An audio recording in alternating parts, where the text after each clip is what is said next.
The transfer of Shen Mu to the criminal investigation team was the sole request made by the retiring chief before his departure from the organization. The head of the criminal investigation team, Xiao Ruowu, pondered quietly. Could someone with such a refined appearance truly excel as a detective?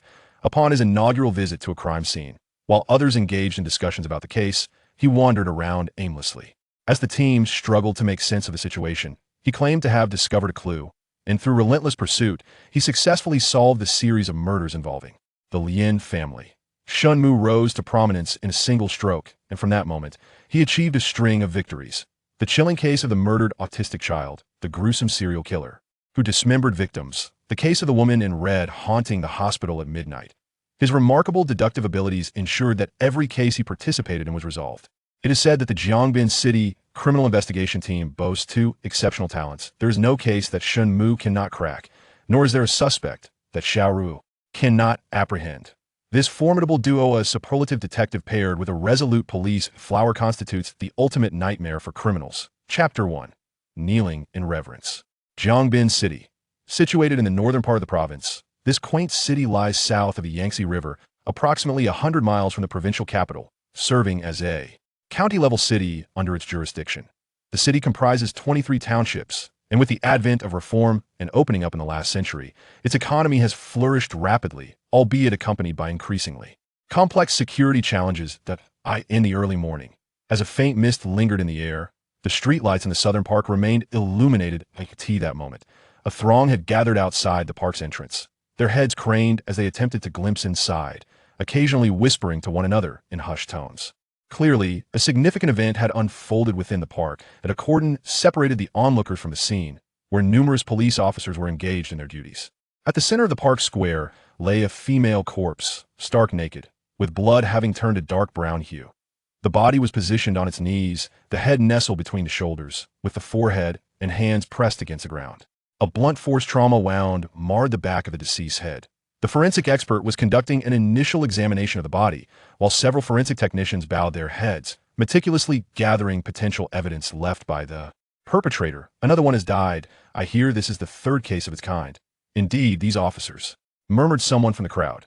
Captain Xiao Ruowu of the criminal investigation team caught wind of the murmurs. Her striking visage was as cold as ice, and she pressed her lips together, continuing to discuss the case with several colleagues crouched on the ground, occasionally sketching something in the dirt with a stone. At the age of 27, Xiao Ruowu had already ascended to the role of captain of the criminal investigation team, a rarity not only in Jiangbin City, but throughout the province, especially considering she was not originally from Jiangbin, but had been transferred from the provincial department. The reasons for her transfer to such a small locale remained a mystery to all. Initially, there were numerous criticisms regarding her appointment as captain. A woman inexplicably arriving from the provincial office, coupled with her striking beauty, naturally led to heightened scrutiny. However, Xiao Ruowu chose not to respond to the gossip, swiftly silencing her detractors with her exceptional work ethic. Gradually, the whispers diminished, until they were nearly non-existent. The murderer's act of killing and disposing of the body is somewhat comprehensible. He seeks to obscure the initial crime scene from us. Yet, why has he positioned the deceased in such a kneeling and bowing posture? What could his intention be? Chief Yu Yan of the Southern District Police Station sat on a brick, flashing a brief, sardonic smile before drawing a large question mark in the dirt with a pebble. In his 40s, Yu Yan possessed a lean physique and sharp, penetrating eyes, with 3 cases occurring within his jurisdiction. The pressure weighed heavily upon him, to the point that his lips had begun to blister from stress. Wu Qingjun, the instructor of the criminal police team, furrowed his brow and remarked, in all 3 cases, the victims were arranged in this identical manner, with fatal wounds. In the same locations. It is evident that a single perpetrator is responsible. Why displaying the bodies in such a public space? Is he attempting to challenge us as law enforcement? Or is he making a statement to society at large? In stark contrast to Yu Yan, Wu Qingjun was slightly portly, and although he too was in his 40s, he bore the appearance of a kindly uncle. A former military officer involved in organizational and ideological work, he transitioned to the criminal police team upon retirement, continuing to engage in organizational and ideological matters, essentially a return to his roots. Damn it, he's nothing short of a psychopath, someone exclaimed in frustration. It had been many years since the police of Jiangbin City had encountered such an audacious murderer. Xiao Ruowu remained silent, her delicate brows furrowing as she gazed at the corpse in the distance, only to unexpectedly notice a tall, slender young officer standing motionless. Across from the body, the young officer appeared as if he were receiving the deceased's homage in an eerie stillness. Xiao Ruowu was momentarily taken aback. The tall and slender young policeman, named Shen Mu, has recently been transferred from the precinct to the criminal investigation team. After graduating from the police academy, he spent 2 years at the grassroots level in a local precinct and is now 24 years old. His move to the criminal investigation unit came about after the retirement of the former precinct chief, who, adhering to customary practices, was consulted by the organization regarding any requests or assistance he might need. Surprisingly, the former chief made no personal demands. His sole request was for Shen Mu to be assigned to the municipal criminal investigation team. The municipal leadership, taken aback, sought the opinion of the team leader, Xiao Ruowu. Xiao Ruowu, having encountered Shen Mu once during a case at a precinct, had formed an initial impression of him as gentle and youthful in appearance. While such looks are generally unremarkable, they tend to be quite appealing to young women. However, they seemed somewhat lacking for a police officer. Nonetheless, given that this was the only request from the retired chief, and out of respect for their acquaintance, she felt compelled to comply with the request, ultimately agreeing to Shen Mu's transfer to the criminal investigation team. Upon Shen Mu's arrival at the team, Xiao Ruowu observed him closely. Although the time was brief, it became apparent that he possessed a somewhat introverted personality and had a penchant for reading. He seemed to relish any material with text. Another notable trait was his obsession with cleanliness, which bordered on obsessive, almost to the point of being a germaphobe. Xiao, the identity of the deceased has been clarified. She was a hairdresser named Lu Tsutsue, age 22, who owned a hair salon in the Fulong community. According to the neighbors of the salon, she left for the day yesterday around noon and has not returned since. A colleague from the perimeter investigation hurriedly approached Xiao Ruowu to report the findings. Xiao Ruowu shifted her gaze. The salon owner? The investigator nodded. The salon is legitimate. We conducted inquiries in the Fulong community, and Lu Tsuetsue was well liked. There have been no reports of her having any enemies or even engaging in quarrels. The general sentiment towards her is positive. Did Lu Tsuetsue have any connections with Wang Jiangwo or Zhou Ping? Wu Changjun interjected, his bulky frame struggling to remain crouched. He removed one of his shoes and sat down upon it. We found no such connections.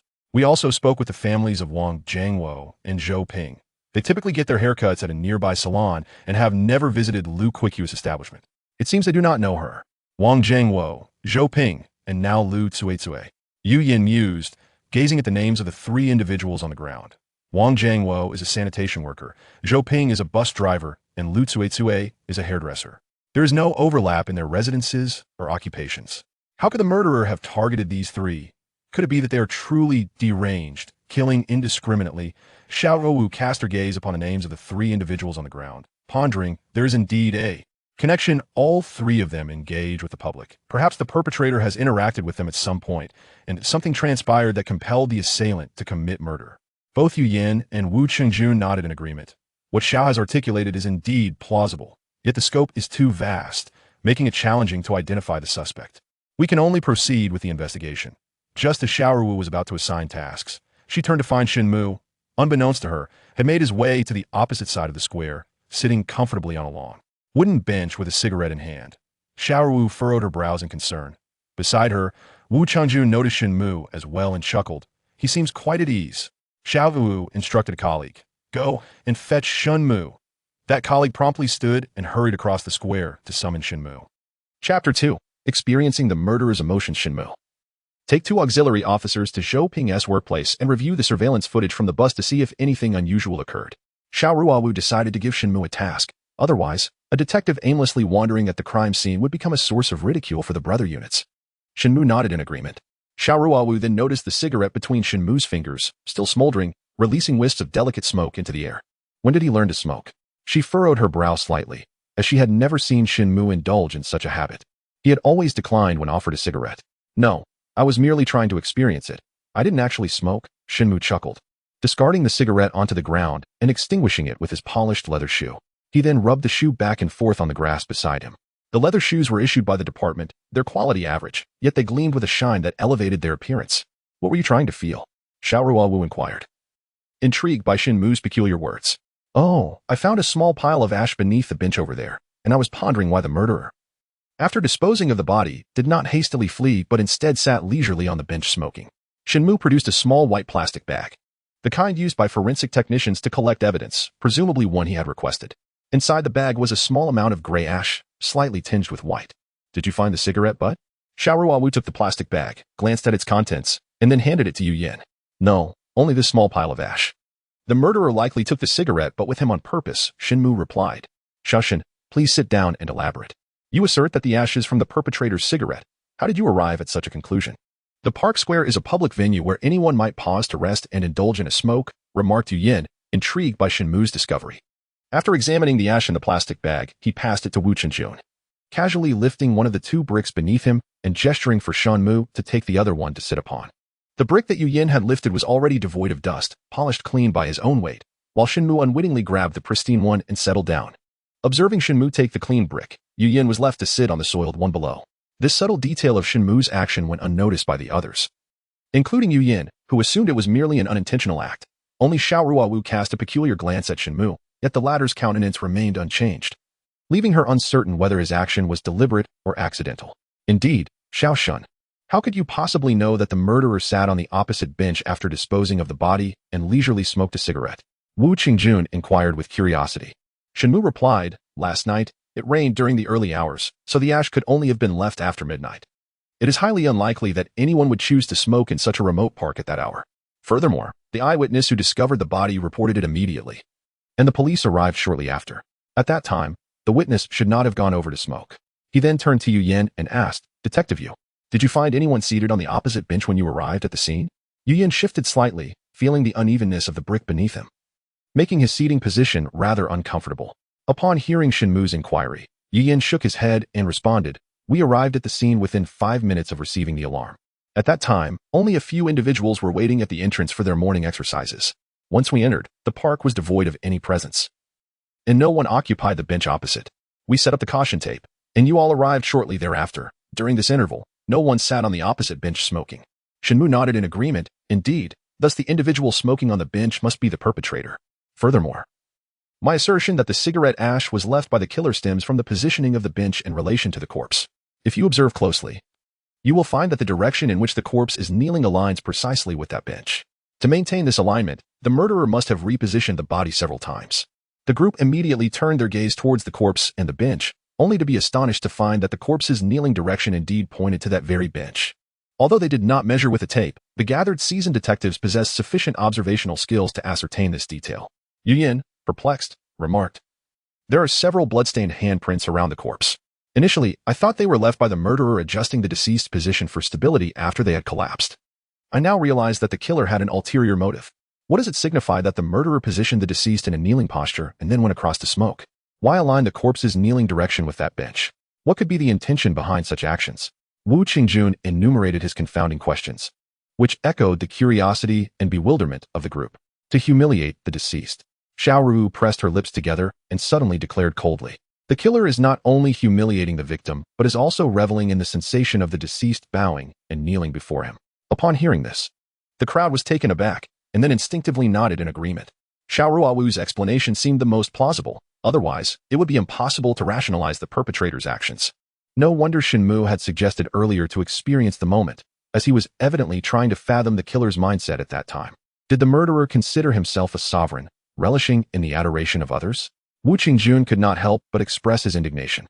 Xiao Ruowu picked up the plastic bag, scrutinizing it further, and remarked, the ash is fine and exhibits a grayish-white hue. This is a premium cigarette. Wu Qingjun immediately responded, if that is the case, the murderer must possess a decent economic status. Accustomed to flattery, perhaps he engaged in a dispute with the victim and, even after committing the murder, desired the victim to kneel before him. The crowd nodded slightly, in agreement with Wu Qingjun's assertion. Xiao Ruowu remained silent, turning to Shen Mu and inquiring, Shen Mu, what is your perspective on this matter? She was intentionally testing Shen Mu, eager to discern whether his earlier insight was a fleeting inspiration or the result of profound contemplation. It is essential to recognize that there is a significant distinction between the two. A mere flash of inspiration holds little weight, as anyone may experience such moments, while uncovering discrepancies through thoughtful reasoning reflects true knowledge and capability. Shen Mu gently shook his head, saying, my viewpoint is precisely the opposite of Wu's. The killer may occupy a lowly status in society and possess a sensitive nature. The murders of Lu Tsuetie and the others were likely provoked by their actions, which may have incited feelings of disdain within him, ultimately driving him to commit the act. The crowd pondered his words, yet Xiao Ruowu pressed on with her inquiry. What led you to such a conclusion? A person of affluent circumstances or high status undoubtedly possesses a greater psychological resilience compared to those of inferior standing. In their encounters, the former exudes dominance, while the perpetrator's interactions with Lu Tsuetsue and her companions left him feeling humiliated, positioning him as the weaker party. Thus, I am convinced that the assailant's social status falls below that of Lu Tsuetsue and her two companions. Well, Xiao Shen, have you studied social psychology? Your analysis is remarkably astute. Although Wu Qingyuan's perspective was dismissed by Shen Mu, he was nonetheless impressed by Shen Mu's insights. He had a penchant for reading and had brushed upon these areas, acquiring a superficial understanding. Shen Mu, in his modesty, acknowledged this. Chapter 3. The leader's dilemma. Yu Yan pondered for a moment before expressing his confusion. There is another aspect of these three cases that remains unclear. Why did the assailant refrain from stripping Wang Jiangwo and Zhou Ping, yet specifically chose to remove Lu Tsuetsue's clothing? Does he harbor a bias against women? Shen Mu replied, I am inclined to believe that the altercation between Lu Tsuetsue and the assailant was more intense, provoking him to act out of indignation. In a bid to inflict profound humiliation, he stripped her bare, for a woman, whether alive or deceased, exposed in public, is undoubtedly subjected to the utmost disgrace. The group nodded in agreement. Xiao Ruowu rose and stated, It appears we must reassess the social connections of the three victims. Wu, you will lead a team to investigate Wang Jiangwo. You will take a team to examine Zhou Ping's social ties. As for Lu Tsuetsue, I will personally look into that, focusing particularly on suspects of lesser social standing and economic status. As Wu Qingjun and his colleagues observed that Xiao Ruowu had adopted Shen Mu's suggestions, they nodded in agreement and commenced the allocation of specific tasks to the personnel present. The on-site investigation had concluded, and both forensic technicians and medical examiners had failed to uncover further evidence or leads. With the body being transported back to the autopsy room and the scene cleared, preparations for departure began. Just before Xiao Ruowu entered the vehicle, she glanced back to see Shen Mu lingering on the grass, seemingly preoccupied with cleaning the ash from his shoe soles. Shen Mu, Xiao Ruowu called out to him. Come with me. Shen Mu responded from a distance, wiping his shoe once more before finally approaching and getting into the car. As the crowd of onlookers saw the police vacate the area, they dispersed in a rush. While the statements from the initial witnesses who discovered the body had already been collected, sitting in the back seat, Xiao Ruowu meticulously examined the various statements, including those pertaining to Lu Tsuetsue, which numbered in the dozens. As she perused them, she pondered briefly before continuing to flip through the documents. Shen Mu, occupying the front passenger seat, felt cramped due to the position being adjusted forward by an unknown individual, leaving him with little room to stretch his long legs. Unable to shift backward, he remained in discomfort. Noticing his plight, Xiao Ruowu briefly glanced at him before taking a seat directly behind the driver, Su Qingqing. Upon seeing this, Shen Mu adjusted his seat backward and stretched his legs, feeling a sudden sense of relief.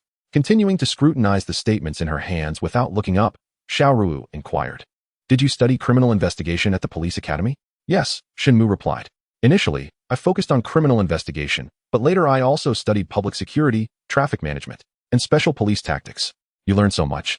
Xiao Ruowu was taken aback. Our graduation placement does not consider the specific discipline studied at the police academy. Thus at that time, I thought it prudent to broaden my knowledge, ensuring that I would not be utterly unprepared upon entering the workforce, Shen Mu candidly replied. Xiao Ruowu lifted her gaze to meet Shen Mu's. Despite having been employed for over 2 years, there was not a trace of the so-called roughness typically associated with police officers about him. His complexion was pale and serene, reminiscent of a university student. I notice you enjoy reading. What sorts of books do you delve into? Are they related to your work? Xiao Ruowu redirected her attention to the notes while inquiring further. My reading is rather eclectic. I explore a variety of genres, Shen Mu responded. Shen Mu is a member of the Serious Crimes Unit within the criminal police team. The workload there can be variable. During hectic periods, it can feel overwhelming. Yet during quieter times, the minor cases seem to flow in constantly, making the pace relatively relaxed compared to other teams. According to Xiao Ruowu's observations, when Shen Mu completes his duties, he invariably returns to his reading in the office, a habit that remains steadfast. Reading is commendable, just ensure it does not interfere with your work, Xiao Ruowu remarked. I understand, Shen Mu acknowledged, adding, It's a habit I've cultivated since childhood. Indeed, reading has been a passion Shen Mu has nurtured since he was young, and this practice has not waned over the years. Such a commitment is rare among those who have served as officers for several years. Yet Shen Mu has consistently upheld this tradition. Reflecting on his love for literature, it was his grandfather who profoundly influenced him from an early age. He relished listening to his grandfather's stories. His grandfather, a former private teacher, possessed a wealth of knowledge. However, he never divulged what he did prior to becoming a private educator. Not long after Shen Mu's birth, his parents departed and never returned. The reasons for their absence remained a mystery that even his grandfather never addressed. Grandfather had a unique storytelling style. He would not conclude his tales directly, but instead posed a series of questions for young Shen Mu to answer. These inquiries spanned a wide range of topics. Initially, Shen Mu, being quite young, struggled with his responses, prompting his grandfather to provide him with relevant books for thorough reading. However, as Shen Mu matured and his literary exposure increased, his accuracy in answering improved significantly. While other children indulged in toys, Shen Mu found immense joy in engaging with his grandfather's questions, persistently requesting stories and inquiries. For every correct answer, his grandfather would reward him with a piece of candy. Upon entering middle school, although his academic workload intensified, Shen Mu's reading habits flourished. The duo's playful exchanges continued until Shen Mu left home to attend police academy. Among the myriad of books he cherished, those centered on reasoning captivated him the most, revealing a remarkable aptitude for deduction from an early age. His grandfather recognized this talent early on, sighing deeply and remarking, "Perhaps this is the destiny of our Shen family." Following that poignant sigh, he began to purposefully cultivate Shen Mu's reasoning abilities.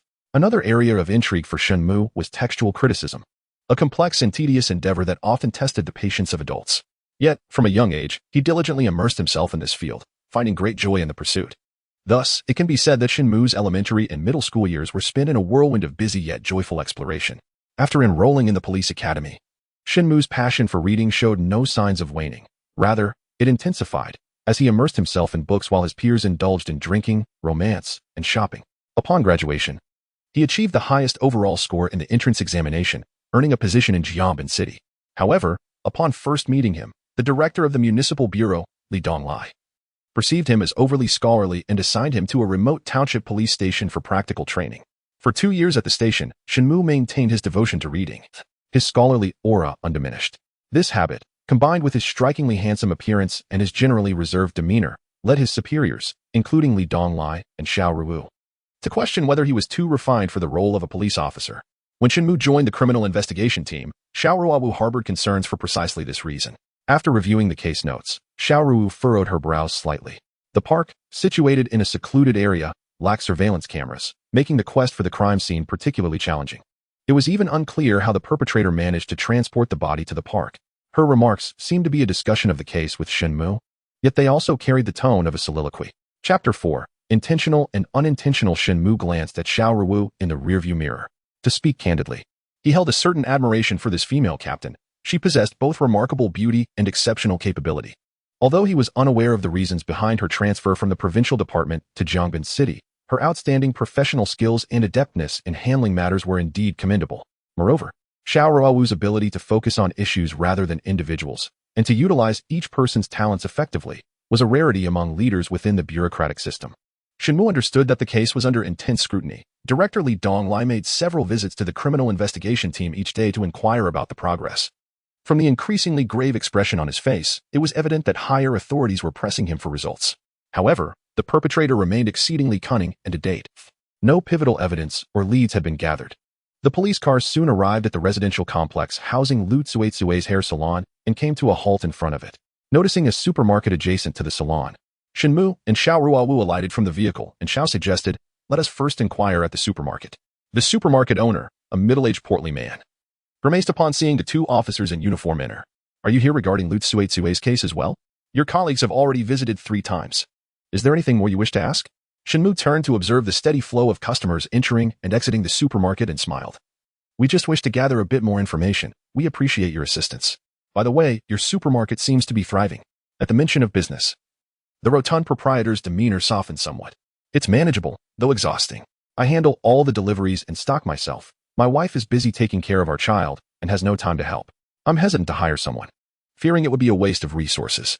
It's quite challenging." The proprietor, clearly eager to chat, continued to ramble on after Shen Mu's initial inquiry. "Well, a bit of toil for profit is worthwhile," Shen Mu remarked. "Indeed, making money brings joy." The owner replied, his complaints momentarily forgotten. Xiao Ruowu noticed that although Shen Mu was usually reserved, today he seemed quite at ease with the store owner, quickly establishing a rapport. "Is Lu Tsuetsue's hair salon doing well? Is she often busy?" Xiao naturally steered the conversation towards Lu Tsuetsue. The business at Lu Tsuetsue's hair salon flourished, bustling from dawn until dusk, seldom taking a break throughout the year. However, yesterday afternoon, for reasons unknown, it paused briefly, and as a result, she vanished. Alas! The rotund proprietor, who generally enjoyed a good rapport with Lu Tsuetsue, could not help but exhale a sigh upon discussing her demise, even discreetly wiping his nose during the conversation. Why did she take a break yesterday afternoon? Xiao Ruowu inquired of the portly owner. I cannot say, he replied, shaking his head. All I know is that when she left yesterday, she had tidied herself up before hastily departing on her bicycle. Where is Lu Tsuetsue's hometown? Who are her family members? Xiao Ruowu continued her questioning. She hails from Nantou Town, where her parents reside. She moved here alone last year to open her hair salon. I've heard her parents are unwell, and she has no siblings, so she bears the responsibility of caring for them alone, leading a frugal life. Does she not have a boyfriend? Not that I am aware of. Apart from her work at the salon, I have never seen her go out on dates. Shen Mu exchanged glances with Xiao Ruowu, then addressed the owner. Could we possibly review the supermarket surveillance footage?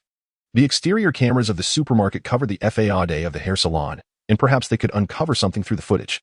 The portly owner consented, turning the monitor and mouse on the counter toward Shen Mu and Xiao Ruowu while stating, Your colleagues have already examined this footage, but they found nothing of note.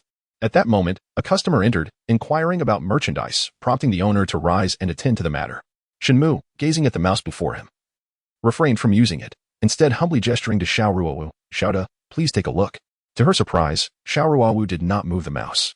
Moments earlier, she had observed the portly boss using his finger, which had just blown his nose, to grasp the mouse. Noting that Shen Mu had invited her to take over, she replied nonchalantly, perhaps you should handle it. Shen Mu paused for a moment, hesitating, when he noticed the driver, Su Qingqing, entering after parking the car. Su Qingqing had a round face adorned with two charming dimples that emerged when she smiled, exuding a delightful cuteness. Although not a formal police officer, she had transitioned to the criminal investigation team as an auxiliary officer after retiring from the military. Due to a shortage of drivers, she had been assigned to drive full-time for the team. Upon seeing Su Qingqing enter, Shen Mu instructed, Qingqing, please review the surveillance footage. Xiao and I will observe the video. Su Qingqing, without any suspicion, happily approached, grasping the mouse with enthusiasm, and graciously said, I'm delighted to assist you both. Shen Mu replied, Thank you, Qingqing. His expression remained characteristically calm, even displaying a hint of earnestness. However, Xiao Ruowu's gaze sharpened as she studied him. It was evident that Shen Mu had also noticed the boss's finger, which had just blown his nose, touching the mouse. Otherwise, he would not have asked her to take the lead. She realized that he had deliberately allowed Su Qingqing to come next. Remembering how Shen Mu had taken away Yu Yan's clean brick earlier, it now seemed intentional. Xiao, Shen Gu, from what time should we begin reviewing? Su Qingqing inquired as she held the mouse, turning to the two of them. Xiao Ruowu pressed her lips together. Let us start from when the barber shop opened yesterday. Su Qingqing promptly adjusted the time to 7 o'clock yesterday morning, noting that the shop had yet to open at that hour. She then hastened the playback until 8 o'clock. When the barber shop finally opened its doors, Shen Mu and Xiao Ruowu discovered that Lu Tsuetsue, in her 20s, stood approximately 1.60 meters tall, possessed an unremarkable appearance, and dressed in a manner that could be described as rather outdated and unfashionable. As the hair salon commenced its operations, customers began to arrive in succession. Shen Mu and Xiao Ruowu paid particular attention to the patrons who exhibited similarly drab attire, as it was likely that the identity and status of the perpetrator were inferior to that of Lu Tsuetsue and her companions. Thus, this suspect would presumably also be poorly dressed. Upon reviewing the records, it was noted that a total of 8 customers had visited the salon yesterday, comprising 5 females and 3 males. The information regarding these 8 individuals had already been scrutinized by the investigative team, and all were deemed to have alibis for the time of the murder, allowing for their exclusion as suspects. As the video footage reached midday, Lu Tsuetsue was seen cycling away, marking the closure of the salon. Was Lu Tsuetsue meeting someone or attending to some matter? This needed to be clarified. Lacking further revelations, Xiao Ruowu and her companions concluded their review of the surveillance footage and took their leave from the supermarket owner. Once in the vehicle, Xiao Ruowu refrained from instructing Su Qingqing to drive immediately, opting instead for a brief discussion regarding the case. Su Qingqing, gripping the steering wheel, interjected, It appears Lu Tsuetsue made a deliberate effort to enhance her appearance. Could she be going on a blind date? Perhaps dissatisfaction from such an encounter led to jealousy from her counterpart. Xiao Ruowu shook her head slightly. While your hypothesis may hold some merit if we consider only the Lu Tsuetsue case, the murders of Wang Jiangwo and Shou Ping complicate matters. It is implausible that the perpetrator was motivated by the same reason to eliminate both Wang Jiangwo and the others. Su Qingqing nodded in agreement and added, However, identifying those who met with Lu Tsuetsue yesterday or uncovering her specific activities might yield significant insights. Chapter 5. The deception. I meant just that. However, it appears that uncovering the truth is no easy task. With her delicate brows slightly furrowed, Xiao Ruowu remarked, while Shen Mu remained silent in the passenger seat, refraining from interjecting. Upon noticing his dazed expression, Xiao Ruowu inquired, Shen Mu, What do you think? Startled, Shen Mu snapped back to reality, realizing that Xiao Ruowu was seeking his opinion. He tapped his fingers on the car's armrest thoughtfully. Yesterday, 8 customers visited the hair salon. The first 7 arrived in quick succession, yet there was an entire hour between the departure of the 7th customer and the arrival of the 8th. Moreover, during that hour, Lu Tsuei stepped outside to tidy up the front area. She was not particularly dressed up at the time. It wasn't until the 8th customer had finished his haircut and left that Lu Tsuei hurriedly prepared herself and rushed out. Xiao Ruowu was taken aback. She had not anticipated Shen Mu's keen observation. Fixing her gaze upon him, she asked, "Do you believe that Lu Tsuei received some sort of message while attending to the 8th customer, prompting her to leave in haste?" Shen Mu nodded and continued. "The last customer was male. I calculated that Lu Tsuei spent 15 minutes on the other 2 male customers, yet she only did 10 minutes with the final customer." Even omitting the shampoo, Qingqing immediately clapped her hands on the steering wheel in delight, exclaiming, "Brother Shen, your analysis is spot on." At that moment, someone must have called or sent a message to Lu Tsuei, causing her to rush out, even hastening the haircut. Xiao Ruowu remained silent for a moment before inquiring of Shen Mu. "Do you also concur with Qingqing's assertion that Lu Tsuei's murder may be linked to the phone information she received?" Before Shen Mu could respond, Su Qingqing eagerly interjected. "It is as clear as day. Lu Tsuei received a call, then ventured out, ultimately falling victim to the perpetrator. The individual who arranged to meet her must have a significant connection to the murderer, perhaps even being the murderer themselves." Xiao Ruowu cast a sidelong glance at the exuberant Su Qingqing and could not resist dousing her enthusiasm with cold water. "You might be unaware that the investigating officers previously questioned 8 clients, including the last one named Li Fei, who categorically denied that Lu Tsuei had received any calls or messages at that time. With that, Xiao Ruowu extracted a report from a stack of documents and handed it to Shen Mu in the passenger seat. Shen Mu took the report and scrutinized it meticulously. Upon finishing, he remained silent. Su Qingqing, curious about how Li Fei had specifically responded in the report, took it to read for herself. When she finished, she deflated like a punctured balloon. Li Fei truly had not noted that Lu Tsuei had received a call, nor had she even glanced at her phone throughout the entire haircutting process. "What did you expect? Do you think we investigators are merely idle?" Xiao Ruowu remarked with a hint of disdain. Su Qingqing returned the report to Shen Mu, exasperatedly tugging at her hair. "Perhaps I should just focus on driving. Solving this case is far too taxing on the mind." The 3 occupants of the car lapsed into a contemplative silence. Xiao Ruowu gazed out at the bustling crowd outside the vehicle, noticing that the presence of a police car had piqued the curiosity of passers-by. However, the car's windows were closed, preventing anyone from overhearing the conversation among the 3 inside. The police's ability to capture public interest was undeniable, aside from other factors. The aura of authority undoubtedly played a significant role. Particularly, the criminal investigation team, engaged in a battle of wits with suspects, was inherently thrilling. Even when merely observed on television or in films, how much more so in reality? Yet, the actual process of solving cases was often tedious and arduous. While 1 or 2 cases might maintain a sense of novelty and excitement, after dealing with a dozen or more, working tirelessly day and night inevitably led to feelings of fatigue. Additionally, the inability to crack a case brought with it societal complaints, criticisms from superiors, and even unwarranted treatment, all contributing to immense psychological pressure. Many, like Su Qingqing, exhibited only a fleeting enthusiasm. But few could sustain a long-term commitment to the pursuit of justice with vigor and freshness. In Xiao Ruowu's recollection, she had heard of someone at the provincial department who managed to do so, yet she did not know that individual, who seemed to have been transferred to the ministry. After a moment of silence in the car, Shen Mu suddenly turned to Xiao Ruowu, his gaze serious, and said, "Xiao, it is highly likely that Li Fei is lying. He has deceived the colleagues who conducted the initial inquiry." "Oh?" Xiao Ruowu was taken aback and looked at Shen Mu. "But, Brother Shen, why would Li Fei deceive us?" In his statement, he claimed to have been working overtime at the office from yesterday until this morning, and many can vouch for him. "He can't possibly be the murderer of Lu Tsuei, can he?" Su Qingqing asked, puzzled. Xiao Ruowu nodded, acknowledging that the timing of the incident posed a significant dilemma. The comrades who had previously conducted the investigation had ruled out Li Fei as a suspect for this very reason, and furthermore, his identity did not align with the profile of someone from the lower echelons of society, as inferred from the crime scene. Shen Mu refrained from addressing the questions posed by Xiao Ruowu and her companion. Instead, he swiftly unfastened his seatbelt. "Xiao, we must proceed to interrogate Li Fei," he asserted. Li Fei also resided in this community, and his address was duly noted in the records.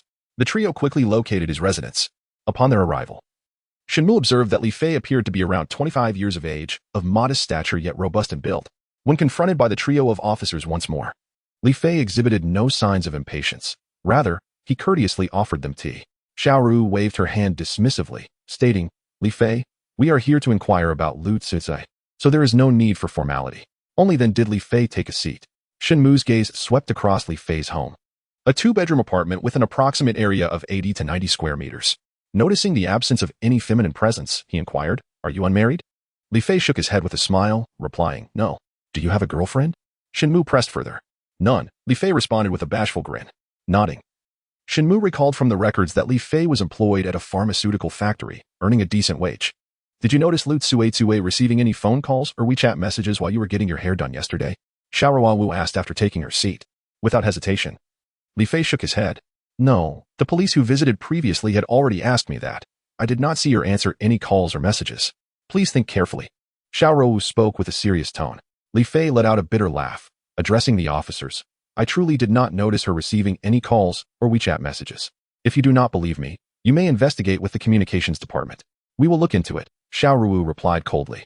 She then turned to whisper something to Su Qingqing, while Shen Mu caught a glimpse of Li Fei sneaking a glance at Xiao Ruowu. A smirk crossed Shen Mu's mind. After all, Xiao Ruowu was indeed a stunning beauty, her figure and appearance impeccable. Yet, her demeanor was excessively aloof, her gaze piercing. And as the head of the criminal police team, her colleagues had long unconsciously overlooked her beauty, feeling only respect and trepidation towards her. Clearing his throat. Shen Mu coughed softly. Startled, Li Fei quickly averted his gaze, no longer daring to steal glances at Xiao Ruowu. Chapter 6. Whom did you dine with? What time did you leave the barbershop yesterday? Shen Mu inquired, looking at Li Fei. In truth, Shen Mu was already aware of the time of Li Fei's departure through the surveillance footage, yet he asked again to ascertain whether Li Fei might lie. Around 11 o'clock. Though I do not recall the exact time, Li Fei responded resolutely. And what time did you arrive at your workplace yesterday? Seeing that Li Fei was not lying. Shen Mu continued his questioning. This time, Li Fei hesitated before answering. Noticing his delay, Xiao Ruowu turned her head to look at Li Fei. Perhaps around 1 o'clock in the afternoon, though I cannot recall the precise time, Li Fei answered cautiously. Shen Mu pressed on. Was there any communication between you from the time you left the barbershop until Lu Zizai was murdered? Xiao Ruowu couldn't help but raise her elegant brows. Lu Zizai left the hair salon at 11, while Li Fei began work at 1. This meant that the two had at least 2 hours to intersect once again yesterday. Xiao Ruowu immediately discerned the true intent behind Shen Mu's interrogation, since Lu Zizai had not received any calls or messages at that time. Her hurried departure suggested another possibility. Li Fei might have said something to Lu Zizai, or perhaps he was the one who had invited her out. Did you have lunch with Lu Zizai yesterday? Xiao Ruowu inquired, realizing the significance of her understanding. The time between 11 and 1 was precisely lunch hour. If Li Fei had indeed invited Lu Zizai, it was likely for a meal. Upon noticing that Xiao Ruowu had grasped the essence of his questions, Shen Mu slightly nodded. The adage that large-breasted women lack intellect clearly did not apply here, at least not in the case of Xiao Ruowu. Upon hearing Shen Mu and Xiao Ruowu's inquiries, Li Fei's expression shifted dramatically as he abruptly stood up. What do you mean? Are you accusing me of killing Lu Zizai? I assure you, I am not a murderer. Xiao Ruowu and the others also rose to their feet, with her coldly stating, answer our questions. Otherwise, I will summon you to the Municipal Bureau for interrogation. Li Fei stammered, his face reddening. Under Xiao Ruowu's piercing gaze, he finally lowered his head. I had lunch at Dianxiang Pavilion yesterday, with Lu Zizai. I went to her house for a haircut solely to arrange our lunch outing. Only then did Xiao Ruowu comprehend that Lu Zizai's brief time at the salon was entirely due to Li Fei's ulterior motives rather than a genuine need for a haircut. At least you were sensible. Upon noticing that there was indeed something amiss with Li Fei, Su Qingqing could not help but feel a surge of excitement. Silently giving a thumbs up to Shen Mu, it was clear that without Shen Mu's astute observation, uncovering Li Fei's concealed truth would have been impossible. For he had hidden himself too deeply. Earlier, when our comrades inquired, why did you not mention dining with Lu Zizai at noon? Xiao Ruowu asked with a piercing gaze. I was afraid to speak up, fearing that you police would suspect me of being the murderer, Li Fei replied, unable to meet Xiao Ruowu's gaze. His head bowed in hesitation. What did you discuss during your meal? Xiao Ruowu pressed further. We spoke of nothing significant, merely our work and family matters. At what time did you part ways? Approximately at 12:30. We separated at the entrance of Dianxiang. At that moment, I even asked her if she was heading back to the hair salon. She said she wanted to take advantage of her outing to stroll around a bit. I, being in a hurry to get to work, left first. Did you meet again after that? Xiao Ruowu continued to interrogate. No, we did not meet again. Many colleagues at my workplace can attest to my presence until this morning, Li Fei responded truthfully. Did Lu Zizai mention if she had plans to meet someone else while shopping? After pondering for a moment, Xiao Ruowu inquired once more. I am unaware of that. I left in a rush and did not inquire further. Seeing that further questions yielded no results, Shen Mu took out a piece of paper and wrote down his phone number. "This is my mobile number. If you remember anything, inform me at once." Li Fei eagerly accepted it, repeatedly assuring him. After the three descended and got into the vehicle, Su Qingqing turned to Shen Mu and asked, "Is Li Fei truly innocent?" Shen Mu shook his head, stating, "There is no time for him to commit the crime. He should be in the clear." Su Qingqing, filled with disappointment, remarked, "I had thought that since Li Fei was lying, he might be the prime suspect. Little did I expect that our efforts would yield no results. However, this individual has deceived us, and we shall ensure that the local police impose a severe penalty upon him. He has an obligation to assist us in our investigation. If everyone behaved like him, our work would be rendered impossible." Shen Mu nodded in agreement, fully endorsing Su Qingqing's sentiments. A crucial strategy in investigation is thorough questioning, which proves to be highly effective. Encountering someone like Li Fei, who deliberately conceals information, is exceedingly frustrating and can even hinder the resolution of the case. We will revisit Li Fei's matter later. For now, let us head to the Dianxiang Pavilion, Xiao Ruowu instructed Su Qingqing. Although Li Fei admitted to dining with Lu Tsuei at the Dianxiang Pavilion during lunchtime, further verification was necessary. Understood. Su Qingqing promptly drove towards the Dianxiang Pavilion. This establishment is quite renowned in Jiabin City. Upon locating the owner of the Dianxiang Pavilion and inquiring further, they confirmed that indeed, Li Fei and Lu Tsuei had dined there the previous afternoon, parting ways at the entrance. The owner recalled that Li Fei had departed on a shared bicycle while Lu Tsuei had left on an electric scooter. The trio left the Dianxiang Pavilion, feeling disheartened. Just as they stepped outside, Xiao Ruowu's police communication device suddenly beeped. She pulled it out, glanced at the number, and promptly answered.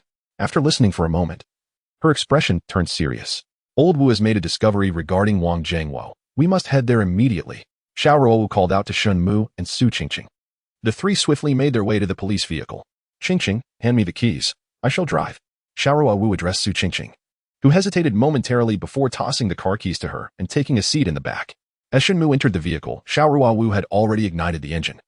Upon glancing back, he discovered that Su Qingqing had fastened her seatbelt, her hands gripping the armrest with a demeanor akin to facing a formidable adversary.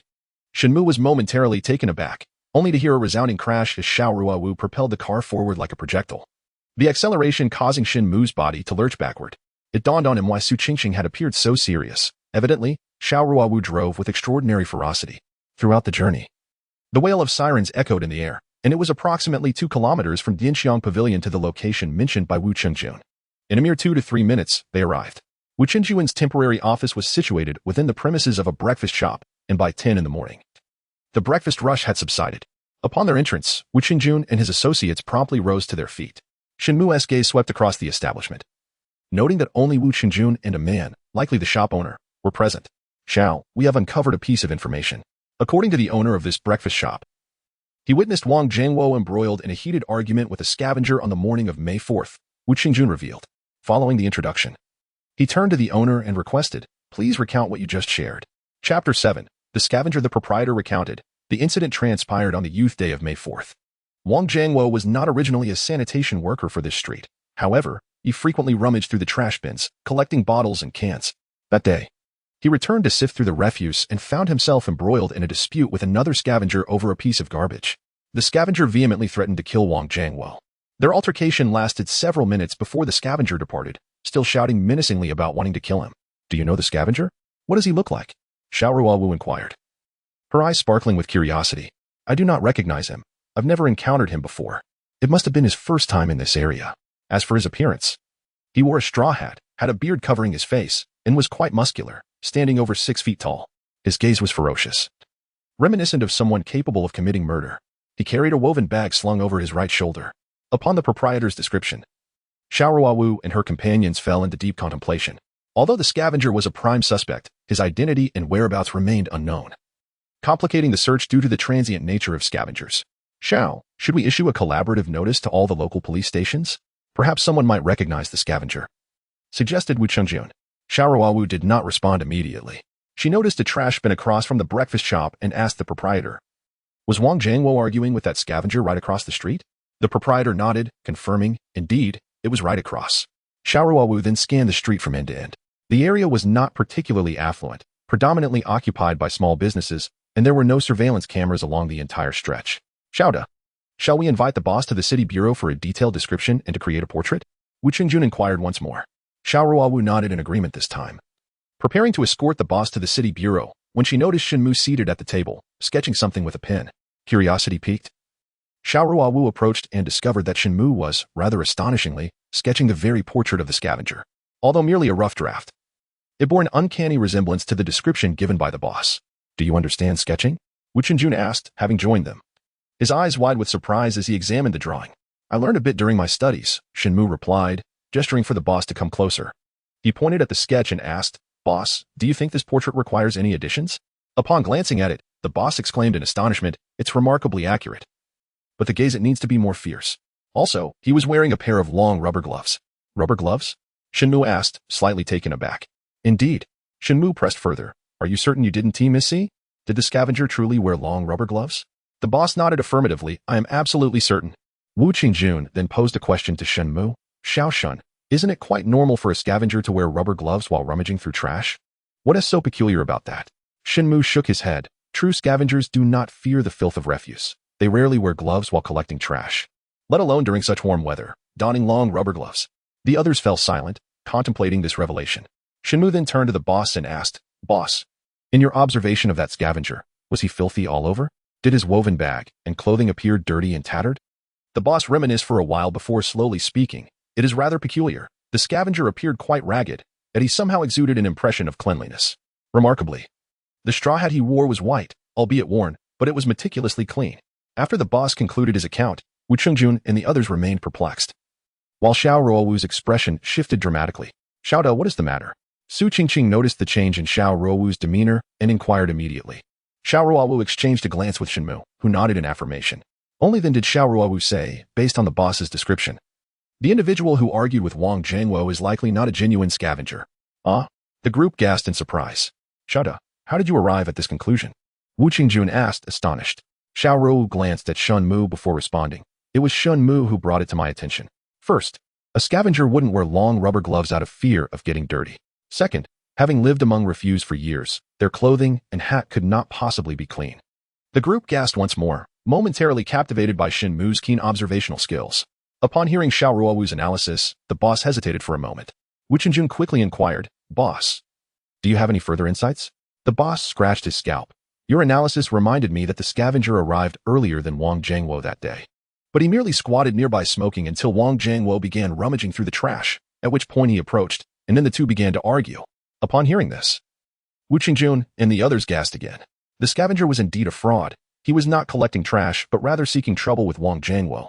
At this moment, everyone present came to a realization. Yet, why was he targeting Wang Jiangwo in such a manner? Su Qingqing inquired, perplexed. Xiao Ruowu replied, it must be for profit. Profit? What benefit could there possibly be in picking up garbage? Even Wu Qingjun expressed his confusion. Xiao Ruowu shook her head. The false scavenger is seeking trouble with Wang Jiangwo because Wang's actions of collecting trash on this street have disturbed the interests of certain individuals. That person has sent the fake scavenger to intimidate Wang Jiangwo, warning him not to return. Goodness, picking up trash can disrupt someone's interests? Who would allow a fake scavenger to teach Wang Jiangwo a lesson? Su Qingqing was still bewildered. At this moment, Shen Mu interjected. The beneficiaries of these interests, if Wang Jiangwo does not collect garbage on this street, who stands to gain the most? That person is the mastermind behind this. Upon hearing this, everyone felt enlightened, and they all turned their gazes toward the boss. Having been on this street for a long time, he surely understood the situation. The boss sighed. You police are incredibly astute. With just a few words, you've unraveled the matter. Currently, the entire street's garbage is being collected by the cleaner Lao Huang, who gathers a significant amount of useful bottles and cans each day. If we speak of beneficiaries, then it is undoubtedly him. Is Lao Huang still on this street? Wu Qingjun immediately inquired. The boss nodded. When he is off duty, he can be found outside the industrial and commercial bank at the end of the street. You will see him there. Wu Qingjun nodded, on the verge of speaking, when Su Qingqing suddenly interjected. But that doesn't seem right. Lao Huang has already achieved his warning, so he wouldn't resort to killing Wang Jiangwo. Wu Qingjun, however, shook his head, stating, according to our investigations, Wang Jiangwo possesses a very strong personality. After being warned, he will undoubtedly return here. Indeed, the boss concurred. Instructor Wu is correct. Wang Jiangwo did return in the following days, until he was ultimately murdered. Upon hearing this, the atmosphere turned grave, as it appeared that Lao Huang and the faux scavenger were indeed suspicious figures. Xiao Da, shall we summon Lao Huang now? Wu Qingjun suggested to Xiao Ruowu. Yet, Xiao Ruowu refrained from issuing immediate orders. She paced thoughtfully for a moment before responding to Wu Qingjun. Now is not the right time to summon Lao Wang. We lack evidence to prove that he orchestrated the actions of the faux scavenger. Chapter 8. A hasty retreat, perhaps a bit of intimidation, will elicit a confession. Wu Qingjun clearly desired a swift resolution. For the severity of these three cases had generated immense pressure from above. The situation could not be prolonged, as it would complicate matters further.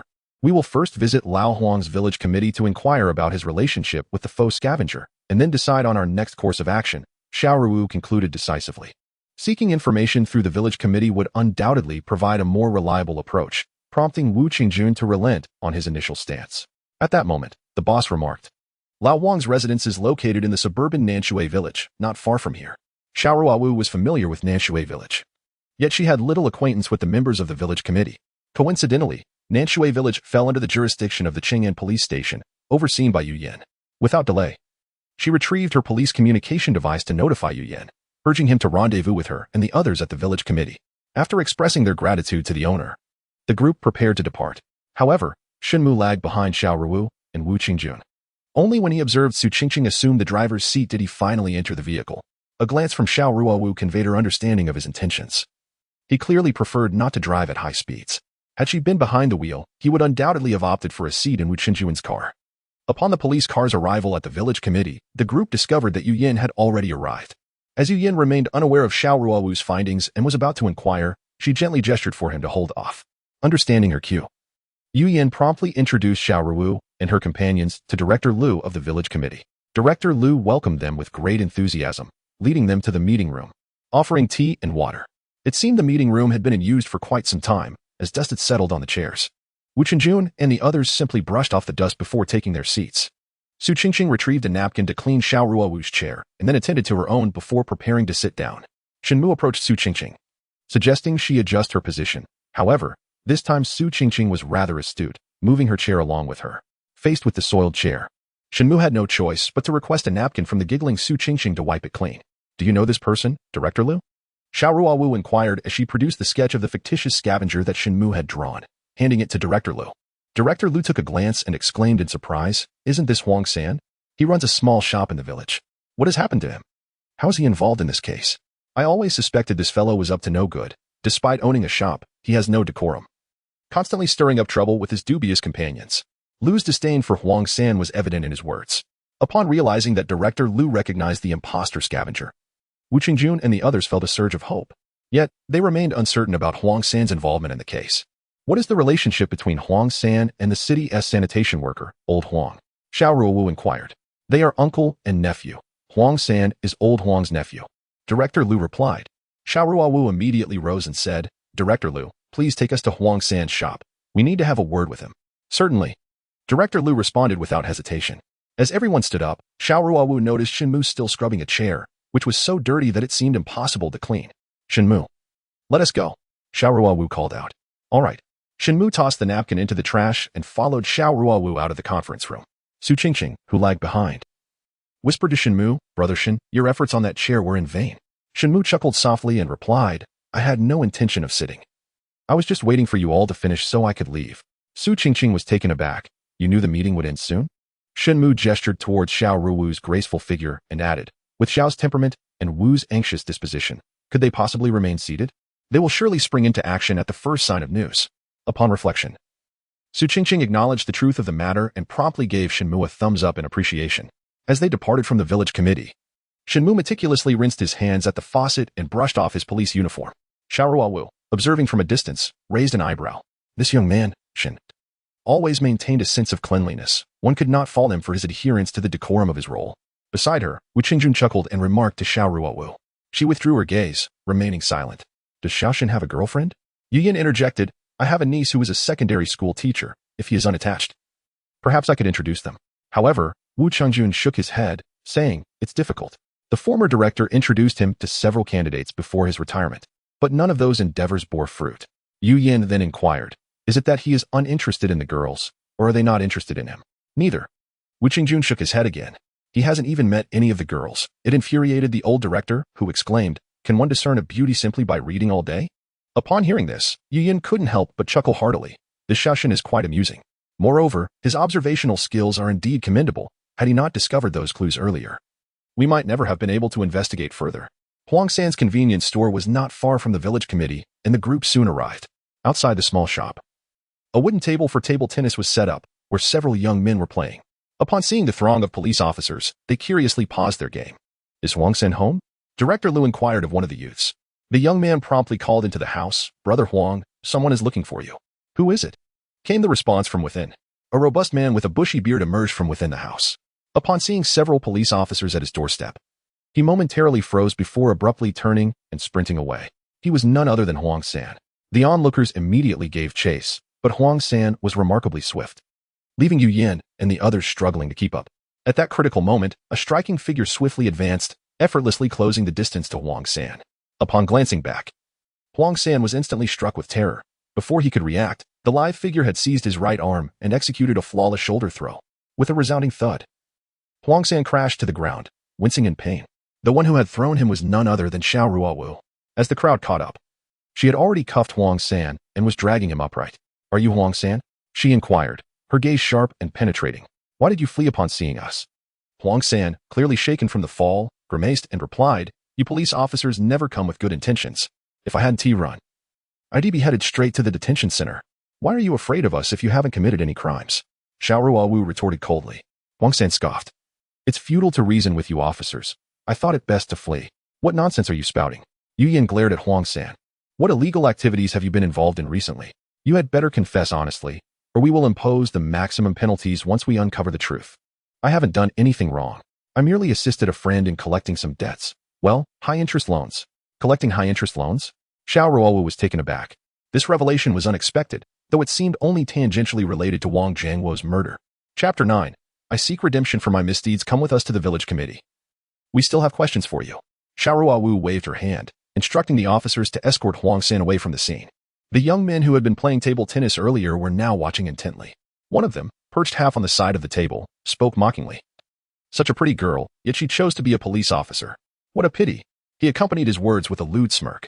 Xiao Ruowu's expression darkened immediately. A police officer, Deluo, glared at the young man and retorted angrily, what nonsense are you spouting?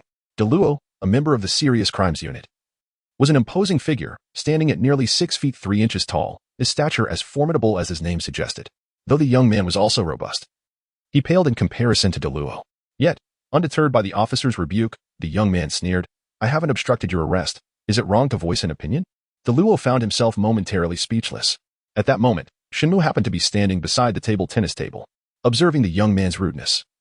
He discreetly delivered a swift kick to the table. The wooden table shifted unexpectedly, causing the young man, who had been leaning on it, to lose his balance and topple backward, striking the back of his head against the table with a painful yelp. Who did that? He growled as he scrambled to his feet, only to find Shen Mu had already nonchalantly moved to stand beside Su Qingqing. Meanwhile, his companions had been too engrossed in watching Huang San's arrest to notice Shen Mu's actions. The young man, clutching the back of his head, gazed at Shen Mu and Su Qingqing with a look of bewilderment. Su Qingqing, oblivious to Shen Mu's kick at the table, maintained an expression of serene composure, while Shen Mu's demeanor grew even more tranquil. Could it be that I caused this myself? The young man muttered to himself, convinced that his previous seating position had inadvertently shifted the ping-pong table. Feeling embarrassed by his fall, he modestly retreated to the back of the crowd, hesitant to continue his sarcastic remarks. The onlookers were perplexed by the cause of his tumble, yet from a distance, Xiao Ruowu had keenly observed Shen Mu's actions. She pursed her lips, effortlessly concealing the curve of her smile. Huang San continued to wail, seemingly attempting to incite further chaos among the others. However, upon witnessing Xiao Ruowu's frostbitten expression, none dared to approach, not even the young man who had previously mocked him. Cease your lamentations, if you do not cooperate. We will take you back to the city bureau for further questioning. Yu Yin admonished. Huang San immediately fell silent, as if grasped by an unseen hand around his throat. Indeed, he dared not continue his cries. The prospect of going to the city bureau was daunting, given his unsavory past. Any inquiry might unveil his transgressions. Thus, he resigned himself as the crowd escorted him to the village committee. What were you doing between 3 and 5 o'clock on May 8th? At the village committee. Xiao Ruowu wasted no time and posed her question directly. According to the forensic examination, Wang Jiangwo had been murdered precisely during that time frame. May 8th? Huang San was taken aback. Aren't you here for my loan sharking? Enough of your nonsense. Answer my question. Xiao Ruowu retorted coldly. Upon seeing the police were not there for matters of usury, Huang San immediately felt at ease, muttering to himself, as long as it's not about the loans. All is well. May 8th? That day, I was engrossed in a game of mahjong. Indeed, I was at the Li Mingshan Mahjong Hall in the city, starting from noon and playing until 6 in the evening. When Xiao Ruowu heard Huang San mention his mahjong activities during that time, she inquired, "Who can vouch for your presence at the Mahjong Hall?" "Li Mingshan can certainly testify," Huang San replied. "As for others, oh, Director Liu, you were there that afternoon too. I even offered you a cigarette. Do you recall?" The mention of Director Liu seemed to illuminate Huang San's face with excitement, as if he had found a lifeline. Everyone turned their gaze toward Director Liu. When Xiao Ruowu questioned him about the afternoon of May 8th, he appeared contemplative. Now, with the attention upon him, he nodded and affirmed, indeed, that afternoon, Huang San was at the Mahjong Hall. We even left for the village together. Upon hearing this, disappointment washed over the crowd. It seemed that Huang San had a solid alibi, indicating that he bore no connection to Wang Jiangwo's demise.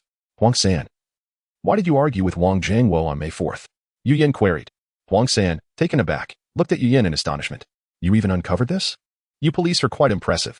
He continued, "That Wang Jiangwo bullied my uncle, Huang Ren, always scavenging on his turf. My uncle, feeling aggrieved, asked me to deliver a warning. However, I assure you, I merely scolded him, nothing more." Upon hearing this, Wu Qingjun and the others finally grasped the situation's context. Huang San's account aligned with Shen Mu's earlier deductions, confirming that the vested interests indeed lay with the old Huang, who was orchestrating events from behind the scenes. "Deluo, take Huang San back to the city bureau and interrogate him thoroughly about his involvement in loan sharking. Has he employed violent methods for debt collection? Additionally, you at the precinct should also address the matter concerning Lao Wang." Xiao Ruowu instructed Deluo and Yu Yin. Both men nodded in acknowledgement. Huang San immediately protested. "You just said you wouldn't pursue the issue of my loan sharking. How can you go back on your word?" Xiao Ruowu shot him a glare. "When did we ever say that?" Upon reflection, Huang San's expression soured. "You never did say that. I assumed that while you were investigating other cases, you would overlook my loan sharking activities. Let us go, confess at the city bureau, and you may receive leniency," Deluo commanded Huang San. "You've deceived me, officers." Huang San grimaced but reluctantly followed Deluo. As they reached the door, a sudden thought struck him, and he turned back abruptly. "I have a lead regarding Wang Jiangwo. I wonder if this could earn me some clemency?" "What lead?" Wu Qingjun inquired. "I warned Wang Jiangwo not to scavenge on my uncle's turf, but he continued to do so. After hearing about it from my uncle, I was furious and decided to follow him on August 6th after work to give him a lesson. However, not long into the pursuit, I noticed another person trailing behind him." Upon hearing this, Xiao Ruowu and the others' eyes brightened, all fixating on Huang San. Xiao Ruowu asked, "Did you get a good look at that person?" Huang San shook his head. It was raining that day. He was riding an electric bike and wore a black raincoat, so I couldn't see his face clearly from behind. "How do you know that person was following Wang Jiangwo?" Yu Yin pressed. "Wang Jiangwo walked along, picking up litter, while that individual paused to wait, which can hardly be deemed anything other than stalking." The crowd nodded in agreement with Huang San's reasoning. "And then? What transpired next? Did you catch a glimpse of the license plate on the electric bike that person was riding?" Wu Qingjun interjected. To everyone's surprise, Huang San shook his head, stating, "The electric bike was quite old and bore no license plate. Moreover, I noticed someone else present but was unaware of their identity. Under such circumstances, it would have been inappropriate to confront Wang Jiangwo, so I left early. What happened thereafter remains unknown to me." Chapter 10, the first murder scene. Upon hearing this, Wu Qingjun and the others felt a mixture of excitement and disappointment. The unexpected emergence of a new suspect brought joy. Yet the fact that Huang San could not clearly identify the individual rendered finding him a daunting task. Xiao Ruowu fixed her gaze on Huang San, demanding, "You are not lying, are you?" Huang San hurriedly shook his head, exclaiming, "I am not lying. Should I deceive, may the heavens strike me down." Xiao Ruowu nodded in acknowledgement. Shen Mu noticed a map of Jiaobin City affixed to the village committee's wall and took it down. He beckoned Huang San over. "Come here for a moment." Huang San promptly approached, and the others gathered around. Shen Mu produced a pen and instructed Huang San, "Please indicate the route you took while following Wang Jiangwo." I began tracking Wang Jiangwo from the south gate, then proceeded to Cross Street. Beyond Cross Street lies One-Word Bridge. Huang San recollected. Based on Huang San's response, Shen Mu connected all the locations with his pen, then raised his head to Xiao Ruowu, saying, "There are several surveillance cameras along this route. Our investigation may yield significant findings. Additionally, why is that person following Wang Jiangwo? We should inquire with his wife. She might have overlooked something." Xiao Ruowu nodded in agreement. "Certainly, our next focus will be on these two aspects." Turning back to Huang San, she added, "Your discoveries are crucial. If they aid us in solving the case, we may lessen your punishment. Should you have no other illegal conduct, you might even avoid any penalties." Upon hearing this, Huang San expressed his gratitude, repeatedly assuring her, No, I wouldn't dare conceal anything from the police. I have no other unlawful behavior. Xiao Ruowu acknowledged him with a sound and gestured for Deluo to take Huang San to the city bureau. Huang San immediately offered a bow, joyfully following Deluo and others to the bureau. Subsequently, the group divided their efforts. Given Yu Yan's familiarity with the city, he was designated to lead a team to check the surveillance footage along the route, while Xiao Ruowu and Wu Qingjun took their team to question Wang Jiangwo's wife. As the two groups parted ways, Xiao Ruowu instructed Yu Yan, when you review the footage, ensure to examine the recordings from the days leading up to Wang Jiangwo's death. I suspect he was not followed only from the first day. Yu Yan nodded in agreement. Xiao Ruowu and her team proceeded directly to the Dongfang community, where Wang Jiangwo resided. The community was an older establishment, and Wang Jiangwo had rented a garage as his living quarters. Previously, during their investigation of his death, Xiao Ruowu and her team had visited this location and easily located Wang Jiangwo's wife. Her name was Li Di, in her 40s, yet her face was lined with wrinkles, making her appear to be in her 60s. Upon witnessing the arrival of Xiao Ruowu and her companions, Li Di appeared dazed, her expression blank, seated on a small stool without the slightest inclination to rise and offer her regards. We are here today to investigate the case concerning your husband, Wang Jiangwo's murder. On the evening of May 6th, did anything seem unusual when your husband returned? Xiao Ruowu inquired, her gaze fixed intently on Li Di. May 6th. That day, nothing was amiss. Wang Jiangwo returned home as usual, drank, dined, and then promptly fell asleep. Nothing out of the ordinary transpired, Li Di responded slowly, her confusion evident. Xiao Ruowu and her companions exchanged glances, shaking their heads in unison. Given Li Di's current state, it was likely she would remain oblivious even if something significant had indeed occurred. Please think carefully. In the days leading up to your husband's murder, did he mention anything to you? For instance, did he speak of being followed? Wu Qingjun prompted thoughtfully. To their surprise, upon being questioned, Li Di erupted into tears, exclaiming, he was such a good man, but he never shared anything with me. He never spoke. The group, witnessing her repeated lamentation, simply shook their heads in resignation. Xiao Ruowu felt compelled to say, if anything comes to mind, please inform us at your earliest convenience.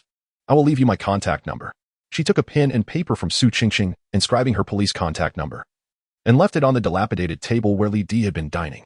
As they departed Wang Jiangwo's residence, a heavy silence enveloped the group. Su Qingqing declared resolutely, we must apprehend the murderers swiftly to provide closure for Li Di and the others. Did the Wang couple have no children? Shen Mu inquired. Wu Qingjun shook his head and replied, no, neither of them are from this city. Wang Jiangwo moved here only because he works as a cleaner. His hometown is in Heyun Town. Shen Mu was familiar with Heyun Town, known as the most remote and impoverished township in the city. Upon exiting the residential complex, the group returned to the criminal police team for lunch, forgoing any rest, and gathered in the conference room to peruse the case files while awaiting Yu Yan's review of the surveillance results. Around 2 in the afternoon, Yu Yan and his team arrived at the criminal police unit. Old Yu, have you made any progress? Wu Qingjun inquired promptly. Yu Yan picked up the water cup in front of Wu Qingjun and gulped it down, wiping his mouth afterward. We reviewed the surveillance along the route, including the external cameras of several shops. Since May 6th, the day Huang San began to follow Wang Jiangwo, it has been evident that someone has indeed been tailing him every day until the day of his murder. However, he paused, shaking his head. The individual in the surveillance footage, regardless of rain or shine, wears a bulky black raincoat, a hat, and a mask, rendering their face completely unrecognizable. Upon hearing this, disappointment washed over the group. They had not anticipated the surveillance footage would yield no useful information. What about you? Any findings? Yu Yan asked Wu Qingjun and the others. Wu Qingjun let out a wry smile. We found nothing either. Wang Jiangwo's wife is completely oblivious, with all leads in the case severed. A sense of despondency enveloped the team. Several suspects either had alibis or their identities were untraceable. Was the murderer a demon, capable of transformation? With a forceful strike of his fist upon the table, Deluo expressed his frustration. Xiao Ruowu's expression mirrored the gravity of the situation as she slowly articulated. Since we cannot identify that individual, our next course of action should be to locate the primary crime scene by uncovering the initial location of the murder. The perpetrator is bound to leave behind some trace of evidence. The group nodded in agreement, acknowledging Xiao Ruowu's assertion. Yet they were acutely aware that pinpointing the crime scene would prove to be a formidable challenge. Prior to the tragic demise of Lu Tsuetie, they had endeavored to discover the sites where Wang Jiangwo and Zhou Ping had been murdered, but their efforts yielded nothing. If the assailant was intent on eliminating the 3 victims, they could easily choose a secluded spot to carry out their heinous act, making the task of finding the initial crime scene exceedingly difficult. Yu Yan heaved a sigh, articulating the collective sentiment of the group. Shen Mu, however, remained detached from the ongoing discussion, engrossed in perusing the case files. At that moment, he set the documents aside and interjected, in fact, it is quite feasible to uncover the primary crime scene. Oh, Shen Mu, have you made a discovery? Wu Qingjun and the others turned to him in surprise. Shen Mu replied, please wait a moment. With that, he turned and exited the conference room. Shortly thereafter, the sound of running water emanated from the adjacent restroom. After a brief interval, Shen Mu returned, his hands freshly washed. The group was momentarily taken aback. They had anticipated he had uncovered something significant and had gone to retrieve pertinent materials, only to find he had merely stepped out to wash his hands. Little Shen.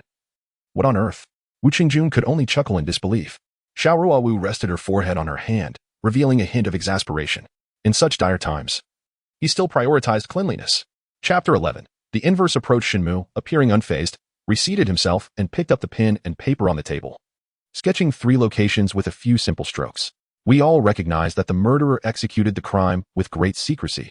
Despite our extensive inquiries among the populace, we uncovered not a single clue. Thus, my perspective diverges from that of Teacher Wu. I posit that the crime must have occurred in a concealed locale, perhaps even within the confines of the murderer's residence. Upon hearing this, the others shook their heads in unison. Xiaoshen, Yin interjected. The evidence we have gathered indicates that the murderer was not familiar with the 3 victims, a point you previously concurred with. Given this unfamiliarity, why would the victims, without any caution, accompany the murderer to his abode? This is patently illogical. Others nodded in agreement with Yu Yin's assertion. However, Shen Mu merely chuckled. I have not refuted my earlier analysis. I still maintain that the murderer may indeed be unfamiliar with the victims. Then how do you account for the victims following the murderer without any precaution? Yu Yin pressed on.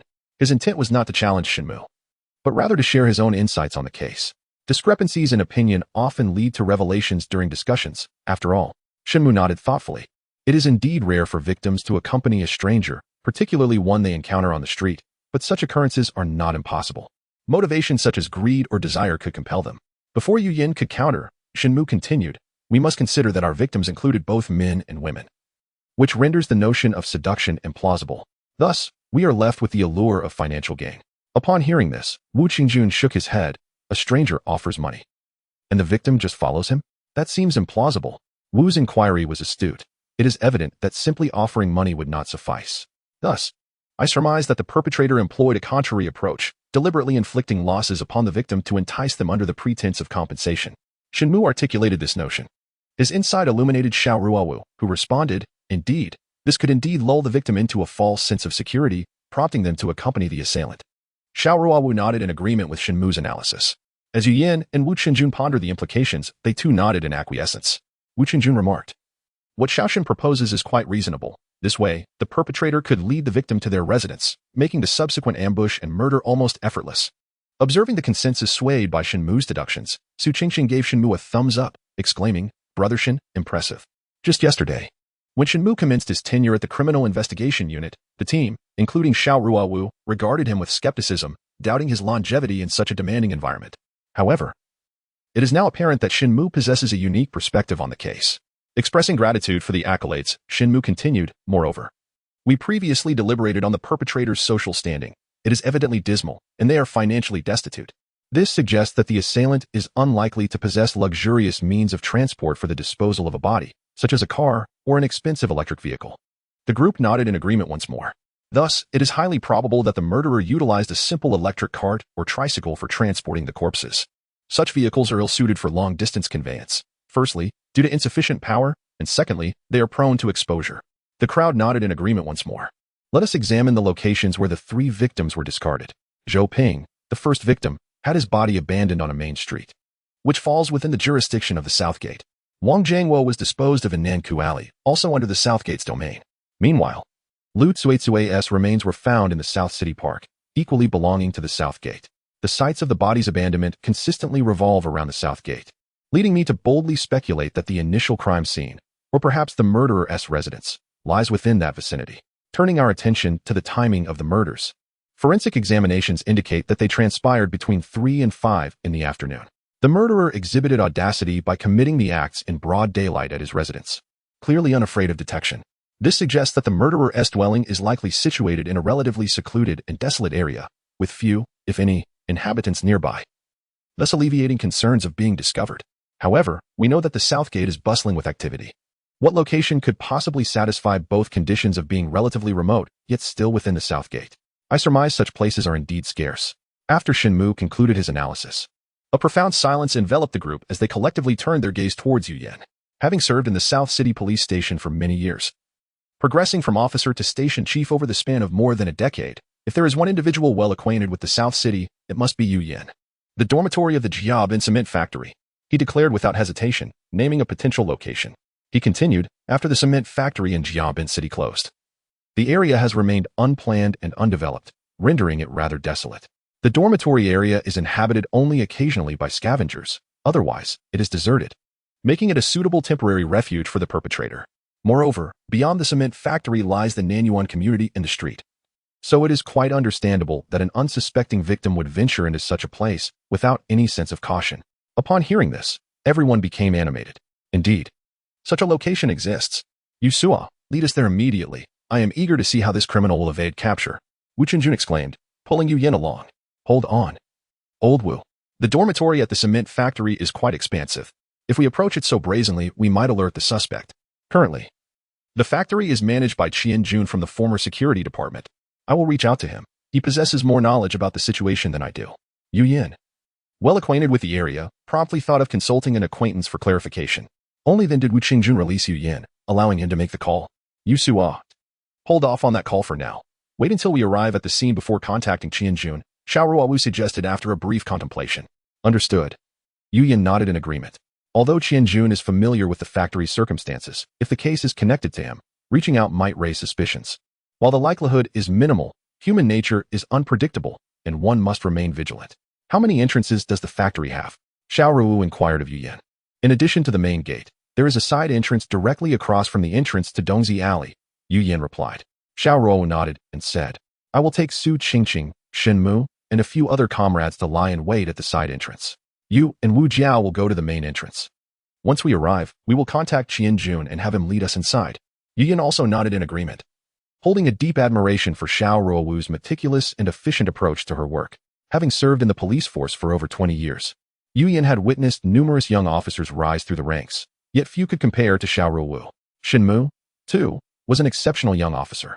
The group was promptly divided into two teams, with Xiao Ruowu leading Shen Mu and others to the side entrance of the cement factory, while Yu Yan and Wu Qingjun took their team to wait at the main entrance for Qian Jun Chapter 12, the eyewitness upon reaching the designated location. Su Qingqing parked the vehicle beside the entrance of Dongzi Alley, directly opposite the side entrance, setting up surveillance on it. The cement factory, long abandoned, had its large iron gate rusted and corroded, with the lock appearing as if it could be easily broken with a mere brick. As time trickled by, an hour passed with no word from Yu Yan's side. Su Qingqing, feeling anxious, remarked, I hope we can find the murder scene soon. This case remains unsolved, and I feel as though I've begun to stink from days away from home. Turning to Shen Mu, she inquired, Brother Shen, do you really think the murder scene could be inside the cement factory? Shen Mu gazed at the weathered iron gate and casually responded, rest assured. We will surely find results. Noticing Shen Mu's unwavering confidence, Xiao Ruowu felt a stir of emotion within her, just as her police communicator suddenly rang. Hello, Yu Office. What is the update? Upon receiving a call from Yu Yan, Xiao Ruowu immediately inquired, prompting Su Qingqing and Shen Mu to fall silent. All right, we shall be there shortly. After a brief exchange, Xiao Ruowu hung up the phone. Qingqing, drive us to the cement factory at once. Shen Mu, please inform Deluo and the others to remain on site. Accompanying them were two police vehicles, the latter of which belonged to Deluo and his team. Shen Mu retrieved his police communication device and relayed Xiao Ruowu's orders to Deluo. After receiving confirmation, Su Qingqing pressed the accelerator, maneuvering through the factory's gates. Arriving at the dormitory building number 2 of the cement factory, Yu Yan approached them as soon as they disembarked. Captain Xiao, we have discovered bloodstains in room 101. The premises have been secured, and Officer Wu is currently conducting searches in each dormitory for eyewitnesses. With her brows furrowed in concentration, Xiao Ruowu advanced towards room 101, instructing, notify the forensic experts and criminal investigation technicians to come over. Additionally, where is Director Qian from the factory security department? Yu Yan promptly gestured to a man in his 50s nearby. Director Qian, please come here. This man, naturally, was Qian Jun, the security chief in question. Aware of the ongoing homicide, he wore a troubled expression. After all, he was nominally responsible for security at the cement factory, and such an incident would be difficult to explain. This is Captain Xiao, the Jiabin City Criminal Police Team. Captain Xiao, this is Qian Jun, the security chief of the cement factory. Yu Yan introduced them briefly before stepping aside to notify the forensic and investigation teams. Director Qian, do you often come to inspect the dormitories? Standing at the entrance of room 101, Xiao Ruowu cast a glance inside.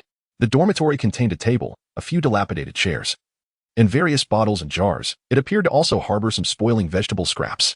In the corner lay a pile of cement bags, while the cement floor bore faint traces of dark brown blood. There was an inner room in the dormitory, but Xiao Ruowu refrained from entering, choosing instead to wait for the arrival of forensic experts and criminal investigation personnel. Ever since the cement factory's closure, the former employees had all relocated. And given the dilapidated state of the buildings, almost no one frequented the place except for the occasional vagrant seeking refuge for the night. I usually come only upon notification to escort the vagrants away. Otherwise, I seldom visit, Qianjun reported earnestly. Have you encountered any residents of room 101? Xiao Ruowu turned to him and inquired further. I have not seen anyone. Room 101 has remained locked, and I am unaware of when it was last opened. Qianjun replied. Upon inspecting the lock on the door, Xiao Ruowu noted that it was heavily corroded with rust and bore marks from a brick that had been used to force it open. Are there any other occupants in the dormitory? Xiao Ruowu asked again. Well, I'm not quite certain. I haven't been here for some time, Qianjun replied awkwardly.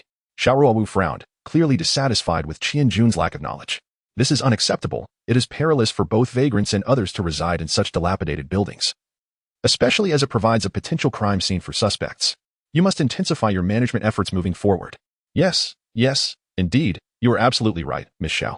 I intend to report this and propose the demolition of these dormitory buildings. Qianjun busily spoke.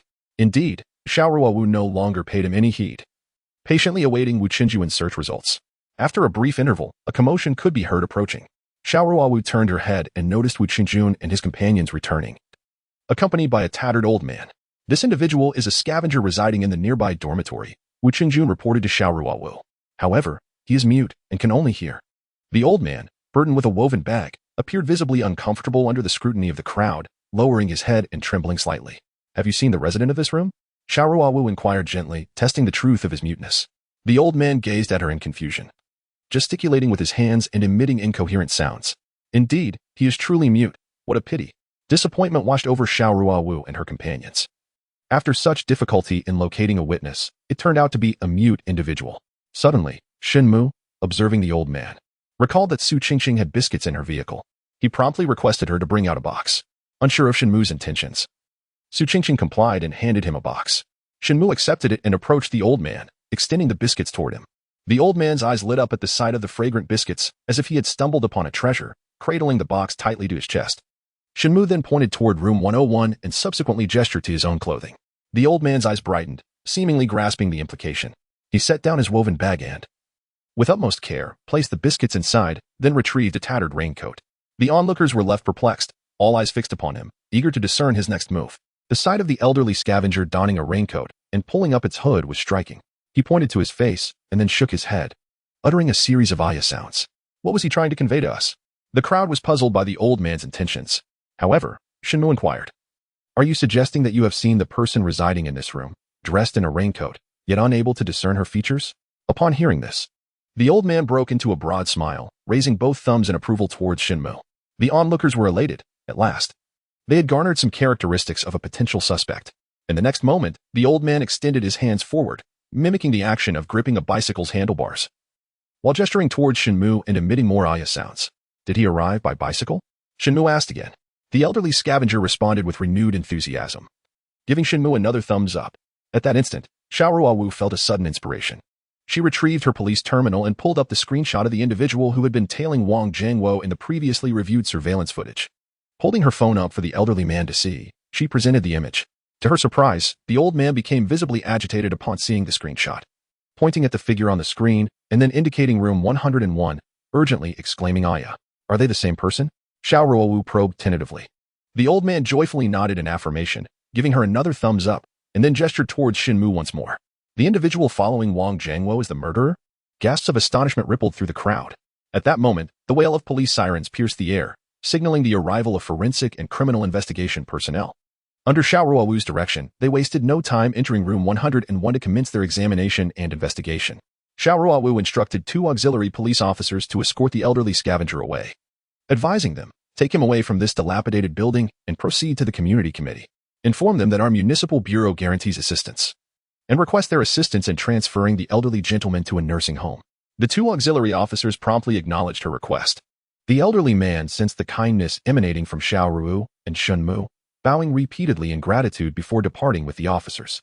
Meanwhile, the crowd awaited the forensic examination results. It wasn't long before the forensic expert hurriedly emerged. Addressing Xiao, preliminary examination reveals that the blood on the ground belongs to 3 individuals, with blood types A, AB, and O. These correspond to Wang Jiangwo, Zhou Ping, and Lu Tsuizue. However, for a definitive analysis, we will need to extract blood samples for further testing. Following the forensic report, 2 technicians also appeared, each holding a hammer and a black raincoat. The hammer bore brownish bloodstains and white brain matter, both of which had dried. Upon closer inspection, the raincoat was unmistakably the same one worn by the assailant while stalking Wang Jiangwo. This location was indeed the primary crime scene. The crowd, upon seeing the hammer and raincoat, was filled with exhilaration, speculating that the hammer was likely the weapon of murder. Has the blood on the hammer been analyzed? Someone inquired. Yes, it has been examined, and the blood on the hammer matches the blood on the ground, consisting of the same 3 blood types, A, AB, and O. Indeed. The hammer was confirmed to be the murder weapon, prompting further elation among the onlookers. Despite Xiao Ruowu's typically frosty demeanor, she could not suppress her excitement at this moment. The case finally showed signs of resolution. Not only had they located the primary crime scene, but they had also discovered the murder weapon. Are there any other traces or characteristics? Xiao Ruowu inquired of the forensic team. We extracted a substantial amount of fingerprints from within, yet unfortunately, we failed to recover any footprints, as if they had been deliberately destroyed, one of the forensic technicians replied. Xiao Ruowu's heart sank at the news of the missing footprints. It was clear that if the perpetrator had the forethought to obliterate their footprints, the numerous fingerprints left behind might not belong to them either. It was improbable that only the footprints would be destroyed while the fingerprints remained intact. Does the hammer bear any fingerprints? Xiao Ruowu pressed further. The technician responded. All the fingerprints we found are outdated. There are no recent prints. I suspect the murderer wore gloves or deliberately wiped them away. Upon hearing this, the collective mood of the group dampened. Without fingerprints, they would be unable to match the evidence against the computer database, which would significantly hinder their subsequent investigative efforts. Xiao Ruowu and her team convened to discuss their next steps. In addition to awaiting further examination by the forensic experts, they resolved to mobilize all available resources to canvass the surrounding area, hoping someone might have seen the suspect and could provide identifying information. Just as they were preparing to launch their investigation, Xiao Ruowu's police communicator suddenly buzzed to life. Hello, Director Li, came the immediate response from Li Donglai.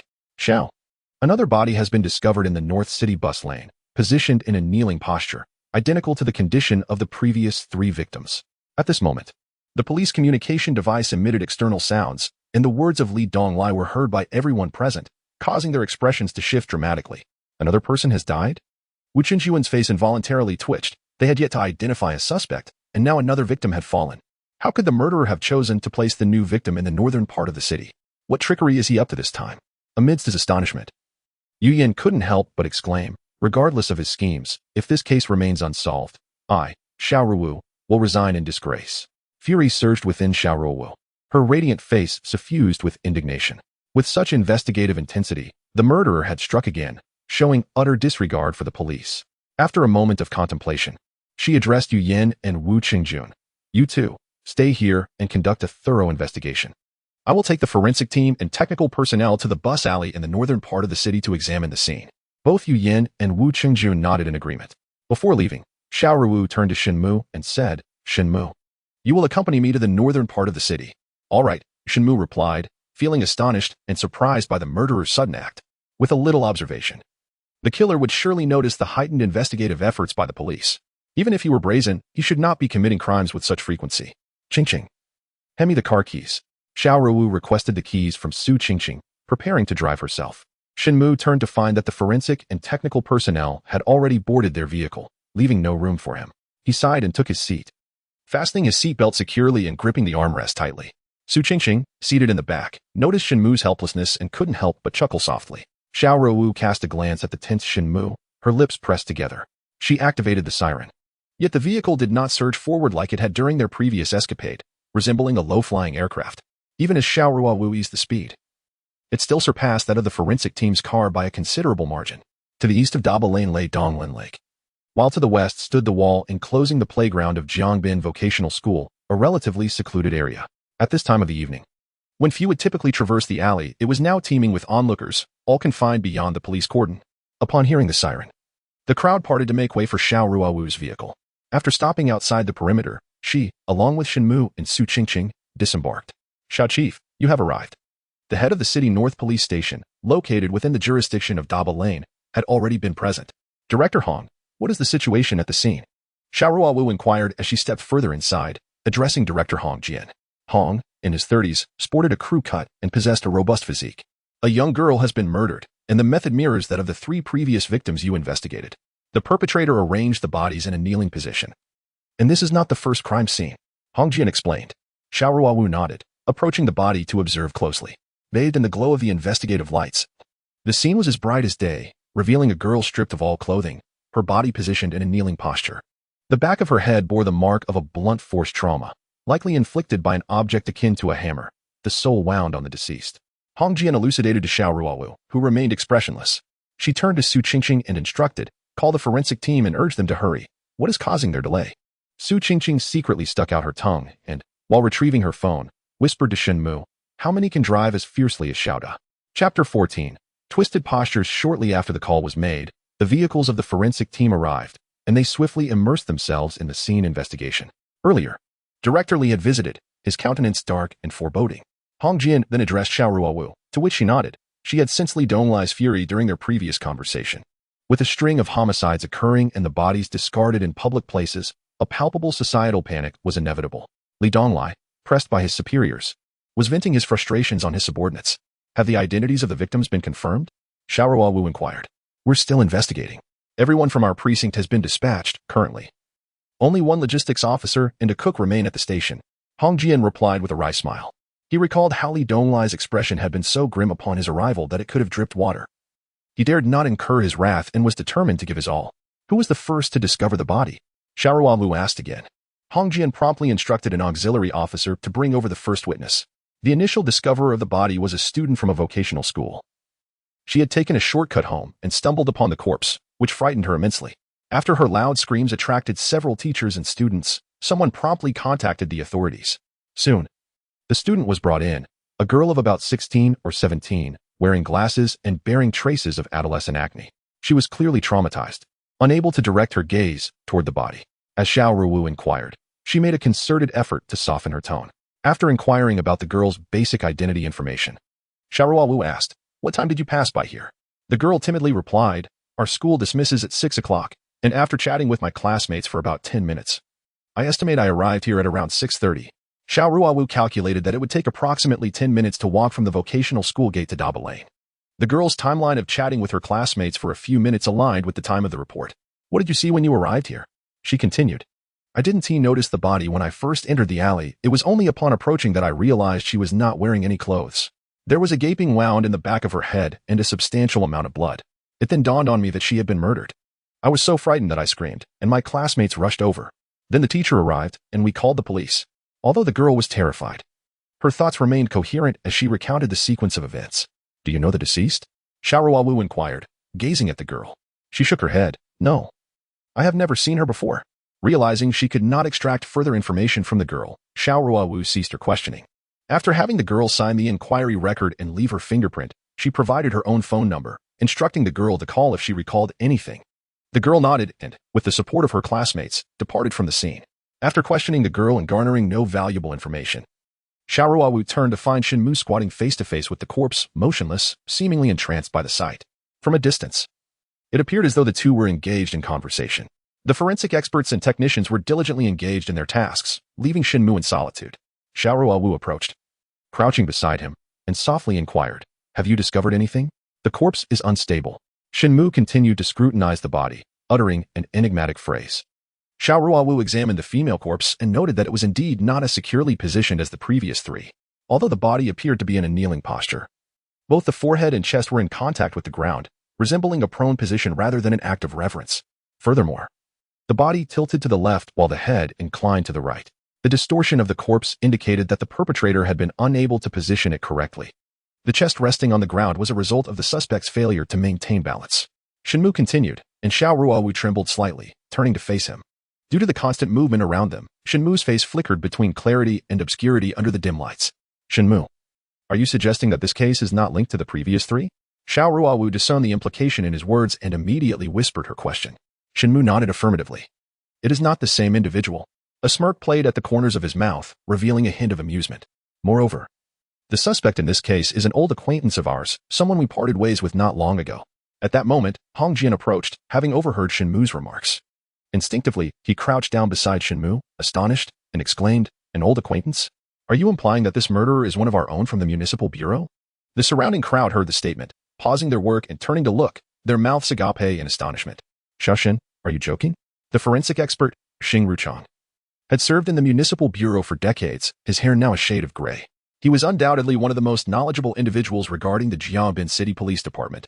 Thus, when Xing Ruchang heard Shen Mu claim that the perpetrator was an old acquaintance, he was taken aback, incredulously pressing Shen Mu for clarification. Not only Xing Ruchang, but even Xiao Ruowu was taken aback by Shen Mu's words. If the assailant was a colleague, even if merely an auxiliary officer, the implications would be far more significant. However, Shen Mu shook his head. "When did I say the murderer was a colleague from the bureau? But you just mentioned that the killer is an old acquaintance of ours, and it hasn't been long since we parted." Hong Jian looked at Shen Mu in confusion.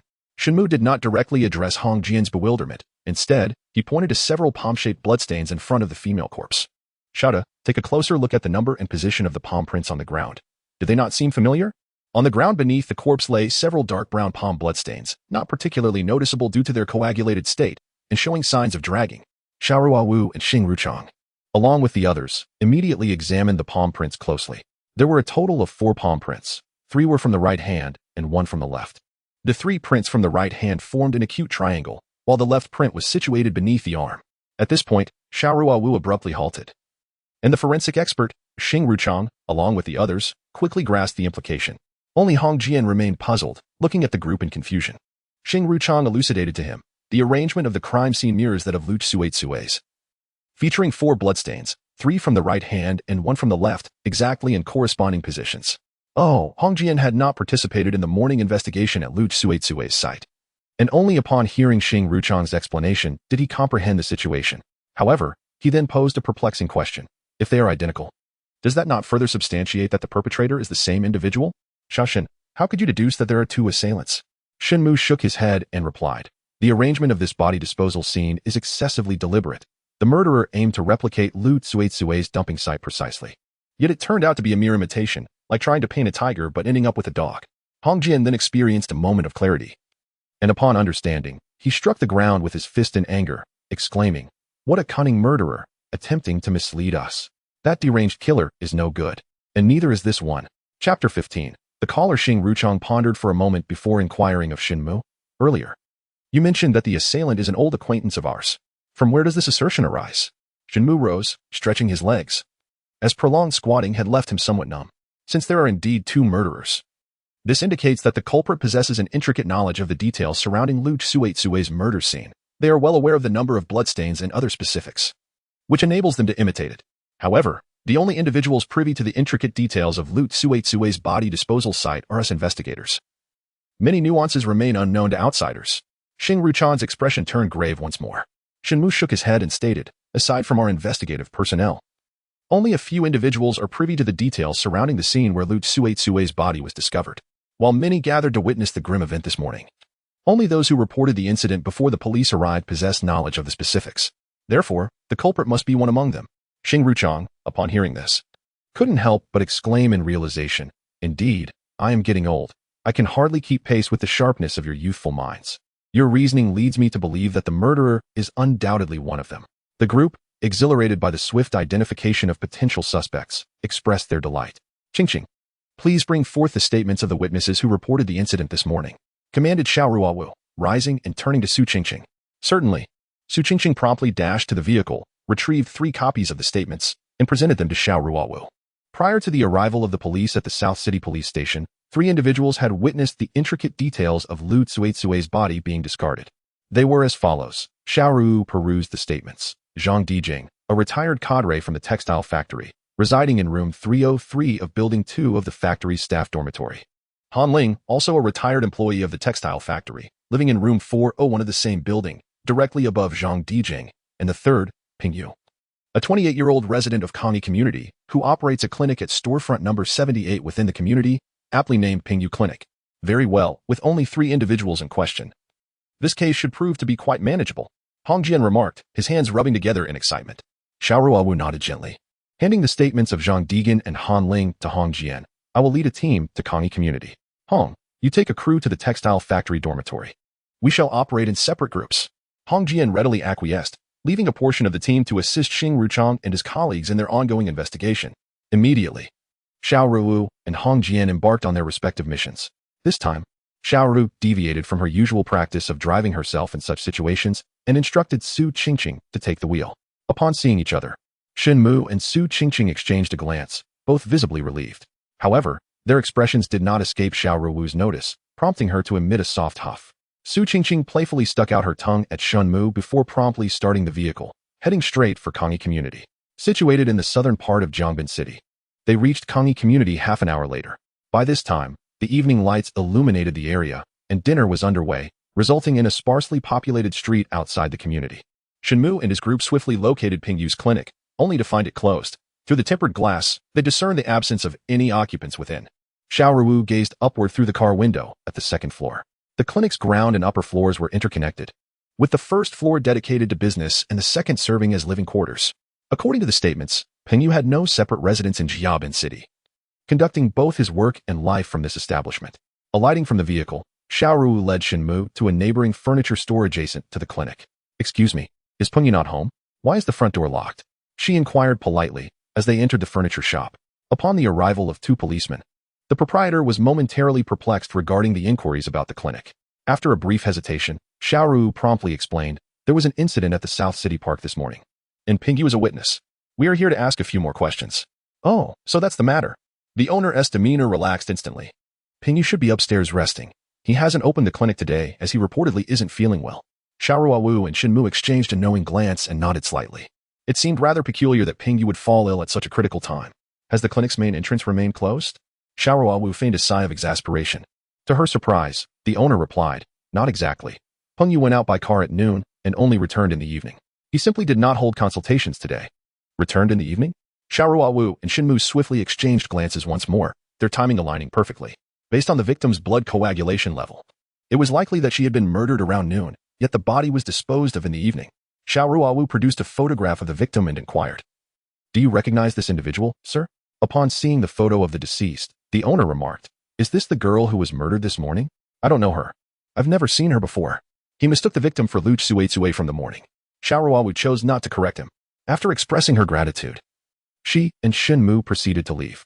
As they reached the threshold, Shen Mu suddenly turned back to the owner and asked, "Did Pingyu drive both when he left and returned?"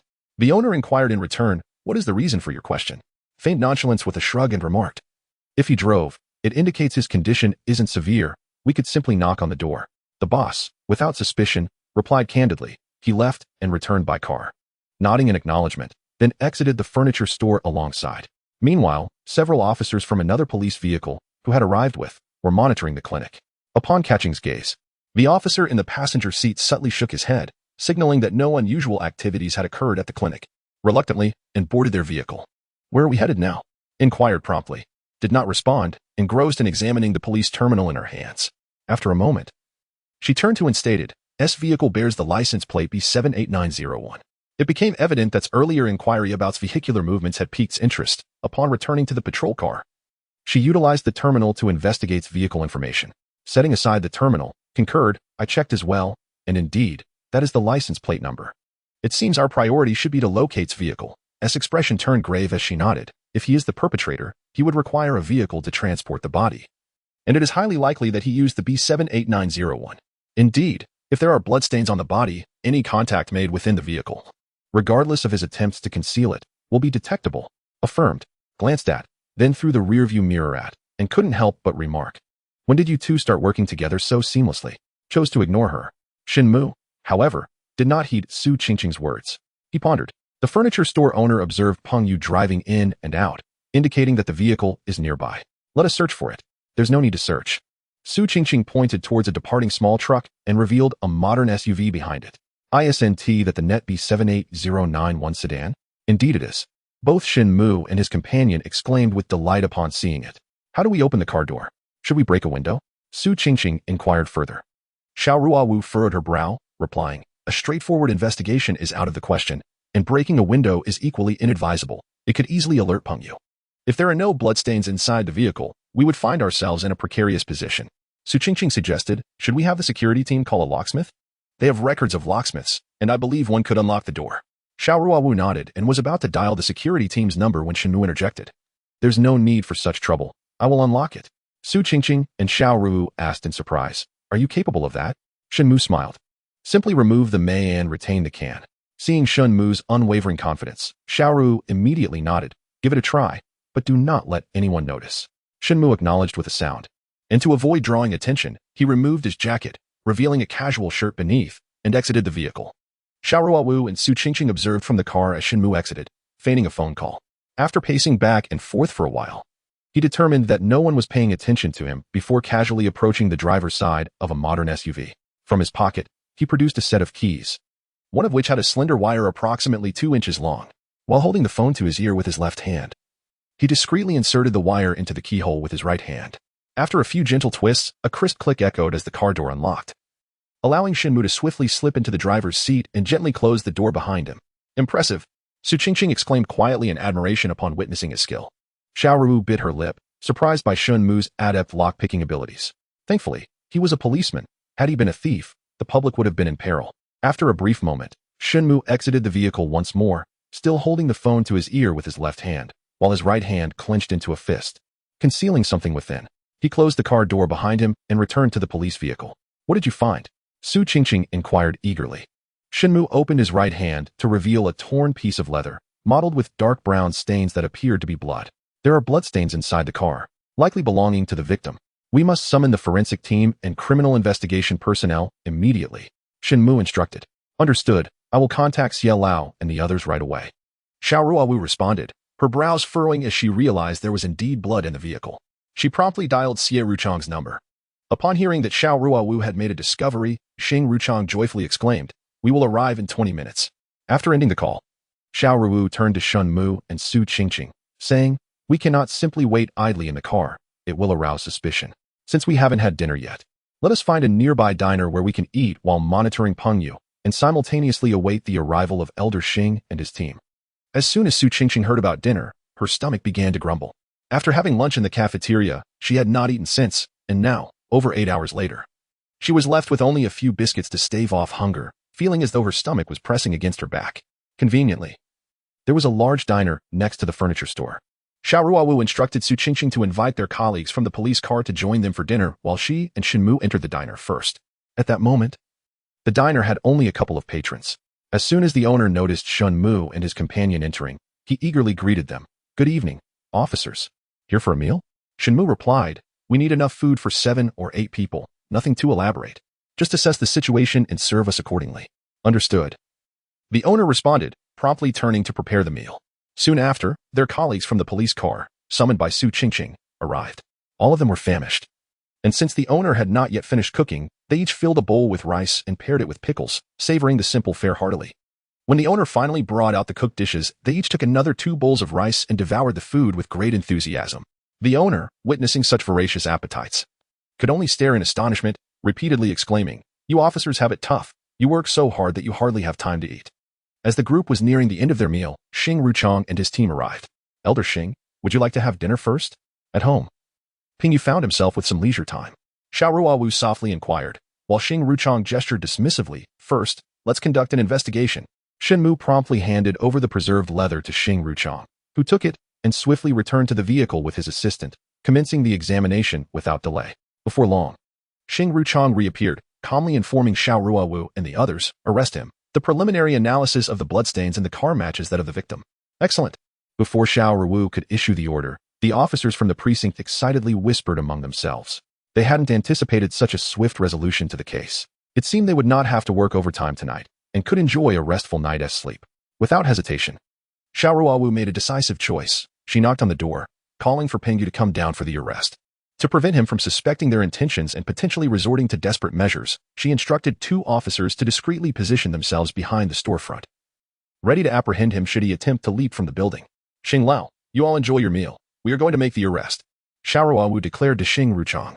"Very well," Xing Ruchang replied, aware that his age rendered him less capable of assisting in the arrest. Moreover, since Xiao Ruowu joined the criminal investigation team, her involvement had never resulted in failure during apprehensions. Thus, he felt secure allowing the chef to prepare a sumptuous feast for them to relish. Xiao Ruowu and her team approached the clinic and began to knock vigorously on the door.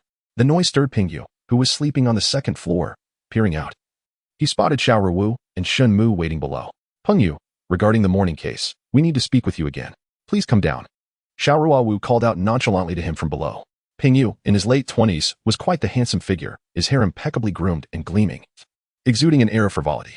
Recognizing Xiao Ruowu, he recalled their earlier encounter that morning, since only she and Shen Mu were present downstairs. He presumed they had returned regarding the morning's case. Little did he expect that several burly men lay hidden in his blind spot. All right, officer, I'll be down shortly. Peng Yu replied, retreating his head. However, both Shen Mu and Xiao Ruowu sensed that Peng Yu was not descending immediately, but rather peering down from above, observing the situation. After a while, when he discerned no unusual activity below, he reluctantly made his way down. Before he opened the tempered glass door, Peng Yu glanced around. Reassured to see only Xiao Ruowu and Shen Mu, he finally felt at ease enough to open the door. As a small gap appeared, Shen Mu suddenly pushed through. Stepping inside, followed closely by Xiao Ruowu. Simultaneously, the hidden men burst forth from the adjacent room, surging into the clinic. What is the meaning of this? Peng Yu sensed something was amiss. If it were merely an inquiry, the police would not resort to such rudeness. His gaze quickly darted around. Realizing that Xiao Ruowu and her companions had effectively blocked his escape, leaving him no time to flee. Peng Yu, we suspect you are involved in a murder case. We ask that you cooperate with our investigation. Xiao Ruowu flashed her police badge in front of him, her voice cold and commanding. Chapter 17. Digging a pit as the crowd surrounded Peng Yu, Shen Mu switched on the clinic's lights, illuminating the interior instantly. I am involved in a murder case? How is this possible? I do not know the deceased woman from this morning. How could I have killed her? Peng Yu shook his head fervently. You did not mention that case, Xiao Ruowu remarked coldly. Is there another case? I am only aware of the incident at the Southern Park this morning. I am not privy to any other matters, Peng Yu replied, forcing himself to remain calm. Xiao Ruowu produced a photograph of the female victim from Dabai Alley. Do you recognize her? Peng Yu glanced at it and immediately shook his head. I do not know her. Xiao Ruowu fixed her gaze upon him. Look more closely. Do you truly not recognize her? Peng Yu scrutinized the image again, but continued to shake his head. I genuinely do not know who she is. Officer. Is there some misunderstanding? Please do not let hearsay waste my time. It is far more urgent to apprehend the real culprit. Having spent several years in the police force, Xiao Ruowu had encountered many seasoned deceivers like Peng Yu. She understood his intent to obfuscate the truth, aiming to disrupt the rhythm of the interrogation. Where did you drive during your outing at noon? What did you do? Xiao Ruowu maintained her high-pressure stance, her voice icy once more. Upon hearing that the police were aware of his driving, Peng Yu's expression shifted slightly. I felt unwell today, so I took a drive to get some fresh air. Honestly, the traffic conditions in Jiangbin City are atrocious. You traffic officers must intensify your efforts to manage it. There are traffic jams and pedestrians recklessly ignoring red lights. Xiao Ruowu observed Peng Yu's deliberate attempts to divert the conversation, remaining calm and composed despite his evasions. Noticing that his nonsensical ramblings did not provoke her ire, Peng Yu's words faltered slightly. Peng Yu, you cannot deceive us, the police. Be honest and answer my questions. Where did you go at noon, and what did you do? Did you spend the entire afternoon joyriding? Indeed, I was out for a drive all afternoon and returned only in the evening. Peng Yu, influenced by Xiao Ruowu's words, quickly admitted to joyriding for the entire afternoon. Xiao Ruowu coldly inquired, did you have any contact with anyone from the moment you left until your return, including the victim? She then presented a photograph of the victim to Peng Yu. No, Peng Yu responded with unwavering certainty. Little did he know that Xiao Ruowu's question was a trap. If he did not know the victim, why were there traces of the victim's blood in his car? Sensing that Peng Yu had fallen into the trap, Xiao Ruowu ceased her inquiries and nodded to the officers present. A burly policeman immediately declared, Peng Yu, open your car. We need to conduct a search. Upon hearing that the police intended to search his vehicle, Peng Yu's composure shattered. It dawned on him that the police were not acting without reason, but rather had gathered evidence before confronting him. The car. A sheen of sweat began to form on his forehead, and his complexion turned pale. If you do not open the car, we will break the windows to search. The policeman warned him with an air of arrogance. With evidence in hand and Xiao Ruowu's interrogation leaving Peng Yu with no escape route, he realized the situation had turned dire. I have privacy in my car. Peng Yu protested, his face ashen as he prepared to continue his futile defense. Drive. The policeman, uninterested in further verbal exchanges, turned to instruct his colleagues. Suddenly, two police officers rushed out and pulled open the passenger door, swiftly entering the vehicle. At that moment, Peng Yu's face turned ashen, and his lips trembled violently. It was only then that he comprehended the grim reality. These officers had already conducted a search of his car, as evidenced by the ease with which the door had opened. As the two officers removed the back seat, they extracted a leather cover from the interior of a sofa. Peng Yu's legs buckled beneath him, and he collapsed onto the ground. The leather cover bore stained corners, darkened with blood, unmistakably revealing its gruesome origin. Clearly, in the aftermath of his crime, Pingyu had failed to eradicate all traces of the blood, leaving behind irrefutable evidence for the authorities. "Officers," he pleaded, "you must listen to me. It was that woman who compelled me. She insisted on marrying me. How could I possibly wed a massage parlor worker? Her pressure was relentless, and I had no choice but to kill her." As he spoke, the fallen Pingyu broke down in tears. The seasoned officers present were all too familiar with the facade of crocodile tears. Xiao Ruowu lifted the victim's photograph once more. "Do you recognize this individual now? What is her name?" "Yes, I know her. Her name is Cui. She works at the Longjiao bathhouse in Jiangbin City as a massage therapist." Without waiting for Xiao Ruowu to inquire further, Pingyu divulged everything in a rush. It turned out that he had a penchant for indulgence, particularly in the realm of massage. Over time, he became acquainted with Cui from the Longjiao bathhouse, and their relationship rapidly intensified. Yet, Pingyu regarded this affair as mere amusement, never contemplating a genuine relationship with Cui, let alone marriage. However, Cui had developed genuine feelings. She truly had fallen for Pingyu and began to entangle herself with him. Sensing the situation was becoming precarious, Pingyu intentionally began to distance himself from Cui. Yet, Cui, being well acquainted with the ways of the world, was not one to capitulate easily. Rather than withdrawing, she pressed even harder, leading to frequent arguments between them. Eventually, Cui resorted to threats, declaring her intent to confront his family. Pengyu had a girlfriend back in his hometown, with whom he was preparing to marry. If Cui caused a scene, it would ruin everything. Gradually, he began to entertain murderous thoughts to silence her. That very morning, while exercising at South City Park, he stumbled upon the site where Lu Tsuetsuye had been abandoned. Seizing upon this opportunity, he devised a cunning plan to eliminate Cui and frame the deranged killer responsible for 3 murders. Thus, when he arranged to meet Cui later that afternoon, he executed his deadly scheme in the vehicle. Under the guise of a casual encounter, he struck her fatally with a hammer while she was unsuspecting. As dusk approached, he intended to dispose of her body. He chose the secluded area of Daba Alley, particularly desolate in the evening, perfect for such a grim task. In orchestrating the scene, he meticulously imitated the circumstances of Lu Tsuetsuye's demise, deliberately imprinting 4 bloody handprints on the ground and positioning Cui Ying's body in a kneeling posture, intending to create the illusion that it was the work of the same deranged murderer. He believed his plan was flawless, yet within hours, the police arrived at his doorstep and apprehended him. "How did you find me?" Pingyu, who fancied himself exceedingly clever, inquired with lingering disbelief as he was led away in handcuffs, casting a glance back at Xiao Ruowu and her companions. Xiao Ruowu chose to disregard him, and she made no mention of Shen Mu's discovery of clues that ultimately led to his apprehension. This was, of course, intended to protect Shen Mu, as revealing the names of investigators is not to be taken lightly. One of the officers escorting him remarked, "The net of justice is vast and yet not to be evaded. Having taken a life, one must anticipate the pursuit of the police." Seeing Xiao Ruowu's reluctance to disclose the truth, Pengyu sighed and resigned himself to being let out. During Pengyu's arrest, a crowd had already gathered to witness the spectacle. As the police brought him out, onlookers whispered and pointed, exchanging furtive glances. Filled with shame, Pengyu lowered his head and silently allowed the officers to escort him to the police vehicle. Chapter 18. Numbness. Although the case of the body dumping incident in Daba Alley had been solved, the 3 murder cases in the southern part of the city remained without leads, leaving Xiao Ruowu with mixed feelings of joy and concern. As night fell, and the clock approached 9, the officers from the North City Police Station, having completed their work, began to depart. Xing Ruchang and his team, having fulfilled their duties, also retreated to the municipal office for rest. After Shen Mu and his companions entered the car, Su Qingqing yawned and inquired, "Xiaoda, where are we headed now?" Noticing the fatigue evident on both Su Qingqing and Shen Mu, Xiao Ruowu suggested, "Let us return to rest. After a day of toil, you must both be weary." Su Qingqing, upon hearing this, cheerfully replied, "All right then, we shall resume the battle tomorrow." She first dropped Xiao Ruowu off at her residence. Shen Mu observed that Xiao Ruowu resided in the most upscale community in Jiabin City, a place where every inch of land was precious and all units were spacious. This immediately piqued his curiosity about how Xiao Ruowu could afford to purchase a home in such a prestigious area. It is understood that Shen Mu is aware that Xiao Ruowu is not the type to engage in corruption, and moreover, her salary is limited, amounting to over 100,000 a year. Even after a decade of work, she would still be unable to afford a home in this community. Xiao Ruowu instructed Su Qingqing to park the car at the entrance of the community and reminded her to take Shen Mu home before stepping out and walking into the neighborhood. Under the dim light, Xiao Ruowu's silhouette was graceful and elegant, striking yet somewhat forlorn, a stark contrast to her astute demeanor during the day. At that moment, Shen Mu seemed to finally realize that Xiao Ruowu was indeed a woman, and a stunning beauty at that.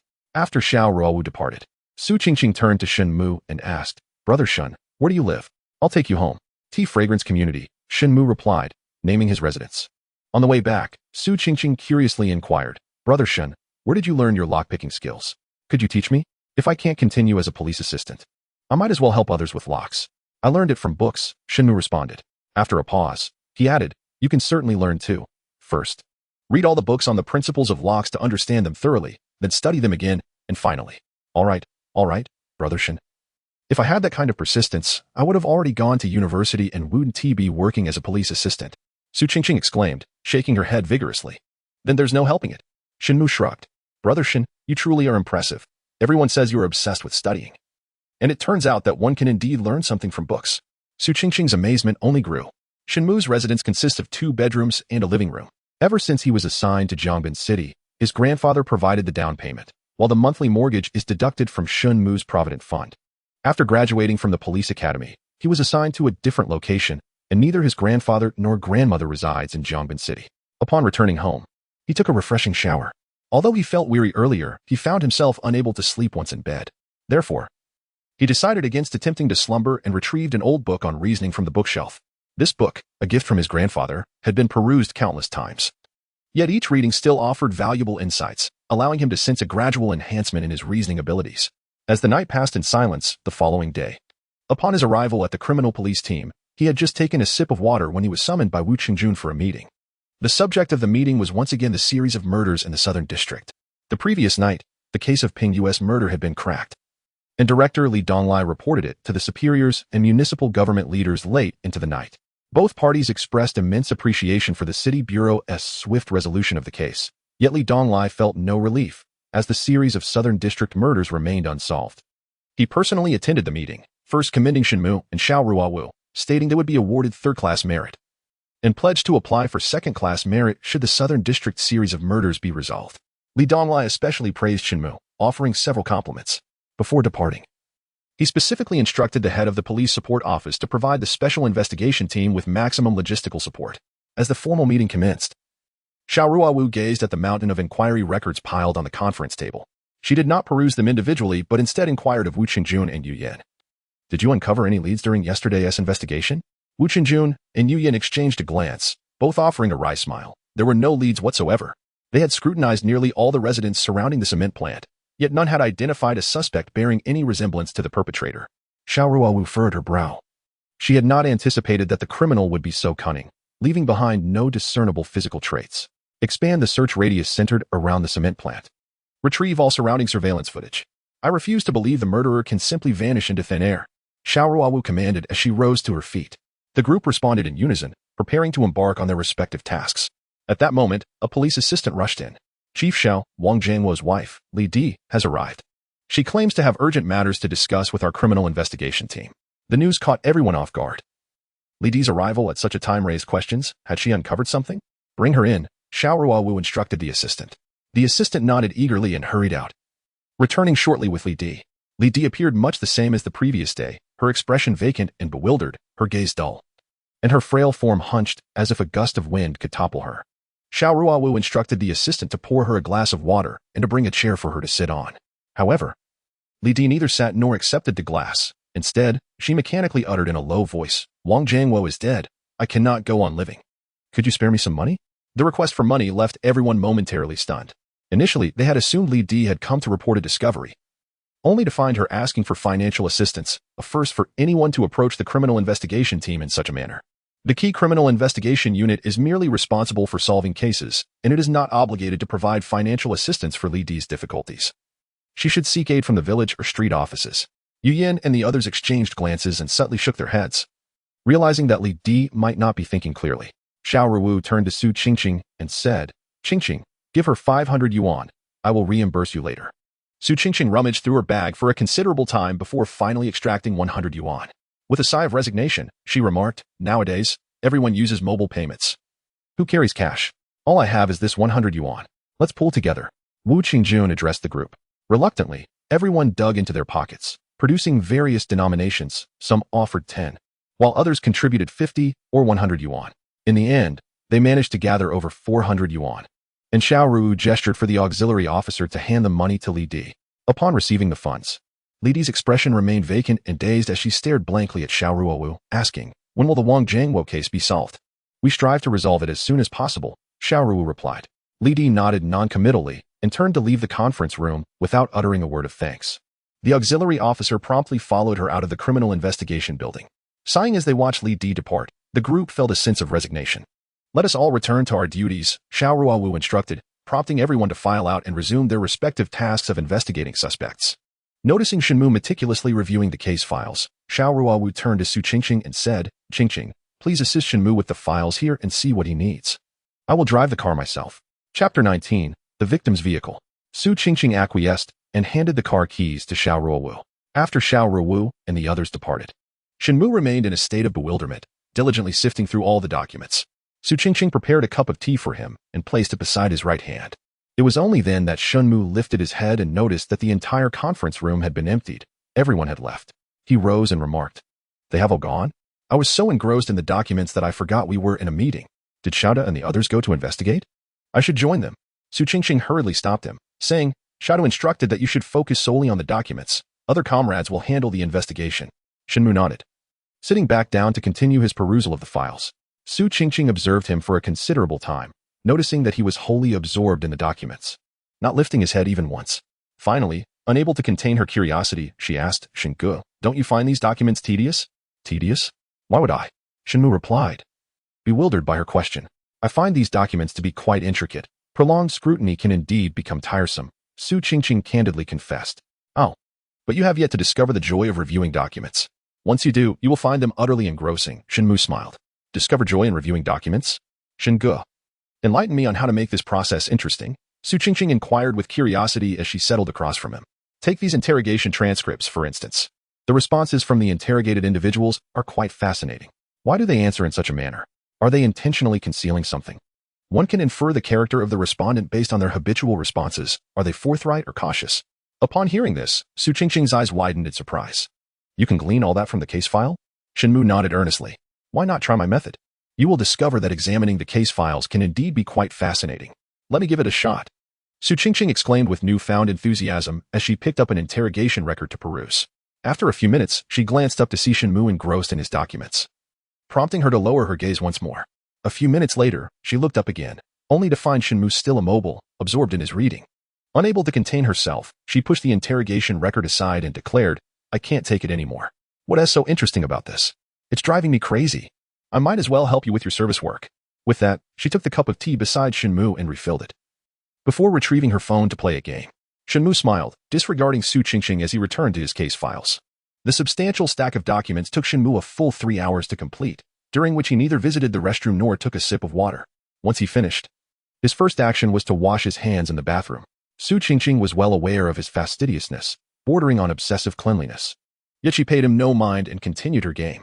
Upon his return, Shen Mu leaned back in his chair, interlocking his fingers behind his head, staring blankly at the ceiling.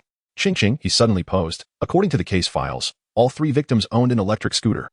How do you think the murderer would have disposed of their vehicles after the crime? How else? They'd either sell them or abandon them in some remote spot." Su Qingqing replied, her focus unwavering from her game. Shen Mu shook his head and remarked, "Whether selling it or carelessly discarding it, it would be easily discovered by the police. If it were me, I would not act so recklessly." Su Qingqing glanced at Shen Mu and inquired, "Then how would you handle it?" Shen Mu straightened his posture, tapping his fingers on the conference table as he spoke. "There is an ancient saying that goes, the greatest concealment lies within the city. If one wishes to avoid detection of the victim's vehicle by the police, the most prudent course of action would be to park the car in a parking shed of a certain residential area. This way, it would remain unnoticed, as no one would suspect that a vehicle parked in such a place was deliberately placed there by a suspect." "Ah?"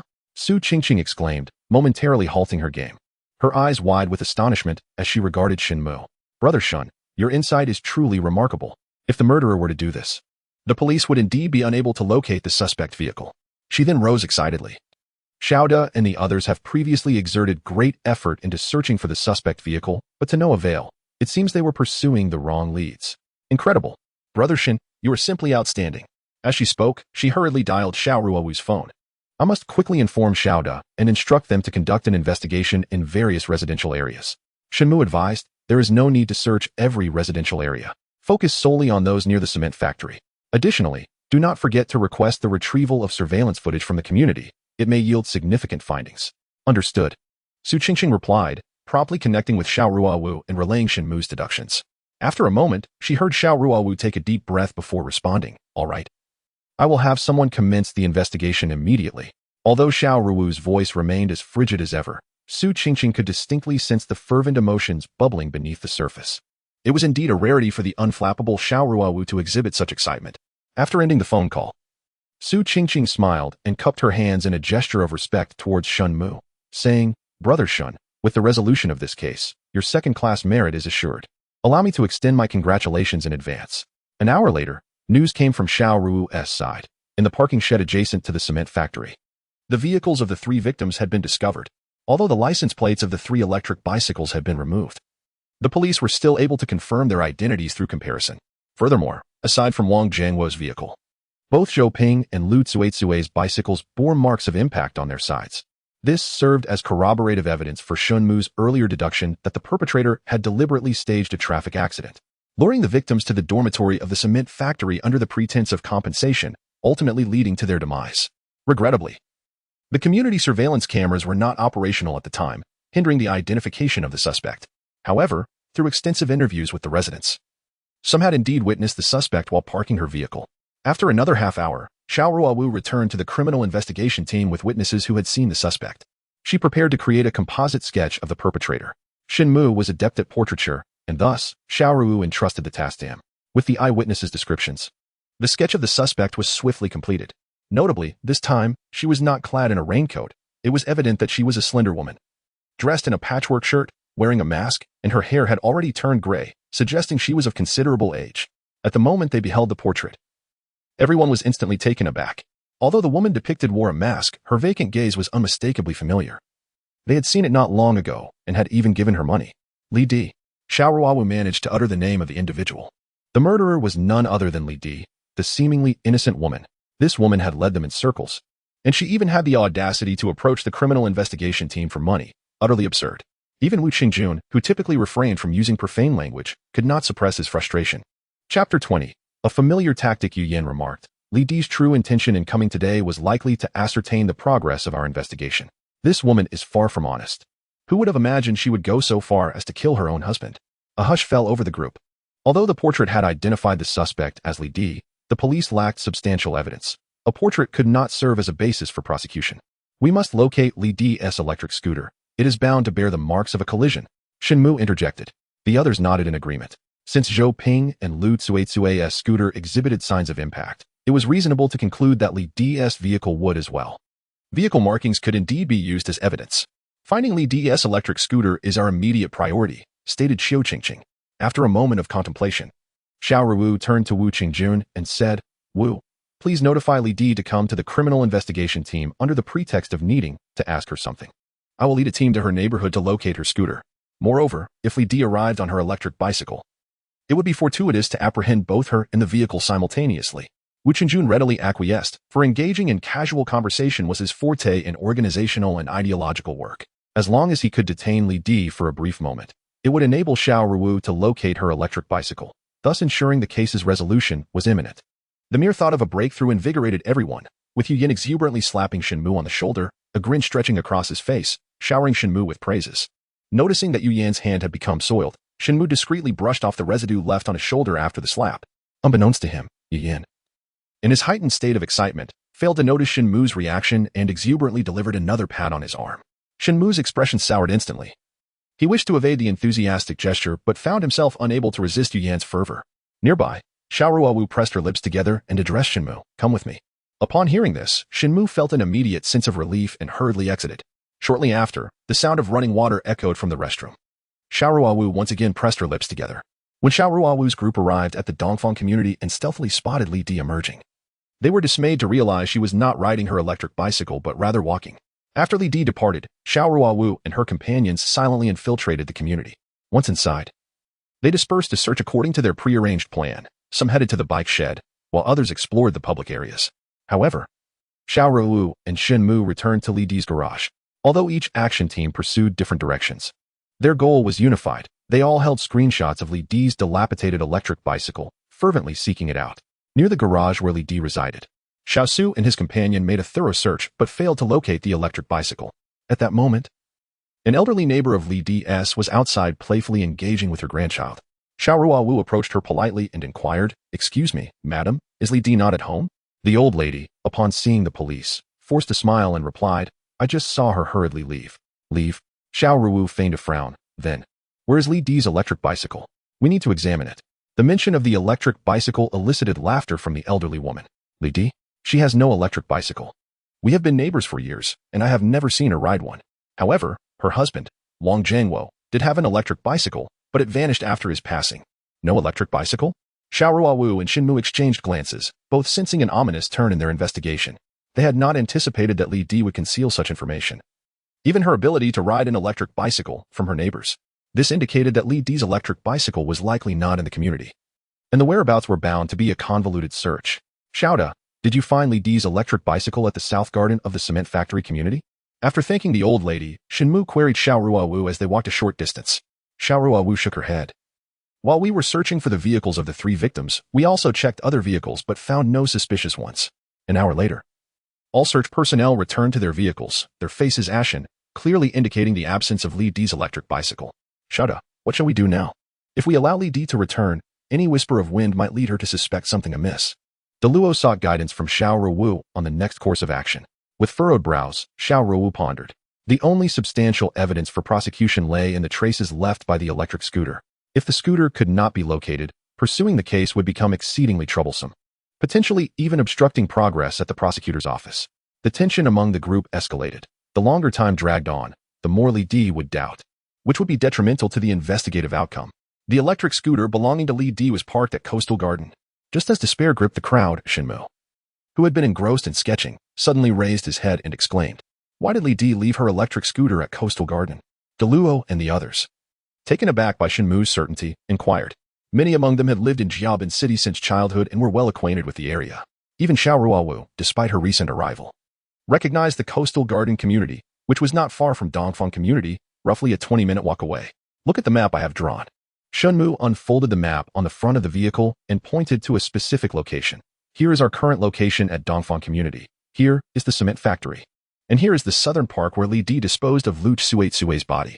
Li D had placed the vehicles of all 3 victims adjacent to the southern park in the Nanyuan community, indicating that she transported the bodies using her electric scooter. The route from southern park to Dongfang community primarily traversed commercial areas, passing through only one residential community, Coastal Garden. Thus, I deduced that Li D, in an effort to mislead others, would resort to her old tricks and conceal her vehicle in the Coastal Garden. "It makes sense."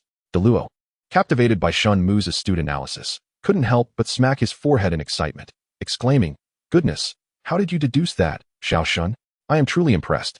"Oh, Deluo, you flatter me," Shen Mu replied with a smile. "From now on, I shall refer to you as Shen Gu." Deluo grinned widely, nearly unable to contain his laughter. The serial murder case had placed immense pressure on the entire criminal investigation team in the South City police station. Everyone had been tirelessly running about for days, utterly exhausted, while also facing the scrutiny of superiors and societal expectations, which was exceedingly challenging. Now that there was a glimmer of hope in solving the case, the collective joy was beyond words. "All right, enough." Xiao Ruowu clapped her hands. "Let us proceed immediately to the coastal park. Ching. Please inform the technical team and Xing Lao to head to the Coastal Garden. We must extract fingerprints from the electric vehicle, and if there are any traces of the victim's blood, they must be examined." Su Qingqing eagerly complied, promptly calling to notify Xing Ruchang and his team. Chapter 21. Fei Xiao Ruowu and her team drove straight to the Coastal Garden. Within 5 minutes, they arrived at the community, which contained 3 shelters for electric vehicles. The group quickly divided into 3 teams, each heading to a different shelter. 10 minutes later, Yu Yan's team sent back news, and unable to contain his excitement, Yu Yan spoke into his phone. "Xiaoda, we have found Li Di's electric vehicle. It is located in the 3rd shelter of the Coastal Garden. After careful comparison, we can confirm it is indeed hers." "Excellent, we shall head there immediately." Xiao Ruowu stowed away her police device and addressed her team. "Everyone, stop searching. They have located the electric scooter in the 3rd carport." Upon hearing this announcement, the crowd erupted in cheers and hurried towards the designated spot. The residents of the community observed the throngs of officers, all breathless yet brimming with excitement, leaving them astonished and prompting inquiries about the unfolding events. In the 3rd carport, an old electric scooter stood neglected in a corner. Xiao Ruowu, clutching a screenshot, circled the vehicle several times before nodding in affirmation. There are collision marks on the front. This is undoubtedly the one. Shortly thereafter, Xing Ruchong and his team arrived. They disregarded the onlookers and immediately retrieved their toolbox to commence their work. Half an hour later, beads of sweat adorned the foreheads of Xing Ruchong and his colleagues, yet their faces bore a faint smile of relief. Upon noticing this, Xiao Ruowu sensed they had made a discovery. Indeed, Xing Ruchong turned to her with a grin, saying, "Xiao, prepare to take credit. Not only did we find Li Di's fingerprints on the scooter, but beneath the foot mat, there are also traces of blood and fibrous material from 3 victims. These are likely remnants from when Li Di transported the bodies. She is undoubtedly the murderer." The group erupted in jubilation once more, stirring the curiosity of the community residents. Meanwhile, in the criminal investigation team's office, Wu Qingjun had kept Li Di for a full 2 hours. He had exhaustively covered every topic. Yet there was still no word from Xiao Ruowu. Gradually, Li Di's demeanor shifted. She fixed Wu Qingjun with a suspicious glare and inquired, "You summoned me here under the pretense of having matters to discuss, did you not? Why do you keep beating around the bush?" At this moment, Li Di's gaze remained murky, her face lined with wrinkles reminiscent of orange peel, yet her eyes were devoid of the previous dullness, now gleaming with a hint of cunning. This glint, paradoxically, rendered her more human in the eyes of Wu Qingjun. Having encountered Li Di a few times prior, he had merely perceived her as a soulless tool, devoid of any semblance of emotion. Wu Qingjun continued to respond, saying, "The matter at hand is that Xiao wishes to see you. He has stepped out, but will likely return shortly." At this juncture, Li Di, of course, no longer believed Wu Qingjun. With a sly flick of her eyes, she abruptly exclaimed, "Oh dear, I have a headache. I must return to take my medicine. I must adhere to my medication schedule." With that, she abruptly rose, offering no farewell to Wu Qingjun, and hastily made her way towards the exit. Wu Qingjun could not forcibly detain her and thus followed closely behind, calling out, "Allow me to drive you." He thought that by taking some time with the car and delaying on the road, news from Xiao Ruowu would surely arrive. However, Li Di paid him no mind, quickening her pace towards the door, and ultimately broke into a near run. The sun shone brightly today, and even through the glass window, the radiance outside was palpable. Wu Qingjun noticed that as Li Di reached the entrance, her steps abruptly halted, and he soon observed her body beginning to tremble. What had she seen? Wu Qingjun lifted his gaze and, under the brilliant sunlight, spotted Xiao Ruowu and her companion standing quietly outside. Beside them was parked an old electric scooter. "Xiao, have you found the electric scooter?" Upon sighting the dilapidated electric scooter, Wu Qingjun immediately surmised that it was the instrument of Li Di's misdeeds and hurried over with a sense of elation.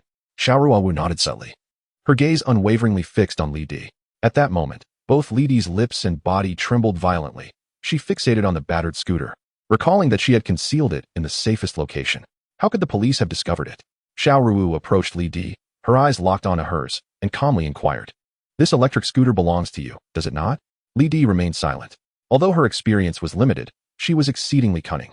She understood that if the police had located the scooter, they must possess irrefutable evidence of her crimes. "Your fingerprints are all over the scooter, along with the blood of 3 victims, including your husband, Wang Jiangwo. What do you have to say about this?" Xiao Ruowu pressed further, observing Li Di's continued silence. The latter's body quivered even more intensely, as though she were a sieve. "Furthermore, in the cement factory dormitory where you were temporarily residing, there are also traces of blood from the 3 victims, along with the hammer used in the crime and the raincoat you wore during the act. How do you explain this?" With the police already in possession of substantial evidence against Li Di, Xiao Ruowu felt no trepidation about her reluctance to confess. Even without a statement, they could proceed with prosecution. Thus, she laid bare all the evidence to heighten Li Di's pressure. Indeed, confronted with this overwhelming array of evidence, Li Di could no longer feign madness or ignorance. Her expression morphed into one of abject terror, as though she had encountered a ghost. How could she have perpetrated these deeds undetected? "Why did you murder Zhou Ping, Lu Tsuetsue, and your husband, Wang Jiangwo?" Xiao Ruowu continued to inquire. At last, Li Di's defenses crumbled entirely. When Xiao Ruowu mentioned Wang Jiangwo's name once more, Li Di collapsed to the ground, weeping uncontrollably. Everyone present could discern that in the face of conclusive evidence, Li Di could no longer maintain her resistance. It was merely a matter of time before she confessed. The police did not wait long for this moment. Li Di was brought to the interrogation room, and after an hour of silence, she began to recount the details of her crime. The questioning lasted 3 hours, during which Li Di repeatedly attempted to justify her actions, claiming that she had been coerced into committing murder. It is customary for suspects to defend themselves, and such behavior is permissible under the law. However, Li Di's justifications were pathetically feeble, as her motives for murder were utterly absurd, inciting a deep resentment in those who listened. According to Li Di's account, her motive for killing Zhou Ping stemmed from an incident that occurred while she was riding on a bus driven by Zhou Ping. On April 23rd, She and Wang Jiangwo took the bus, and due to a lack of seats, Li Di sat in a spot reserved for pregnant women, which prompted Zhou Ping to make a few sarcastic remarks about her. This ridicule left Li Di feeling humiliated, especially as Wang Jiangwo joined in, berating her for her disgraceful behavior. This humiliation festered within Li Di, leading her to concoct a heinous plan to murder Zhou Ping. In the days that followed, she began to stalk him, even resorting to stealing an electric bicycle to facilitate her pursuit, though she did not keep the bicycle in her residence at the Dongfang community, ensuring that her neighbors remained unaware of her newfound mode of transport. At last, her opportunity arose on April 25th, when she saw Zhou Ping cycling to work and executed her premeditated plan by abruptly colliding with his electric bicycle. As the two deliberated over the matter of compensation, Li Di exhibited an unusually amiable demeanor, inviting Zhou Ping to her residence, where she intended to bestow upon him the promised monetary recompense. After such an extended period, Zhou Ping had long forgotten Li Di, and upon her willingness to compensate, he acquiesced. They proceeded to the designated locale for the heinous act, the dormitory of the cement factory, which Li Di had meticulously chosen. In Chapter 22, titled Second-Class Merit, within the confines of the dormitory, Li Di seized the opportunity while Zhou Ping was momentarily unsuspecting, raising a pre-prepared iron hammer and striking him on the back of the head. The blow proved fatal, and Zhou Ping succumbed instantly.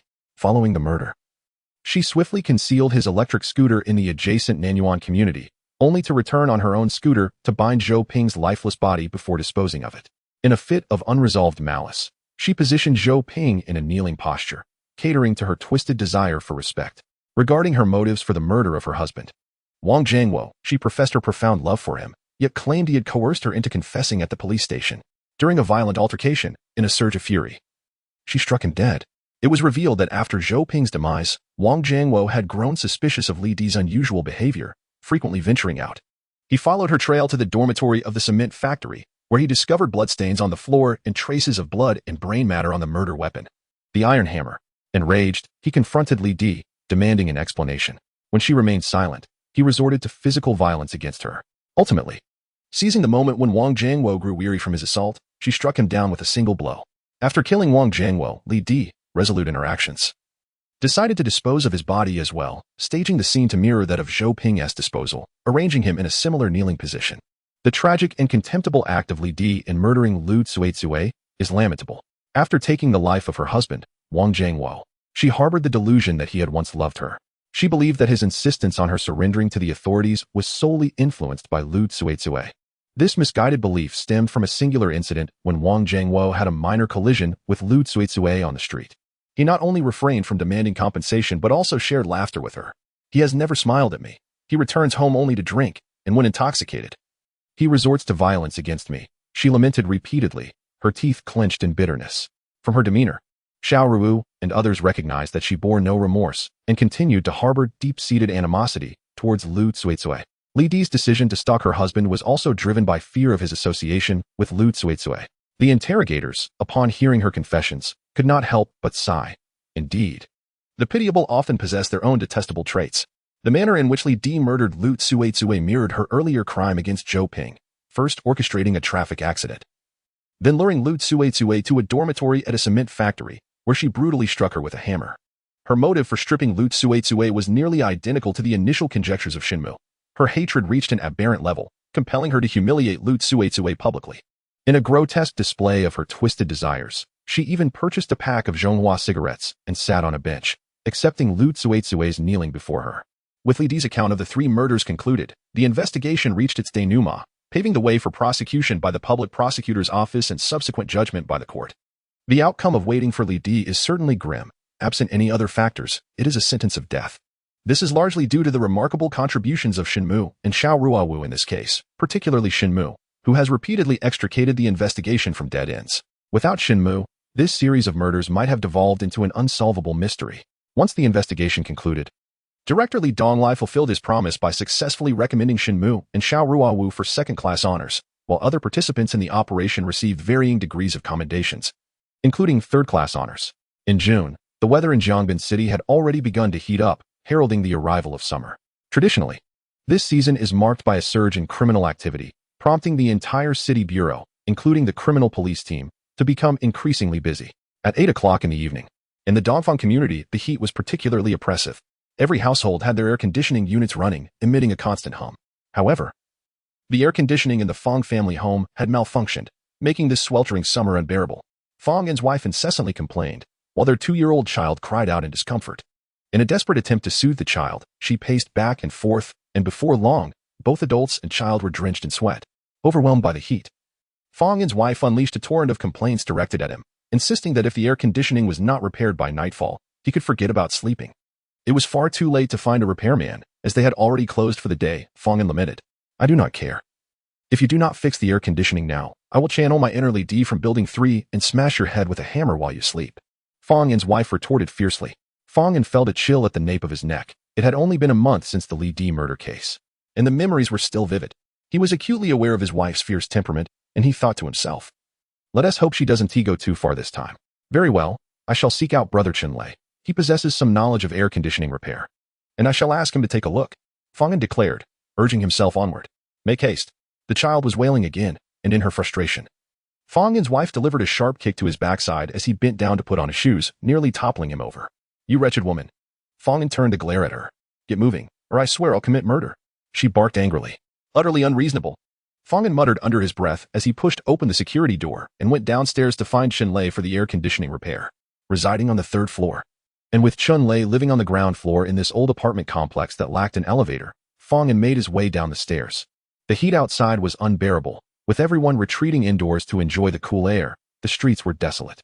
As the light on the 1st floor stairwell was broken, Fong squinted in the dim light from the street lamp, noticing that Chen Lei's door was ajar. Brother Chen Lei, are you home? He called out as he approached the door. There was no response from within, but an unsettling scent of blood wafted through the air. Perhaps they were butchering chickens? Fong's mind momentarily entertained this thought. He called out a few more times, yet silence persisted. How strange, if no one is home. Why is the security door left open? With a tug, he pulled at the door, intending to investigate whether anyone was inside, perhaps having forgotten to secure it. As he opened the door and peered inside, a horrifying scream erupted, akin to that of a slaughtered pig. Murder. 5 minutes later, personnel from the Chang'an police station arrived, followed shortly by 2 police vehicles from the criminal investigation team racing to the scene. By this time, the area outside Chen Lei's residence was crowded with onlookers, forming layers of spectators. Even though they were separated by a barrier and could not see the details within, the crowd was reluctant to disperse, engaging in hushed discussions. No one complained about the heat. The innate curiosity of the Chinese people was on full display in this moment. Upon disembarking, Xiao Ruowu immediately spotted the station chief, Yu Yan, awaiting their arrival. As soon as he saw Xiao Ruowu, Yu Yan approached her. Normally sharp-eyed and spirited, today he appeared weary, his eyes slightly bloodshot. It was no wonder. The Chang'an jurisdiction had recently been plagued by a series of significant homicides, leaving Yu Yan in a difficult position to report to his superiors. Chapter 23. Under the impression of a chicken-killing Xiao, the victims are a married couple, the man named Chen Lei and the woman Zhang Qiong. Their neighbor discovered them. He had come downstairs intending to invite Chen Lei to his home to repair the air conditioning, only to find both of them lying in a pool of blood.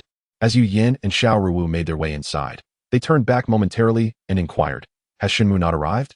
Shen Mu was occupied with another case and could not attend this time, Yu Yan replied, conceding as he accompanied Xiao Ruowu to the entrance of the corridor. Before even stepping inside, the metallic scent of blood wafted out from room 102. Xiao Ruowu wrinkled her delicate nose, her gaze piercing through the doorway to the living room, where the floor was soaked with blood, and 2 bodies lay on their backs in the crimson pool, both fatally wounded in the abdomen by a sharp blade. Upon witnessing the harrowing scene, Xiao Ruowu's countenance turned icy. She turned to Xing Ruchang and the others, saying, Elder Xing, please proceed inside to investigate. Xing Ruchang nodded. Don shoe covers and rubber gloves, and led his team into the site for examination. Yuan, where is the eyewitness? I shall inquire about the situation. Xiao Ruowu then addressed Yuan Yin. Yuan promptly beckoned to a short young man at the stairway. Fong'an, come here. Fong'an approached immediately, under the light. His pallor was evident, clearly shaken by the gruesome sight he had encountered. Which floor do you reside on? What brought you to the deceased residence? Xiao Ruowu asked as she guided him out of the corridor. I live on the 3rd floor of this building. My air conditioning unit broke down tonight, and unable to find anyone to repair it, I thought of Chen Lei, who is handy with repairs. So I came to his apartment on the 1st floor to seek his assistance, he explained. However, upon reaching the door, I caught a whiff of blood. Initially, I assumed they were slaughtering a chicken, but when I opened the security door, I discovered both of them lying in a pool of blood. I was so frightened that I screamed. Recalling the terrifying scene, Fong'an still shuddered with unease. Did you enter the premises? Xiao Ruowu inquired further. No. I was too terrified. After I screamed, neighbors began to emerge one by one. I explained the situation to them and then called the police. Fang'an replied. How long have you known Shen Lei? What kind of people are his wife and him? Xiao Ruowu continued her questioning. Generally speaking, Shen Lei is quite honest. His wife. Zhang Qiong. Fang'an hesitated at this point. What happened to his wife? Xiao Ruowu immediately sensed Fang'an's reluctance to speak and pressed him for an answer. There is little to report, except for some gossip circulating in the community, suggesting that his wife is of questionable character, engaging in inappropriate relations with other men. However, I can only relay what I have heard and remain unaware of the truth, Fang'an candidly responded. Engaging with other men? Xiao Ruowu raised an elegant brow. Indeed. My acquaintance with Shen Lei is rather superficial. We merely reside in adjacent apartments and exchange pleasantries when we cross paths. As for the veracity of the rumors concerning his wife, I cannot ascertain, Fang'an reiterated. Seeing that she could extract no further information from Fang'an, Xiao Ruowu gestured for him to depart. Yu Yan, acknowledging Fang'an's limited knowledge, sighed, another 2 lives lost. It seems these perpetrators have conspired to align themselves with my precinct in the south. Xiao Ruowu also shook her head slightly, aware of the precinct's bustling nature. Particularly in this sweltering heat, brawls and altercations are routine, and with insufficient manpower, they sometimes struggle to find time for meals. As the precinct head, Yu Yan was undoubtedly even more occupied, as evidenced by the redness in his eyes. Do not fret, Yu. Let us await the results of old Xing's investigation. Additionally, have your team conducted inquiries among the neighboring residents? Xiao Ruowu inquired. The personnel I brought have commenced their inquiries, though our numbers are limited. It appears that sleep will elude us tonight, Yu Yan lamented. Having served in the police force for some time, Xiao Ruowu understood Yu Yan's sentiments well. It is not uncommon for officers to work overtime, especially when cases demand prolonged surveillance and investigation, often resulting in several days away from home. Nevertheless, duty calls. And aside from occasional grumbling, the work must continue. Xiao, here's a bottle of mineral water for you. Su Qingqing approached, offering a bottle of water to Xiao Ruowu. Never mind, I shall go and investigate the situation with Elder Xing and the others. Qingqing, please reach out to Shen Mu and inquire about the progress of his case. If all is well, ask him to come here. With that, Xiao Ruowu stepped into the crime scene, room 102. Su Qingqing turned to Yu Yan and asked, Director Yu, would you like some water? Yu Yan waved his hand. I shall also take a look inside. After taking a few steps, he turned back to Su Qingqing and said, Qingqing, since Xiao has asked you to contact Shen Mu, please do so promptly. I suspect this case may prove rather challenging. Understood. I will contact him right away. Su Qingqing quickly replied. As there was nothing for her to do at the scene, she settled into the police vehicle and dialed Shen Mu's number. Shen Gu. The call connected. And Su Qingqing greeted him. Qingqing, what do you need from Shen Mu? Came the hearty voice of the Luo from the other end. Luo Gu? Isn't this Shan Ji's phone? Su Qingqing checked the number, confirming it indeed belonged to Shen Mu. Oh, Shen Mu is currently on-site examining the case. We have reached a critical juncture, and his phone has run out of battery. I am merely charging it for him. If you have no urgent matters, I shall hang up. The Luo continued. Luo Gu, Xiao has instructed me to contact Shen Gu. He mentioned that if you are not too busy, you should let Shen Gu come over regarding the murder case. Before Su Qingqing could finish her sentence, the Luo interrupted with several abrupt sounds, followed by a mumble about the poor signal, and then abruptly ended the call. How dare you, Luo Han, hang up on me. Are you not aware of the gravity of a theft compared to a murder? Look at my report to Xiao. How will you criticize me? Su Qingqing huffed as she tossed her phone aside. In the Feline community, the bright streetlights illuminated the surroundings distinctly.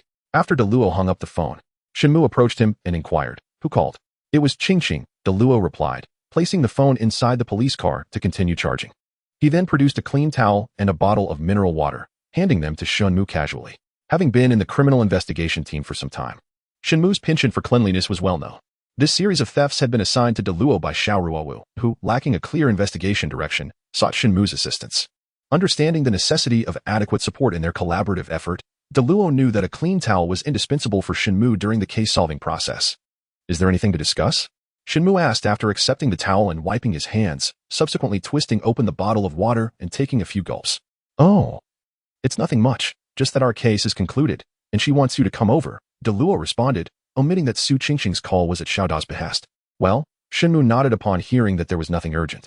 He then suggested to De Luo, intensify the interrogation of Cui Wan. He asked not revealing the truth. He has accomplices in this series of thefts. De Luo, upon hearing Shen Mu's discovery, grinned widely. If this case can be solved, I truly owe you my gratitude. Once it's concluded, I shall treat you to a meal. Chapter 24. This should not be the case. Su Mu smiled. The two continued to discuss the case briefly when suddenly, De Luo's police device emitted a sharp sound from his pocket. He pulled it out, and, upon seeing the caller, grimaced. It's Xiao. Xiao is just Xiao. The case is nearly resolved. What are you still worried about? Shen Mu, noticing De Luo's anxious expression, inquired with curiosity. Ah, you wouldn't understand. De Luo hesitated to disclose his predicament to Shen Mu.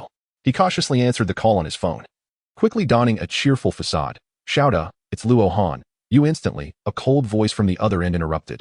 Luo Han, bring Shen Mu here within 10 minutes. Yes, I will bring him right away. Despite De Luo's imposing stature, he resembled a meat kitten at this moment, his face a mask of obsequiousness. Utterly unwilling to defy Xiao Ruowu's command. Around them, colleagues began to gather, preparing to wrap up, observing De Luo's subservient demeanor. One individual mockingly waggled his pinky finger at him. Humph, you all talk big. If you dare to stand against Xiao, I, De Luo, would yield to you. De Luo huffed, then relayed Xiao Ruowu's instructions to Shen Mu. Shen Mu nodded, turning to enter the vehicle.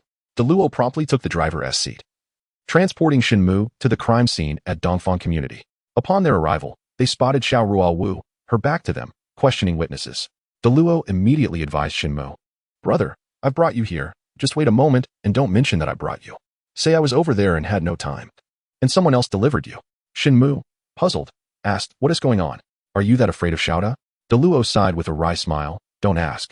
These past few days, I have to keep my distance from Xiao. All right then, Shen Mu replied, unbuckling his seatbelt and exiting the vehicle, subsequently closing the door behind him.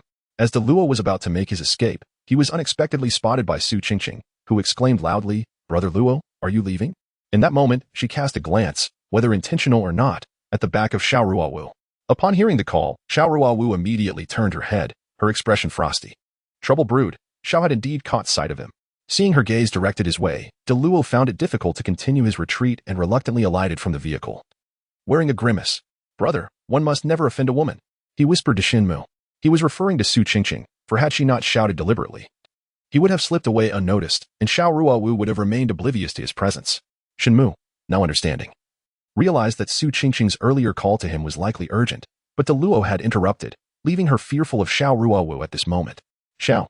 Shen Mu and De Luo approached Xiao Ruowu, who remained unresponsive to De Luo's awkward greeting, instead directing her inquiry to Shen Mu. Would you like to take a moment to rest?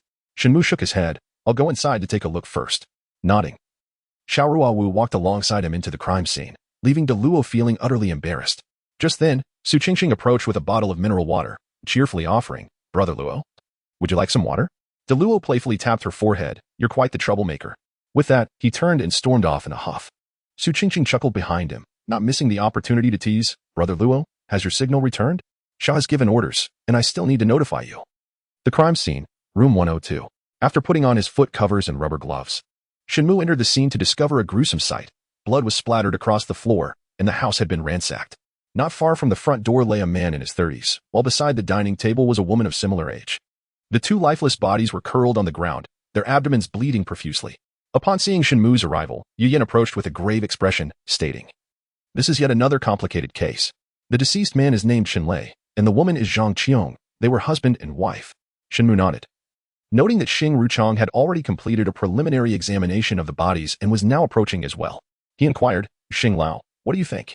Xing Ruchang removed his right-hand rubber glove, pulled down his mask, and took a deep breath, saying, both victims were stabbed to death. The abdominal wounds are fatal and the only ones present. The perpetrator exhibited ruthless precision and speed in the attack. After a while, the forensic personnel concluded their work. Aside from the fingerprints and footprints of the victims, no new traces were collected, indicating that the suspect had deliberately erased his presence, including any fingerprints from the weapon. The forensic team handed an evidence bag to Xiao Ruowu, which contained a sharp knife approximately half a foot long, remarkably sharp. After inspecting it, Xiao Ruowu remarked, This is a fruit knife, commonly used for cutting watermelons and other fruits. The forensic personnel nodded in agreement. Such knives were ubiquitous in households, making it virtually impossible to identify the suspect through the weapon alone. The traces of the crime suspect at the scene had been erased, and the murder weapon remained untraceable. Shen Mu's expression grew grave. Have the eyewitnesses and neighbors been questioned? He inquired. Xiao Ruowu recounted the account of the first eyewitness, Fong Yin, who had discovered the murder scene. She continued, at the time of the incident, the neighbors reported no unusual noises, thus they could not provide any valuable evidence. After surveying the scene for some time, Shen Mu retreated outside, continuing to observe the area. He then advanced a few steps and paused before Chen Lei's lifeless body, mimicking a stabbing motion. The onlookers understood he was reenacting the circumstances of the crime, and a profound silence enveloped them. Once Shen Mu ceased his actions, he glanced at the body of Zhang Qiong, which lay over 10 paces away. The suspect had entered by knocking on the door and likely knew the Chen couple. Upon entering, he had immediately attacked Chen Lei. As for Zhang Qiong, Shen Mu's brow furrowed as he murmured to himself, "This does not seem right." "Is something amiss, Shen Mu?" Xiao Ruowu asked. Shen Mu turned to her and responded, "After the murderer killed Chen Lei, Zhang Qiong would have had time to scream for help, yet the neighbors did not hear anything. This defies logic. Could it be that Zhang Qiong was so terrified that she forgot to cry out?" Yu Yin stood beside Su Mu, casting a glance inward. Chen Lei's body lay only a few steps from the front door, while Zhang Qiong's body was positioned near the dining table, a considerable distance away. As Shen Mu stated, after the suspect murdered Chen Lei, Zhang Qiong indeed had the opportunity to either scream or flee. However, there were no signs of a struggle at the scene, indicating that Zhang Qiong neither shouted nor attempted to escape at that moment. Xiao Ruowu nodded thoughtfully, asserting that Yu's assertion was not entirely accurate. Typically, when a person is startled, they instinctively emit a scream, yet Zhang Qiong remained silent and did not attempt to flee, suggesting another possibility. What other possibility could there be? Yu Yin inquired curiously. Having served in the police force for over 20 years, he had always been a vital asset in investigations. But since encountering Xiao Ruowu and Su Mu, he felt increasingly out of his depth, often struggling to keep pace with their insights. Yet, at just over 40, how could he have fallen behind? Chapter 25. Simulated experiment. However, Xiao Ruowu did not respond to Yu Yan's question. Instead, she turned to Shen Mu and asked, "Is this possible?" Shen Mu replied, "It is entirely plausible." After contemplating for a moment, Xiao Ruowu nodded in agreement with Shen Mu's statement. Yu Yin and Xing Ruchang exchanged glances, both unable to suppress a wry smile, as they remained perplexed by the possibilities Shen Mu had suggested. Xiao Ruowu elaborated. Zhang Qiong is acquainted with the suspect. She may even have known that he intended to kill Chen Lei. Or perhaps she was aware of his intent but believed he would not harm her. Consequently, when the suspect killed Chen Lei, Zhang Qiong remained silent. At this point, she let out a cold laugh, adding, "However, Zhang Qiong clearly misjudged the situation. After killing Chen Lei, the suspect did not spare her but eliminated her as well. Is this conceivable? If that is the case, could it not imply that Zhang Qiong is an accomplice in the murder of her own husband?" Xing Ruchang inquired with evident perplexity. Shen Mu once again stepped outside, and upon noticing that the door to Chen Lei's residence was closed, he asked, "Is anyone home in that house?" Yu Yin promptly shook his head, stating, "According to the neighbors, it is an empty house. They have another residence and do not live here regularly, only occasionally visiting at night." Shen Mu nodded in understanding and addressed Yu Yin. You go to the opposite floor while I ascend upstairs. Xiao will remain here to call out and see if the opposite side and upstairs can hear. If they can, it would indicate that Zhang Qiong indeed did not call for help at that moment, thus confirming her as an accomplice of the suspect. Yu Yin immediately agreed, instructing the officers present, when Xiao calls out, ensure that the onlookers outside maintain silence. This action was clearly aimed at accurately simulating the criminal process, thereby drawing closer to the truth. After they departed, Xiao Ruowu partially opened the security door of Chen Lei's home and awaited a signal. After a brief interval, both Shen Mu and Yu Yin informed her that she could commence, drawing from her experience. Xiao Ruowu emitted a scream that Zhang Qiong might produce in a state of fright, carefully modulating the volume and intensity. After a while, Shen Mu and Yu Yin returned. "Could you hear it?" Xiao Ruowu inquired as she opened the security door. Both Yu Yin and Shen Mu nodded in affirmation. Yu Yin, with a solemn expression, remarked, "Your deduction is indeed accurate. Zhang Qiong likely had prior knowledge of the suspect's intent to murder Chen Lei. Who could possibly persuade Zhang Qiong to conspire in the murder of her husband? Could it be her lover?" Xing Ruchang expressed her confusion. Xiao Ruowu remarked, "The suspect exhibits several characteristics. Firstly, he is acquainted with both Chen Lei and Zhang Qiong, and they share a considerable level of familiarity. Secondly, Zhang Qiong maintains a uniquely intimate relationship with this individual, to the extent that she would conspire to harm her own husband for him. Thirdly, the suspect is likely male." She continued, "Our next step is to delve deeper into these 3 points. If all goes well, we should uncover leads that may lead us to the perpetrator." The crowd present nodded in agreement, acknowledging that the pool of individuals fitting these criteria is indeed limited. As Xiao Ruowu suggested, thorough investigation should yield fruitful results. After the on-site team, including Xing Ruchang and others, completed their cleanup, they prepared to depart. Before leaving, Xiao Ruowu conferred with Su Mu and Yu Yin, ultimately deciding to personally visit Zhang Qiong's family to explore their social connections, while Yu Yin would lead a team to investigate matters related to Chen Lei. By the time they left the scene, it was already late into the night, prompting Xiao Ruowu to resolve to commence her inquiries the following day. The night passed without incident. On the following day, after Shen Mu completed his morning routine, he descended to prepare for breakfast at a nearby eatery, only to unexpectedly discover Xiao Ruowu waiting for him in a red Audi. Today, she donned a white t-shirt and sported a ponytail, exuding an alluring yet capable aura. Shen Mu recalled hearing from Su Qingqing that Xiao Ruowu owned a red Audi. Given that it was her personal vehicle, he hesitated to occupy the front passenger seat. As he reached for the rear door, Xiao Ruowu had already opened the front passenger door. "Get in," she instructed succinctly. Upon arrival, Shen Mu took his place in the passenger seat, fastened his seatbelt, and inquired, "Xiao, are you driving today? Where's Qingqing?" "The girl is unwell. She called me this morning to say she has a fever of 40 degrees. I advised her to rest for a few days." Shen Mu understood that although Su Qingqing was not directly involved in the investigation, her responsibilities increased significantly whenever a case arose, making her workload no less demanding than that of the investigative personnel. Xiao Ruowu handed a breakfast to Shen Mu, saying, "I know you haven't eaten, so I brought you a portion." After expressing his gratitude, Shen Mu accepted the meal. As Xiao Ruowu pressed the accelerator, the Audi departed from the residential complex. The vehicle navigated through the streets and swiftly arrived at Zhang Qiong's mother's residence. According to the information, Zhang Qiong's father had passed away long ago, leaving behind her mother and a younger brother. Currently, Zhang Qiong's mother lived with her son and his girlfriend. Thus, Xiao Ruowu's initial focus for investigation fell upon these three individuals. Room 303 was the residence of Zhang Qiong's mother.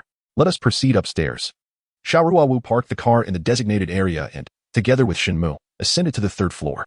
Standing before the door of room 303, Shen Mu knocked gently. A voice from inside inquired, "Who is it?" The voice belonged to a young man, and as he spoke, the door swung open. "Who are you looking for?" Today, Shen Mu was not wearing his police uniform, and the young man was unaware of their identities. A quick glance revealed a woman in the living room, tears streaming down her face, while a younger woman beside her was attempting to console her. "We are from the Municipal Criminal Investigation Team, and we have come specifically to inquire about the situation regarding Zhang Qiong. This is our team leader, Captain Xiao. May I ask if you are Zhang Qiong's brother?" "Zhang Xian?" Shen Mu pulled out his police badge to show the young man and inquired. The young man nodded, "I am Zhang Xian." He glanced at Shen Mu and Xiao Ruowu, a look of surprise crossing his face, perhaps not expecting the two officers investigating the case to be so youthful. "May we come in?" Xiao Ruowu asked Zhang Xian. "Oh, please come in." Zhang Xian suddenly realized and hurriedly invited Shen Mu and Xiao Ruowu into the house. "Mom, these two are from the criminal investigation team. They have come to investigate the murder of my sister," Zhang Xian said to the woman. Upon hearing this, the woman began to cry even louder, exclaiming, "The one who killed my daughter must be Sun Peng. He has long wished for her demise. Officers, you must seek justice for us and capture Sun Peng to have him executed." Xiao Ruowu and Shen Mu exchanged glances, and Xiao Ruowu then asked, "Who is Sun Peng? Why do you accuse him of murdering your sister, Zhang Qiong?" "Sun Peng is my sister's ex-husband. Ever since she divorced him, he has been threatening to kill her," Zhang Xian replied indignantly. Chapter 26, Hatred. Zhang Qiong was previously married. Both Xiao Ruowu and Shen Mu were unaware of this and were taken aback upon hearing it. "Yes, my sister was married to Sun Peng for a year. He frequently abused her, which led her to divorce him and subsequently be with Chen Lei," Zhang Xian continued. Shen Mu observed that Zhang Xian addressed Chen Lei directly without referring to him as brother-in-law and inquired, "How long has your sister been with Chen Lei? When are they getting married?" Zhang Xian replied, "My sister only got together with Chen Lei after her divorce from Sun Peng. They have merely registered their union but have yet to hold a wedding ceremony. They intended to wait for some time before celebrating, but..." He mentioned Sun Peng with palpable indignation, mirroring his mother's sentiments, vehemently claiming that Sun Peng had caused his sister's demise. In contrast, his demeanor grew cold at the mention of Chen Lei, suggesting he did not regard him as a brother-in-law. "Does Sun Peng have children with your sister?" Xiao Ruowu inquired. "No, they did not have any children after their marriage." Zhang Xian shook his head. At this moment, Zhang Xian's mother lamented, "That Sun Peng, incapable of providing for anyone himself, blames my daughter. What a beast." It was evident that the family harbored deep-seated animosity towards Sun Peng.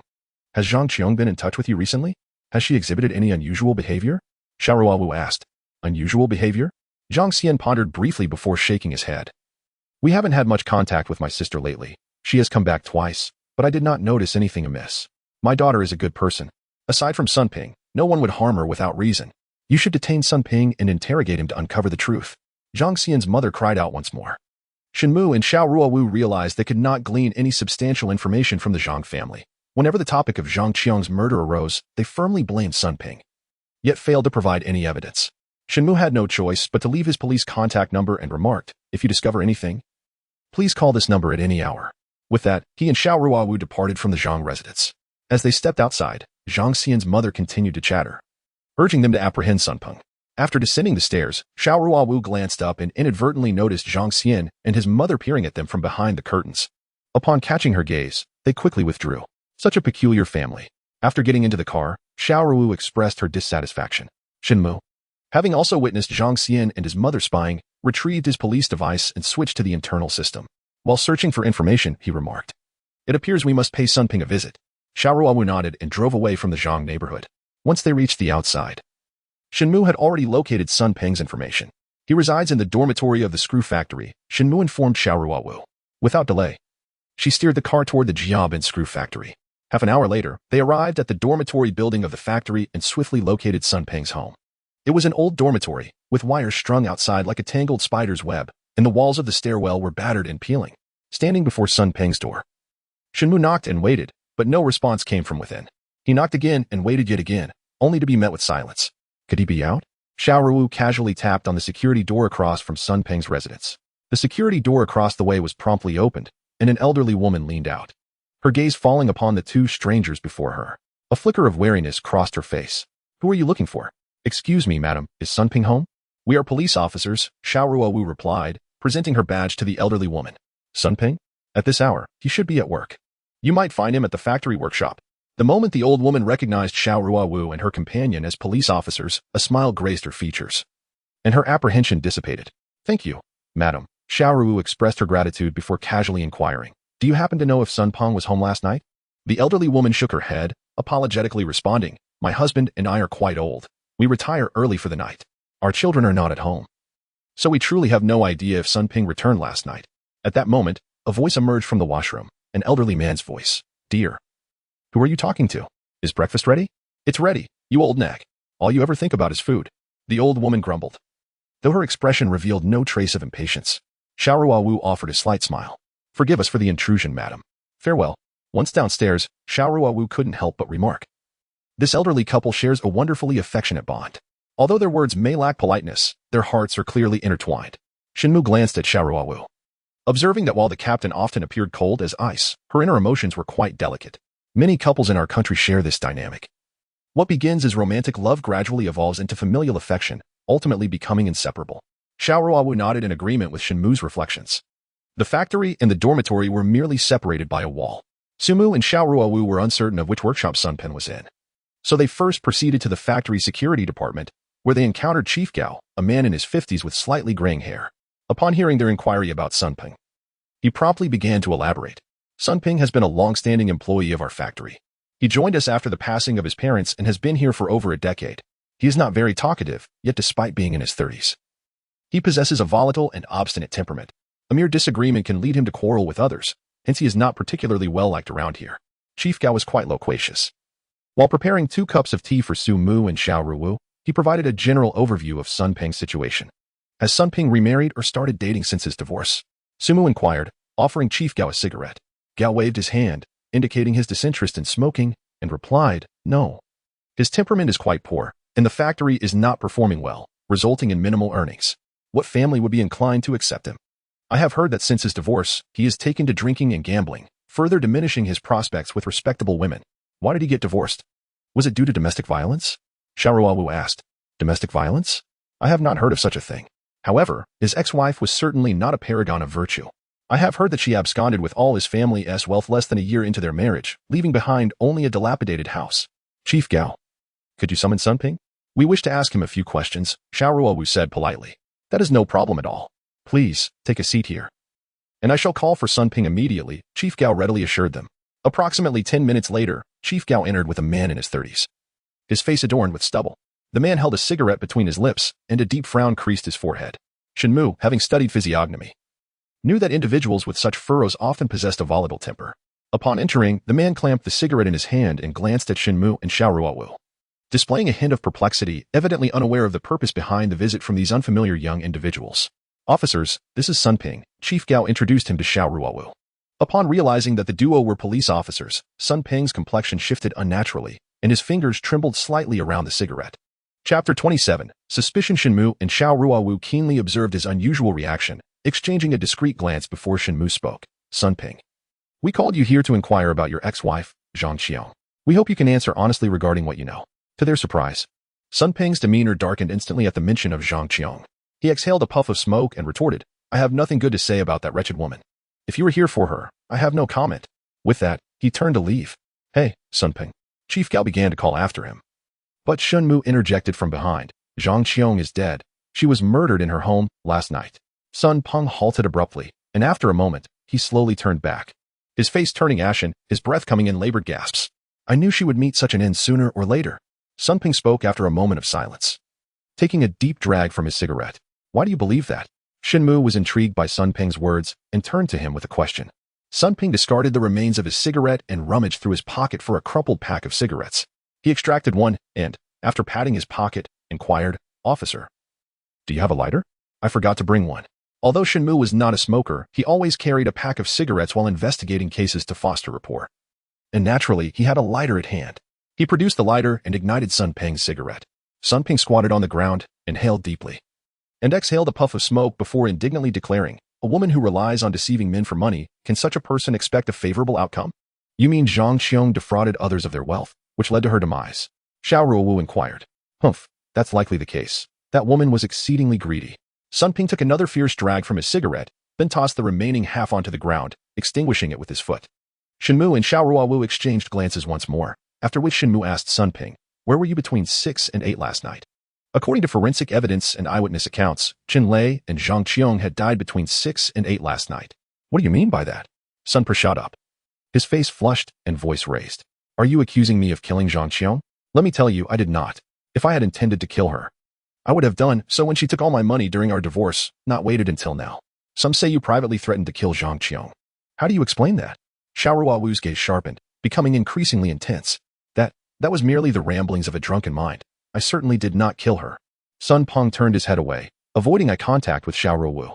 If you did not murder Zhang Qiong, then please enlighten me as to your whereabouts and activities between 6 and 8 o'clock last night. Shen Mu pressed. I was asleep at home.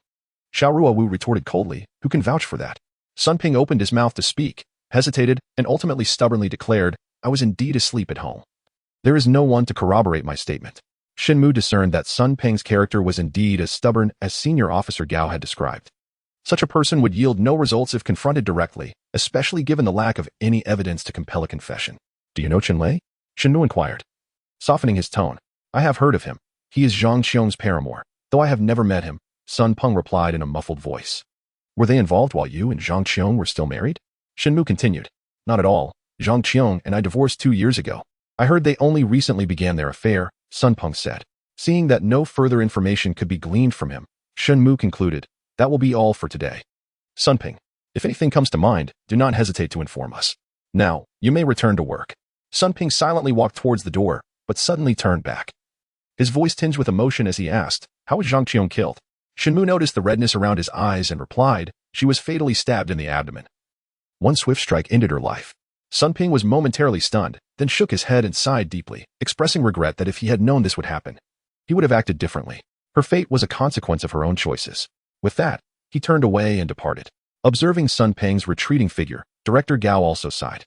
Noting that it seemed Sun Ping had not yet moved on from his ex-wife, it was hard to believe he could commit such an act. Shen Mu and Xiao Ruowu remained silent.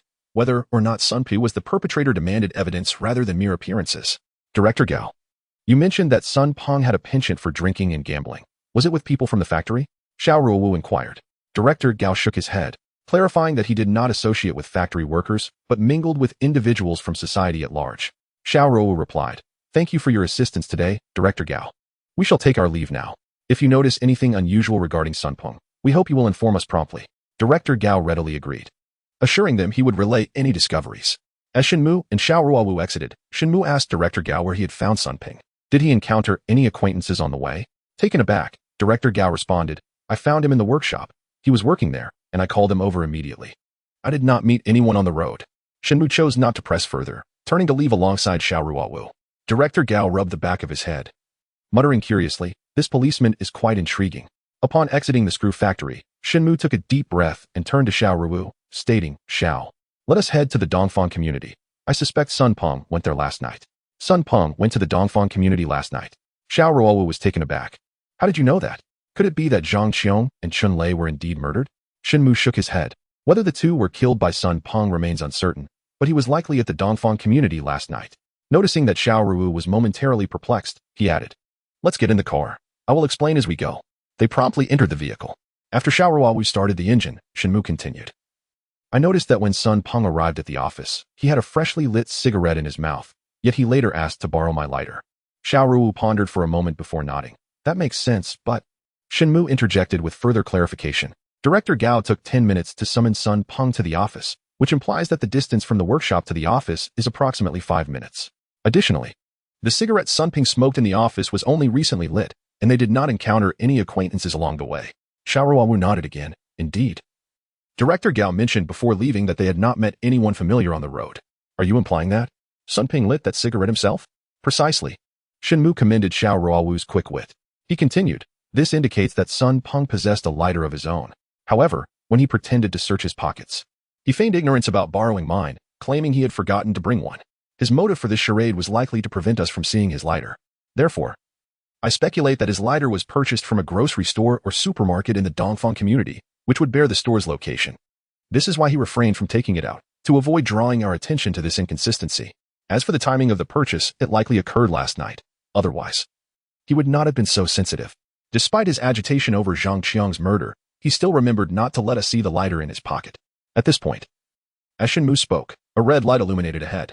Xiao Ruowu swiftly pressed the brake, and the car came to a screeching halt. She turned her head and gazed intently at Shen Mu for a considerable time. Xiao, the light is green. Upon seeing the green light, Shen Mu hurriedly reminded Xiao Ruowu. It was then that she came to her senses, pressed the accelerator, and joyfully exclaimed, so we are now heading to Dongfang Community. If we visit the community supermarket or grocery stores, we can ascertain whether Sun Peng went to Dongfang Community last night. Indeed, a quick investigation will reveal everything. Shen Mu replied with utmost certainty. Chapter 28. The address on the lighter near the entrance of Dongfang Community. There are 3 small shops and 2 tobacco stores, all of which may sell lighters. Thus, Shen Mu and Xiao Ruowu began their inquiries one by one. After a thorough investigation, they discovered that although the 3 small shops and 1 tobacco store sold lighters, none bore the shop names or locations. Let us check the last tobacco store, Xiao Ruowu suggested as they entered the establishment. Sir, I would like to purchase a lighter, Shen Mu addressed the store owner seated behind the counter. The owner produced a lighter, tested it, and upon confirming its flame, handed it to Shen Mu. While Shen Mu was buying the lighter, Xiao Ruowu noticed the absence of surveillance cameras in the tobacco store. Upon examining the lighter, Shen Mu felt a stir within. The lighter from this store bore an engraved address and a mobile number. Xiao Ruowu also noticed this and felt a stir in her heart. She took out her phone and asked the owner, how much? 1 yuan. The owner replied. Xiao Ruowu scanned the WeChat QR code and transferred the payment. Have you seen this person? Shen Mu retrieved the photo of Sun Peng taken covertly on his phone and inquired of the owner. The owner looked at the two with a puzzled expression and did not respond. Xiao Ruowu then presented her police badge, stating, we are from the Municipal Criminal Police Team. This individual is linked to a case we are investigating. If you have seen him, please inform us. The owner scrutinized Xiao Ruowu's badge and then said, is it regarding the case of Chun Lei from last night? No wonder I found you somewhat familiar. I didn't recognize you at first since you were in civilian clothes. In fact, some of your colleagues came by earlier to inquire, but I did not notice anything unusual last night. Xiao Ruowu realized that the colleagues who had come earlier were likely conducting an investigation nearby. As for this individual, the owner took Shen Mu's phone to have a closer look, contemplated for a moment, and then said, this person was here last night. He bought a pack of cigarettes and a lighter. Are you certain you're not mistaken? Shen Mu and Xiao Ruowu both felt a surge of excitement. And Shen Mu asked the owner, I am sure. After purchasing the cigarettes, he squatted in front of the supermarket to smoke. Once he finished 1 cigarette, he left. And I did not see him again. What time did he arrive? Xiao Ruowu pressed on. He came around 5 o'clock, the owner replied. Please check the transaction records to ascertain the exact time he arrived. Xiao Ruowu instructed the owner. The boss nodded in agreement, saying, all right, let me check. He retrieved his phone and accessed WeChat, then perused the transaction records. This individual purchased cigarettes at precisely 5:15 yesterday evening. Indeed, Sun Peng had been here. Xiao Ruowu whispered to Shen Mu, boss, we apologize for taking up a bit of your time. We need to record a statement. Shen Mu slightly nodded. Producing a notepad and a pen from his bag, he reiterated the earlier questions and requested the boss to sign and provide a fingerprint on the statement. Thank you, boss. After collecting the statement, Shen Mu and Xiao Ruowu departed from the tobacco shop. Once back in the Audi, Xiao Ruowu started the engine and coldly remarked, let us return to the screw factory. I am eager to see how Sun Peng will wriggle out of this one. With a witness statement in hand, there was no room left for Sun Peng to feign innocence. The vehicle swiftly arrived back at the screw factory, where Section Chief Gao, upon seeing Shen Mu and Xiao Ruowu return, asked in surprise, Xiao, what brings you back? Xiao Ruowu, not wanting to delve into details with Section Chief Gao, simply replied, Chief Gao, please take us to Sun Peng's workshop. Noticing the gravity on their faces, Section Chief Gao did not hesitate. Very well, I shall lead the way. The trio soon reached Sun Peng's workshop. Upon entering, they observed a dozen workers laboring diligently, yet Shen Mu and Xiao Ruowu, scanning the room, found no sign of Sun Peng, causing their expressions to shift dramatically. Section Chief Gao quickly called over a worker. Lao Hu, have you seen Sun Peng? The worker replied, just now. Sun Peng mentioned he had matters to attend to at home and hurriedly left without even requesting a leave of absence. The workshop director was furious earlier, threatening to report him to the factory manager for dismissal. He's escaped? Xiao Ruowu's expression changed. I should have sent someone to monitor Sun Peng. Shen Mu was also taken aback. He had not anticipated Sun Peng's cunning, managing to flee without them showing any signs of suspicion. Both of their faces grew serious. Xiao Ruowu turned to Director Gao, saying, Director Gao, if Sun Peng returns, you must ensure to detain him and inform us promptly. Director Gao understood the gravity of the situation and immediately assured, I will notify all security personnel to assemble at once. If they spot Sun Peng, they will certainly help you detain him. Xiao Ruowu nodded, and she and Shen Mu swiftly exited the screw factory. Sun Peng might have gone home. Let us hurry to his residence in hopes of intercepting him. Once again, Xiao Ruowu demonstrated her fierce driving skills. If her driving had previously resembled the smooth glide of an aircraft, it now resembled low-altitude flight. Shen Mu recognized the urgency and gripped the armrest, allowing Xiao Ruowu to accelerate. They soon arrived at the dormitory building of the screw factory. Without turning off the engine, Xiao Ruowu shifted into neutral and pulled the handbrake, hastily ascending the stairs with Shen Mu. At Sun Peng's doorstep, Shen Mu knocked on the security door, while Xiao Ruowu reached into her handbag, where she kept a firearm ready for any unforeseen circumstances. However, there was no response from Sun Peng's home. Instead, the elderly lady across the hall peeked out again. Are you still looking for Sun Peng?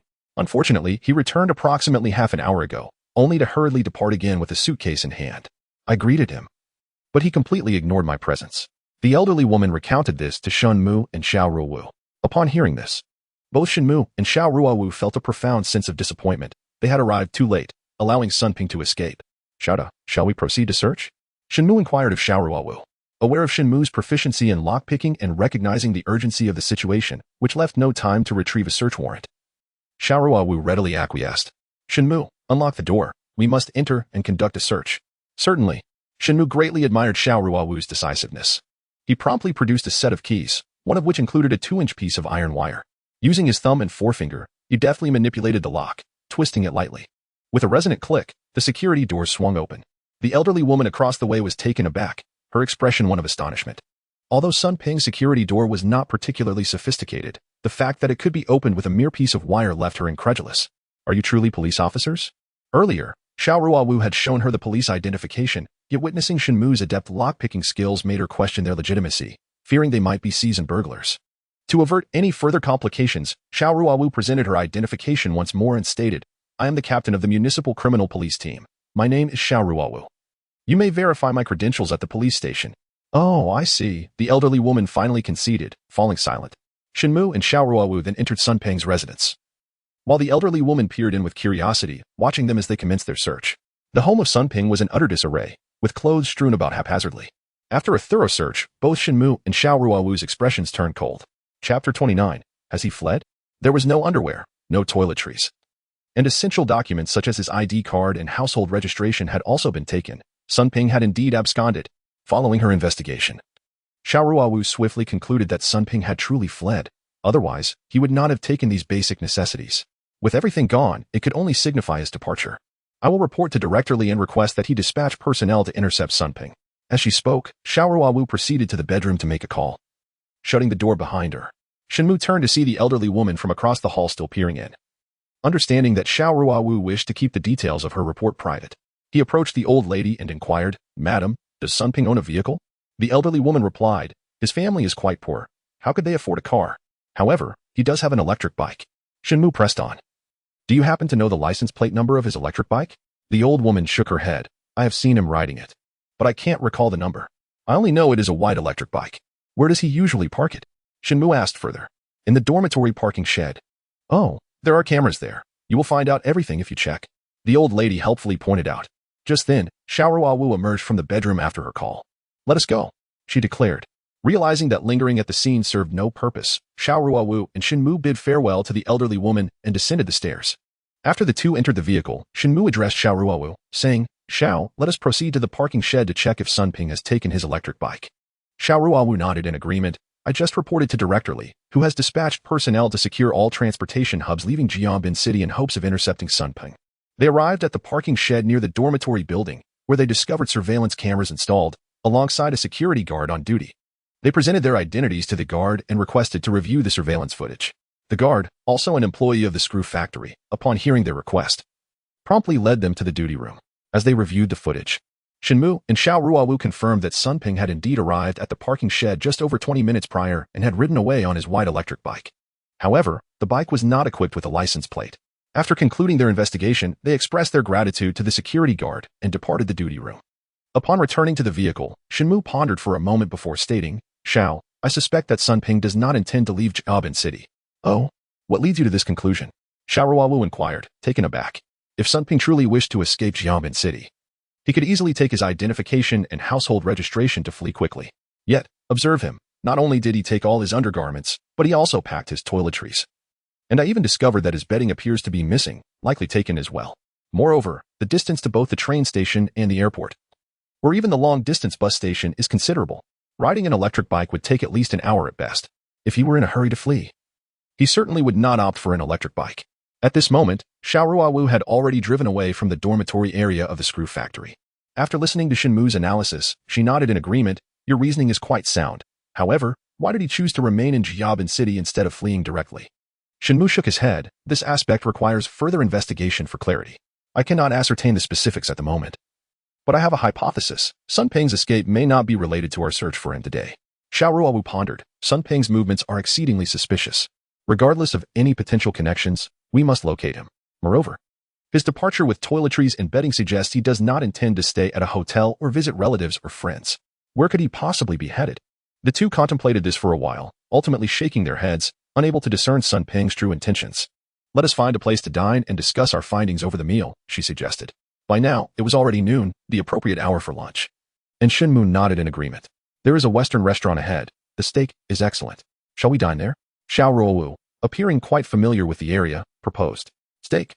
Is it reimbursable?" Shen Mu inquired jokingly. The criminal investigation team and the municipal bureau were housed within the same building. Typically, the bureau would deposit funds into personal accounts, allowing officers to dine in the cafeteria for 10 yuan per meal. If they were on official business dining out, reimbursement would be limited. "Do not concern yourself with that. Simply enjoy your meal," Xiao Ruowu replied, steering the car toward the establishment named 1001 Nights Western Restaurant. Upon entering the restaurant and being guided to their seats by a waiter, they ordered 2 servings of steak, refraining from ordering red wine due to the weekday restrictions on alcohol consumption. The ambience of the restaurant was exquisite, with music barely perceptible, akin to a gentle stream gliding through soft water plants. Both individuals found themselves unwittingly relaxing. As the steak was served, Xiao Ruowu noticed that Shen Mu had paused after cutting a piece, prompting her to inquire, "What is it?" Shen Mu replied, "I suddenly recalled something. Given the antagonistic relationship between Sun Ping and Zhang Qiong, it seems implausible that after he killed Chen Lei, Zhang Qiong would remain silent. They are, after all, sworn enemies." Upon hearing this, Xiao Ruowu's expression immediately turned serious as she nodded in agreement. "Indeed, that stands to reason. Thus, the suspicion of Sun Ping being the murderer is considerably diminished, unless he has been feigning all along with Zhang Qiong. If it were an act, Sun Ping should not have ruthlessly slain Zhang Qiong," Shen Mu stated. Xiao Ruowu pondered. "It appears we must locate Sun Ping at once to unravel these enigmas." Engrossed in their investigation, they remained oblivious to the astonished gaze of a nearby waitress, who wondered why in a romantic Western restaurant, typically a haven for couples, these two were engrossed in a grotesque discussion about murder. Once they finished their meal, Xiao Ruowu beckoned the waitress, who promptly approached. "You two have a total of 380 yuan. The waitress politely placed the bill on the table.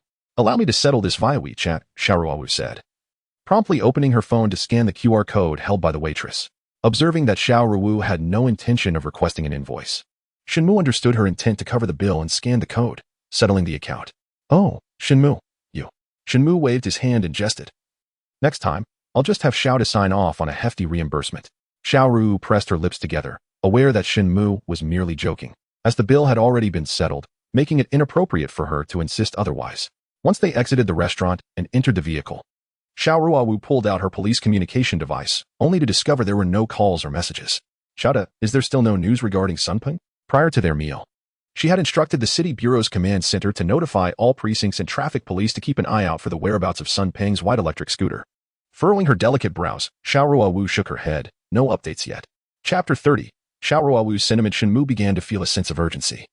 Without swiftly apprehending Sun Peng, they could not ascertain whether he had been responsible for the murders of Chun Lei and Zhang Qiao. The heinous nature of these homicides, occurring within the victims' own homes, had already cast a dreadful shadow over society. Let me check with Yu's team for any developments, he suggested. Xiao Ruowu dialed a number for Yu Yan's team, who were currently investigating Chen Lei's social connections. Upon connecting, Yu Yan, upon hearing Xiao Ruowu's inquiry, couldn't help but emit a wry laugh. We have yet to uncover any leads on our end either. After a brief exchange of thoughts over the phone, their conversation concluded. Hanging up, Xiao Ruowu gazed out at the bustling crowd outside and sighed softly. If it weren't for the ongoing case, a leisurely stroll through the streets would be quite delightful. Shen Mu observed her, noting the elegance of her profile, with her petite nose and gentle contours. She bore little resemblance to a captain of the criminal police. He could not discern whether Xiao Ruowu's remark was mere venting or born out of genuine sentiment. Thus he refrained from responding. His knowledge of Xiao Ruowu's private life was scant. He was unaware of why she had relocated from the provincial capital to Jiabin City. Nor did he know anything about her family. Throughout their numerous interactions, their conversations had been strictly professional, devoid of any personal exchanges. However, he occasionally gleaned fragments of information about Xiao Ruowu from the loquacious Su Qingqing, leading him to suspect that her family background was rather remarkable.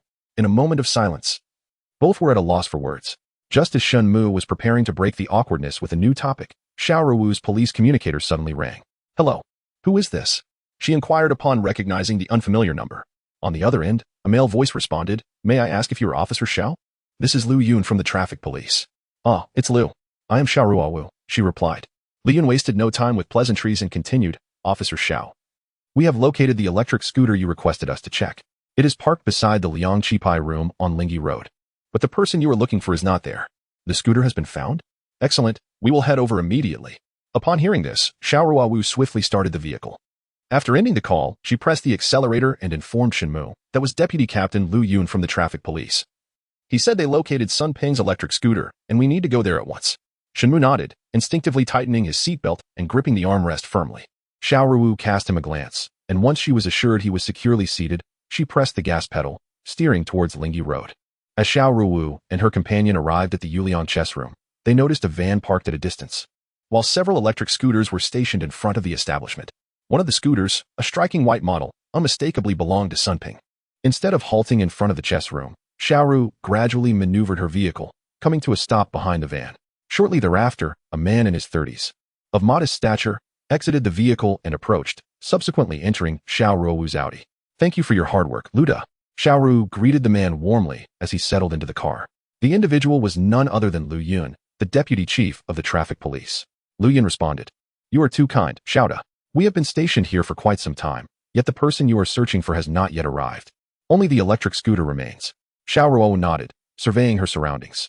She observed that while there were people in the nearby shops, the chess room itself was closed. The roll-up door displayed the owner's phone number. We inquired at the surrounding shops, but no one noticed who left the electric scooter here.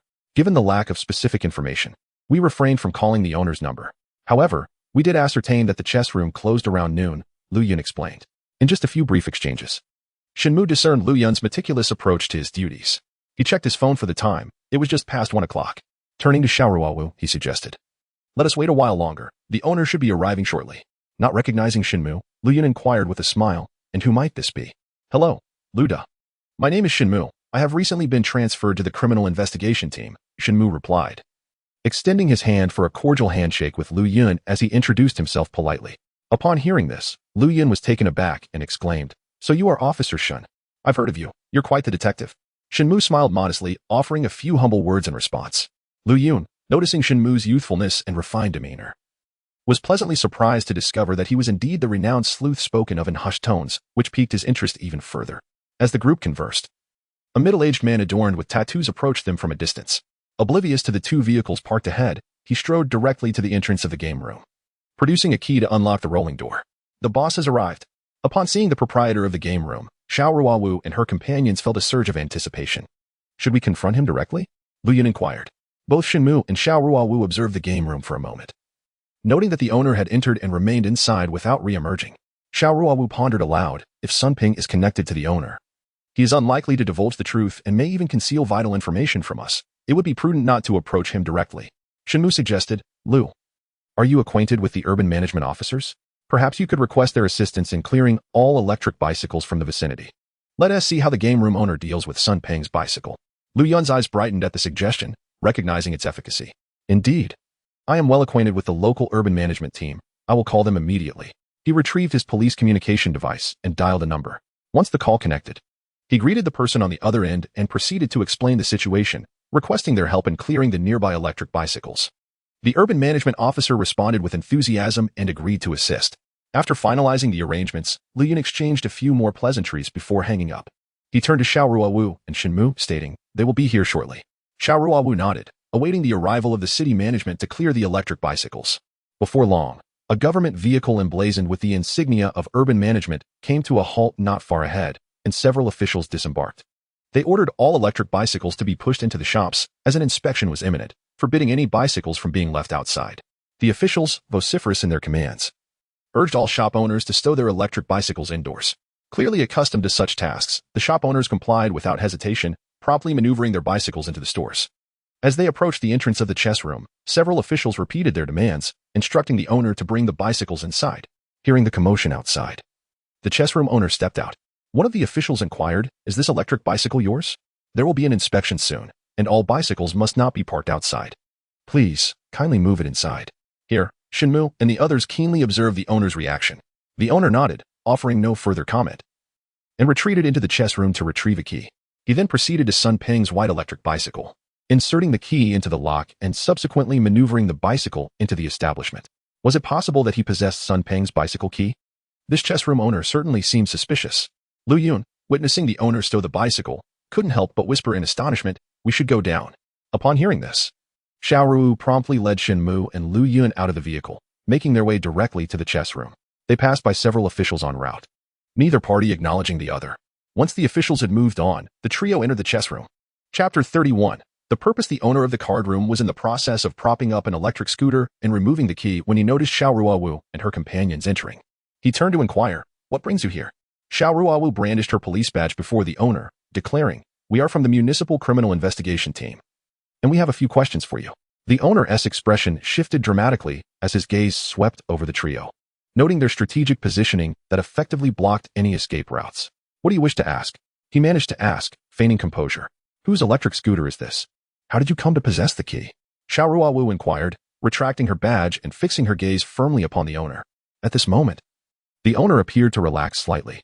He took a step back, tidying up the mahjong tiles on the table, and began to speak. This belongs to a friend of mine. His name is. Before he could finish, he suddenly seized a chair and hurled it at Xiao Ruowu while making a dash towards Shen Mu. This man, with a keen eye, recognized that Xiao Ruowu posed the greatest threat and sought to hinder her movement, hoping to buy himself some time to flee. However, he grossly underestimated Xiao Ruowu's agility. With a swift kick, she sent the chair flying, and in a fluid motion, she turned her body, her right hand landing firmly on the owner's shoulder. With a sharp thrust of her knee and a powerful twist of her wrist, the card room owner was sent crashing to the ground. Despite his imposing stature, he was no match for Xiao Ruowu's prowess. In an instant, he lay defeated at her feet. Don't move. The owner of the chess room struggled to rise, but Xiao Ruowu had already drawn her handgun, aiming it directly at him. The owner's face turned pale, and he no longer dared to resist, allowing Shen Mu and Lu Yun to handcuff him. Xiao, impressive skills. Shen Mu praised, giving Xiao Ruowu a thumbs up. Xiao Ruowu pursed her lips, and upon seeing the owner subdued, she holstered her weapon. Shen Mu pulled the chess room owner up and inquired, where is Sun Peng? The owner, confronted by Shen Mu's question, lowered his head and remained silent. Shen Mu rummaged through the owner's pockets, retrieving a mobile phone. He noticed the device was secured with a fingerprint lock, gestured for Lu Yun to keep the owner restrained, and then used his own fingerprint to unlock it. Upon accessing the phone, he opened the contacts and was immediately struck by the presence of Sun Peng's name. Afterward, he navigated to WeChat, where he discovered a group chat at the top of the list, consisting of only 3 members, including Sun Peng. As he quickly skimmed through the messages, his expression shifted slightly. What's wrong? Xiao Ruowu inquired. Shen Mu handed the phone to her, and upon reading the WeChat content, Xiao Ruowu fixed a steely gaze on the owner, sneering, kidnapping? You have quite the audacity. The chess room owner turned ashen upon the revelation, and his complexion grew even more ghastly in the face of Xiao Ruowu's reprimand. Clearly, he had not anticipated the police would come knocking. as he had not deleted any incriminating evidence from his phone. I am giving you a chance now. Confess the details of the incident honestly, or given your crimes. It may be uncertain whether you will ever see the light of day again, Xiao Ruowu warned coldly. The proprietor of the chess room's countenance shifted through various expressions before he finally bowed his head and confessed, My name is Yu Liang. I, along with Sun Peng and my brother Yu Jun, have kidnapped Li Daping, the owner of Daping Supermarket. They are currently holding him captive at Changxi Mountain. And I have come down to demand a ransom.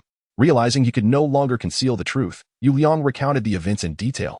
It was then that Xiao Ruowu and Shen Mu comprehended why Sun Ping had brought toiletries and bedding. He had evidently prepared for the confinement of Li Daping in advance. Xiao Ruowu coldly inquired, Where exactly are Sun Peng and Yu Liang keeping Zhang Daping?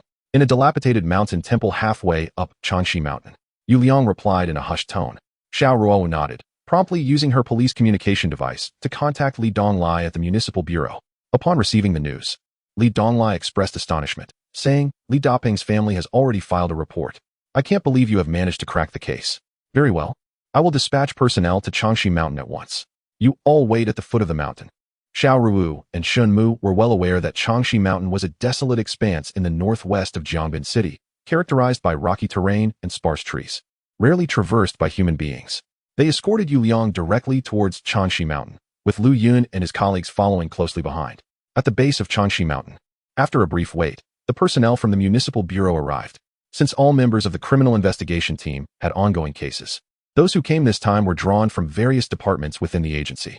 Upon joining forces with Xiao Ruowu and her team, they instructed Yu Liang to lead the way directly to the mountain temple located halfway up the slope. At that moment within the mountain god temple, Sun Ping and Yu Liang's brother, Yu Jun, were indulging in cigarettes, while in the corner, Li Daping lay bound, his eyes shrouded by a black cloth, his mouth gagged, and his hands tightly restrained. Yu Jun swatted at a large mosquito that had landed on his bare arm, cursing, I wonder if the Li family will pay the ransom. If we linger here for a few days, we shall be devoured by mosquitoes. Sun Ping retorted coldly, if the Li family refuses to pay this time, we will resort to murder. Damn it. I'm counting on this to turn my fortunes around. A life devoid of money is far too degrading. Yu Jun, aware of Sun Ping's past with his ex-wife Zhang Qiang, nodded in agreement. Wealth does not come without risk. Once we complete this job, we shall flee far and never return to Jiangbin City. Those worthless police will never uncover our tracks. Indeed, Sun Peng murmured, pulling out another cigarette and preparing to light it. Just then, the door of the mountain god temple was forcefully kicked open, and a throng of police officers stormed in, led by none other than Xiao Ruowu. Freeze. Hands on your heads. We are the police. Xiao Ruowu shouted, gun drawn, aiming at Sun Ping and Yu Jun. Caught completely off guard, Sun Peng and Yu Jun were stunned. They never anticipated that the police would follow so closely behind them. Sun Peng, oblivious to the cigarette that had fallen from his mouth, felt the intimidation of the armed officers surrounding them, rendering them incapable of resistance, let alone movement. Observing their compliance, Lu Yun and the others swiftly handcuffed them and proceeded to search their persons, discovering no weapons on either of them. At that moment, someone came to rescue Li Daping, removing the cloth strips from his mouth and eyes before escorting him away. Xiao Ruowu noticed a lighter at Sun Ping's feet and picked it up, discovering it bore the name and phone number of a tobacco shop located in the Dongfang community. She couldn't help but glance back at Shen Mu. Sun Ping, did you visit the Dongfang community last night? Although the kidnapping case had been resolved, the murders of Chun Lei and Zhang Qiong remained unsolved. Xiao Ruowu ordered for Yu Jun to be taken away and fixed her gaze on Sun Ping, demanding an explanation. Sun Ping, now thoroughly frightened, could no longer conceal the truth. I went to the Dongfang community last night, but I merely wanted to see Zhang Qiong. Her death has nothing to do with me. I smoked a cigarette in front of the tobacco shop, ultimately did not visit her home, and then left. When did you depart from the Dongfang community? Who can corroborate your story? Xiao Ruowu questioned sternly. Yu Liang and Yu Jun can attest to my whereabouts. Sun Ping quickly replied. After I left, I was with them discussing the kidnapping of Li Daping. I truly did not kill Chun Lei and Zhang Qiong. Xiao Ruowu turned to Shen Mu, who promptly exited and returned shortly thereafter. Xiao Da, Yu Liang, and Yu Jun's testimonies align with Sun Ping's. They corroborate that they gathered at 6 o'clock last night to discuss the kidnapping. Sun Ping indeed lacks the opportunity to commit the crime, Shen Mu whispered in her ear. Upon hearing this, Xiao Ruowu furrowed her brows, exchanging a helpless glance with Shen Mu, both letting out a sigh. It appeared that Sun Peng was genuinely not the murderer of Chun Lei and Zhang Qiong. Take him away. Xiao Ruowu waved her hand, instructing her associates to escort Sun Peng away from the mountain god temple and back to the municipal police station. As Shen Mu and Xiao Ruowu emerged from the temple, the bright sunlight outside contrasted sharply with the somber clouds looming over their hearts. Let us depart. Xiao Ruowu softly remarked to Shen Mu as they lingered at the entrance of the temple, nodding in agreement. They descended the mountain in silence and drove back to the criminal investigation team. Upon their return, they discovered Yu Yin engaged in the interrogation of a young man, likely in his 20s, of modest height and with a dark complexion. Noticing the return of Xiao Ruowu and Shen Mu, Yu Yin stepped out to greet them. Who is the subject of the interrogation? Xiao Ruowu inquired. His name is Zhou Wu. He is the cousin of Chen Lei, in Jiabin City. Chen Lei has no other relatives or acquaintances. His reason for coming to Jiabin was to collaborate with Zhou Wu on home renovations, Yu Yin explained. Is there any cause for concern? Xiao Ruowu pressed further. Yu Yin shook his head, stating, he traveled to the provincial capital by high-speed train last night and returned today upon hearing about Chen Lei's murder. We are currently investigating. But there seems to be no issue, as he claims to possess an alibi. Are the workers who were renovating with Chen Lei also cleared? Xiao Ruowu pondered, recalling that Chen Lei had earned some money through renovations in Jiabin City. He had recently purchased a property in the Dongfang community, intending to renovate it as a marital home with Zhang Qiong. It was unfortunate that both of them met their untimely demise. Consequently, she harbored suspicions that the perpetrator may have been motivated by Chen Lei's financial assets. Last night, all the workers gathered to play cards, leaving no time for any wrongdoing. The only exception was Zhou Wu, who had traveled to the provincial capital. Although he claimed to have a time witness, I still brought him back for questioning. At what time did Zhou Wu leave the construction site for the high-speed train station? Shen Mu cast a glance at Zhou Wu, who was being interrogated, and noticed his downcast expression as he repeatedly urged the police to capture the murderer of his cousin. According to our inquiries with other workers, Zhou Wu went to the high-speed train station after finishing work, around 5 o'clock, purchasing a ticket for the 9 o'clock train, Yu Yin replied. So early? Shen Mu and Xiao Ruowu exclaimed simultaneously. Yu Yin smiled wryly, explaining, Zhou Wu himself stated that the construction site was too noisy for him to rest. So he decided to go to the station early and spent time resting at a hotel until after 8 before boarding the train. Did the hotel owner confirm this? Was Zhou Wu indeed resting there? Xiao Ruowu inquired further. Yu Yin rubbed the bridge of his nose and replied, we just brought Zhou Wu back and haven't yet visited that hotel. He was in good physical condition. But due to the recent surge in serious cases and the endless tasks at the station, he felt extremely fatigued. Shen Mu then suggested, you should take a break here. I will take a team to investigate that hotel. Xiao Ruowu and Yu Yin had complete faith in Shen Mu's capabilities. Yet Yu Yin insisted, I will accompany you. This case has a severely detrimental impact. We cannot afford any delays. Xiao Ruowu added, I will go with you as well. The criminal police team's vehicles had all departed, leaving Yu Yan's car for others in case of emergencies, so the two could only travel in Xiao Ruowu's Audi. Before departing, Yu Yan instructed his subordinates in the interrogation room briefly, and then he and Shen Mu made their way to the hotel near the high-speed railway station. According to Zhou Wu, he had taken rest at this hotel for over 3 hours the previous night. Upon locating the establishment, Yu Yan remarked, the hotel owner was a corpulent woman, engrossed in watching television while snacking on sunflower seeds behind the counter. She looked up, slightly taken aback, as Shen Mu and the others entered. Although Yu Yan was clad in a police uniform, he still presented his officer's badge. We are police officers from Jiabin City. Are you the proprietor of this establishment? The plump woman regarded the trio with suspicion, spat out a seed shell, and nodded affirmatively. I am the owner here. Yu Yan showed the woman a photo of Zhou Wu. Do you recognize this individual? The proprietress leaned closer to scrutinize the image and promptly replied, yes. He stayed here last night. His name is. As she rummaged through the registration records, she continued, his name is Zhou Wu. He checked in at 5:30 and departed at 8:30. His ID number is. Noticing that the owner seemed to be boasting about the meticulous registration procedures of her hotel, Yu Yan tapped the counter lightly. Did Zhou Wu leave the hotel at any point during his stay? The owner raised her head, pondered for a moment, then shook her head. No, he did not leave at all after checking in. How can you be so certain he did not step out? Xiao Ruowu inquired. I have been here watching television all day. I would know who comes and goes. To put it this way, even if a fly were to pass by, I would be aware of it. The proprietress replied with considerable pride. Xiao Ruowu remained silent, her gaze fixed on a narrow corridor beside the counter that led to the upper floors. If anyone ascended or descended, it would undoubtedly escape the notice of the proprietress. Let us inspect the room where Zhou Wu stayed last night. Please lead us up, Yu Yan instructed the proprietress. Certainly, she replied readily, retrieving a set of keys and escorting Shen Mu and the others upstairs. Zhou Wu had occupied room 203 last night. The proprietress opened the door, permitting Shen Mu and his companions to enter. Upon entering, they discovered the room contained but a single window, which was barred with steel railings. Yu Yan tested the rigidity of the bars. They were exceedingly sturdy, yielding not to his efforts. This indicated that if Zhou Wu had wished to escape through the window, it would have been impossible. You genuinely did not see Zhou Wu leave at any point? Yu Yan inquired, his concern prompting him to press the proprietress further. I truly did not witness him leaving, I swear, she asserted. Yu Yin and Xiao Ruowu exchanged glances, both subtly shaking their heads. Given that Zhou Wu had remained there the entire time, it was evident he had no opportunity to commit murder. Very well, proprietress, you may carry on with your duties. Yu Yin began to take his leave, but Shen Mu abruptly posed a question to the proprietress. Did you know Zhou Wu previously? The proprietress shook her head. I did not know him. Last night was our first encounter. Are you certain you do not recognize him?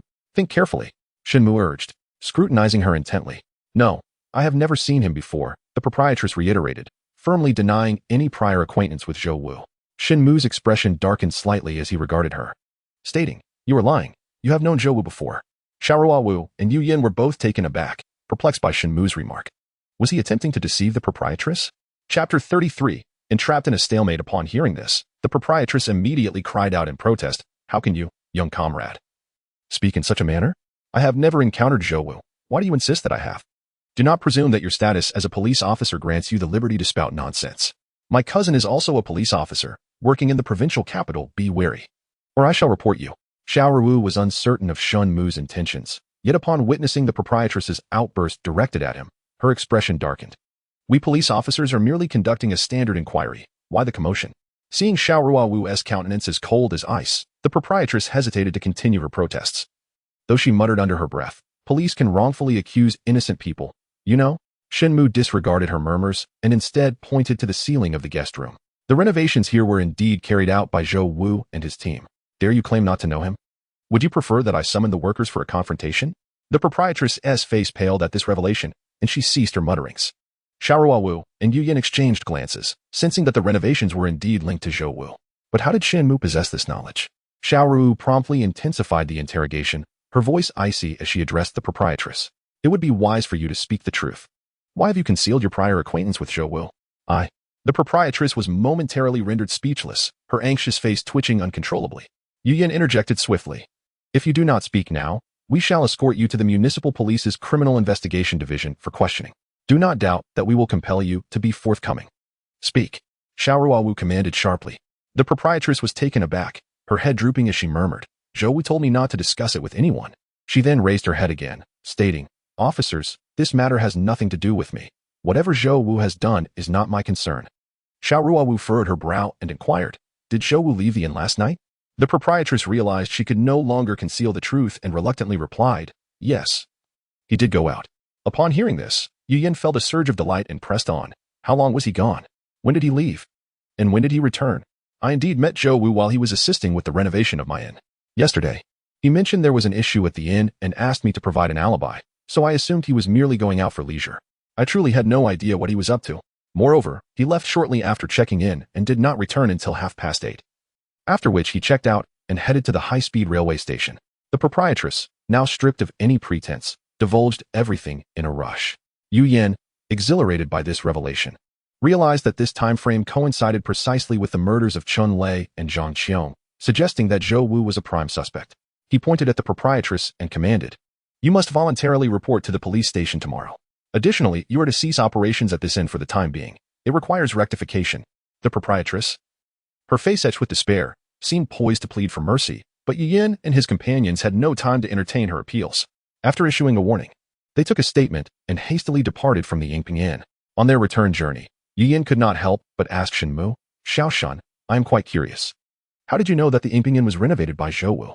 Xiao Ruowu was equally perplexed as to how Shen Mu had discerned this detail. They had been together all day, and logically, Shen Mu should not have been privy to the case's particulars. Shen Mu smiled and explained, upon entering the Yingpeng Hotel. I noticed that the decor bore a striking resemblance to that of Qin Lei's residence, particularly the ceilings of the guest rooms. The meticulous details were nearly indistinguishable from those in Chun Lei's home. Thus, I boldly speculated that the hotel was renovated by Zhou Wu and Chun Lei. Upon hearing this, Yu Yin was momentarily taken aback. Then he praised, Xiao Shen, your powers of observation are truly remarkable. Amidst his admiration, he turned to Xiao Ruowu and remarked, Congratulations, Xiao. With talents like Xiao Shen in the criminal police team, your burdens will surely be lighter. While Xiao Ruowu maintained a composed exterior, her eyes clearly sparkled with joy.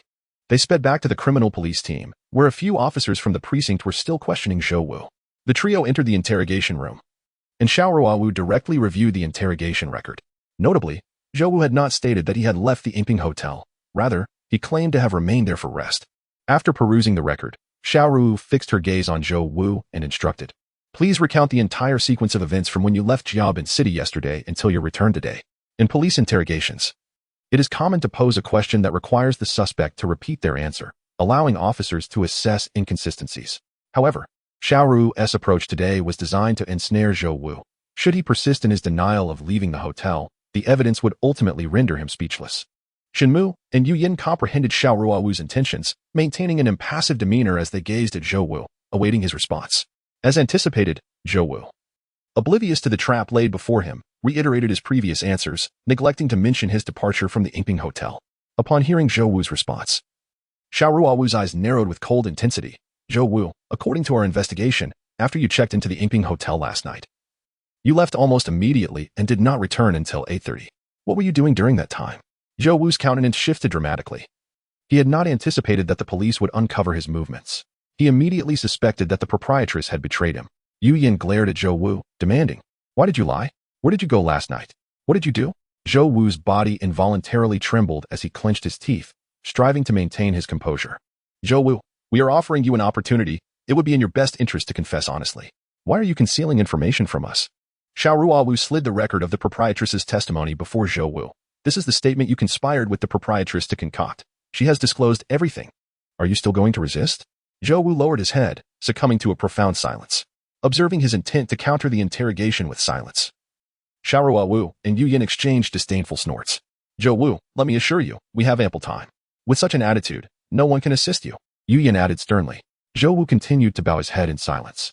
The interrogation reached an impasse due to Zhou Wu's extreme non-cooperation, and by 8 o'clock in the evening, he remained unresponsive. Consequently, Xiao Ruowu and her team decided to temporarily conclude the interrogation, opting to have dinner before resuming their inquiries. The cafeteria of the county bureau was now deserted, with only remnants of food left behind. However, Shen Mu and his companions paid little attention to delicacies, each grabbing a portion and starting to eat. Without Zhou Wu intensifying the interrogation, he will not confess, Yu Yin remarked during the meal. Shen Mu and Xiao Ruowu remained silent. The pressing issue was the lack of direct evidence, and persuading Zhou Wu to speak would likely prove arduous. As they contemplated the case, Deluo suddenly burst in, panting heavily, and plopped down beside Shen Mu. He seized Shen Mu's bowl of soup and gulped it down in one swift motion, then turned to Yu Yan's bowl and consumed that as well, still seemingly unsatisfied. His gaze fixated on Xiao Ruowu's bowl, though he ultimately refrained from taking it, perhaps out of fear. Shen Mu and Yu Yan exchanged disapproving glances at Deluo's opportunistic behavior, which seemed to disregard others. "What is the matter? Why the sudden rush?" Xiao Ruowu inquired of Deluo. Wiping his mouth with his hand, Deluo replied, "Xiao De, I bring excellent news, tremendous news." "What news?" Xiao Ruowu pressed further. Deluo continued, "We have cracked that series of burglary cases. Cui Wen has revealed another accomplice, Ma Zhua, and we have already apprehended him." Xiao Ruowu was aware that Deluo was pursuing the burglary case, which she had originally assigned to him. Initially, Shen Mu had assisted. But after the murder of Chen Lei and his wife, Shen Mu had been reassigned. She nodded and returned to her meal, saying, "That's splendid. Wrap up the work swiftly and hand it over to the prosecutor's office." Deluo's grand news turned out to be merely a burglary case. Yu Yin shook his head in disappointment. "Oh, no," Deluo exclaimed, noticing the misunderstanding among the crowd. He slammed his hand on the table in frustration. "You have misconstrued my words. I am not referring to the case of theft, but rather the murder of Chen Lei and his associates." "Oh?" The group turned their astonished gazes toward Deluo, including Shen Mu, who looked equally surprised. Deluo continued, after capturing Cui Wen under Shen Mu's guidance. "I began the interrogation. According to his confession, we have also apprehended another thief, Ma Zhua, just moments ago. Can you guess where Ma Zhua was stealing from last night?" Yu Yin paused, then tentatively inquired, "The Eastern District?" Deluo slammed the table once more, exclaiming, "Precisely. Ma Zhua was indeed thieving in the Eastern District last night, and he targeted the very house opposite Shen Lei's." "What?" Xiao Ruowu and the others gasped in astonishment. Shen Mu's expression shifted as he asked urgently, "Could he have witnessed the murder of Chen Lei and Zhang Qiong?" Seeing the shock etched on the faces of his companions, Deluo felt a surge of pride and nodded, though he did not see the murderer in action.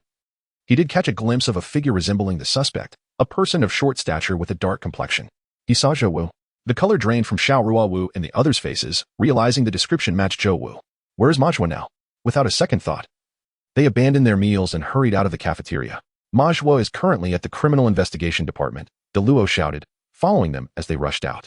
A crowd hurried to the interrogation room of the criminal police, where they immediately laid eyes on a gaunt figure resembling a monkey. This was Xiao Da, also known as Ma Zhua.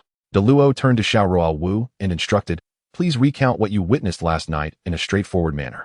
He then pivoted to Ma Zhua and barked, "Speak." "Yes, yes, yes," Ma Zhua replied. "Over the past few days, I had been surveying the area and discovered that the owner of room 101 in building 2 of Dongfang community was rarely home. Consequently, I pried open the lock and entered yesterday. Upon searching, I found the residence quite affluent, containing not only gold and silver jewelry but also cash."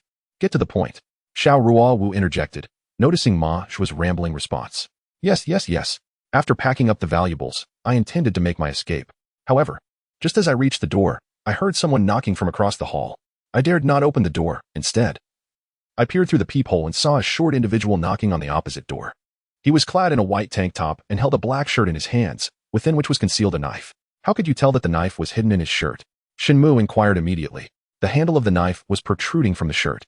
"Even though it was quite dark on the first floor, I managed to see it," Ma Zhua explained. Shen Mu nodded, recalling that the motion sensor light on the first floor was malfunctioning, yet the street light outside provided sufficient illumination. "What transpired next?" Xiao Ruowu asked.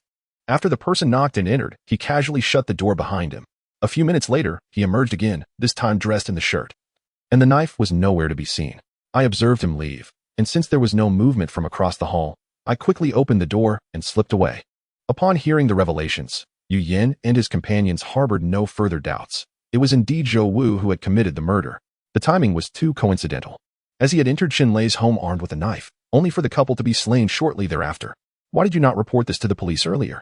Yu Yin glared at Ma Zhu, demanding an explanation. Ma Zhu, visibly intimidated, lowered his gaze and replied, "I was afraid. If I reported it, my theft would be exposed." Humph. Yu Yin shot him a fierce look. This man's silence was not merely a personal failing, it had burdened the rest of them considerably.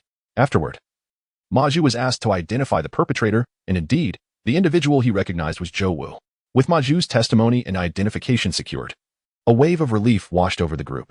Yu Yin promptly declared, "Let us interrogate Zhou Wu once more and see what he has to say for himself." Upon entering the interrogation room where Zhou Wu was held, the group fell silent, causing a shiver of apprehension to ripple through him. Xiao Ruowu fixed her gaze upon Zhou Wu, meticulously questioning, "What about the white tank top and black shirt you wore? Also, why did you not take the knife with you after visiting Shen Lei's home?" After posing her question, she refrained from any further inquiries. Zhou Wu, however, was struck by her words as if thunder had erupted in his ears, his shock rendering him nearly incapacitated in the interrogation chair. Had he not been restrained, he might have collapsed to the ground. It was evident that Zhou Wu had not anticipated that the police had gathered such extensive information, including the specifics of his attire and the knife he had carried that night. "Zhou Wu, do you have any explanation for this?" Yu Yan's piercing gaze bore into him as he coldly pressed on. Zhou Wu's lips quivered violently, yet he remained silent. "Speak. Why did you kill Chen Lei and Zhang Qiong?" Yu Yan slammed the table and inquired sternly. Zhou Wu's complexion turned an ashen hue, beads of sweat cascading down his forehead. He realized he could no longer conceal the truth. "Since I became involved with my cousin Zhang Qiong, I harbored thoughts of eliminating my cousin Chen Lei." Zhou Wu's initial revelation shocked everyone present, leaving them momentarily speechless, awaiting his full confession. "After becoming entangled with my cousin, I devised a plan to ensure our long-term union, contemplating the murder of my cousin Chen Lei. A few days prior, I disclosed this intention to Zhang Qiong, who surprisingly expressed her full support and urged me to act immediately, declaring her unwillingness to remain with Chen Lei any longer." Zhou Wu gradually recounted the events, enveloping the room in a profound silence. Elated by Zhang Qiong's concurrence, we devised a strategy. After eliminating Chen Lei, we intended to flee Jiangbin City, selecting last night as the opportune moment to execute our plan. After purchasing a train ticket, I intentionally checked into the Yingpeng Hotel, ensuring the proprietress could attest to my presence there, all the while concealing the knife within my shirt. I then proceeded to the Dongfang community, where, upon knocking, my cousin greeted me, inquiring if I had eaten.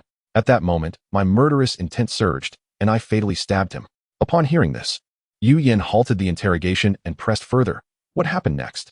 Why did you intend to kill Zhang Qiong?" A peculiar expression crossed Zhou Wu's face as he glanced at the assembly. "I did not kill Zhang Qiong." As Yu Yin and the others furrowed their brows, Yu Yin remarked, "At this juncture, your deceit serves no purpose. In your situation, the difference between the punishment for killing one person and two is negligible." At that moment, Zhou Wu had regained his composure and nodded in acknowledgement. He then offered a wry smile, stating, "However, I truly did not kill Zhang Qiong. Before I murdered Chen Lei, I had conspired with Zhang Qiong to devise a plan that would ensure her absence from home, providing her with an alibi. Yet, upon my arrival at Chen Lei's residence last night, I was astonished to find Zhang Qiong there. I hesitated, uncertain whether to proceed. But she fervently gestured for me to act. In a moment of resolve, I succumbed to the impulse and fatally stabbed Chen Lei.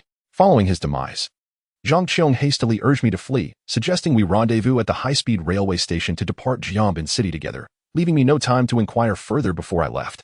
Yu Yan's brow furrowed once more.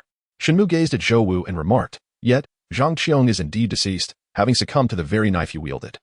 With a fatal wound to her abdomen, and the time of death coinciding almost perfectly, Zhou Wu nodded, responding, "I became aware of this later, but at that moment, I truly did not kill Zhang Qiong. As for the circumstances surrounding her death, I remain in the dark.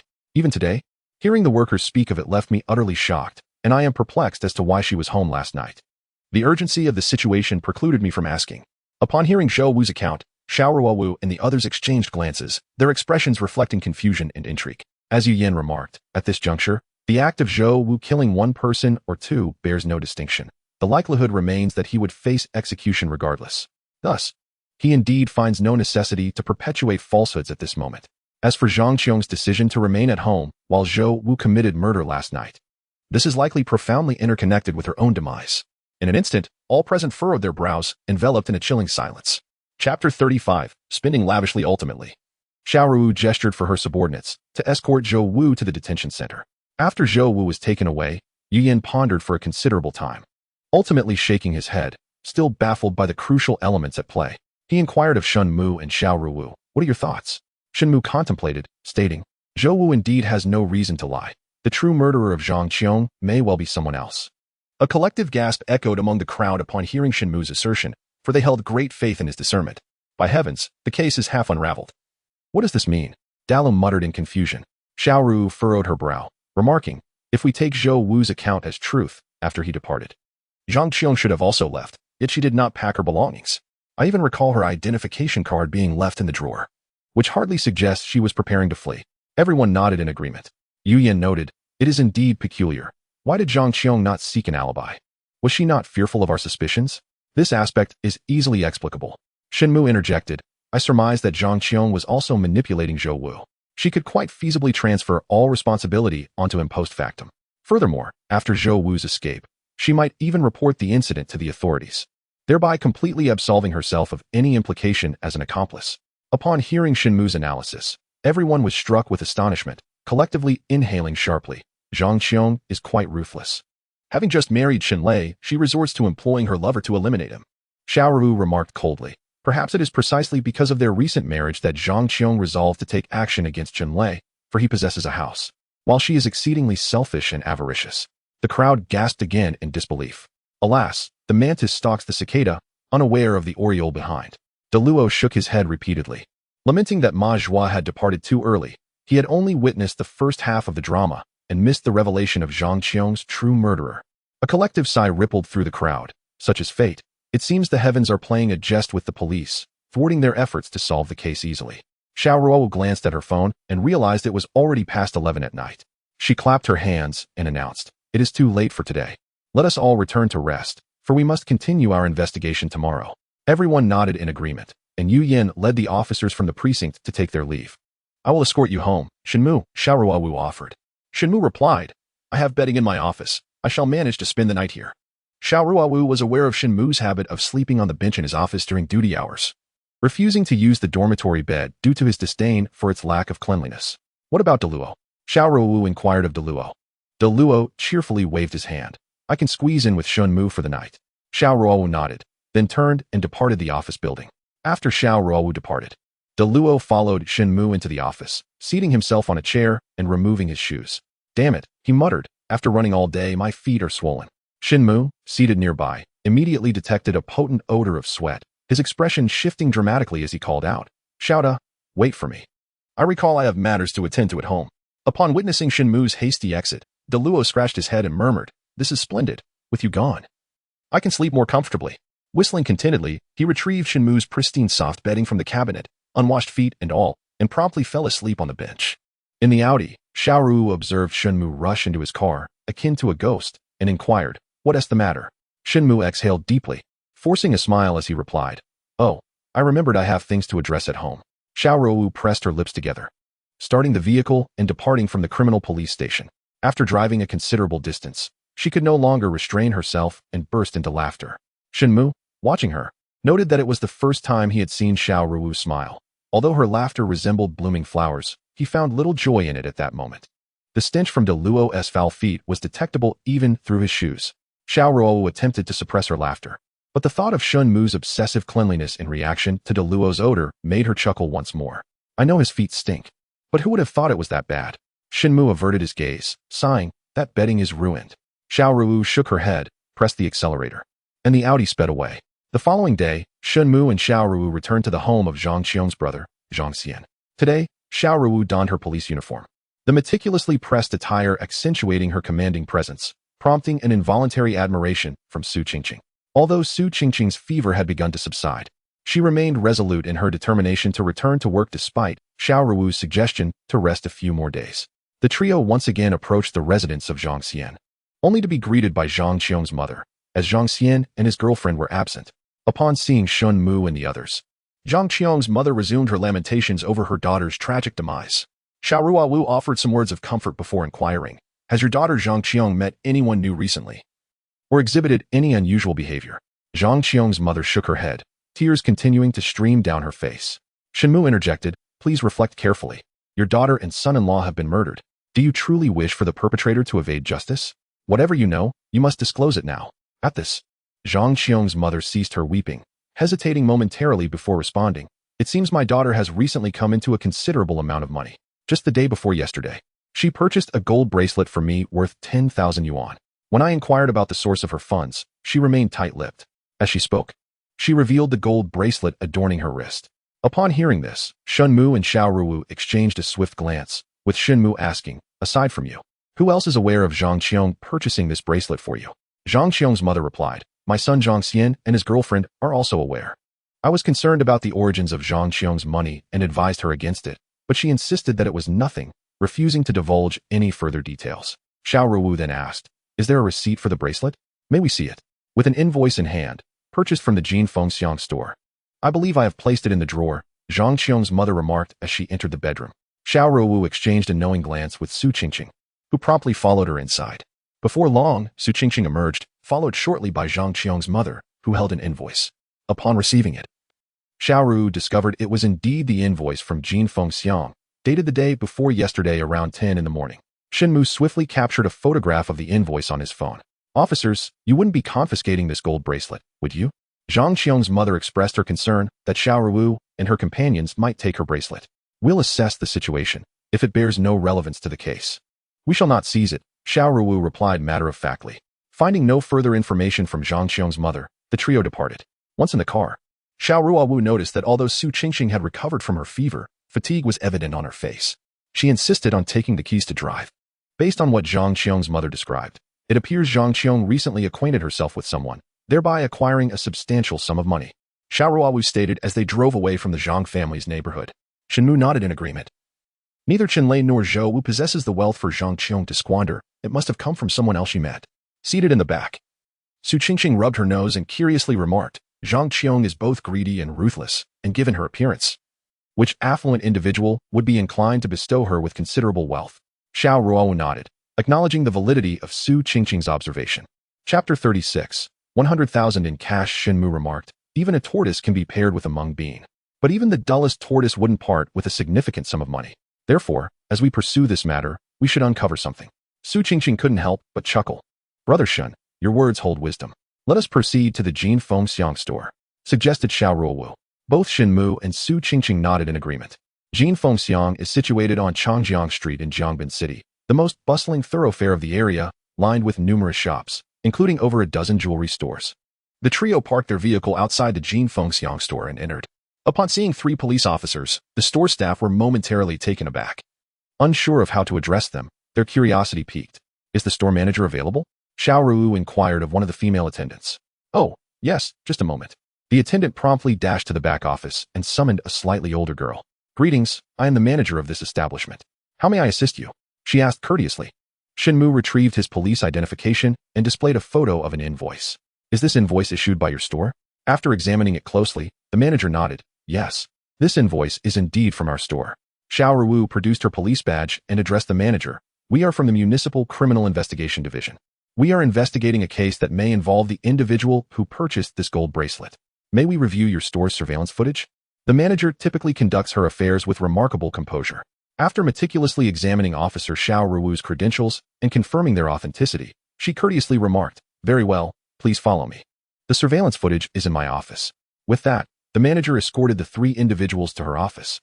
Once there, Xiao Ruowu requested that the manager retrieve the surveillance footage corresponding to the timestamp on the invoice. The manager promptly accessed the relevant video. As Shen Mu and her companions scrutinized the footage, they were astonished to discover that Zhang Qiong did not arrive at the jewelry store alone, but was accompanied by Chun Lei. They entered the shop at 9:56 a.m., with Chun Lei carrying a black leather bag. Their stay lasted merely 20 minutes. Yet they extravagantly purchased 3 gold bracelets and 2 gold necklaces. Such an extensive purchase? How much could that possibly cost? Su Qingqing exclaimed in disbelief. The manager pondered for a moment before responding. "I recall these 2 individuals. I attended to them that day, and they spent approximately 100,000 yuan in our establishment." As Shen Mu continued to observe the footage, she noted that Chun Lei and Zhang Qiong settled their bill in cash. "They paid in cash?" Xiao Ruowu inquired with surprise. "Indeed," the manager replied. "Our staff found it peculiar, but we cannot refuse payment in cash." "How did they arrive that day? Did they take a taxi or drive?" Xiao Ruowu contemplated before posing the question. The manager recollected, "They came by taxi. I had just been preparing to leave when they entered and requested my assistance, which left me unable to attend to my prior matters." The 3 of them, Shen Mu, Xiao Ruowu, and Su Qingqing, reviewed the surveillance footage once more, but found nothing new. Only then did they bid farewell to the manager and leave the jewelry store. Once outside, Shen Mu suggested, "Let us proceed to the bank and investigate whether Chun Lei and Zhang Qiong have any recent transfer records." Subsequently, the trio rushed to the financial institution, where they retrieved all bank transfer records for Chun Lei and Zhang Qiong. However, they discovered no irregular transactions. Aside from a few sporadic transfers from Chun Lei to Zhang Qiong, with no other transfers noted. Upon returning to the car, Xiao Ruowu and Su Qingqing noticed Shen Mu deep in thought and chose not to disturb him, patiently awaiting his reflections. Having spent considerable time with Shen Mu, they understood that he preferred solitude while contemplating. After a while, Shen Mu suddenly spoke. "I suspect that the wealth of Chun Lei and Zhang Qiong does not stem from benevolent gifts. Rather, it is likely acquired through dubious means." Xiao Ruowu and Su Qingqing were taken aback, both turning their gazes toward Shen Mu almost in unison. "Shen Mu, how did you arrive at this conclusion?" Xiao Ruowu inquired, her brow furrowed in confusion. Shen Mu did not respond immediately. He pondered for a moment before articulating. Firstly, the use of large sums of cash for purchases, in this era of prevalent mobile transfers, is inherently suspicious. Secondly, their lifestyle does not suggest affluence. How could they suddenly spend 100,000 yuan on shopping? Thirdly, from my observations of the surveillance, Chun Lei's expression was one of considerable pride, which is not the demeanor one would expect from a husband whose wife has resorted to selling her body for financial gain. Lastly, during the scene investigation the night before, it was evident that Chun Lei's residence had been ransacked, indicating that the perpetrator was searching for something specific, which I suspect is linked to the substantial wealth they recently acquired. Xiao Ruowu and Su Qingqing were momentarily stunned. They had not anticipated that Shen Mu could derive so many conclusions from the surveillance footage. At that moment, Shen Mu's gaze suddenly became piercingly intense as he continued. Zhang Qiong exhibits no wariness towards the prime suspect in her murder. Furthermore, the forceful stab wound inflicted upon Zhang Qiong is indicative of a perpetrator with considerable strength. Such individuals are undoubtedly few. Previously, they had speculated that the assailant might be Zhang Qiong's lover, but it was now evident that this was not the case. Xiao Ruowu swiftly exchanged a glance with Shen Mu, both intuitively grasping each other's thoughts. Shen Mu nodded affirmatively. "It must be him." "Indeed," Xiao Ruowu replied, nodding emphatically. "Who?" Su Qingqing inquired, scratching her head in confusion. "Zhang Xian, Zhang Qiong's brother, is a prime suspect," Shen Mu declared solemnly. "Ah, the brother killed his sister?" Su Qingqing exclaimed in astonishment. "Is it really so surprising? For the sake of wealth, even parents and children may turn against one another, let alone siblings." Xiao Ruowu remarked nonchalantly.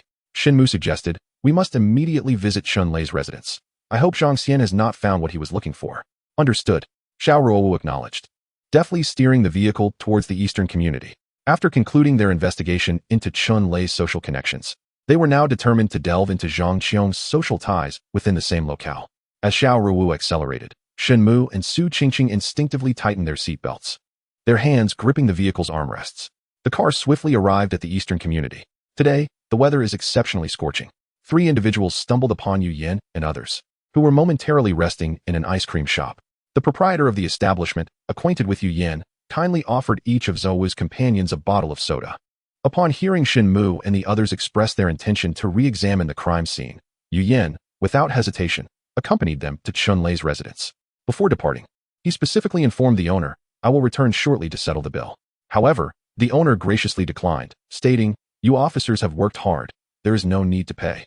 Consider it my treat." The group, momentarily setting aside their politeness, boarded their vehicles and arrived at the crime scene, Chunlei's home. Although the area had been cordoned off, Yu Yin possessed a key and unlocked the door to Chunlei's abode. Neighbors, noticing the influx of police officers, emerged from their homes to observe, pointing and whispering among themselves. Concerned about their proximity, Yu Yin instructed several auxiliary officers to temporarily erect a barrier. The body from the crime scene had long been transported to the forensic examination room, and the bloodstains on the floor had already darkened to a deep brown. The group immediately commenced a thorough search of the premises, hoping to uncover any items the suspect might have sought. Chapter 37. Evidence of Guilt. Drawers under the bed. Inside the wardrobe, the cupboard, the refrigerator, even the toilet tank was scrutinized.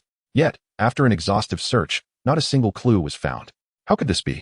Yu Yin stood in the master bedroom, stroking his chin as he surveyed the surroundings, muttering in confusion. In the next moment, he noticed Shen Mu gazing thoughtfully at a large wedding photograph mounted on the wall beside the bed. Although Chen Lei and Zhang Qiong had not held a wedding ceremony, they had obtained a marriage certificate and even had their wedding photos taken. Yu Yin immediately leaped onto the bed and swiftly removed the wedding photo frame. At that moment, Su Qingqing was also gazing at the wedding photograph, and upon Yu Yan's action, she couldn't help but exclaim in surprise. Outside, Xiao Ruowu and others were startled and rushed inside, only to discover that the back of the frame was covered with numerous photographs.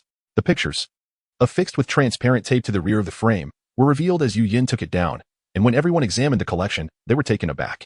There were indeed several photographs, each captured at night, showcasing a middle-aged man accepting gifts from others. And the location was unmistakably familiar to them, right in front of Chunlei's house. Why does this man look so familiar? Su Qingqing pondered aloud. Yu Yin replied coldly. His name is He Pingyan, the deputy director of the Municipal Finance Bureau. The house across from Chun Lei's belongs to him. Upon hearing this, everyone suddenly understood. Chen Lei and Zhang Qiong had discovered He Pingyan accepting bribes and subsequently blackmailed them. Ultimately, in a desperate act, He Pingyan resorted to murder to silence them. After a brief moment of silence, someone began to analyze the situation. However, Shen Mu gently shook his head, since Zhang Qiong was blackmailing He Pingyan. She would not have been caught off guard by his visit. Yet, based on the prior investigation, it was evident that Zhang Qiong was not prepared for this suspect. Could it be that He Pingyan is not the murderer? Yu Yin was taken aback, looking at Shen Mu questioningly. Before their arrival, Shen Mu and his companions had only informed Yu Yin and the others that they needed to re-examine Chen Lei's house. But they had not yet had the chance to divulge the situation regarding Zhang Xian. It is not him, but he may possess crucial information. The motive behind the murder likely relates to these photographs, indicating a connection to him. With a raised eyebrow, Xiao Ruowu remarked. Shen Mu nodded. Xiao, before investigating He Pingyan, you may need to report to Director Li and then collaborate with the Discipline Inspection Commission and the Procuratorate for the investigation. Xiao Ruowu replied affirmatively. I will promptly return to the Municipal Bureau to inform Director Li. You should arrange for surveillance on Zhang Xian. Shen Mu nodded again, understood. In the Fuyuan residential community, Shen Mu and Su Qingqing sat in front of a modest vehicle, both dressed in casual attire, their heads huddled closely together like a pair of affectionate lovers. The car was positioned such that they could easily observe the living room window of Zhang Qiong's mother's house. Aside from Shen Mu and Su Qingqing, nearby were De Luo and Yu Yin, positioned at the opposite side of the house, meaning that once evidence arrived from Xiao Ruowu, Zhang Xian would have no escape.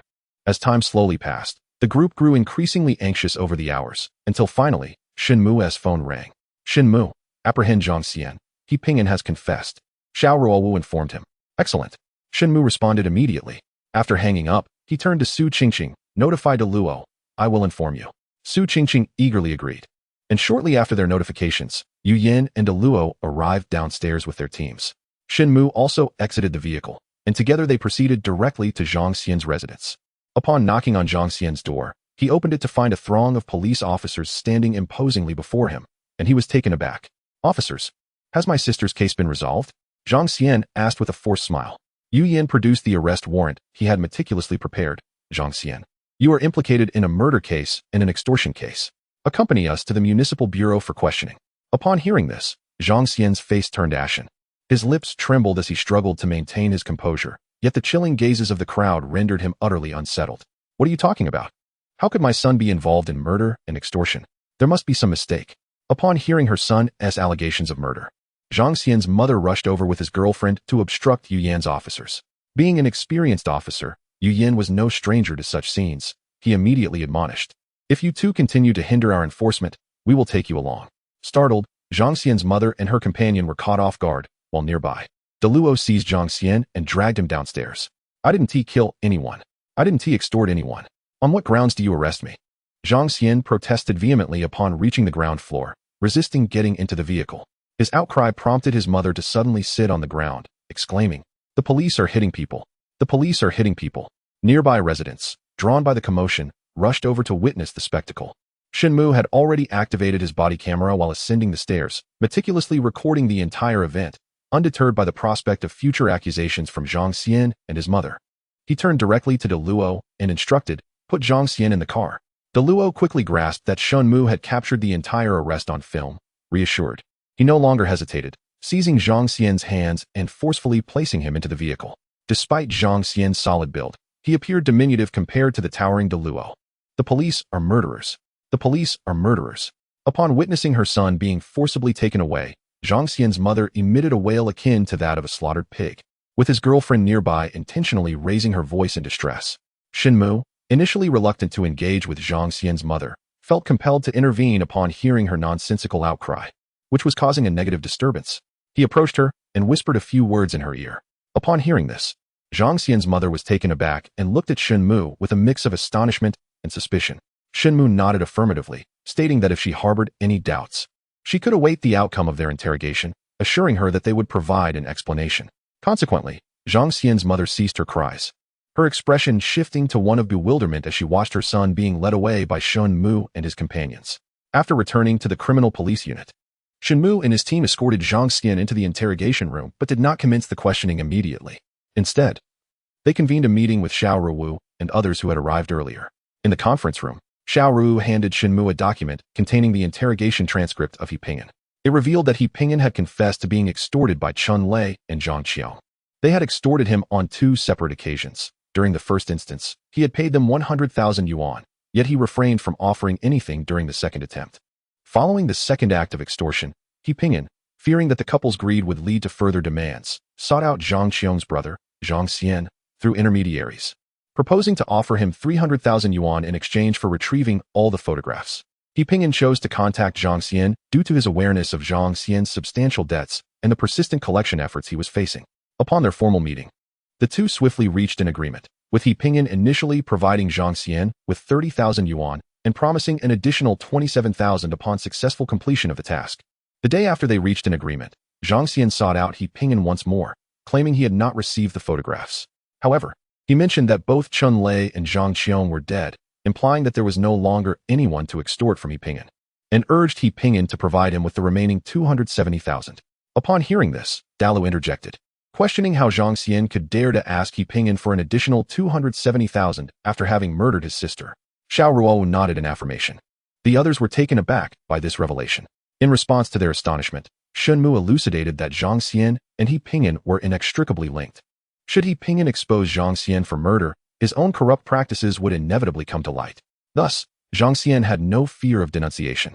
Furthermore, in pursuit of money, Zhang Xian had resorted to usury, gambling on He Pingyan's reluctance to betray him. Xiao Ruowu concurred, stating that Shen Mu's analysis was astute. Indeed, it was proven that He Pingyan not only disbursed the remaining 270,000 to Zhang Xian, but also refrained from reporting him, until he was ultimately apprehended by them. Moreover, after their capture of He Pingyan, in a bid to redeem himself, he provided several recordings, documenting his numerous meetings with Zhang Xian, including the instance when Zhang Xian confessed to murdering Zhang Qiong. Shen Mu and Yu Yan were pleasantly surprised. They had not anticipated that He Pingyan possessed recordings. With this evidence, Zhang Xian's escape was rendered impossible.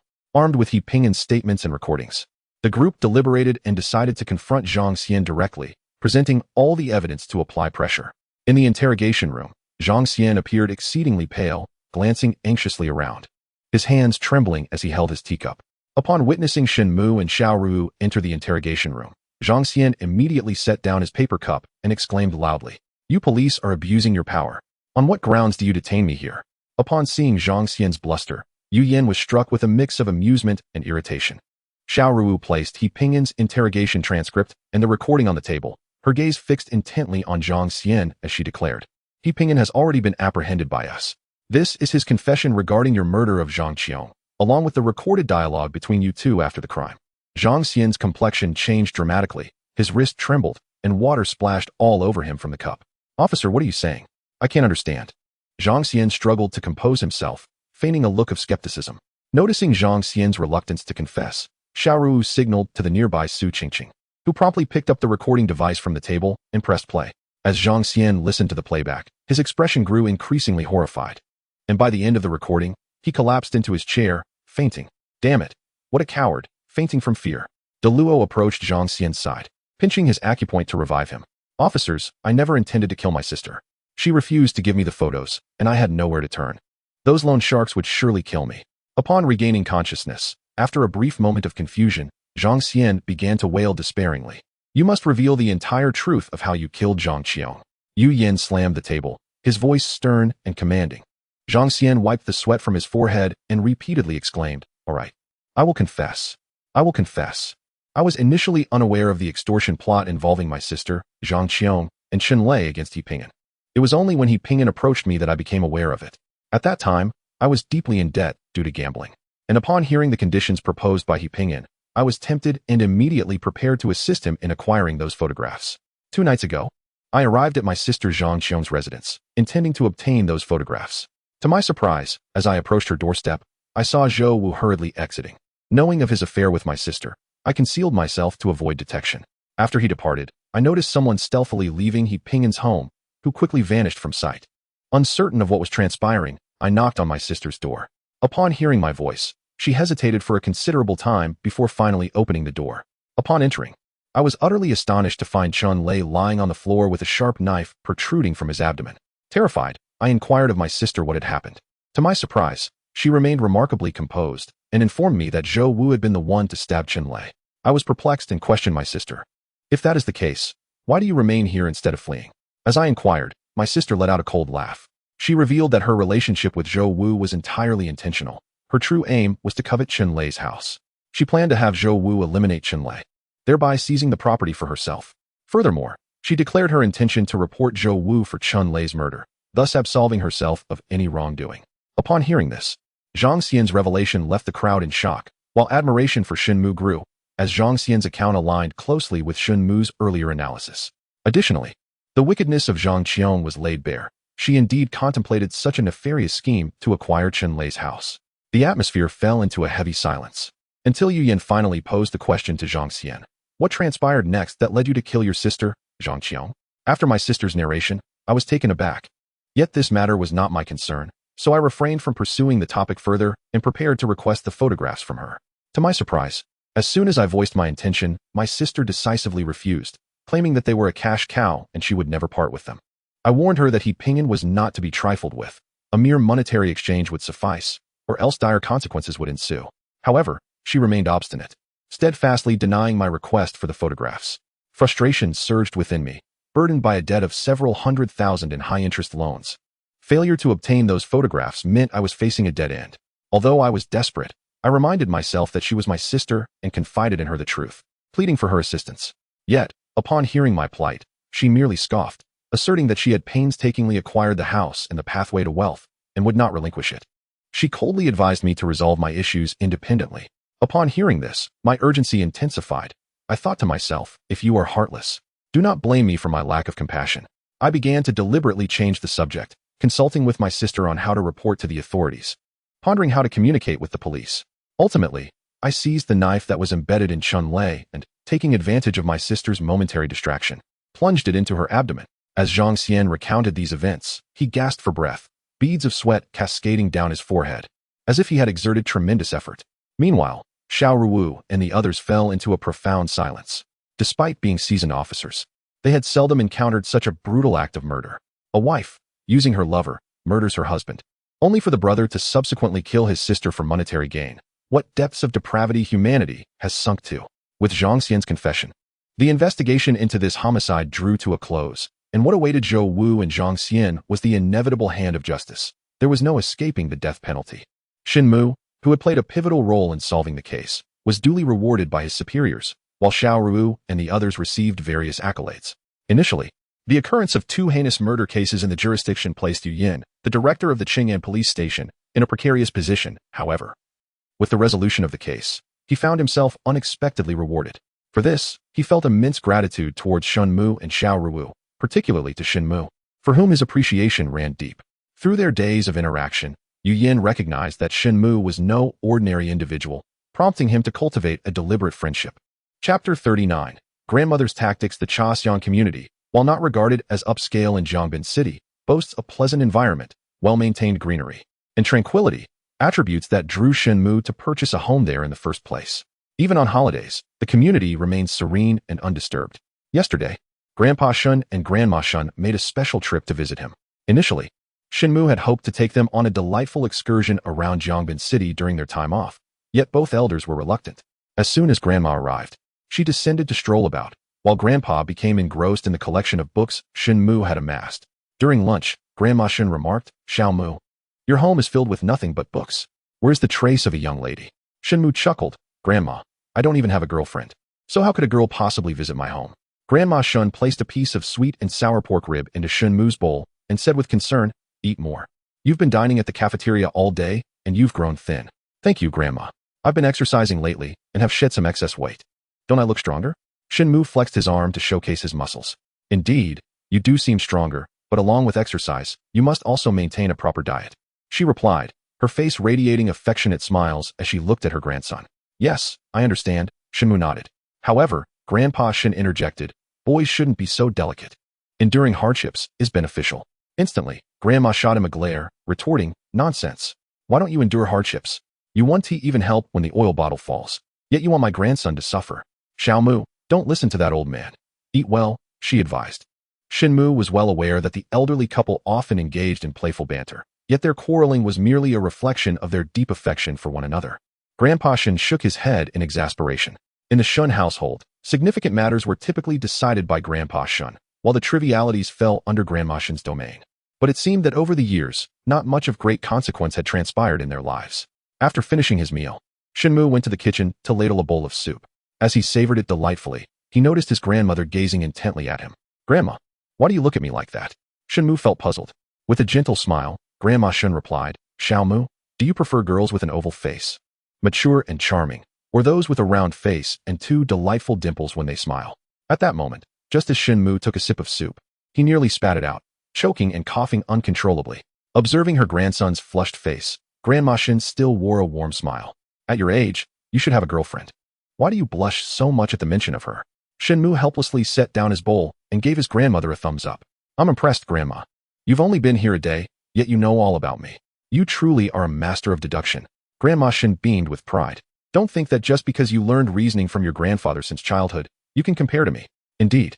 Shen Mu nodded vigorously, looking at his grandmother with admiration. He remarked, "I'm just curious. How did you find out about the appearances of Xiaoda and Su Qingqing when they've only walked me home once?" "That is quite remarkable." Upon hearing his grandmother's description, Shen Mu immediately understood that she was referring to Xiao Ruowu and Su Qingqing. They had indeed only accompanied him home once, and that was late at night. How could Grandma Shen, who had just arrived in the neighborhood yesterday, know this? Xiaoda? Why would a girl have such a name? Grandma Shen furrowed her brow and inquired. Shen Mu helplessly explained, "Grandmother, Xiaoda is the captain of our criminal police team. Her name is Xiao Ruowu, and Su Qingqing is also my colleague. These matters can only be jested about at home. We must not speak of them outside, or it would render our interactions quite awkward. They are merely colleagues, after all." Upon hearing this, Shen grandmother could not help but reveal a hint of disappointment. While colleagues could certainly develop a relationship, the fact that both were engaged in law enforcement would render them exceedingly busy. "If you married early, I could help look after the children, but if the marriage is delayed..." "Grandmother." Shen Mu was on the verge of despair. "Let's not discuss things that have no bearing on reality." Shen grandmother nodded. I understand. Your marriage is your decision. Whom you choose is entirely up to you, and I shall not interfere." Shen Mu felt utterly defeated and turned to his grandfather for assistance. "Grandfather, please talk some sense into grandmother. If this gets around the department, will I still have a place there?" Upon hearing this, Shen grandfather considered Shen Mu's reasoning and turned to Shen grandmother with a serious expression. "My dear, you cannot. However, before he could finish, he noticed Shen grandmother glaring at him, prompting him to swallow the latter part of his sentence. Why do you still speak when your mouth is full of food?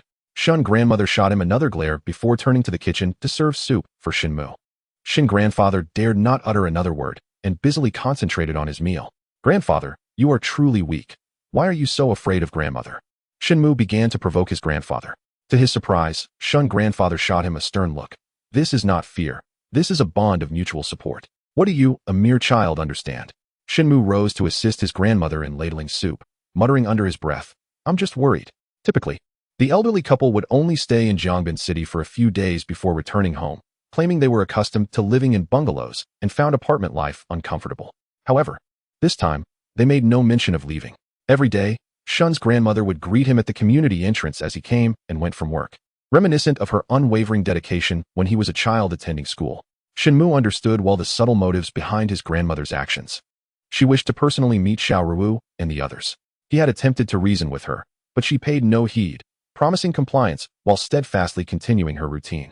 Ultimately, Shen Mu resigned himself to her wishes, contemplating that eventually, when his grandmother could no longer see them, she would surely relent and return home with his grandfather.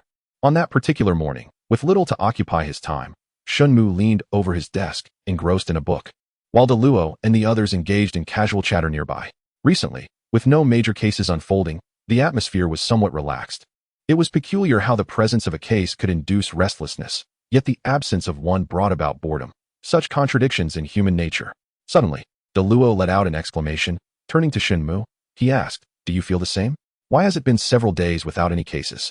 Just as Shen Mu was about to respond, Xiao Ruowu hurriedly entered, her expression grave as she announced, a homicide has occurred in Maoshui town. Everyone, prepare yourselves. We are heading to the scene immediately. Upon hearing this, the others shot De Luo reproachful glances, with Su Qingqing exclaiming, Brother Luo, you truly have the worst luck. De Luo, bowing repeatedly in apology, patted his mouth in chagrin. Xiao Ruowu, having grown accustomed to the eccentricities of those around her, turned to Su Qingqing and instructed, Qingqing, please inform Elder Xing and the technical team that we shall depart in 10 minutes. Su Qingqing promptly acknowledged the request and hurried off to relay the message to Xing Ruchong and his team. 10 minutes later, Xiao Ruowu convened with Shen Mu, De Luo, and Su Qingqing, and together they set off toward Xing Ruchong and the others, heading straight for Maoshui town. Nestled in the embrace of towering mountains, Maoshui town is a remote locality in the northwest of Jiangbin City, bordering other provinces, with a notoriously poor security environment. The journey from Jiangbin City to Maoshui town spans over 60 kilometers, requiring more than an hour of travel, half of which consists of treacherous mountain roads. These paths, though recently repaired, remain rugged and difficult. In previous years, they would be shrouded in dust on sunny days and rendered impassable by mud during heavy rains. Upon finally reaching the streets of Maoshui town, Shen Mu observed that the thoroughfare boasted only a handful of merchants peddling miscellaneous goods, with scant customers in sight. Entering the local police station, they found only one internal officer and two auxiliary officers present. According to the internal officer, the station chief was away on a business trip, leaving the instructor and the rest of the team to attend to the crime scene. Without pausing for rest, Xiao Ruowu's group decided to forego a break. As the internal officer was unable to accompany them, they enlisted one of the auxiliary officers to guide them, swiftly turning the vehicle around to head towards the crime scene. On the way, the auxiliary officer provided a brief overview of the incident. The crime had occurred in a village deep within the mountains, known as Yanhui Village, which lies approximately 10 kilometers from the streets of Maoshui town and comprises about 40 to 50 households. The victim was a woman, discovered murdered that very morning. The auxiliary officer had limited knowledge of the details, indicating that they would learn more upon arriving at the scene. Upon the arrival of the police vehicle at the entrance of Yanhui Village, a police auxiliary officer had long been awaiting the arrival of the crowd. As the police vehicle could not traverse into the village, the group disembarked and followed the auxiliary officer on foot. Is Instructor Chu present at the scene? Inquired Xiao Ruowu as they made their way. Yes, Instructor Chu is maintaining order at the site. It was quite chaotic earlier. As the family of the deceased was persistently causing a commotion, the auxiliary officer replied. Xiao Ruowu nodded. In rural areas, particularly in remote villages, it is inevitable that the families of the deceased cling to their grievances and create disturbances when a fatal incident occurs. Shen Mu was aware that the police instructor, Chu Qing, from Maoshui town was a woman. Given that there are few female mid-level officials in the Jiangbin City Bureau, he recognized her name, though he had never met her. As they proceeded towards the crime scene, Shen Mu observed that the finest house in Yanhui village was merely of brick and tile construction, while many homes were antiquated wooden structures, some of which had stood for decades. Yanhui village is not affluent, Shen Mu remarked to the auxiliary officer. The officer chuckled ruefully. Maoshui town is considered impoverished, and Yanhui village is the poorest within it. The annual per capita income here is exceedingly low, and the youth are reluctant to seek employment elsewhere, resulting in many homes being relics from decades past. As they conversed, a large gathering of villagers came into view, all pointing and murmuring among themselves. "We have arrived." The auxiliary officer alerted Xiao Ruowu and the others. Xiao Ruowu glanced ahead and, without needing further indication, understood that they had reached the scene of the incident. The sheer number of onlookers made that clear. Fortunately, there was no uproar at the moment, likely due to the effective persuasion efforts undertaken by Chu Qing and her team with the deceased family. Another police presence has arrived. Upon seeing Xiao Ruowu and her companions, the crowd instinctively parted to create a passage for them.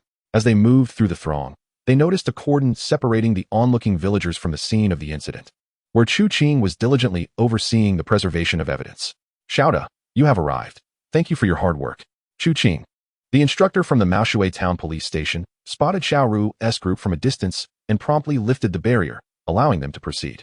Shen Mu assessed Chu Qing, noticing she was in her 40s, with shoulder-length hair, an unremarkable appearance, and a slightly plump figure, yet she exuded an air of competence. Once they crossed the police line, Chu Qing swiftly led them to the front of a nearby house, which appeared even more dilapidated than those they had observed along the way. Peering through the entrance, they discovered the body of a woman curled on the floor, with a rope hanging ominously above her head. The deceased, Lin Ying, was a 23-year-old villager from the locality. Looking at the lifeless form, Chu Qing sighed. She had been working away from home for years and had returned recently in preparation for her wedding, only to meet such a tragic fate. Xiao Ruowu surveyed the interior and noted the chaotic state of the scene, her brows furrowing in concern. Chu Qing, recognizing the gravity of the situation, remarked, "Before we arrived, the scene had already been severely compromised by the villagers." Understanding that the locals lacked knowledge in crime scene preservation, Xiao Ruowu realized this would complicate the investigation significantly. She turned to Xing Ruchong and the others, stating, "Elder Xing, it's time for you to commence your work." Xing Ruchong and his team acknowledged her directive, donning shoe covers and rubber gloves before stepping inside the house. The forensic and criminal investigation personnel commenced their work within the dwelling. As Xiao Ruowu surveyed her surroundings, she noticed a woman in her 40s weeping not far from the house, accompanied by a young man, approximately 30 years of age, whose complexion was ashen as he smoked heavily. This woman was Li Wanjin, the mother of Lin Ying, while the young man beside her was Lin Ying's older brother. Lin Jun. Chu Qing provided an introduction to Xiao Ruowu. "Are there only 3 members in their family?" Xiao Ruowu inquired. "Indeed, their family consists of only 3. Lin Ying's father passed away long ago," Chu Qing responded. "Is someone from the village committee present?" "Oh, the director is here. I will call him over." With that, Chu Qing waved to a middle-aged man who was assisting in maintaining order nearby, and he promptly approached. "This is Director Lin of our village, who is also a distant uncle of Lin Ying." It was he who reported the police upon discovering the unusual circumstances surrounding Lin Ying's death. "Director Lin, this is our criminal investigation team leader, Captain Xiao." Chu Qing introduced the two. Director Lin nodded politely towards Xiao Ruowu.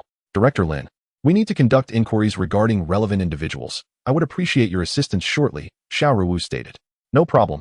Just let me know whom you wish to question, and I will summon them immediately," Director Lin readily agreed. Nodding in acknowledgement, Xiao Ruowu turned to De Luo and instructed, "De Luo, please assist the police in maintaining order at the scene. I will accompany Shen Mu to see how the investigation by the elders is progressing." De Luo promptly affirmed. Xiao Ruowu, Shen Mu, and Chu Qing then entered the house. Inside the room, Xing Ruchong and others were diligently working. Upon noticing Xiao Ruowu and her companions approaching, Xing Ruchong remarked, "Preliminary investigation suggests that the deceased was strangled with a hemp rope, resulting in mechanical asphyxiation. After death, the perpetrator staged the scene to resemble a suicide by hanging. However, there are 2 distinct ligature marks on the victim's neck, one inflicted prior to death and the other post-mortem, which can be easily differentiated.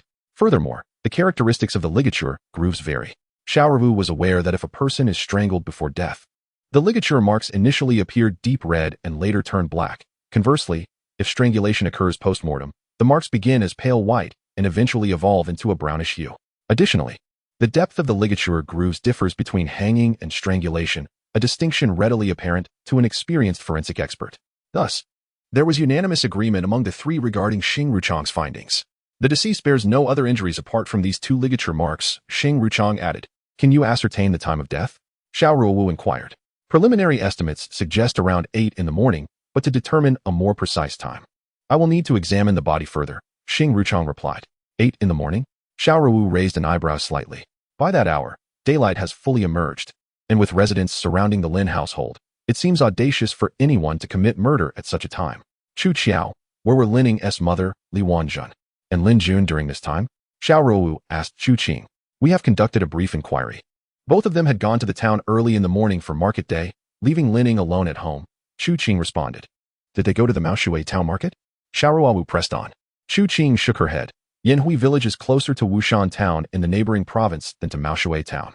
The villagers prefer to go to Wushan town for markets. They left home at 5 in the morning and returned after 8, only to discover Lin Ying had hanged herself.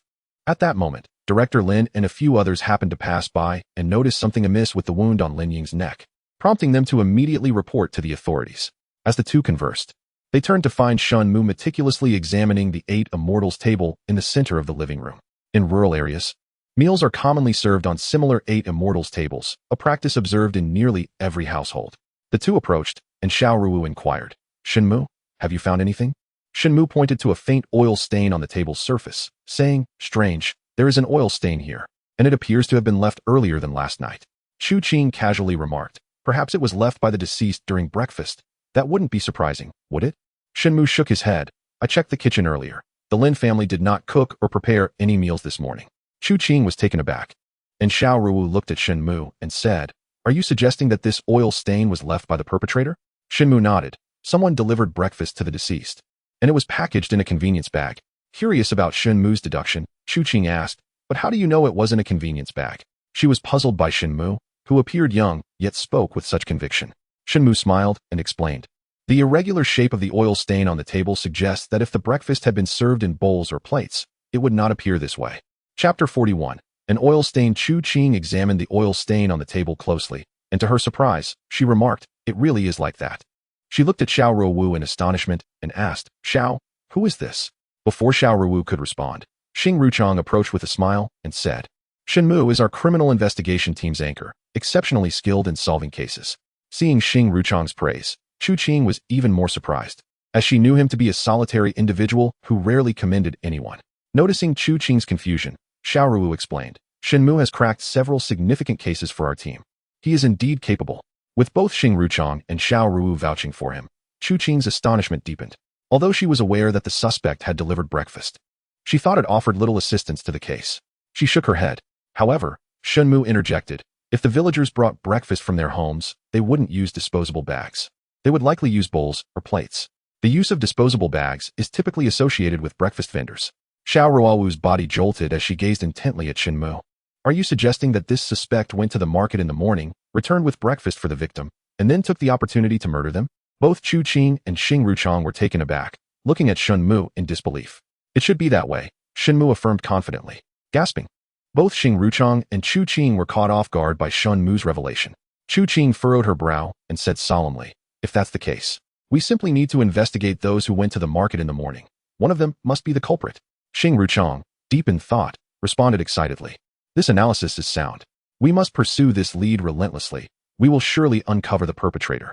Xiao Ruowu expressed her agreement, and the crowd was momentarily filled with joy. She instructed Xing Ruchang and the others to continue investigating the scene, while she, Chu Qing, and Shen Mu prepared to intensify their search efforts to ascertain who had ventured to the market that day.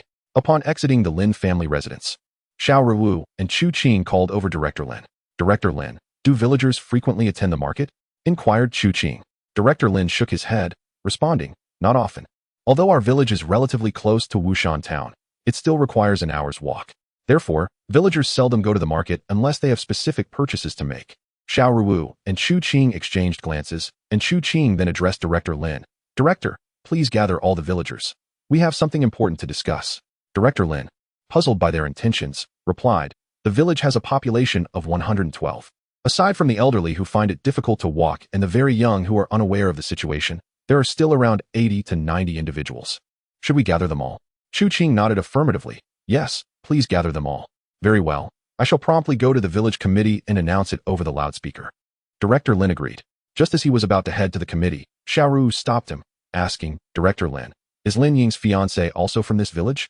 No, Lin Ying's boyfriend is from Wushan Town and is currently away. However, he has been informed and is returning, Director Lin replied. All right, thank you for your efforts, Director Lin. Director Lin waved his hand, expressing his distress. If this case can be solved, my toil will be worthwhile. If not, there will be grave trouble for Yinhui village. Alas, in a hurried manner, he made his way to the village committee to broadcast an urgent notification for the villagers to gather. Upon hearing Director Lin's final remarks, which seemed to suggest something more, Xiao Ruowu turned to Chu Qing and inquired what significant event could transpire. Chu Qing shook her head, equally perplexed. Observing Chu Qing's expression, Xiao Ruowu discerned her lack of familiarity with the village. Before long, Director Lin's announcement echoed through the air. Attention all villagers, attention all villagers. I have an important matter to convey. Please assemble immediately in front of Lin Ying's home at the square. Director Lin repeated the announcement several times, and the villagers, intrigued by the commotion, began to whisper among themselves. As the broadcast concluded, they gradually made their way to the gathering spot, and soon the square was densely populated with people. Chu Qing instructed a few auxiliary police officers to maintain order at the scene, and then, alongside Xiao Ruowu and Shen Mu, proceeded to the nearby square. Upon returning from his announcement, Director Lin brought with him a simple loudspeaker. Chu Qing took the device and turned to Xiao Ruowu, asking, "Shall I proceed with the arrangements?" Xiao Ruowu nodded in agreement. Chu Qing then stepped in front of the gathered villagers, finding a slightly elevated position, and raised the loudspeaker to declare, "Dear villagers, I am from the police station, and there is a matter that requires your cooperation." The villagers, upon hearing this, began to murmur amongst themselves, speculating on what the police might need from them. Clearing her throat, Chu Qing continued, "Esteemed villagers, we kindly request everyone to come forward and register with us, detailing where you were this morning, what you were engaged in, or who you were with. Please note, this information is of utmost importance. Do not provide false statements or mislead us." Upon hearing this, the villagers commenced a hushed exchange among themselves. "Everyone, please be quiet. We shall begin the registration process now. Do not jostle," Director Lin stated, outlining the rules while arranging several tables and chairs for the villagers to register. The registration was conducted personally by Xiao Ruowu, Chu Qing, and Shen Mu, while De Luo and others maintained order, ensuring that no one attempted to slip away without registering or was overlooked. A lengthy queue formed on site, and once the villagers completed their registration, De Luo and his team guided them to a designated area. After an hour, all individuals present had been registered. Xiao Ruowu and her companions convened to compare their records, discovering that a total of 17 villagers had come to the market today, including Lin Ying's mother, Li Wanjun, and her brother, Lin Jun. Chu Qing promptly summoned Director Lin, urging him to accompany them to the crime scene. At that moment, Xing Ruchong and his team were concluding their investigation. "Old Xing, do you have any new findings?" Xiao Ruowu inquired of Xing Ruchong and his colleagues. They solemnly shook their heads in response. A hint of disappointment crossed Chu Qing's face as she remarked, "Fortunately, Xiao Shun has made a discovery. Otherwise, we would be at a loss for how to proceed." Turning around, she noticed Shen Mu emerging from the kitchen, his hands still damp, suggesting he had no means to dry them. Xiao Ruowu, reaching into her pocket, produced a few napkins and handed them to Shen Mu. He accepted them and wiped his hands dry. Observing this gesture, Chu Qing felt a twinge of surprise. She realized that both Xiao Ruowu's act of offering the napkins and Shen Mu's acceptance of them were executed with such natural harmony, as if it were an everyday occurrence. Chu Qing, a woman of inherent sensitivity and experience, discerned an unusual tacit understanding between the two, one that even Xiao Ruowu and Shen Mu had not recognized. How intriguing! Chu Qing couldn't help but observe Xiao Ruowu, who, despite her usual commanding presence as the captain of the criminal police team, seemed momentarily perplexed by certain matters. Xiao Ruowu placed all the names on the table and began to meticulously compare them, prompting Chu Qing to assist her. After their examination, Xiao Ruowu raised her head to address the group. Today, a total of 17 individuals attended the market. Among them, 11 were accompanied by others who can vouch for their whereabouts, confirming they had no opportunity to commit the crime. Excluding Li Wanjun and Lin Jun, we are left with 4 individuals who lack alibi witnesses. Chu Qing further elaborated on Xiao Ruowu's findings. Our next step will be to focus on questioning these 4 individuals, Zhang Yun, Zhang Chong, Lin Degue, and Lin Zhong. Shen Mu then inquired of Director Lin, "Director Lin, do these 4 individuals have any connections to Lin Ying or her family?" To his surprise, Director Lin's expression turned grave. After a moment of contemplation in response to Xiao Ruowu's question, he remarked, "The other 3 have no ties to the Lin family. At least none that I am aware of. It is only Zhang Chong." "What about Zhang Chong?" Chu Qing pressed for more information. Director Lin let out a wry smile. Lining had once been in a relationship with Zhang Chong, but her mother and brother disapproved of him due to his family's financial struggles, insisting on breaking off the engagement and subsequently introducing Lining to Jiang Han from Wushan town. Oh, the group was taken aback by the revelation of Lin Ying's past connection with Zhang Chong. How did Zhang Chong respond to the Lin family's decision to call off the engagement? Chu Qing inquired, and Director Lin responded. Zhang Chong is exceedingly furious with the Lin family for the broken engagement. Although he and Lin Ying were never formally engaged, he expended a considerable sum of money. He has approached our family multiple times to reclaim these funds, but Lin Ying's brother has adamantly refused, claiming it was a voluntary gift. This has led Zhang Chong to threaten retaliation against the Lin family. At this juncture, Director Lin sighed. Now that Lin Ying has been murdered, given her brother Lin Jun's temperament, if the case remains unsolved, neither he nor Zhang Chong will spare the other. Xiao Ruowu interjected. Director Lin, summon Zhang Chong. We have questions for him. Director Lin nodded and promptly exited. After a brief interval, a young man, approximately 27 or 28 years old, was ushered in by Director Lin. Chapter 42. Ambiguity. Upon seeing the young man, Xiao Ruowu and Chu Qing noted his prominent brows and large eyes, his dark complexion, and his average stature. Upon entering, he silently bowed his head and stood to the side, refraining from speech. Are you Zhang Chong? Chu Qing queried. Only then did Zhang Chong raise his head, his voice low and gravelly. I knew that with Lin Ying's demise, you would come looking for me. Did Lin Jun inform you of something? Chu Qing and Xiao Ruowu exchanged glances, confirming Director Lin's assertion that Zhang Chong harbored animosity towards the Lin family. Otherwise, he would not have immediately suspected Lin Jun had implicated him. Xiao Ruowu shook her head, stating, Lin Jun did not mention anything. We merely wish to inquire about certain matters. Zhang Chong, obstinately, retorted, Humph, do not deceive yourselves. If Lin Jun had not said anything, with so many people in the village, why would you approach me first? I wish to clarify that I did not kill Lin Ying. Although I harbor feelings of animosity towards her for her disdainful attitude towards the less fortunate and have, in moments of frustration, uttered threats against her. These were mere words and not actions. Chu Qing furrowed her brow, admonishing, do not entertain unfounded suspicions. Simply respond to our inquiries. What were you engaged in between 7 and 9 this morning? Asked Xiao Ruowu. Given that Xing Ruchong had determined the victim was murdered around 8. Xiao Ruowu sought to ascertain Zhang Chong's whereabouts during this time frame. After a moment of contemplation, Zhang Chong replied, I departed for Wushan town at 6 o'clock, where I purchased 2 piglets and then transported them back. What mode of transport did you use to reach Wushan town? I rode a tricycle. How long did you remain in town? I did not linger. I bought the piglets and returned promptly. Upon your return, did you encounter anyone? At what time did you arrive back? I did not meet anyone after returning to the village. I went straight home, placed the piglets down, and then went back to sleep. I did not pay attention to the time. Xiao Ruowu noted that Zhang Chong's responses were meticulously crafted, presenting a clear trajectory of his movements. While everything seemed in order, her seasoned investigative instincts sensed something amiss. His greatest liability was the absence of a time witness. If this was mere coincidence, then aside from his departure time, all other details regarding his movements were vague, raising further suspicion. In this era dominated by mobile phones, it is second nature for one to glance at their device for the time. Could it be that Zhang Chong did not do so? Where did you have breakfast? Xiao Ruowu inquired. According to Shen Mu's inference, the suspect had brought breakfast to Lin Ying.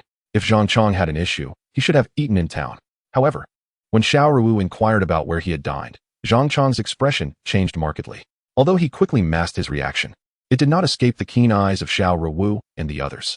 Noticing Zhang Chong's hesitation, Chu Qing pressed him, Zhang Chong, we are asking you a question. Where did you have your breakfast? I haven't eaten yet. After returning from the town, I took a nap, and when I woke up, I heard that Lin Ying had been murdered. Therefore, I hurried over without having time to eat, Zhang Chong replied, his gaze flickering restlessly. This, of course, did not go unnoticed by Xiao Ruowu and the others.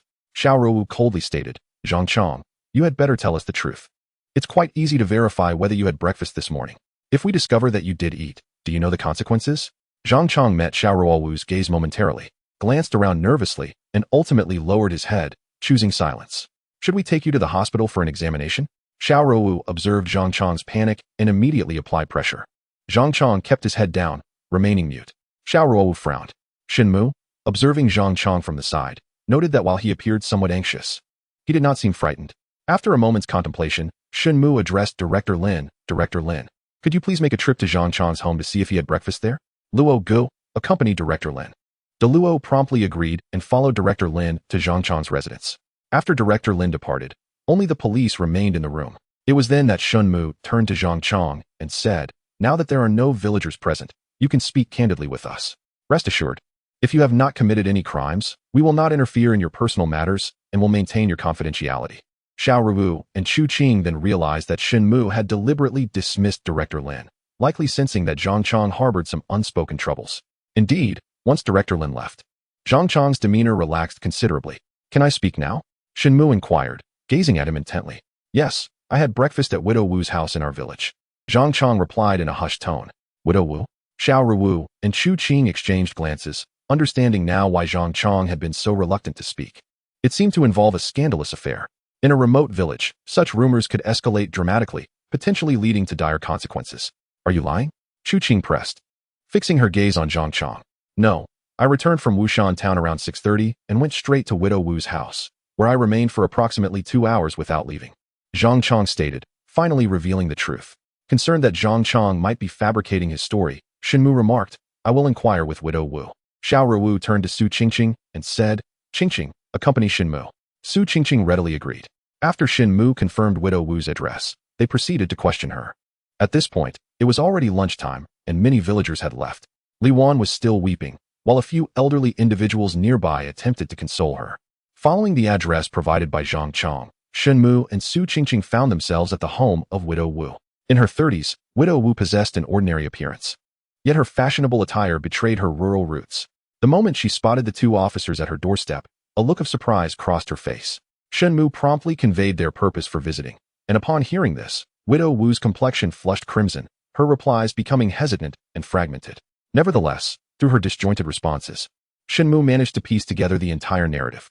Widow Wu's account aligned with Zhang Chong's, revealing that the two had maintained an ambiguous relationship. On the day in question, Zhang Chong had returned home to indulge in affectionate moments with her, even sharing breakfast together. Dissatisfied and seeking further clarity, Shen Mu probed with a few more detail-oriented questions. Although some inquiries were genuine while others were not, Widow Wu's responses remained consistently untroubled. It appeared Zhang Chong had a solid alibi, having spent from 6:30 to 8:30 at Widow Wu's residence, thus leaving him without the opportunity to commit the crime. Disappointed, Shen Mu shook his head and signaled for Su Qingqing to leave Widow Wu's home. As they reached the threshold, Widow Wu called out to them once more. Officers, could you possibly keep my affair with Zhang Chong confidential? She implored, her cheeks flushed with embarrassment. Exchanging glances, Shen Mu and Su Qingqing both nodded in agreement. Upon seeing their consent, Widow Wu visibly relaxed and expressed her gratitude profusely. Once outside her dwelling, Su Qingqing curiously inquired, if they are indeed close, why not simply be together openly instead of engaging in secrecy? Shen Mu shrugged, who can say? However, such clandestine behavior is hardly sustainable. Rural communities are particularly sensitive to gossip, and it is only a matter of time before the truth surfaces. Su Qingqing responded with a touch of sarcasm. And what will happen then? Will they be banished? Curiosity got the better of Su Qingqing as she inquired. Shen Mu chuckled lightly. It's not that serious, though it might invite a plethora of idle gossip. As the two conversed, they returned to the Lin residence, where Director Lin and Deluo had already arrived ahead of them. Upon seeing Shen Mu, Xiao Ruowu immediately turned her gaze toward him. Shen Mu nodded in her direction, affirming, Zhang Chong spoke the truth, he is not at fault. Hearing Shen Mu corroborate his innocence, Zhang Chong visibly relaxed. Officers, may I leave now? He eagerly asked. Given that he posed no issue, Xiao Ruowu waved her hand, permitting his departure. Zhang Chong bowed slightly to everyone before exiting the Lin household. Casting a final glance at the crumpled form of Lin Ying on the ground, a flicker of sorrow evident in his eyes. With Zhang Chong cleared, the investigation would now focus on the remaining 3 individuals who had attended the market. At this point, Director Lin remarked, Officers, it is already lunchtime. Perhaps you should dine before continuing your inquiries. The officers, who had not felt hunger previously, suddenly found their appetites stirred by Director Lin's suggestion. Very well, let us have our meal. Chu Qing instructed a few officers to remain on site, while the others took a break for lunch, with plans to rotate later. Director Lin had prepared a modest meal at the village committee, featuring local specialties that, while not extravagant, were nutritious and wholesome. Shen Mu meticulously washed the utensils several times before serving himself. As the group dined, Xiao Ruowu and Chu Qing conferred and allocated specific tasks for the afternoon's activities. As everyone hurriedly consumed their meals, a cacophony erupted outside the village committee, accompanied by shouts. The police are right here. Let us inquire. Chapter 43. Arrogance. Xiao Ruowu and her companions were taken aback, their gazes drawn to several burly men who stormed in, each vociferously demanding, Why did you release Zhang Chong? Xiao Ruowu and her companions were momentarily stunned. Naturally, Zhang Chong had been released due to his innocence, yet these individuals appeared intent on causing a disturbance. Chu Qing, aware of Xiao Ruowu's adeptness at solving cases, recognized her own experience in handling rural unrest. She promptly set aside her bowl and chopsticks and stepped forward, asking, "What has happened to Zhang Chong? My niece was clearly murdered by him. Why do you question his release?" At the forefront was a stout man who pointed an accusatory finger at Chu Qing, exclaiming loudly. Sensing the hostility in the air, Xiao Ruowu exchanged a meaningful glance with De Luo. De Luo, a towering figure with a robust physique, often instilled fear in those looking to incite unrest. Understanding the cue, he positioned himself beside Chu Qing and boomed, "You allege that Zhang Chong killed Linning? Do you possess any evidence?" The men, taken aback by De Luo's imposing stature and the reasonableness of his inquiry, fell silent for a moment. "What sort of evidence do you require?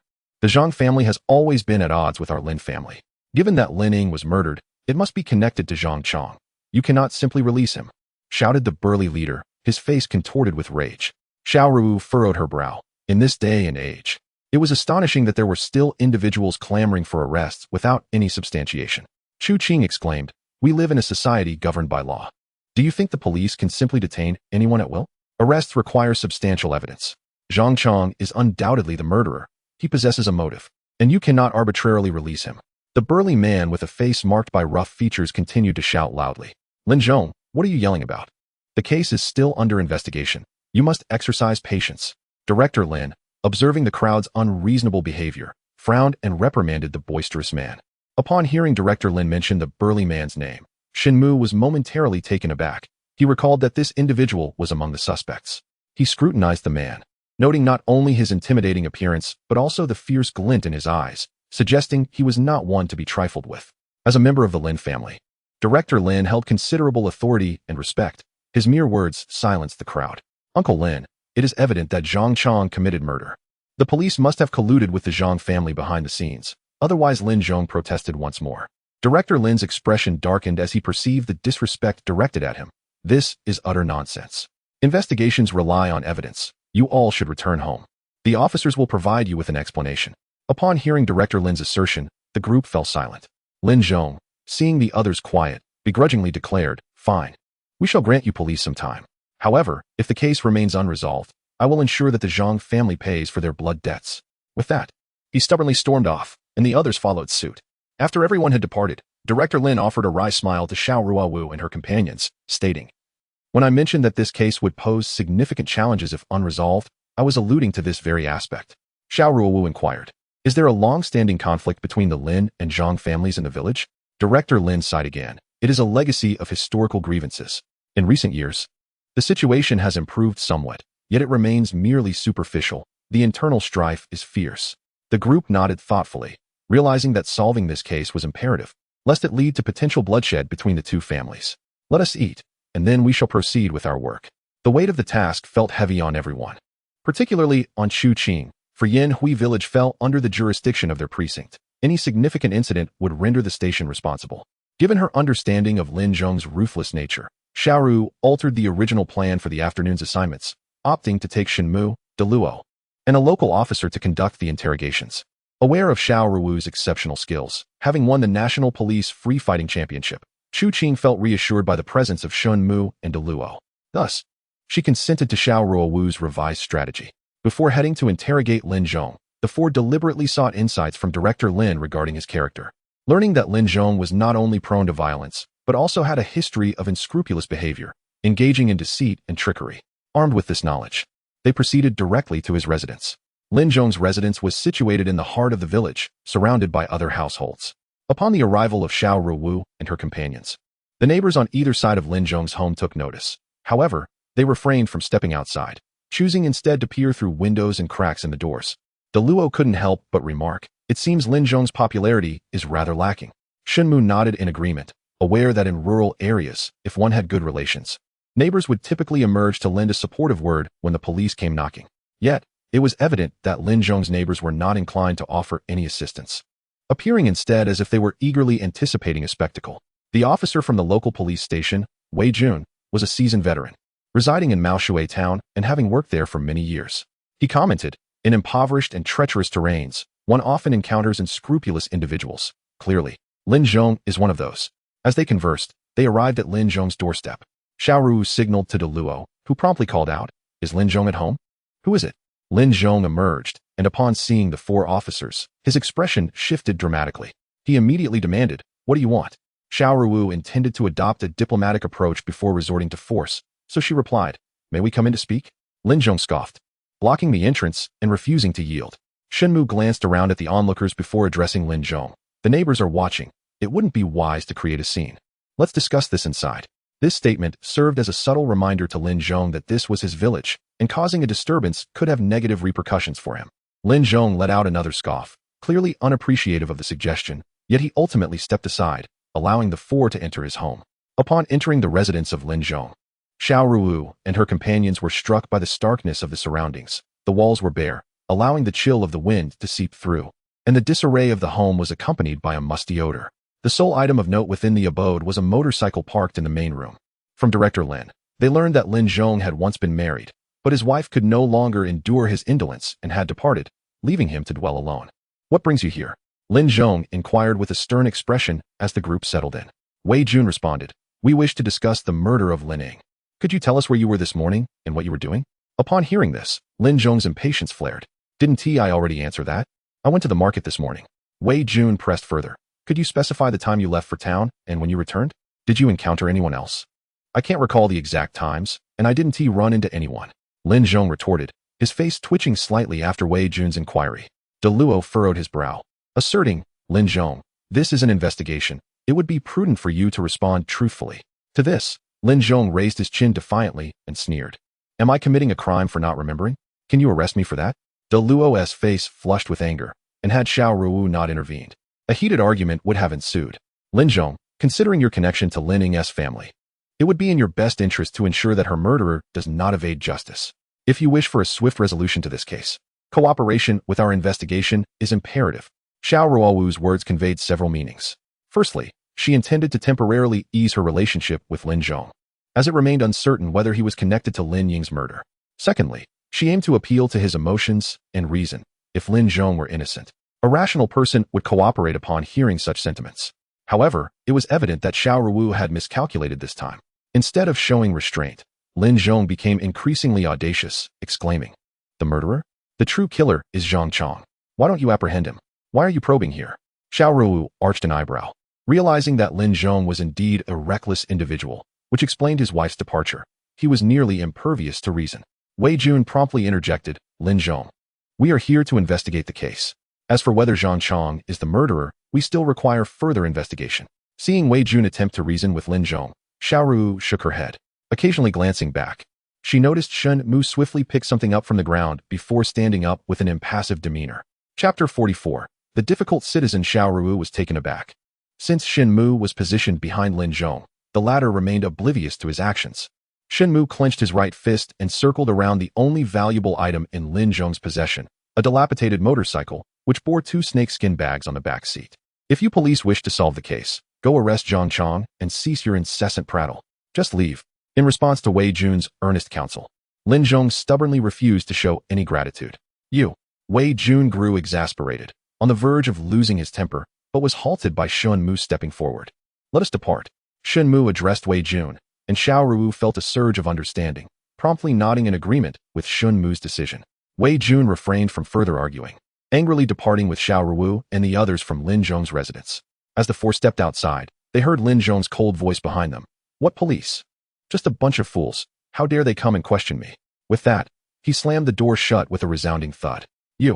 Both Deluo and Wei Jun, upon hearing this, felt their faces flush with rage and were about to turn back to confront Lin Zhong, but were restrained by Shen Mu. "Shen Mu, why are you stopping me? This brat is too arrogant. He needs to be taught a lesson," Deluo shouted, still seething with indignation as Shen Mu pulled him away. Xiao Ruowu interjected, "Deluo, let us not act in haste." Then she turned to Shen Mu. "What did you find at Lin Zhong's house?" Noticing that there were no others around, Shen Mu smiled and replied, "It seems I cannot hide anything from you, Xiao.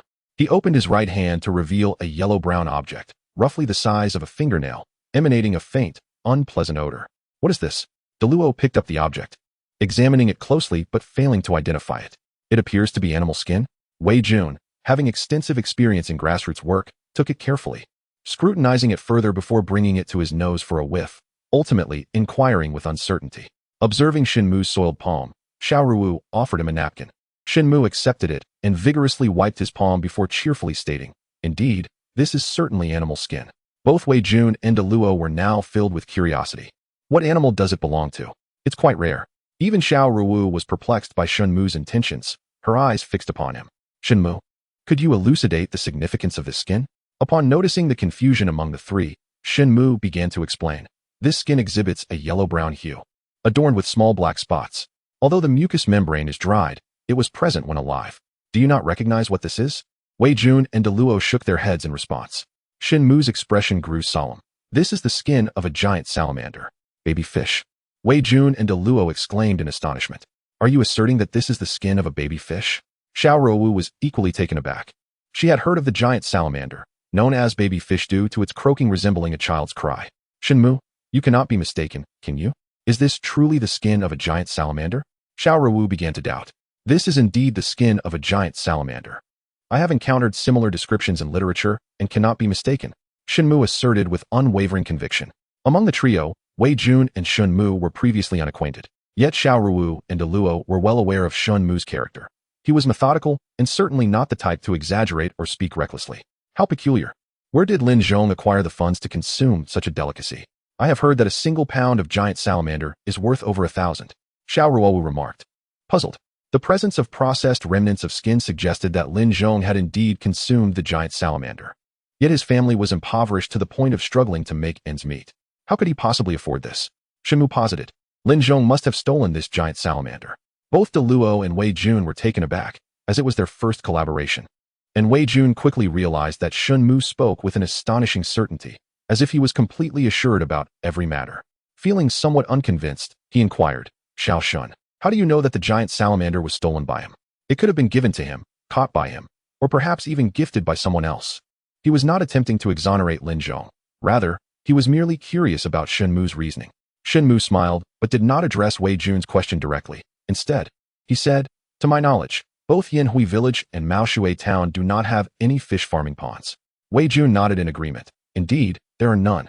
Maoshui Town is situated in the mountains and has only one reservoir, which is designated for the villagers' drinking and irrigation needs. Moreover, the reservoir is closely monitored, making it nearly impossible to catch fish clandestinely." Shen Mu nodded again. "Earlier, at Lin Zhong's home, I not only discovered this skin, but also noticed 2 snake skin bags on the back seat of Lin Zhong's motorcycle. The mud on the bags had yet to dry and emitted a fishy odor, indicating that last night, Lin Zhong used these 2 bags to carry fish." Wei Jun involuntarily inhaled sharply, astonished by Shen Mu's meticulous observation that had revealed yet another inconsistency. Unlike himself, who only knew how to argue with Lin Zhong. He reflected on this and exchanged a glance with De Luo, both displaying a resigned smile of concession. Wei Jun pondered, "In Maoshui Town, no one raises fish. But in the neighboring county, there are indeed fish farms, and I've heard that some even cultivate giant salamanders."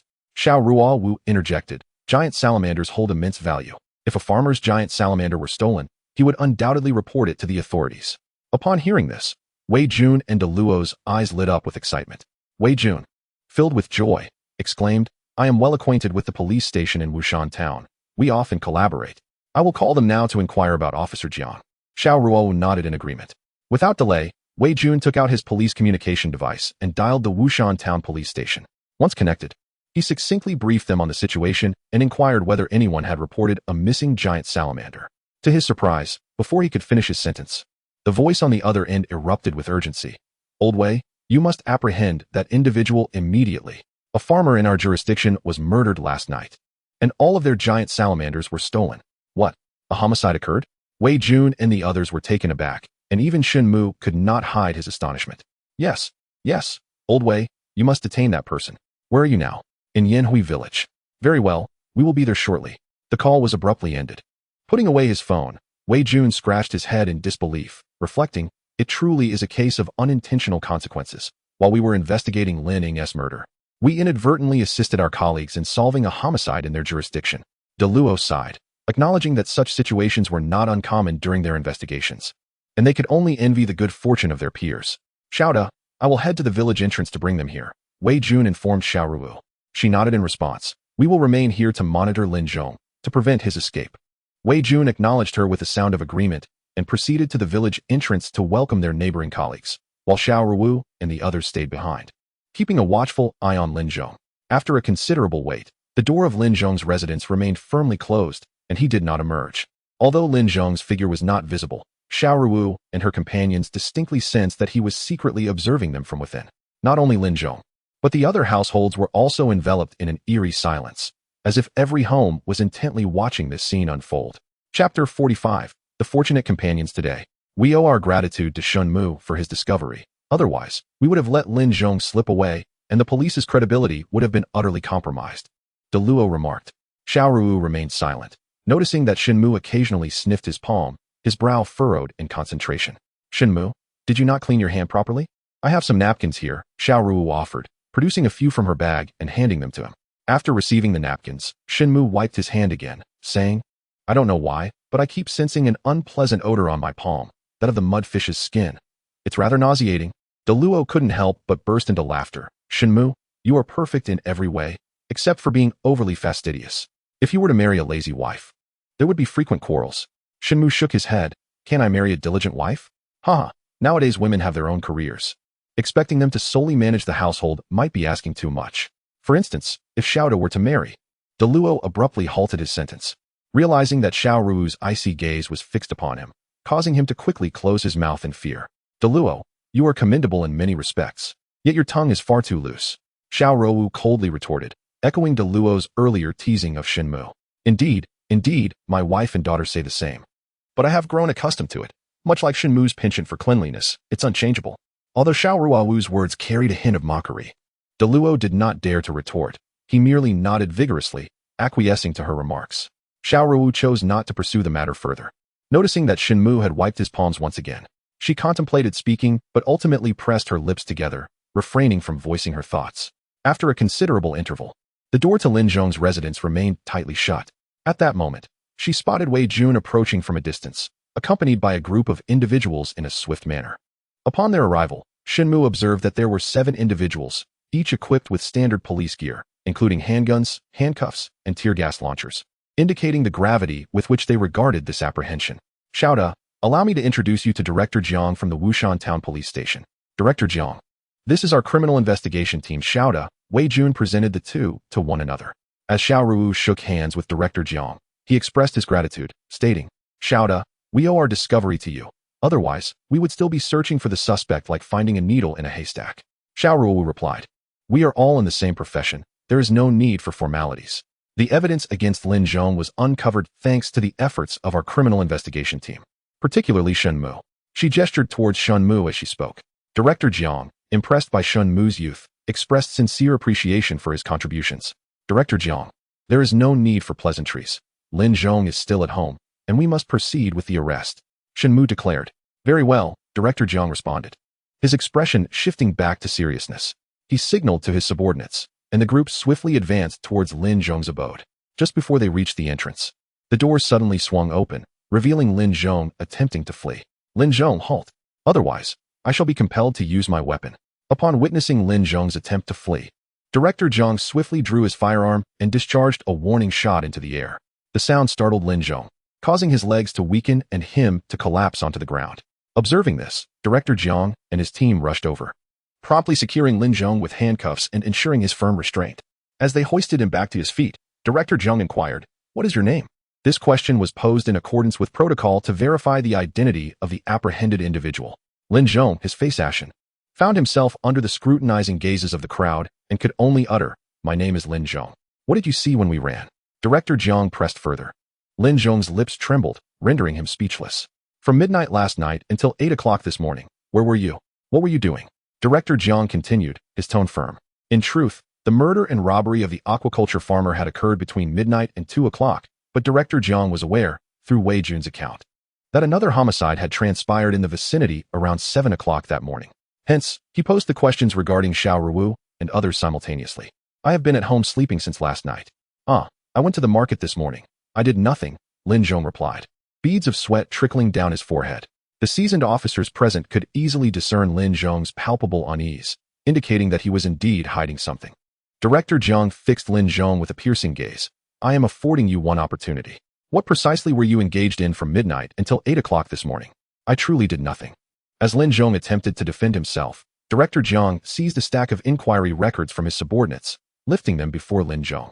These are the testimonies of all individuals associated with the Qianyuan Hotel in the provincial city. According to their statements, a substantial quantity of giant salamanders was received today, and the transaction price was significantly below the market value. They described that 5 individuals sold the fish to them, one of whom is you, Lin Zhong. With that, Director Jiang produced a sketch depicting a man with a coarse visage, none other than Lin Zhong himself. This illustration was created based on the descriptions provided by the staff of the Qianyuan Hotel. Tell me, is this you? Would you like us to summon the hotel staff to confront you? Confronted with the evidence held by Director Jiang, Lin Zhong could no longer feign innocence. A wave of trepidation engulfed him. Had it not been for the police officer restraining him beside him, he might have collapsed once more. I admit it. We indeed committed the robbery of the giant salamanders last night, but I did not kill anyone. The murders were perpetrated by the other 4 individuals. My role was solely to retrieve the fish. Lin Zhong lamented with a woeful expression. What else did you do after the robbery? Did you return to Yan village? Xiao Ruowu pressed on, seizing the opportunity. Lin Zhong shook his head. No, after we robbed the giant salamanders. We proceeded as per our prior agreement with the Qianyuan Hotel and sold the salamanders to them in the provincial city. We returned only by 8 o'clock. The other 4 can attest to this. Upon my return, I coincidentally encountered you during the registration, so I falsely claimed I had gone to the market in the morning. With his crimes exposed, Lin Zhong resolved to adopt a cooperative demeanor, promptly divulging all the information he possessed as if pouring out beans from a bamboo tube. Upon hearing that Lin Zhong had a time witness, Xiao Ruowu exchanged glances with Shen Mu and the others, each unable to suppress a sigh. According to Lin Zhong's response, he should have no connection to the murder case of Lin Ying. At this moment, Director Jiang spoke again. Lin Zhong, please provide the names and home addresses of the other 4 individuals. We must apprehend them one by one for verification. I hope you are not lying. Lin Zhong raised his hand to wipe the sweat from his forehead and hurriedly replied, I dare not lie. Everything I have said is the truth. If you don't believe me, you can apprehend Gao Cheng and the others to inquire. Director Jiang nodded, signaling his colleagues to escort him back to Wushan town. After taking a few steps, Lin Zhong suddenly turned back to ask Xiao Ruowu and the others, how did you discover my involvement in the robbery of the giant salamander? His mind was quite agile. He had sensed something odd when Xiao Ruowu and the others remained close by, but he mistakenly assumed they were investigating the Lin Ying case, which is why he did not flee. It was only when Director Jiang and his team approached that he recognized them as officers from the Wushan Town Police Station. Realizing the gravity of the situation and preparing to escape, but it was too late, and he was ultimately captured. Nevertheless, he surmised that the reason the Wushan Town Police Station had come here was that Xiao Ruowu and her companions had uncovered something, prompting them to notify the authorities. Wei Jun coldly remarked, this is not something you need to know. Just confess honestly inside. There may still be a way out. Lin Zhong sighed. If I had known your investigative prowess was so formidable, even 1,000 lives would not have emboldened me to commit robbery. At this moment, his face was filled with regret, and he was no longer the arrogant figure he once was. Let us go. The police escorting Lin Zhong departed from the scene. Chapter 46, a sudden turn in the case. After Lin Zhong confessed, Director Jiang expressed his heartfelt gratitude to Shen Mu and his companions. He inquired about the case concerning Lin Ying's murder and, with a generous spirit, remarked, today's capture of Lin Zhong is entirely thanks to you. Otherwise, we would have been searching like needles in a haystack. Should you need to investigate anyone in Wushan town, feel free to call me. We are quite familiar with the area, making the search considerably easier for us. Upon hearing this, Xiao Ruowu couldn't help but express her delight, saying, thank you. Director Jiang, if we require assistance with the investigation, we will surely seek your help. The perpetrator behind Lin Ying's murder was likely among those present at the market today. Even if Director Jiang had not been there, they would have reached out for assistance later. With Director Jiang's offer to help, the process of investigating individuals in Wushan town would undoubtedly be much more efficient. This realization brought joy to Xiao Ruowu's heart. Director Jiang waved his hand graciously, stating, you have been a tremendous help to us. There is no need for formality regarding this small matter. Before departing, he grasped Shen Mu's hand firmly and expressed his gratitude once more. Shen Mu reciprocated with polite words as he saw Director Jiang and his team off. From the moment Xiao Ruowu and her companions inquired at Lin Zhong's home until Director Jiang and his team apprehended Lin Zhong, not a single villager emerged to obstruct or advocate for him. This included the Lin family members who had gone to the village committee at noon. None came forward. This incident clearly illustrates how unpopular Lin Zhong was within the village. Otherwise, there would have been some townsfolk willing to speak on his behalf. In response, Xiao Ruowu and her companions breathed a sigh of relief. Initially, they were concerned that the capture of Lin Zhong might incite unrest among the villagers. Now, it appeared that such apprehensions were unfounded. As they prepared to return to the village committee, they noticed Chu Qing hastily approaching with Su Qingqing and others. Xiaoda, what was that gunfire about? Are you all right? Su Qingqing asked, breathless from her hurried arrival. It's nothing. It was just gunfire from our associates. Xiao Ruowu explained the circumstances surrounding Director Zhang's team capturing Lin Zhong. Oh, as long as you're safe, Su Qingqing and the others replied, visibly relieved. They hadn't anticipated the events unfolding in such a manner, but lamented that their case still remained unresolved. Chu Qing couldn't help but sigh. Chu Jiao, how are your investigations faring? Are Zhang Yun and Li Degui implicated in any way? Xiao Ruowu inquired as they made their way back to the village committee. With a troubled expression, Chu Qing replied, we have looked into Zhang Yun and Li Degui. Although they claim to have gone to the market, they were, in fact, hiding in someone else's home gambling since early morning. We have interviewed others present at the scene, and it is confirmed that both were indeed engaged in gambling. Their deceit stemmed from a desire to keep their families in the dark. As they spoke, the group returned to the village committee. Upon learning that, aside from the apprehended Lin Zhong, the other 3 individuals under investigation were cleared of suspicion, Xiao Ruowu felt a weight in her heart. Once everyone had gathered, they began to discuss the next steps for advancing their inquiries. Xiaoda, should we consider broadening the scope of our investigation? We could also interrogate those who did not attend the market but have connections to the Lin family, Chu Qing suggested during the deliberations. Upon hearing this, everyone inhaled sharply. If they were to investigate all individuals connected to Lin Ying's family, the scope would indeed be vast, encompassing not only Yanhui village, but also distant relatives and friends. Chu Qing clearly understood this and could not help but sigh. There was simply no choice but to conduct a thorough investigation. Xiao Ruowu's expression was equally grave. As she turned her head, she noticed Shen Mu crouched on the ground, examining the 2 nylon ropes that Xing Ruchang had brought back as evidence of Lin Ying's strangulation. Due to the insufficient length of the nylon ropes, the perpetrator had tied 2 ropes together to form a single cord.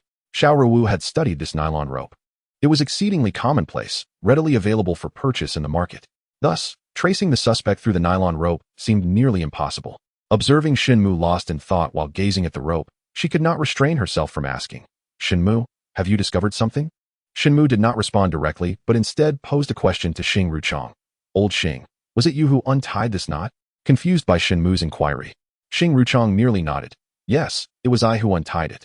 Shen Mu pointed to the junction of the nylon rope and inquired further. Was the knot you untied similar in technique to this one? Taken aback, Xing Ruchang realized he had not discerned that detail. Now, upon Shen Mu's prompting, he crouched to inspect it, and after a brief glance, he confidently stated, the tying techniques of the 2 knots are identical. Shen Mu nodded, and seeing the others perplexed, he elucidated.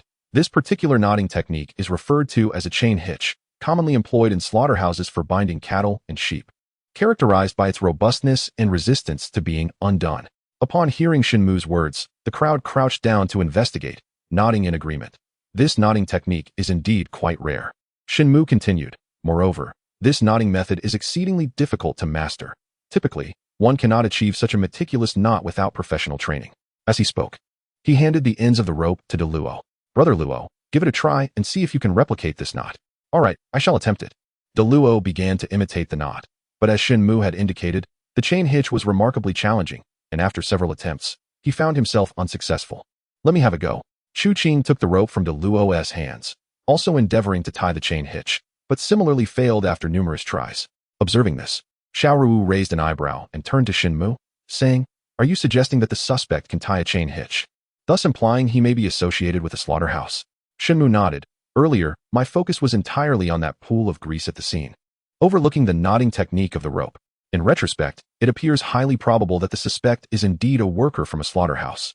Upon hearing this, Chu Qing and the others could not contain their elation, being connected to Lin Ying's family, having gone to the market that morning, and working at a slaughterhouse. Such individuals are rare. If we pursue these 3 leads, we could unearth the suspect even if he were buried underground. Chu Qing immediately instructed a deputy officer at the police station, summon Director Lin, and inquire who from Yanhui village has worked at or is currently employed at the slaughterhouse. The deputy officer promptly acknowledged and hastily went to find Director Lin, returning shortly with him in tow.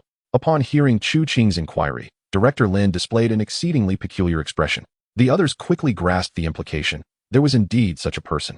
Director Lin, who works at the slaughterhouse in Yanhui village, asked Xiao Ruowu. To their surprise, Director Lin shook his head, insisting, no one from Yinhuai village is employed at the slaughterhouse. Disappointment washed over the crowd, yet Xiao Ruowu regarded Director Lin intently, saying, Director Lin, please speak candidly. Regardless of who it may be, we will ascertain whether they are truly guilty of murder. We shall not wrong an innocent person. Director Lin, however, shook his head once more. That is not my intention. I am indeed aware that someone works at the slaughterhouse, and this individual shares a close relationship with Lin Ying. Who is it? The group inquired eagerly. Jiang Han, Lin Ying's fiancé, Director Lin replied. The revelation astonished everyone, even causing Shen Mu to furrow his brow in disbelief. They had not anticipated that this individual would be Lin Ying's betrothed. Jiang Han operated a slaughterhouse in the provincial capital of a neighboring province, and it was rumored to be quite prosperous. If someone at the slaughterhouse were implicated in such a conspiracy, he would certainly be a prime suspect. Yet, given Jiang Han and Lin Ying's strong bond, could he truly be the murderer? In response to Director Lin's concerns, Chu Qing remarked, based on Shen Mu's deductions, Jiang Han is indeed a significant suspect. Moreover, having traveled from another region to Yinhuai village, he could easily have brought along a breakfast item, which would align perfectly with the evidence. Chapter 47. Quite unreliable. Xiao Ruowu nodded thoughtfully and addressed Director Lin. Director, please discreetly investigate at Lin Ying's residence to ascertain when Jiang Han is expected to arrive in Yinhuai village. Upon their arrival at the scene, Xiao Ruowu and her companions learned that Jiang Han had rushed back from another city, yet he had not yet arrived. Given that he was now a suspect, he warranted close scrutiny. De Luo promptly agreed and, accompanied by a colleague from the local police station, followed Director Lin to inquire about Jiang Han's whereabouts from Lin Ying's mother and brother. After their departure, Xiao Ruowu turned to Wei Jun and instructed him to call Director Jiang of Wushan Town, requesting assistance in tracing Jiang Han's recent movements to determine if he had returned from the provincial capital earlier than expected. Director Jiang had previously assured Xiao Ruowu that they could seek help whenever necessary, and now was the opportune moment. Wei Jun complied, retrieving his police communication device to contact Director Jiang.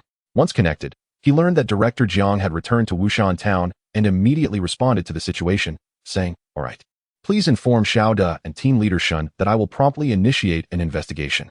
His reference to Shen Mu, addressing him with respect as Team Leader Shen, was a gesture of gratitude for Shen Mu's earlier assistance. After expressing his thanks, Wei Jun ended the call and nodded to Xiao Ruowu, relaying that Director Jiang had agreed to take action. With the case revealing new developments, the group felt invigorated, their faces alight with excitement. They awaited feedback from both Director Lin and Director Jiang. It wasn't long before Director Lin and De Luo returned, bringing with them an unexpected surprise, Lin Ying's brother, Lin Jun, accompanied by a tall young man. The young man had a handsome appearance, but his eyes were rimmed with red, as though he had recently been in tears. With an impassive demeanor, Ronaldo introduced the group to Jiang Han, Lin Ying's fiancé, who had returned from the provincial capital. Upon hearing the young man's identity, though their expressions remained unaltered, a stir of curiosity rippled through their minds. After inviting Jiang Han and Lin Jun to take a seat, Chu Qing politely inquired, "Have you just returned from the provincial capital?" Jiang Han, once seated, lowered his gaze in silence, merely nodding in response to Chu Qing's question. Chu Qing continued, "Please do not be overly distressed about Lin Ying's situation. We will certainly assist you in apprehending the perpetrator, but we require your cooperation." Jiang Han nodded again, remaining taciturn. At that moment, Lin Jun interjected, "I previously heard that you apprehended Zhang Chong. Why was he released?" "Zhang Chong has consistently harbored ill intentions towards my sister, and he is a primary suspect in the murder. How could you have released him so easily?" "We have conducted an investigation on Zhang Chong, but the specifics cannot be disclosed at this moment. The purpose of your visit today is to gather information regarding Lin Ying. Lin Jun, please step outside. We need to speak with Jiang Han privately," Chu Qing stated calmly. Observing the indifference on Chu Qing's face, Lin Jun ultimately refrained from further protest and turned to Jiang Han, saying, "I shall return home now." Jiang Han responded with another silent nod. Once Lin Jun departed, Chu Qing signaled to Wei Jun to take notes, while she and Xiao Ruowu began their interrogation. "When was the last time you were in contact with Lin Ying?" Xiao Ruowu commenced the questioning. "Was it a meeting or a phone call?" Jiang Han retorted, lifting his gaze to meet Xiao Ruowu's. "You may elaborate," Xiao Ruowu replied. "The last time we met was 3 days ago when she returned home. At that moment, we had discussed our plans to marry. She would return first to prepare, while I needed to attend to some matters at the factory before making my way back. I accompanied her to the high-speed train station, marking our final encounter. As for our communication, we spoke on the phone last night." Upon mentioning this, Jiang Han's throat tightened, and he wiped a tear from the corner of his eye. "What did you discuss during your phone call last night?" Chu Qing inquired. "We did not delve into specifics. We talked about wedding preparations and exchanged a few casual remarks before ending the call. What was Lin Ying's emotional state like at that time? Was she excited? Xiao Ruowu asked. Zhang Han nodded, then shook his head. Xiao Ruowu frowned. Was Lin Ying excited or not? Zhang Han replied. Her emotions seemed quite ordinary. I did not perceive anything unusual. How long did your conversation last? About 10 minutes or so. Let me check my phone. Zhang Han pulled out his phone and opened the contacts. At that moment, Shen Mu was beside him and noticed that the call duration was indeed around 10 minutes, specifically 10 minutes and 30 seconds. After checking his phone, Zhang Han responded to Xiao Ruowu. Did you notice any unusual behavior from Lin Ying before or after her return home? Chu Qing continued to inquire. No. Have you had any arguments recently? Zhang Han's expression shifted slightly, and he immediately looked at Xiao Ruowu, asking with irritation. What do you mean by that? Xiao Ruowu replied calmly. I am merely following standard procedure to inquire. There is no need for you to overthink it. Just respond truthfully. Zhang Han gazed at Xiao Ruowu, noticing that she maintained her composure, exhibiting no signs of distress, which caused him to exhale softly in relief. We did not have a quarrel. I have always had a good relationship with Lin Ying, and we have never argued. Xiao Ruowu chose not to pursue the matter further. Instead, shifting the topic. I heard you opened a slaughterhouse in the provincial city? Zhang Han nodded in affirmation. How is business? How much do you earn in a month? Xiao Ruowu inquired with evident curiosity. Perhaps due to a change in Xiao Ruowu's demeanor, Zhang Han did not respond with the anger he had earlier. He replied, around 10 to 20,000 a month. Does Lin Ying work at your slaughterhouse? Xiao Ruowu asked again. Zhang Han shook his head. No. She has always been employed at a garment factory. I do not want her working at the slaughterhouse. After all, it is too exhausting and filthy. Subsequently, Xiao Ruowu casually posed a few questions regarding the slaughterhouse before concluding her inquiries, omitting any mention of the horse tether and breakfast issues. As there was currently no solid evidence, fearing it might alert the suspect, she showed Zhang Han the written record, stating, if you remember anything, feel free to come and inform us. You may return now. Zhang Han nodded, signing and imprinting his thumb on the record after reviewing it. As he departed from the village committee, Xiao Ruowu's expression darkened slightly. This Zhang Han is quite deceitful. Chu Qing and the others were taken aback. Zhang Han had been so meticulous in his responses. How could Xiao Ruowu discern his dishonesty? Shen Mu, standing nearby, explained. Zhang Han portrayed his relationship with Lin Ying too perfectly. Even when your questions did not pertain to their relationship, he forced explanations, which seemed overly deliberate. Xiao Ruowu nodded appreciatively at Shen Mu. Upon hearing Shen Mu's explanation, Chu Qing and the others recalled the events and couldn't help but exclaim, indeed. That boy looked genuinely distressed at the time. We were all deceived by him.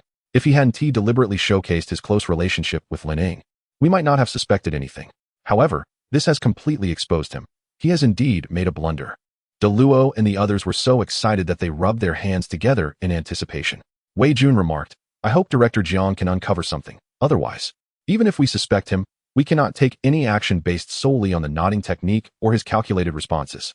Chu Qing interjected, though we lack concrete evidence. We now have leads, and I believe we will soon crack this case. The group nodded in agreement with renewed confidence at Chu Qing's words. Chapter 48. The Cunning Elder. As they awaited the results of Director Zhang's investigation, the group remained active, deliberating on their next course of action. Su Qingqing noticed that the discussions had left everyone parched, so she picked up a water jug and poured water for everyone. Observing that Shen Mu's teacup contained cool water, she took it and casually splashed its contents at the door. Unexpectedly, a voice called out from the corner, Is someone there? Su Qingqing was taken aback, and Shen Mu, Xiao Ruowu, and the others were equally startled, hurrying outside. Upon exiting, they discovered an elderly man, appearing to be in his 60s, standing in the corner. He smiled upon seeing Shen Mu and the others rush out, and said, It's nothing at all. I happened to be passing by. And this young comrade did not mean any harm. Upon hearing that the old man was merely passing by, Chu Qing paid him no mind. However, Su Qingqing interjected, But I just saw you squatting in the corner. Had I not splashed some water on you, you would still be there, wouldn't you? How could you be just passing through?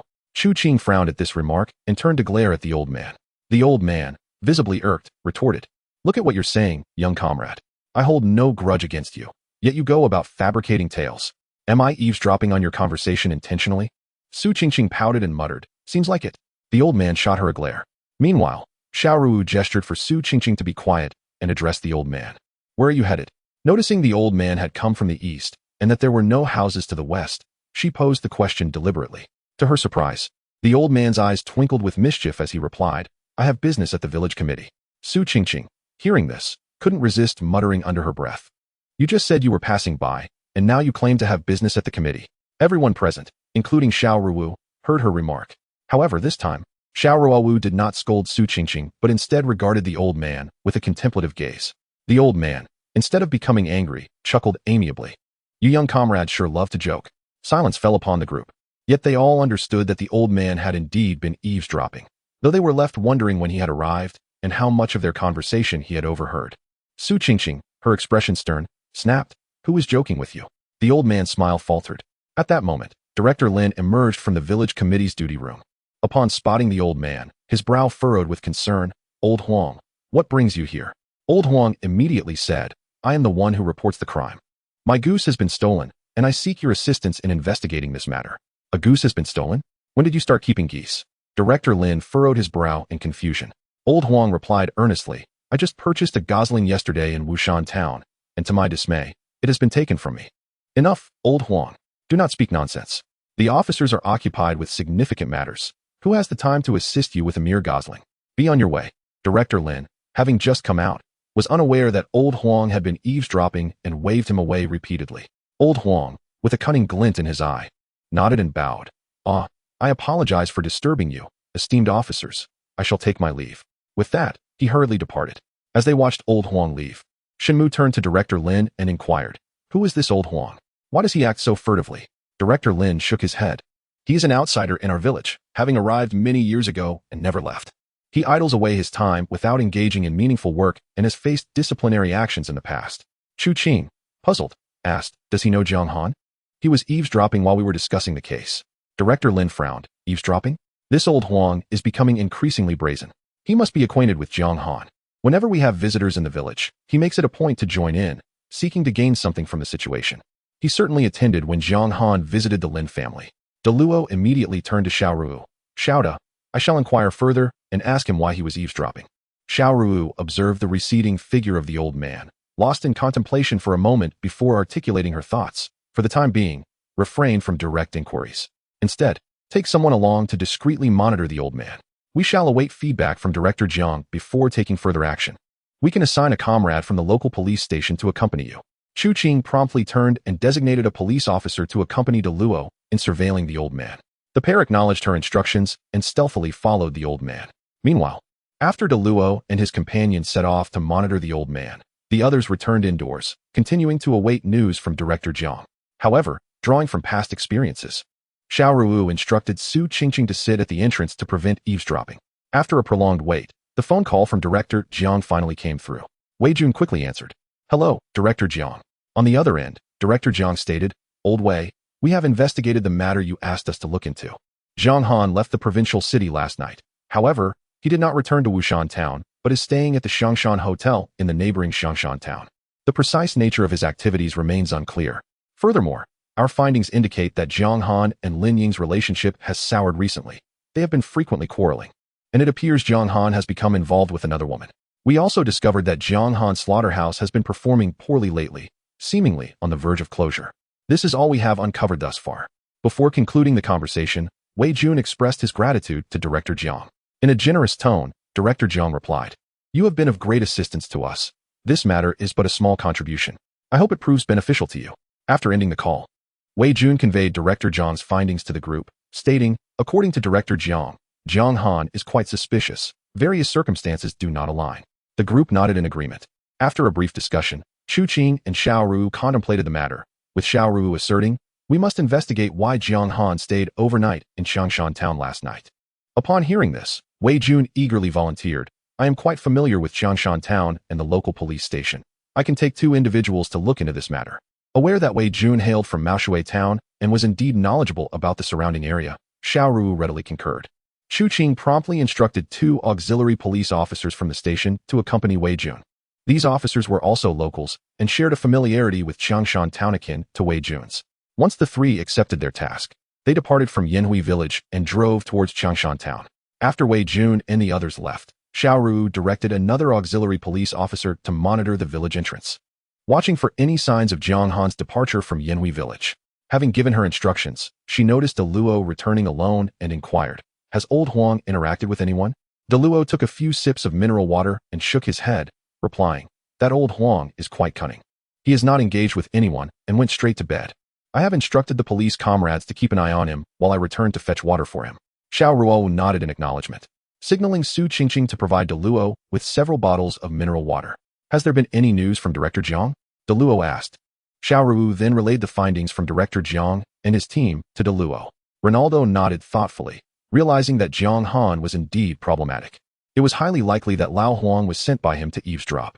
I shall continue to keep an eye on Lao Huang, he stated, hastily grabbing several bottles of mineral water before departing from the village committee. As time drifted by, evening arrived, and finally, Wei Jun's call came through. Chapter 49. An explanation required upon answering the phone. Chu Qing heard Wei Jun's voice on the other end. Teacher Chu, we have located the hotel where Jiang Han stayed last night in Xiangshan. According to the proprietor, Jiang Han checked in at 8 o'clock last night and borrowed a motorcycle at 6 this morning, but he has yet to return or reappear. He left on a motorcycle at 6? Upon hearing this, Xiao Ruowu and the others exchanged worried glances. Wei Jun, continue your investigation in Xiangshan town and report any developments immediately, Chu Qing instructed. Understood, Wei Jun responded before disconnecting the call. Xiangshan town is approximately 20 kilometers from Yanhui village. If he set off at 6, he could reach Yanhui village in just a few minutes on a motorcycle. Even with challenging mountain roads, he would arrive within the hour. Jiang Han is a prime suspect in a serious crime. Chu Qing tucked away her police device, her gaze both delighted and piercing. Everyone shared her sentiment, strongly suspecting Jiang Han's involvement in a significant offense, yet Shen Mu remained silent. After pondering for a moment, he turned to Director Lin and inquired, Director, does one have to pass through Wushan town to reach Yanhui village from Xiangshan town? Director Lin nodded affirmatively. Yes, it is necessary to go through there. Are there any alternative routes to Yanhui village? Shen Mu asked again. Director Lin shook his head this time. The only road leading to Wushan town is at the village entrance. To reach Xiangshan town, one must also take that road. However, it is possible to traverse the back mountains, but riding a motorcycle there is unfeasible. One would have to carry it up and down the slopes. Shen Mu nodded and inquired, if we take the mountain path, how long would it take to travel from Xiangshan town to Yanhui village? Even for someone familiar with the roads, it would take an hour. Yet, the route into Yanhui village is quite concealed. Those not from the village would easily get lost. Director Lin responded. Upon hearing Shen Mu's questions come to an end, Chu Qing, filled with curiosity, remarked, Xiao Shen, do you have any concerns? It's entirely plausible for Jiang Han to bring breakfast from the town. Earlier, Shen Mu had conjectured that the suspect had brought breakfast to Lining. But after investigating the 4 villagers who were at the market, it was evident they had no connection to the case. Now, with Jiang Han in a position to do so, Chu Qing could not comprehend Shen Mu's doubts. Shen Mu tapped his fingers on the table. There is one issue. There is only one road from Xiangshan town to Yanhui village.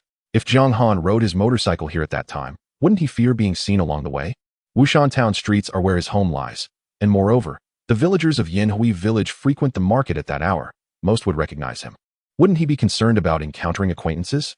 As for the mountain paths, as Director Lin mentioned, outsiders are prone to losing their way. Jiang Han must have typically taken the main road to Yanhui village. He should be unfamiliar with that path. How then did he arrive at Yanhui village? Upon hearing this, Chu Qing and the others were momentarily taken aback. Shen Mu's reasoning was indeed sound. If Jiang Han had intended to murder Lining, he would undoubtedly have considered this point. The atmosphere fell silent for a moment. Director Lin observed Shen Mu with curiosity. He noted that this young officer spoke infrequently. Yet each utterance struck at the heart of the matter, and his perspectives were consistently accurate. This young policeman is destined for greatness. Director Lin couldn't help but nod to himself in acknowledgement. Just as Director Lin was lost in thought, a cacophony erupted from outside, followed by Deluo's booming voice. Get inside quickly, or I'll see to it that you're taken into custody. The crowd looked up in astonishment to see Deluo and his companion forcefully escorting the old man back, with the furious Wu Widow trailing behind. Both Shen Mu and Su Qingqing recognized Wu Widow, having encountered her during their previous investigation of Zhangchang. What is going on, Deluo? Xiao Ruowu inquired, her brow furrowing as she observed the 4 bickering. Before Deluo could respond, Wu Widow interjected vehemently. This old fool just came to my house, trying to assault me. Old Huang shouted in protest. Who is trying to assault you? Didn't I just give you 1,000 yuan? Huh. Wu Widow spat disdainfully at old Huang. Do you think I'm for sale? Just because you hand over money, you think you can have your way with me? Deluo shrugged at the crowd. That's the situation. I had no choice but to bring them back. Shen Mu's mind raced. Old Huang hardly seemed like the sort who could casually produce 1,000 yuan. Recalling his earlier eavesdropping at the door, he immediately pressed, Old Huang. Where did you get that 1,000 yuan? Did you steal it?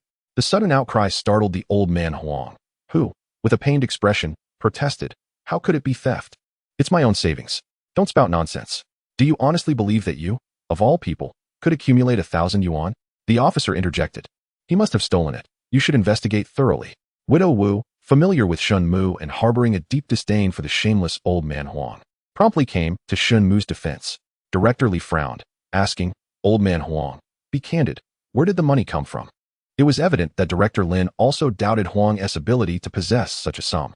With his head bowed, Huang mumbled softly, "It's truly my savings." Seeing that Huang was not being truthful, Xiao Ruowu commanded to Luo, "Take him into custody. Let him spend 15 days behind bars for now." Upon hearing this, Huang panicked, waving his hands in protest. "Don't lock me up. I'll tell you, it's money given to me by Jiang Han." Jiang Han. The crowd was taken aback. "Why did Jiang Han give you money?"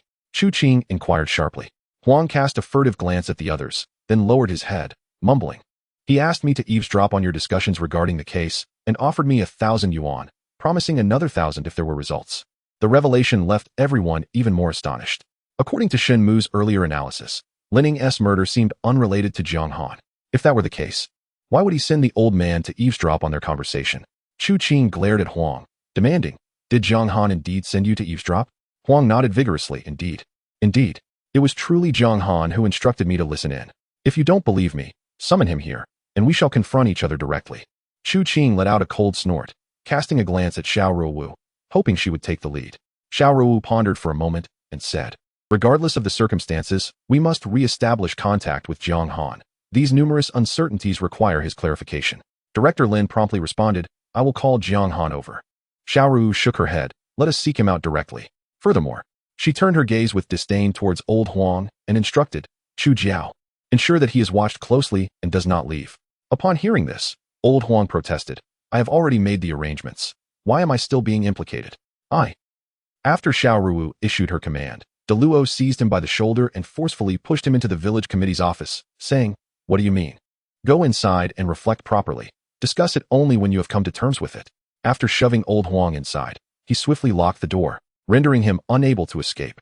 "Officer, I have come to understand. Please let me out." The onlookers regarded old Huang's shamelessness with immense disdain. De Luo shouted, "Stop shouting. If you continue, I will have you detained for a few days." Old Huang wisely ceased his cries. Xiao Ruowu then said to Chu Qing, "Chu Jiao, you and your team should guard here. I will take Shen Mu and Luo Han to question Jiang Han."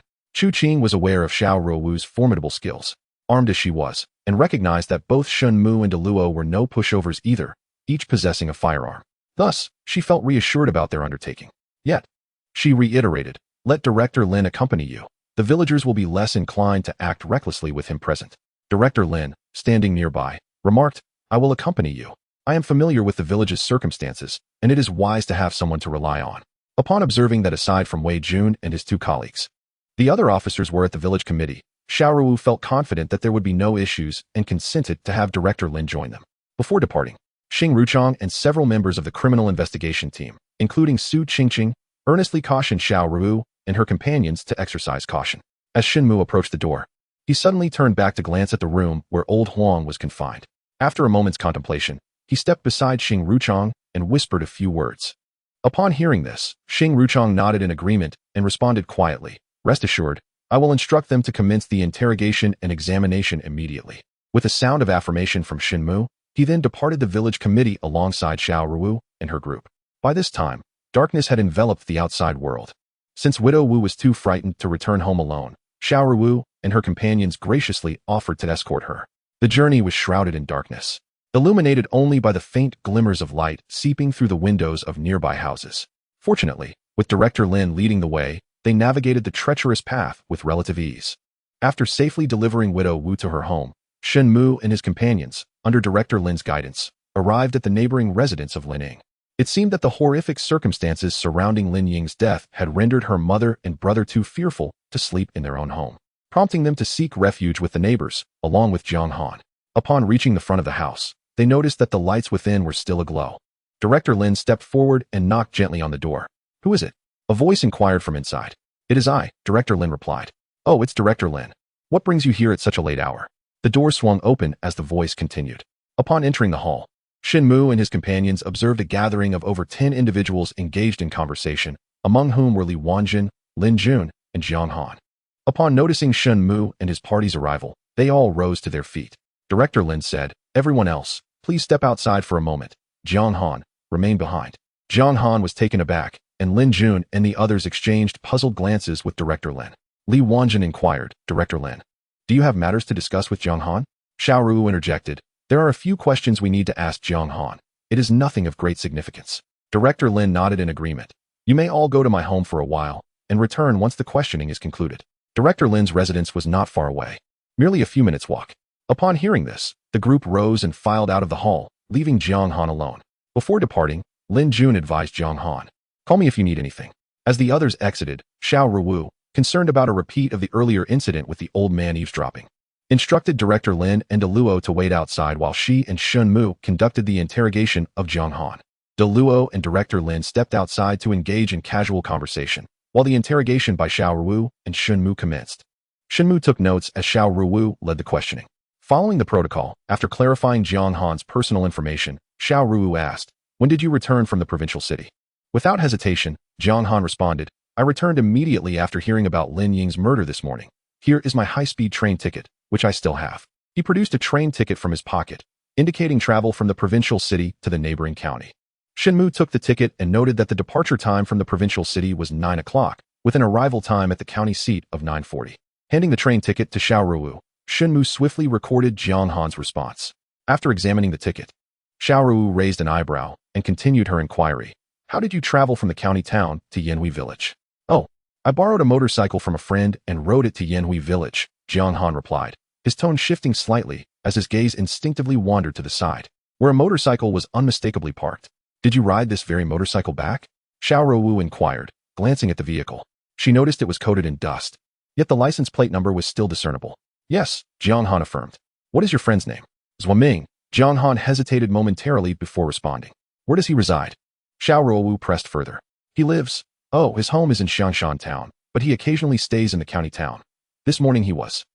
"In the county town," Jiang Han stammered, clearly flustered by Xiao Ruowu's probing questions. She fixed him with a steady gaze. "Think carefully, where does your friend actually live?" Jiang Han's expression shifted again, yet he clung to his defense. He resides in both Xiangshan town and the county town. He was in the county town yesterday." "All right, then where in the county town does your friend live?" He stays at a hotel." Jiang Han clearly had not anticipated the depth of her inquiry, and under her relentless questioning, his thoughts became utterly disarrayed, rendering him incapable of articulating a coherent response. Xiao Ruowu fixed her gaze upon him, articulating each word with precision. "Jiang Han, even now you refuse to speak the truth. You were not in the provincial city last night, nor did you return from it this morning." Under Xiao Ruowu's piercing stare, Jiang Han could no longer maintain his composure. Feeling as though he were sitting on pins and needles, beads of sweat unconsciously trickling down his forehead, he swallowed hard and, in a hoarse voice, replied, "I indeed returned from the provincial city this morning. This train ticket is proof." Xiao Ruowu let out a derisive laugh. "How dare you continue to lie?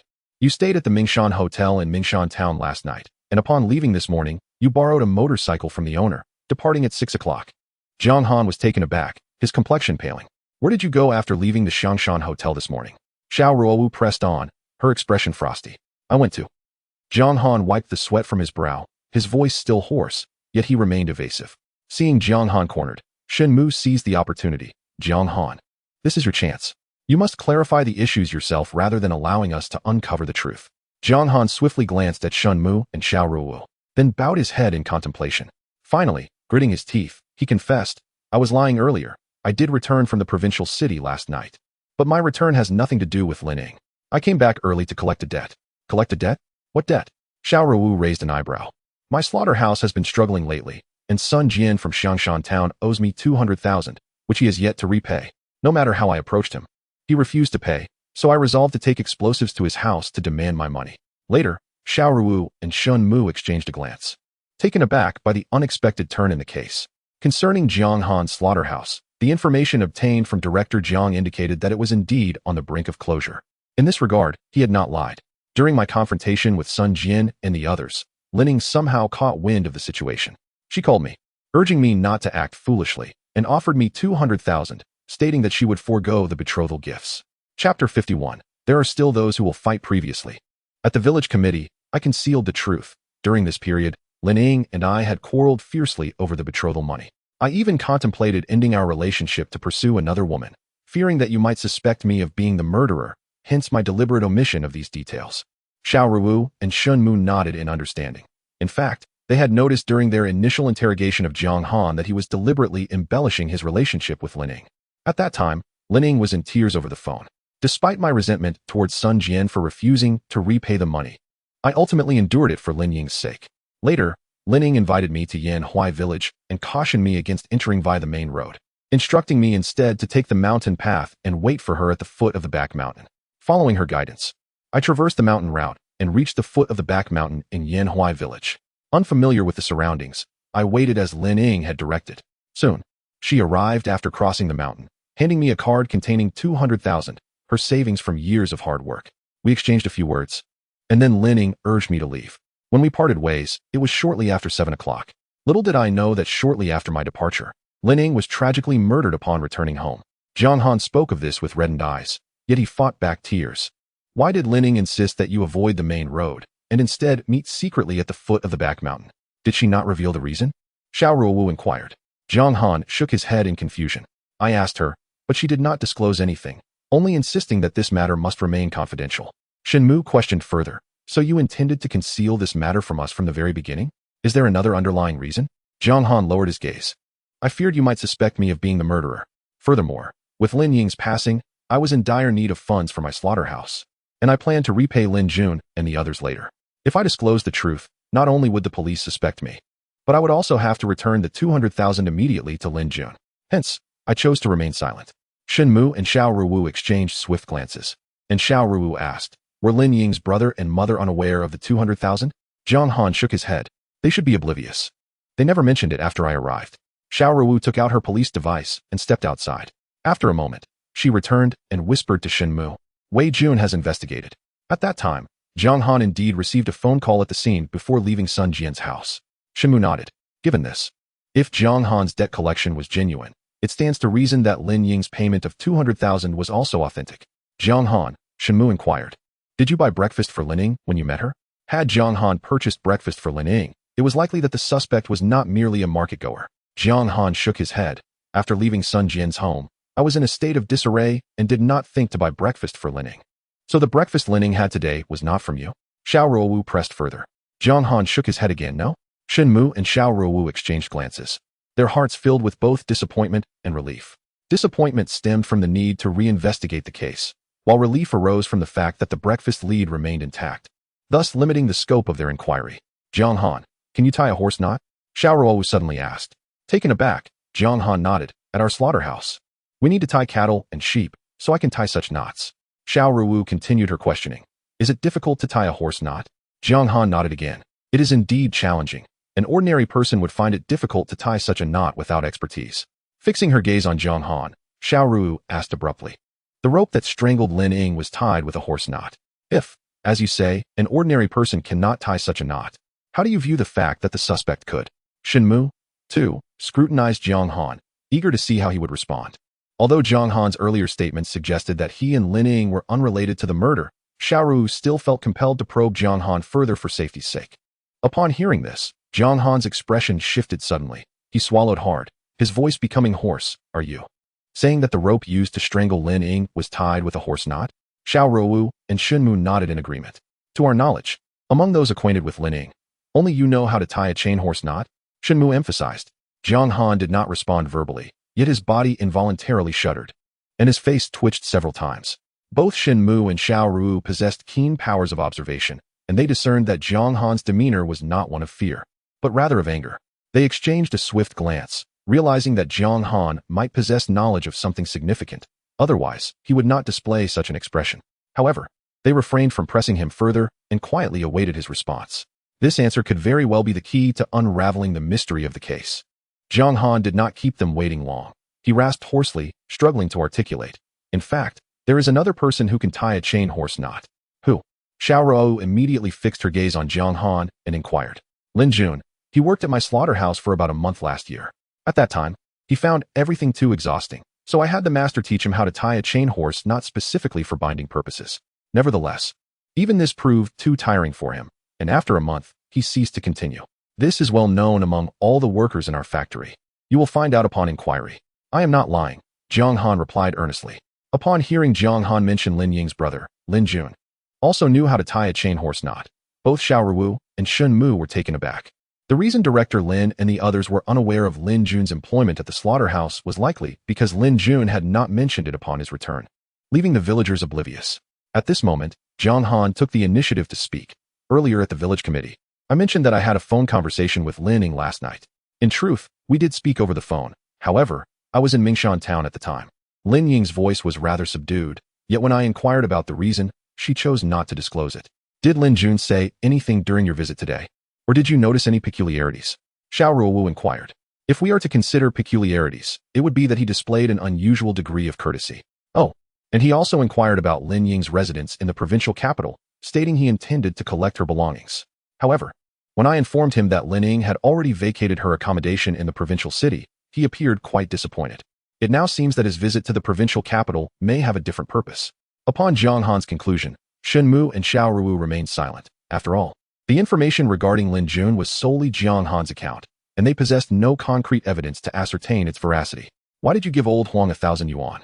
Xiao Ruowu further inquired of Jiang Han, deliberately omitting any mention of the eavesdropping incident.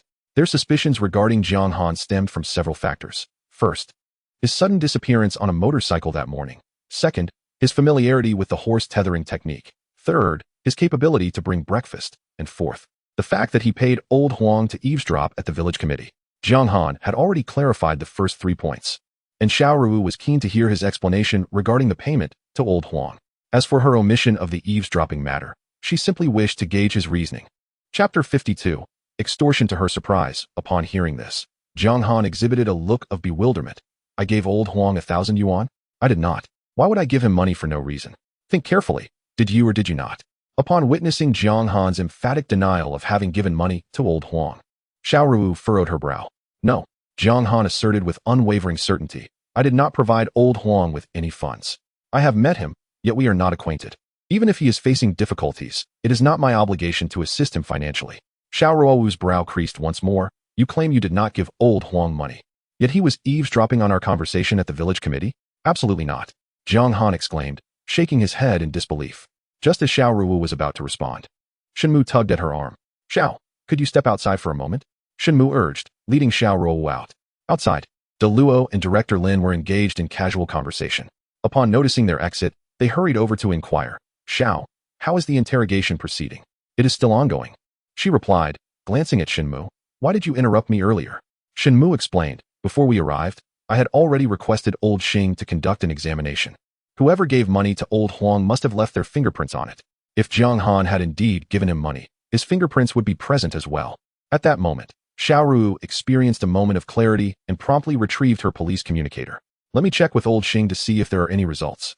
The call connected swiftly, and old Xing's voice came through. Xiao, I was just about to inform you. Earlier, Shen Mu requested an examination, and we have results. There are no fingerprints of Jiang Han on the money. We are currently interrogating old Huang.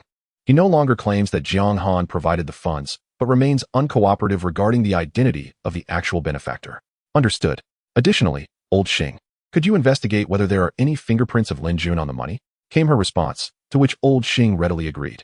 Xiao Ruowu hung up the phone and said to Shen Mu, Jiang Han may not have lied. Old Huang should not have been sent by him to eavesdrop. De Luo and Director Lin both looked at Xiao Ruowu, who gave a slight nod. Then what about Lin Jun? Why are we checking his fingerprints? De Luo inquired, puzzled. It's hard to say at the moment. Let us await the extraction results from old Xing, Xiao Ruowu replied without elaborating. The 4 of them returned indoors. Jiang Han sat there, his face clouded with gloom, and upon seeing Xiao Ruowu and the others enter, he raised his head and asked, Officers, am I free to leave now? Shen Mu questioned, where do you intend to go? Jiang Han's expression was bleak as he replied, Lin Ying is dead. I am of no use here. Furthermore, I do not wish to see Lin Jun and the others again. I plan to return to Wushan town tonight. After pondering for a moment, Xiao Ruowu finally said, this case is not yet concluded. You cannot leave. Instead, you will accompany us to the village committee, stating that we need to conduct further questioning. Jiang Han considered this and agreed. Shortly after their discussion, Lin Jun and Li Wanjun returned. Xiao Ruowu indicated that she would take Jiang Han to the village committee for further interrogation. Lin Jun and the others harbored no suspicions, believing it was standard procedure for the police to have Jiang Han assist in the investigation. Shen Mu and the others escorted Jiang Han back to the village committee. Upon their return, they found Su Qingqing anxiously glancing around at the entrance. Upon seeing them, she hurried out, exclaiming, "Xiao Da, Shengu, you have finally returned." Xiao Ruowu nodded and asked, "Where's old Xing?" Inside, the fingerprints on the banknotes had been extracted, and indeed, there were fingerprints belonging to Lin Jun. Just moments ago, the old man had been coerced into admitting that it was Lin Jun who had given him the money, and he had changed his story to say that Lin Jun had instructed him to eavesdrop. Su Qingqing led the group inside while reporting the findings. Shen Mu entered the room and glanced at the old man, who was dejectedly staring at the ground in silence. Upon seeing their return, the old man lifted his gaze briefly before quickly looking down again. Chu Qing presented the fingerprint extraction results from the forensic team to Xiao Ruowu. These fingerprints were taken from the money, and the latest fingerprint belongs to Lin Jun. At the same time, she handed Shen Mu an interrogation transcript. This is the record of our earlier questioning of the old man. While Xiao Ruowu reviewed the document, Shen Mu meticulously examined the interrogation transcript, reading it twice over. He then pulled Xiao Ruowu's arm gently. Startled, she followed him aside where they exchanged a few hushed words. Soon after, Xiao Ruowu gestured for Chu Qing and Xing Ruchang to join them. As the group congregated to converse quietly, the old man's eyes darted around, revealing a flicker of suspicion. After a moment, he slowly stood up and ambled toward Shen Mu and the others. Su Qingqing, with keen observation, immediately called out to the old man, "Where do you think you're going?" Startled, the old man quickly forced a smile. "I'm just going to the restroom." Su Qingqing retorted sharply, "The restroom is in the back. Where are you headed?" Left with no choice, the old man returned to his original seat. Su Qingqing shot him a glare. "Didn't you say you were going to the restroom?" The old man offered a wry smile. "I've changed my mind." Su Qingqing huffed disdainfully and chose to ignore him. At this moment, Shen Mu and several others concluded their discussion and approached. Shen Mu pointed to the stack of 1,000 yuan on the table and inquired of old Huang, "Is this 1,000 given to you by Lin Jun? How much did he give you in total?" "Report to the government. It was Lin Jun who gave it to me. A total of 1,000. Old Huang promptly stood up, responding with a loud voice. Shen Mu cast him a glance, remarking, "You truly deserve credit for your time spent inside. Your report to the government sounds quite practiced." Old Huang chuckled sheepishly. "I spent some time inside and learned the rules." With a sudden clap on the table, Shen Mu exclaimed, "Knowing the rules, yet daring to lie to us? Speak honestly, how much did Lin Jun give you in total?" This stern rebuke caused Old Huang's complexion to shift dramatically, and he furtively glanced at Shen Mu, muttering softly, "It was just 1,000. He asked me to eavesdrop and then handed me 1,000. Is it truly 1,000? Xiao Ruowu interjected coldly. "Indeed, it is 1,000, Old Huang affirmed, his eyes darting slightly before confirming. Xiao Ruowu turned to Deluo and instructed, "Deluo, take a few comrades from the police station to his home and search for any evidence of his wrongdoing." This statement startled Old Huang once again, causing his expression to change yet again. Deluo immediately departed the village committee with several comrades from the police station, led by Director Lin, and proceeded to Old Huang's residence. As they left, Old Huang's demeanor shifted multiple times. "Old Huang, what was the reason for your last incarceration?" At this moment, Shen Mu's expression softened, and he casually inquired of Old Huang. Old Huang gazed out the window, instinctively responding, "Extortion." Upon uttering those words, he seemed to realize something, forcing a smile as he added, "Actually, I wasn't extorting last time. It was a misunderstanding." "How many years was the sentence?" Shen Mu inquired nonchalantly. 3 years, Old Huang replied. "This time, however, you may find yourself incarcerated for a decade, as your current act of extortion is deemed particularly severe, warranting a maximum sentence of 10 years in prison." At this, Old Huang sprang to his feet, exclaiming, "What? They're going to sentence me to 10 years? Shen Mu nodded slowly. "Did you not hear the elders speak while you were inside? Extortion of a particularly grave nature necessitates a 10-year sentence." Instantly, Old Huang's demeanor shifted to one of panic. "I've heard them mention it, but my case doesn't fall under particularly severe circumstances. At most, I should receive 3 years. His words trailed off abruptly. Chapter 53, A Crime of Passion or Greed. Xiao Ruowu and the others let out a sigh of relief, having witnessed Shen Mu's casual conversation coax Old Huang into revealing the truth. "Why did you extort Lin Jun? Did you witness him committing some act?" Xiao Ruowu asked coldly. "I." Old Huang's eyes darted about. "I did not extort Lin Jun. I was merely confused and spoke in haste." "Enough." Shen Mu shook his head. "We have gone to your home to gather evidence. Results will be forthcoming shortly. If you confess now, leniency may be afforded." Old Huang, cunningly, fell silent. Truly, one cannot be dissuaded until faced with the Yellow River.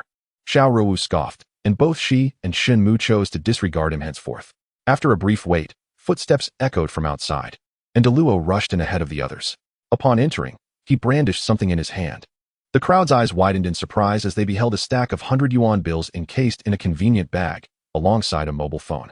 "Did you find it?" Chu Qing exclaimed, her voice brimming with delight. Deluo nodded in affirmation, handing the stack of bills to the forensic technician while passing the phone to Shen Mu beside him. The technician accepted the cash and moved aside to begin fingerprint analysis. At that moment, Old Huang's face turned a ghastly white upon realizing that Deluo and the others had discovered these items, his hands and feet trembling uncontrollably.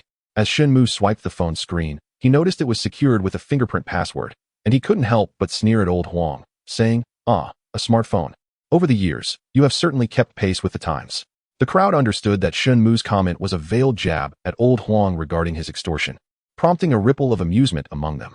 "Unlock it," Shen Mu urged, presenting the phone screen to Old Huang, demanding he disable the fingerprint lock.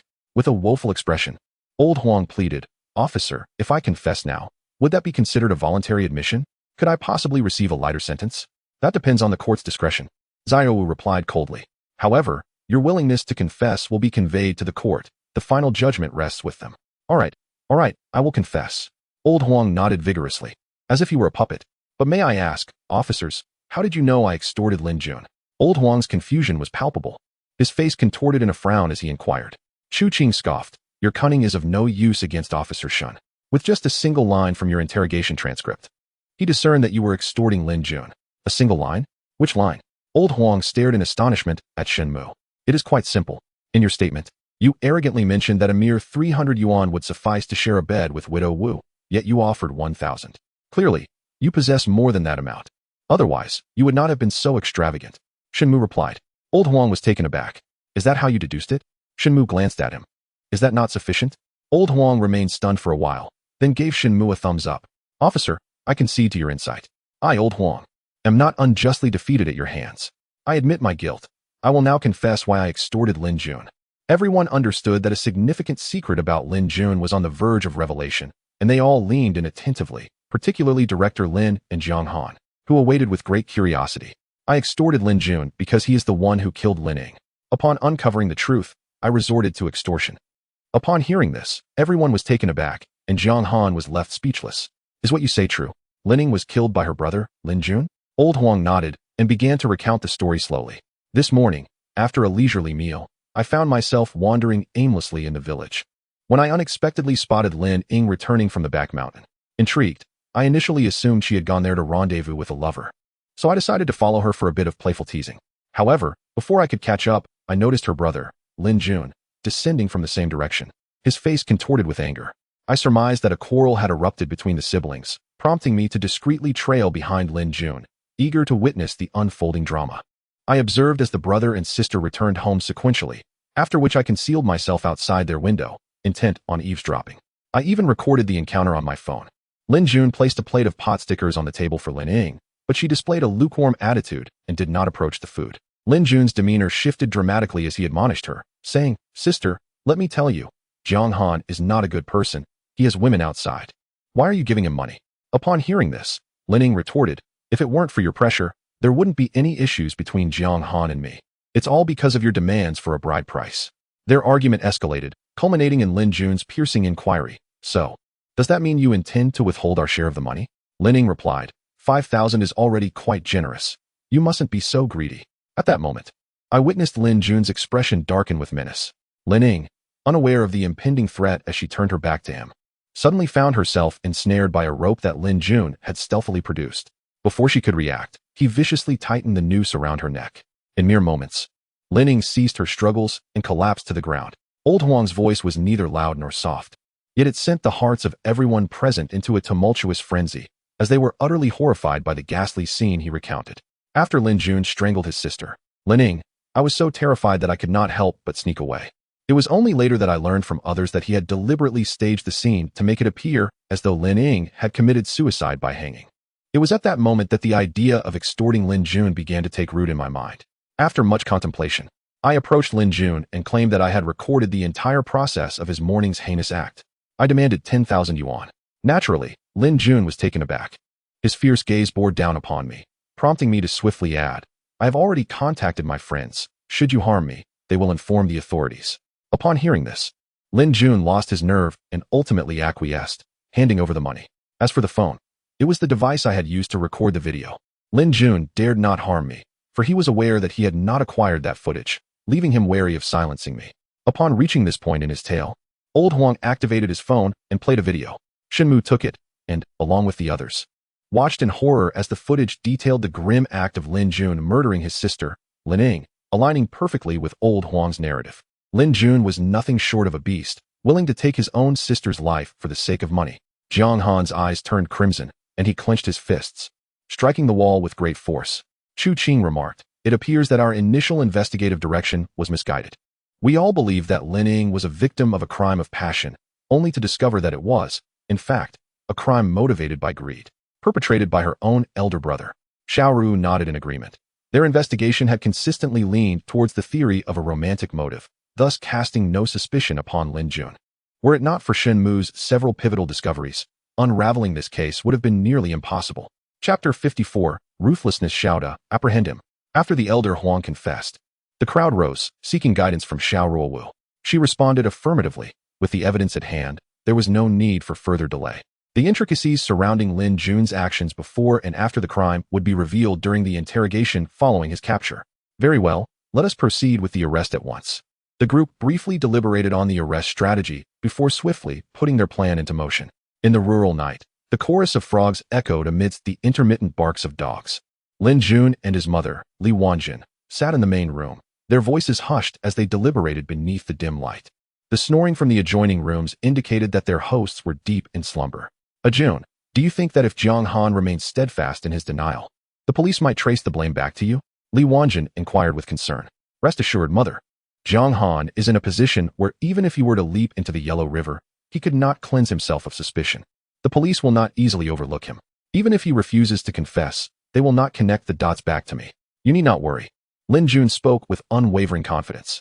Li Wanjin gazed out the window into the inky darkness outside and suddenly remarked, "Had it not been for that wretched girl Lin Ying leaving behind the money, I would never have consented to your ruthless actions. She brought this upon herself."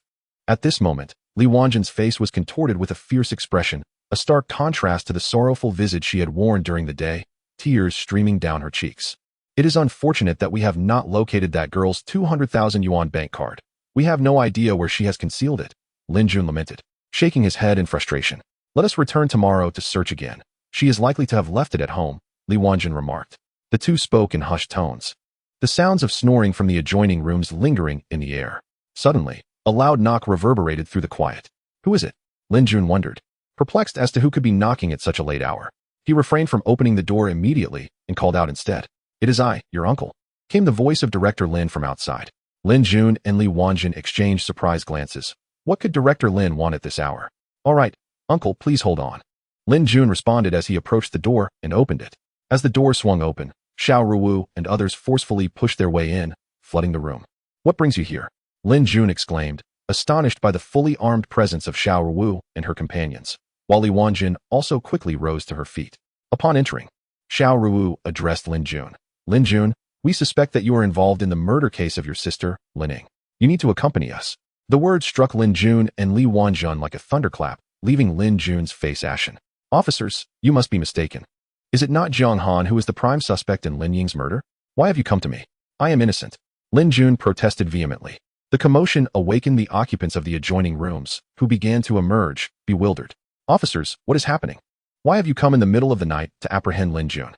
He could never have harmed his sister." The master of the house spoke favorably of Lin Jun. Xiao Ruowu scoffed softly, producing the interrogation record of the old man Huang and a mobile phone that captured the gruesome act of murder committed by Lin Jun.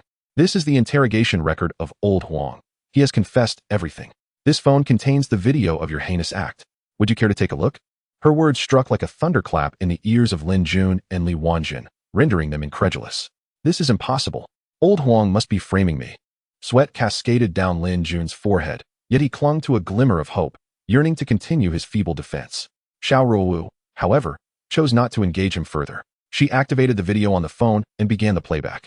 As the disturbing footage unfolded, Lin Jun and Li Wanjin were instantly paralyzed with fear, collapsing to the ground. The occupants of the house, upon witnessing the video, were momentarily dumbstruck.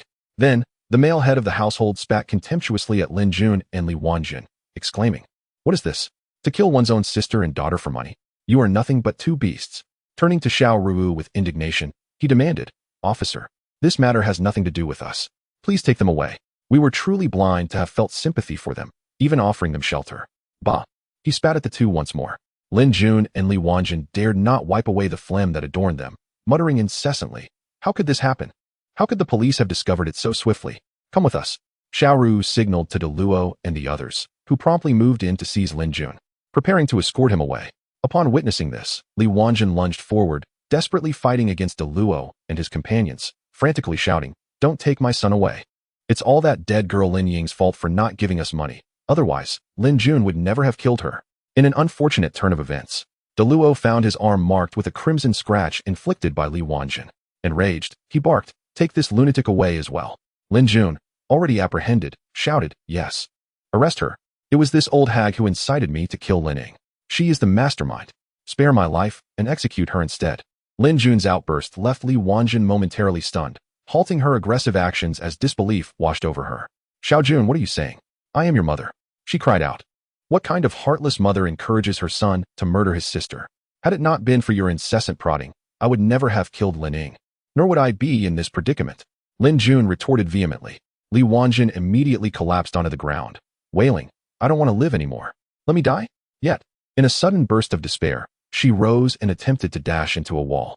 Fortunately, the male protagonist, quick on his feet, seized her and pushed her towards Deluo. If you wish to die, do so outside. Do not perish in our home. Deluo, seizing the moment, handcuffed Li Wanjun. Both of you are coming with me. With the assistance of several comrades from the police station, he managed to subdue Li Wanjun and Lin Jun completely, leading them away from the scene. Xiao Ruowu and others followed closely behind as they exited the premises, making their way towards the village entrance, where several police cars illuminated the night, casting light upon half the village. The commotion roused the slumbering villagers, who emerged to witness the unfolding drama. Upon learning that Lin Jun and Li Wanjun were murderers, they pointed fingers and hurled curses, exclaiming, Truly inhumane. Faced with the scrutiny of the villagers, Li Wanjun and Lin Jun both wore ashen expressions, their heads bowed in deep shame. The once bold and fierce Li Wanjun was now unrecognizable. Xiao Ruowu and her companions hurriedly escorted Lin Jun and Li Wanjun back to the police station in Maoshui town that very night. Upon their arrival, an immediate interrogation of the pair commenced. According to their statements, it was revealed that Lin Ying, who had labored from a young age, had managed to save a sum of money. As Lin Ying returned home to prepare for her upcoming marriage, Li Wanjun and Lin Jun set their sights on the 250,000 yuan Lin Ying had saved, demanding that she relinquish the funds to them before her nuptials. Lin Ying, burdened by the need to finance her own ventures and discontented with the fact that her earnings had been the source of their sustenance over the years, agreed only to give them 50,000 yuan. However, the indolent and avaricious mother and son duo, upon realizing that Lin Ying would not yield all her savings, began to clamor for an increase in the betrothal gifts. Lin Ying remained resolute, refusing to relent. As the date of her marriage drew nearer, desperation consumed the two, leading them to contemplate the unthinkable act of taking Lin Ying's life. Last night, after yet another heated argument, Li Wanjun and Lin Jun, seeing that Lin Ying would not compromise, resolved to murder her for financial gain. They pretended to prepare for the market the next day, but during the outing, Lin Jun abruptly returned, coercing Lin Ying for the money. Naturally, Lin Ying refused, prompting Lin Jun to strangle her and subsequently staged the scene to appear as though Lin Ying had committed suicide by hanging. In rural areas, most individuals would not discern the truth behind her death, relying solely on the narrative spun by Li Wanjun and her son.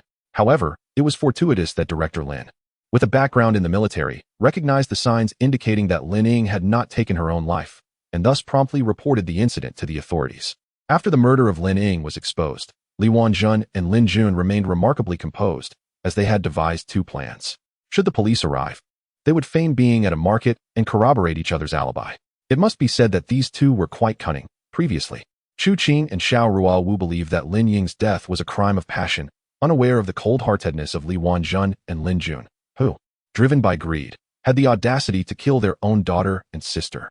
The case was solved swiftly following the confessions of Lin Jun and Li Wanjun, with Xiao Ruowu hastily escorting the pair to the detention center, where they would inevitably face the full force of the law. Meanwhile, Lao Huangtu and Jiang Han, having committed various offenses, received appropriate punishments. In a single day, the murder case in Yanhui village was resolved. and Xiao Ruowu and Shen Mu's decisive actions reverberated throughout the city bureau. During a debriefing meeting, Li Donglai praised Shen Mu and his colleagues profusely. The next day, Director Lin of Yanhui Village, along with the villagers, presented a banner to express their heartfelt gratitude for the resolution of the case by Xiao Ruowu and Shen Mu. Chapter 55. A master strikes following the capture of Lin Jun and Li Wanzhan. The next day was filled with activity. And it was only in the evening that Shen Mu, feeling dizzy, returned home. Accompanying him was Xiao Ruowu, with Su Qingqing also in the car. As Xiao Ruowu drove her Audi, she intended to drop Shen Mu off at his residence before taking Su Qingqing home. Shen Mu, who had been dozing in the back seat, was suddenly jolted awake by a tremor in the vehicle. Looking out, he realized they had reached the entrance of the Chaxiang community.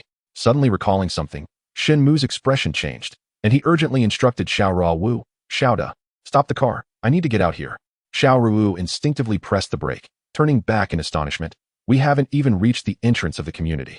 Su Qingqing interjected, "Brother Shen, we are familiar with your neighborhood. We haven't arrived yet.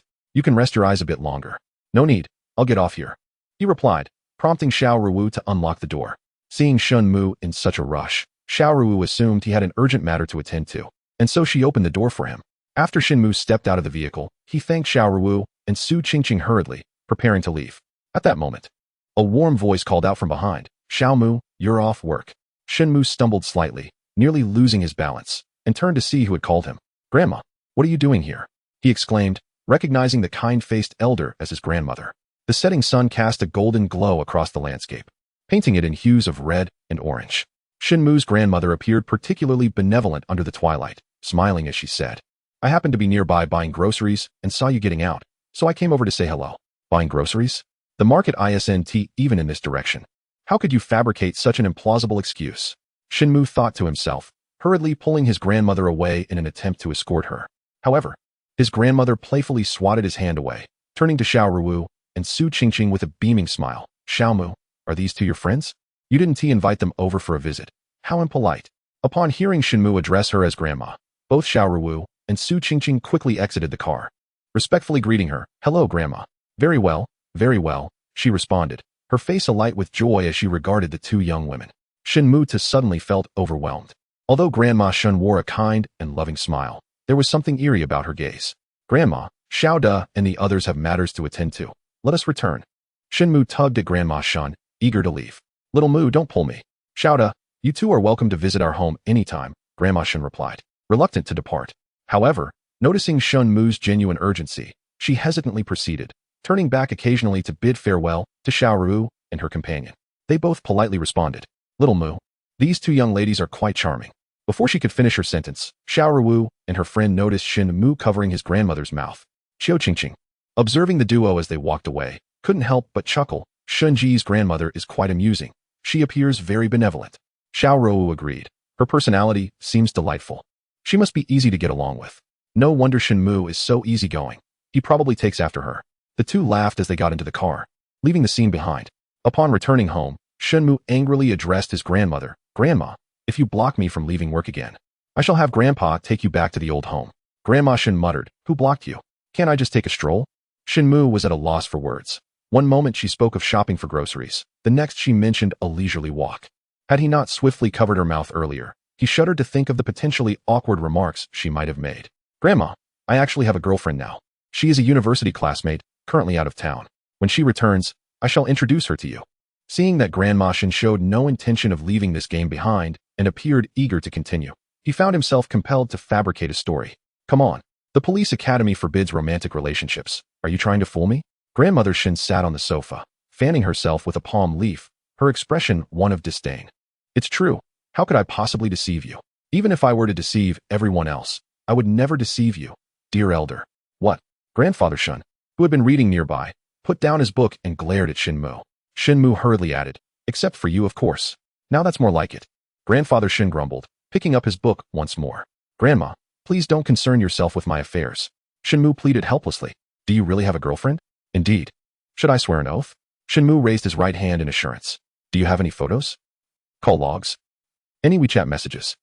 "Nothing at all. And yet you dare to claim you have a girlfriend?" "Little Mu, let me tell you. Your grandfather and I came here specifically to address your lifelong matters.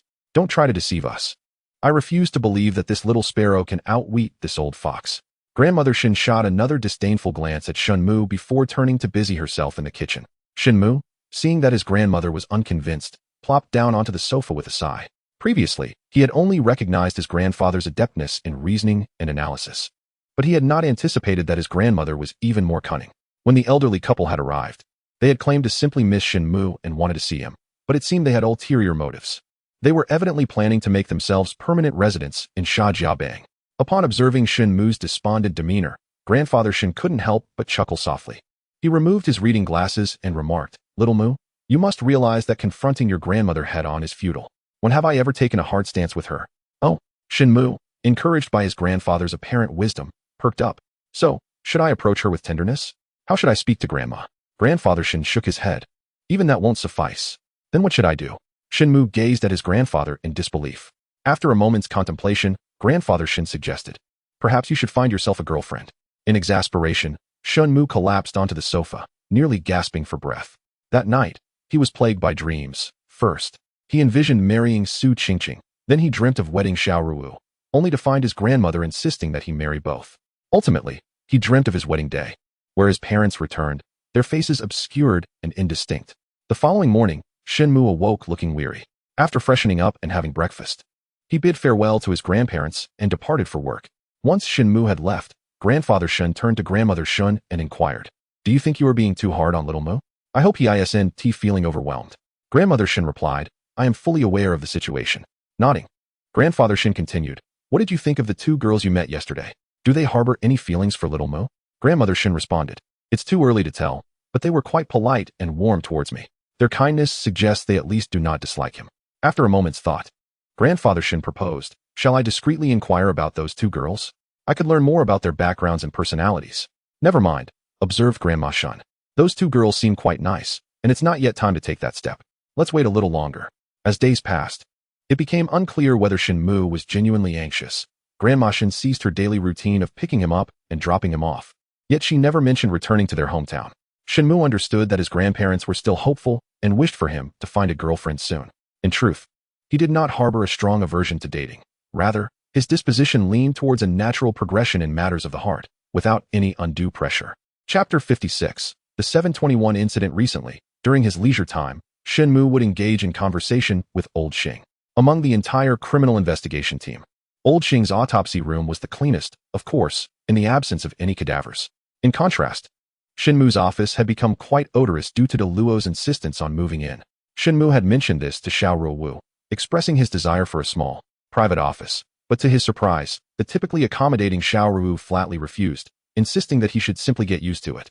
In the autopsy room, Old Xing was instructing a few apprentices on the nuances of post-mortem examinations, and upon seeing Shen Mu enter, he dismissed the apprentices to allow them to study independently.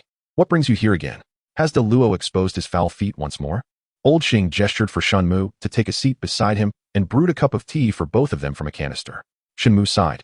"Why did Xiao Ruowu assign De Luo to my office? I should have a word with her when I find some free time." Old Xing chuckled. "It would be futile to say anything." "Why?" Shen Mu asked, looking at Old Xing in confusion, his curiosity piqued. Old Xing was momentarily taken aback, but soon smiled and said, "What I meant was that the criminal police team's office is insufficient. I have heard that more personnel will be added. And how could Director Xiao possibly allocate you a separate office unless you are a leader?" After brewing the tea, Old Xing handed a cup to Shen Mu. Upon receiving it, Shen Mu lifted the lid, and an enchanting aroma wafted forth. He took a sip and could not help but exclaim, "This is exquisite tea. Could it be anything less? This is all freshly harvested spring tea, picked from the tender buds. My nephew specially sent it from his hometown. Even if the director himself were to come, I would be reluctant to part with it." Old Xing replied with a hearty laugh as he settled down, savoring the tea and nodding in satisfaction. Shen Mu clasped his hands together and smiled. "Thank you for your kind regard, Old Xing. I shall treat you to a meal another day." "Haha, that sounds wonderful," Old Xing replied cheerfully. The two engaged in pleasant conversation over tea in the bright, tidy setting, both feeling immensely content. However, the nature of police work often brings unforeseen events, and before long, Su Qingqing rushed in. "Brother Shen, Director Xiao requests your presence," Su Qingqing announced upon entering, stating that Xiao Ruowu wanted him to come over. "Another case? How bothersome." Old Xing furrowed his brow. Su Qingqing shook her head. "No, it seems that Director Li wants Brother Shen and Director Xiao to go over." That's even more bothersome than an actual case. Old Xing grumbled. At over 50 years of age, with hair already turning gray, Old Xing was nearing retirement and spoke without fear of offending anyone. Shen Mu chuckled, stood up, took another sip of tea, and made his way to Xiao Ruowu's office. Noticing that Su Qingqing had not left, Old Xing's eyes gleamed mischievously as he scanned the surroundings, until he finally spotted the jar of tea leaves. Old Xing, with your discerning gaze.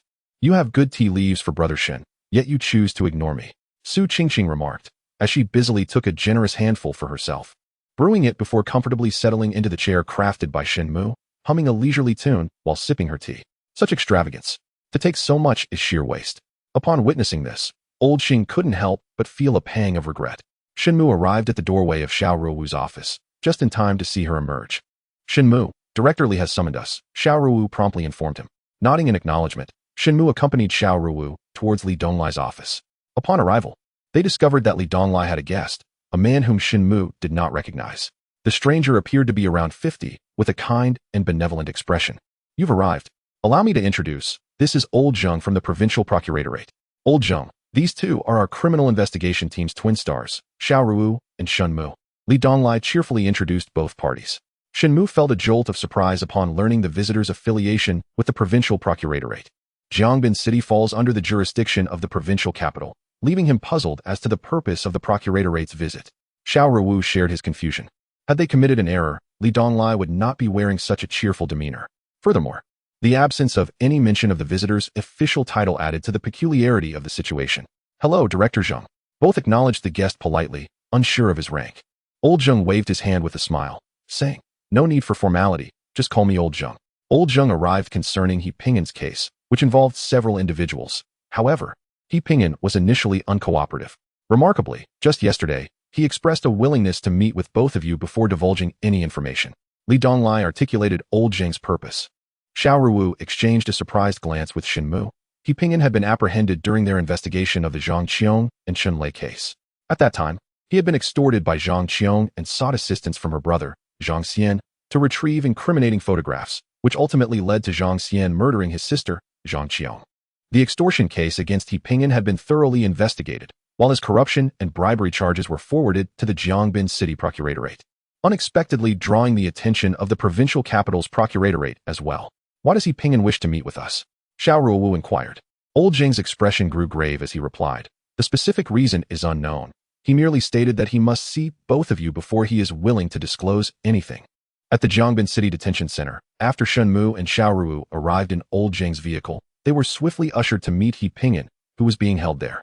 Shen Mu observed that He Ping'an had noticeably lost weight in a short time. His once plump face had thinned considerably. Handcuffed, He Ping'an entered and took a seat across from the two at the table. I hear you wish to see us? What is it? Xiao Ruowu was the first to inquire.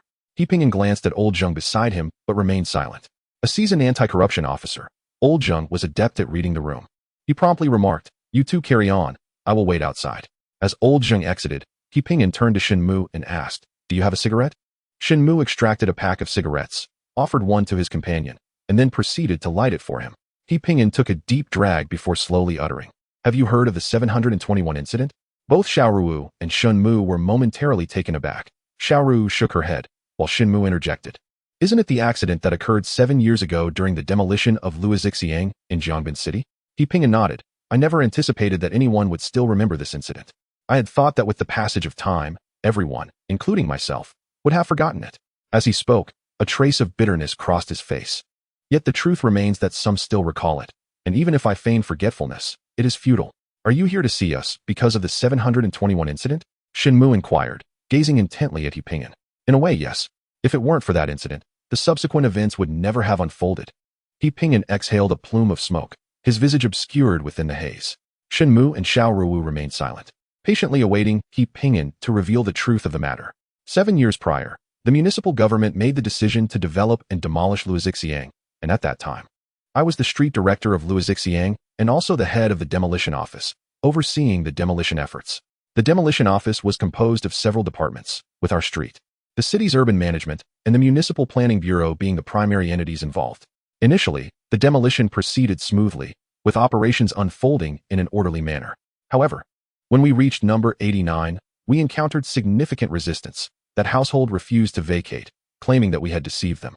Given the tight timeline for the demolition, we simply could not afford to engage in lengthy negotiations, and furthermore, they were quite obstinate and unwilling to discuss matters with us. Pingyan, upon saying this, requested a cigarette from Shen Mu, igniting it and inhaling deeply. Shen Mu, yielding to the circumstance, handed over the entire pack of cigarettes along with a lighter to Pingyan. Although the detention center forbids suspects from smoking, both Shen Mu and Xiao Ruowu, being officials from the municipal bureau, enjoyed a degree of privilege, especially given the extraordinary nature of the situation, which warranted a departure from the norm. Chapter 57. An unexpected death. I recall that the individual numbered 89 bore the surname Zhao, the head of the household named Zhao Yuan. He had a son and a daughter, the latter of whom remained unmarried, while his son, Zhao Feng, and his wife were raising a boy who was approximately 15 years of age at the time.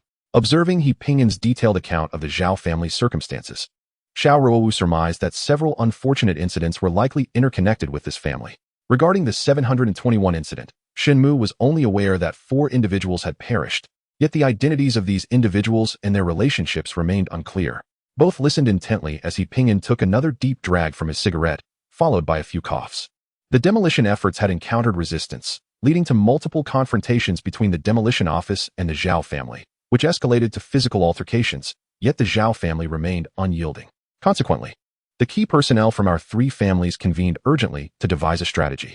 I remember that 5 individuals participated in this discussion, including myself, 2 representatives from the Urban Management Department, and 2 from the Planning Bureau. Our consensus was to swiftly demolish the Zhao family's house while they were away, knowing that even if they protested afterward, they would be left with no recourse. Not long after, we received a report from our surveillance team, indicating that on the evening of July 21st, the Zhao family would be attending a wedding banquet. Upon hearing this, we felt an immediate surge of opportunity, and the 5 of us promptly decided to dismantle the Zhao residence that very night. As Pingyan recounted this, his facial muscles twitched, his expression a complex mix of regret and fear.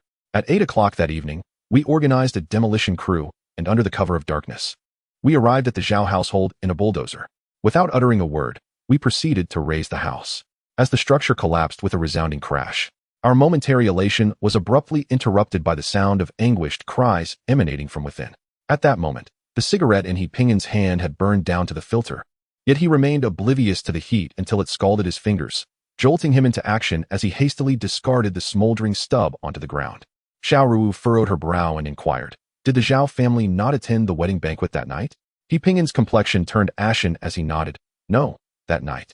Aside from Zhao Feng's son who was at a relative's house, the entire family was at home. They did not attend the banquet at all. However, by the time we realized something was amiss, it was too late. When we managed to clear away the heavy concrete debris, we discovered that all 4 members of the Zhao family had been tragically crushed to death." As Pingyan finished recounting the harrowing events, he gasped for breath, beads of sweat forming on his forehead. Xiao Ruowu regarded him coldly. Although she had never heard of the July 21st incident before, she was acutely aware that during that period, the legal framework was insufficient, often leading to conflicts during demolitions. Yet, such a catastrophic loss of 4 lives was indeed a rarity. Shen Mu fell silent for a moment before stating, "To my knowledge, the incident of July 21st was ultimately classified as an accident, and none of you 5 faced criminal charges." Pingyan nodded in agreement. In the aftermath, the 5 of us leveraged all our connections to suppress the matter.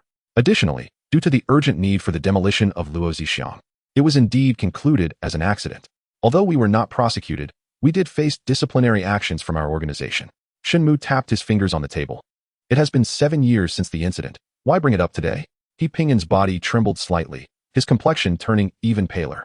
He looked up at Shen Mu and Xiao Ruowu. 7 years may have passed, but among the 5 who participated in the discussions, 3 have already perished. Both Shen Mu and Xiao Ruowu were taken aback, and Shen Mu inquired, "Are you suggesting that those 3 were murdered?" Xiao Ruowu immediately interjected, "That is impossible. To my knowledge, there have been no public officials murdered in Jiangbin City these past few years. If those 3 had been killed, we would certainly have been informed." Pingyan's face twitched again, and he slowly shook his head. "The reason their deaths did not attract the attention of your municipal bureau is that they all succumbed to accidents." "Accidents?" Shen Mu and Xiao Ruowu were both momentarily stunned. Pingyan let out a bitter laugh. "Isn't it ironic? The Zhao family's 4 deaths were deemed an accident by us. Yet now those 3 have also perished in accidents." Xiao Ruowu took a deep breath. "What were the names of the 3 deceased? Aside from you, who is the other surviving individual?" Shen Mu promptly retrieved a pen and paper, ready to take notes. The 3 deceased individuals were Han Jin and Yang Liwen from the Planning Bureau, along with Wu Tianxin from the Urban Management Department. While the sole survivor was named Xiao. How did Han Jin and the others meet their demise? Xiao Ruowu inquired. Han Jin perished in a traffic accident. Struck by a vehicle, Yang Liwen suffered a cerebral hemorrhage while ascending stairs post-retirement, resulting in a fatal fall. As for Wu Tianxin, he recently drowned while swimming. Shen Mu meticulously recorded He Pingyan's account before asking, "What leads you to suspect that their accidental deaths are suspicious?" Both understood that had there not been any peculiarities surrounding the deaths of the three, He Pingyan would not have sought them out today. He Pingyan sighed. Although the five of us reside in Jiangbin City, the events of the past have rendered us reluctant to revisit those memories, and since that incident, we have had no contact whatsoever. Just yesterday, after my arrest, Xiao visited me in prison, and in a state of fear. He revealed that the other three had all died due to accidents. His fear stemmed from the fact that he had nearly become another casualty the day before. He recounted that while leaving work yesterday, he passed by the Emperor City building, a route he frequently traverses, when suddenly, a billboard fell from above. Had it been a typical day, he would have undoubtedly met his end. Yet, by sheer fortune, a container truck happened to be passing by at that moment, shielding him from the falling billboard, thus sparing his life. Xiao Ruowu inquired, "Does Xiao suspect that the billboard's fall was not an accident, but rather a deliberate act?" He Pingyan nodded, a look of fear etched upon his face. He recounted that this was not the first time. Previously, while crossing the street, a car without a license plate had recklessly run a red light, nearly colliding with him. Only his swift reflexes had saved him from a fatal accident. Following these two brush-offs with death, he began to suspect that someone was secretly plotting to kill him. This led him to think of the events surrounding the 721 incident. To his horror, he discovered that Han Jin, Yang Liwen, and Takeda Shin had all died in the past 2 years. This revelation intensified his fear, making him believe it to be retribution from the Zhao family, prompting him to seek my assistance. As he spoke, fear once again flashed in He Pingyan's eyes. Xiao Ruowu and Shen Mu exchanged glances, both startled. If these occurrences were indeed orchestrated by a malevolent hand, the depths of this individual's cunning and the viciousness of their methods were unfathomable. Even though He Pingyan was in custody, it seemed unlikely he could evade this person's schemes. This, perhaps, was the very reason he had turned to the two of us. Despite my own troubles, I must admit, I do not wish for death. I have a wife and children awaiting me outside. Therefore, I sought their help in investigating the case. As for the Procuratorate and the Discipline Inspection Commission, I would willingly disclose everything. Whatever they wished to know, I could reveal, all in the hope of safeguarding the lives of my family. He Pingyan looked at Shen Mu and Xiao Ruowu, sincerity in his words. He understood that in the entirety of Jiangbin City, the only ones capable of aiding and saving him were these two individuals before him, whose investigative prowess he had personally witnessed. If they were unable to solve the case, given the cunning and ruthlessness of the adversary, death would surely await him. Chapter 58. The frightened bird. Xiao Ruowu remarked, "It is our duty as law enforcement officers to safeguard the rights of citizens. Should you find yourselves victims of unlawful acts, we stand ready to assist." Upon hearing that Xiao Ruowu was willing to help, He Pingyan could not help but release a long sigh of relief. "If the two of you are willing to investigate this matter, I shall feel at ease." Xiao Ruowu nodded in acknowledgement. "Should you uncover any further information, do not hesitate to contact us. Given the peril you described, we will ensure that the detention center provides special attention. Surely, that individual would not dare to act recklessly here." He Pingyan hurriedly expressed his gratitude once more. Before departing, Shen Mu inquired of He Pingyan, "What is the name of the Zhao family's child? Do you know his current address?" He Pingyan shook his head. "The child's name is Zhao Ji, but he mysteriously vanished 2 years ago. I am even less informed of his whereabouts now." Both Shen Mu and Xiao Ruowu were taken aback by this revelation. Zhao Ji had been missing for 2 years, and now 3 individuals involved in the case had experienced misfortunes one after another. Could this merely be a coincidence? As Xiao Ruowu and Shen Mu exited the interrogation room, they noticed old Zheng and his subordinates waiting outside. "Director Zheng, He Pingyan is willing to confess. You may proceed to question him," Xiao Ruowu informed old Zheng. Upon hearing this, old Zheng was filled with joy. Since He Pingyan's arrival, he had been remarkably tight-lipped, rendering their efforts quite challenging. It was unexpected that after merely a brief encounter with Xiao Ruowu and Shen Mu, he would indeed be inclined to confess. "Thank you both. I shall arrange for the driver to take you back," old Zheng said courteously. "No need for that. You have your work to attend to. I will have our driver come." Xiao Ruowu declined politely, bidding farewell to old Zheng and departing from the detention center with Shen Mu. At this moment, the sun shone brightly outside, and as the two stepped out, their eyes were momentarily dazzled. Once they adjusted, Xiao Ruowu turned to Shen Mu and said, "Shen Mu, please have Qingqing come to pick us up. I need to make a call to Director Li. This matter requires reporting, and we cannot conduct our investigation in secrecy." Shen Mu agreed. recognizing the necessity of informing their superiors. It was not that they feared accountability. Rather, they understood that keeping their leaders abreast of developments was prudent. After Shen Mu completed his call to Su Qingqing, Xiao Ruowu finished her report. Director Li attaches great importance to this matter. He instructed us to investigate first. Should we uncover any evidence indicating the 3 deaths were not accidental, we are to initiate a formal investigation immediately. A formal criminal investigation refers to the existence of a criminal act that falls under the jurisdiction of the relevant authority, necessitating the pursuit of criminal responsibility based on the established facts. The criteria for initiating such an investigation encompass these 3 elements. However, based solely on He Ping'an's account, they had yet to meet the necessary conditions for formal proceedings. Shen Mu, Xiao likely possesses more information than He Ping'an. We should begin our inquiries with him, Xiao Ruowu suggested. Shen Mu nodded in agreement, as Xiao Ruowu's thoughts mirrored his own, lacking evidence to suggest the deaths were anything but accidental. They must first ascertain the details from Xiao. After a brief wait, Su Qingqing arrived in her car. Shen Mu adhered to his usual practice of occupying the front passenger seat, while Xiao Ruowu settled into the back. Xiaoda, are you heading back to the criminal investigation team? Su Qingqing inquired, glancing back at Xiao Ruowu. We are going to Qing'an community to question someone. According to He Ping'an, Xiao has been on leave, hiding at home out of fear of potential repercussions. Su Qingqing responded affirmatively and drove directly to the Qing'an community. Located in the east city of Jiangbin, Qing'an community is a newly developed neighborhood. The car paused momentarily at the entrance, and only after Shen Mu presented his credentials to the security guard were they granted entry. True to its status as a modern community, the greenery and facilities were quite commendable. The trio swiftly located Xiao's residence, and Shen Mu knocked on the door. There was no immediate response from within, however.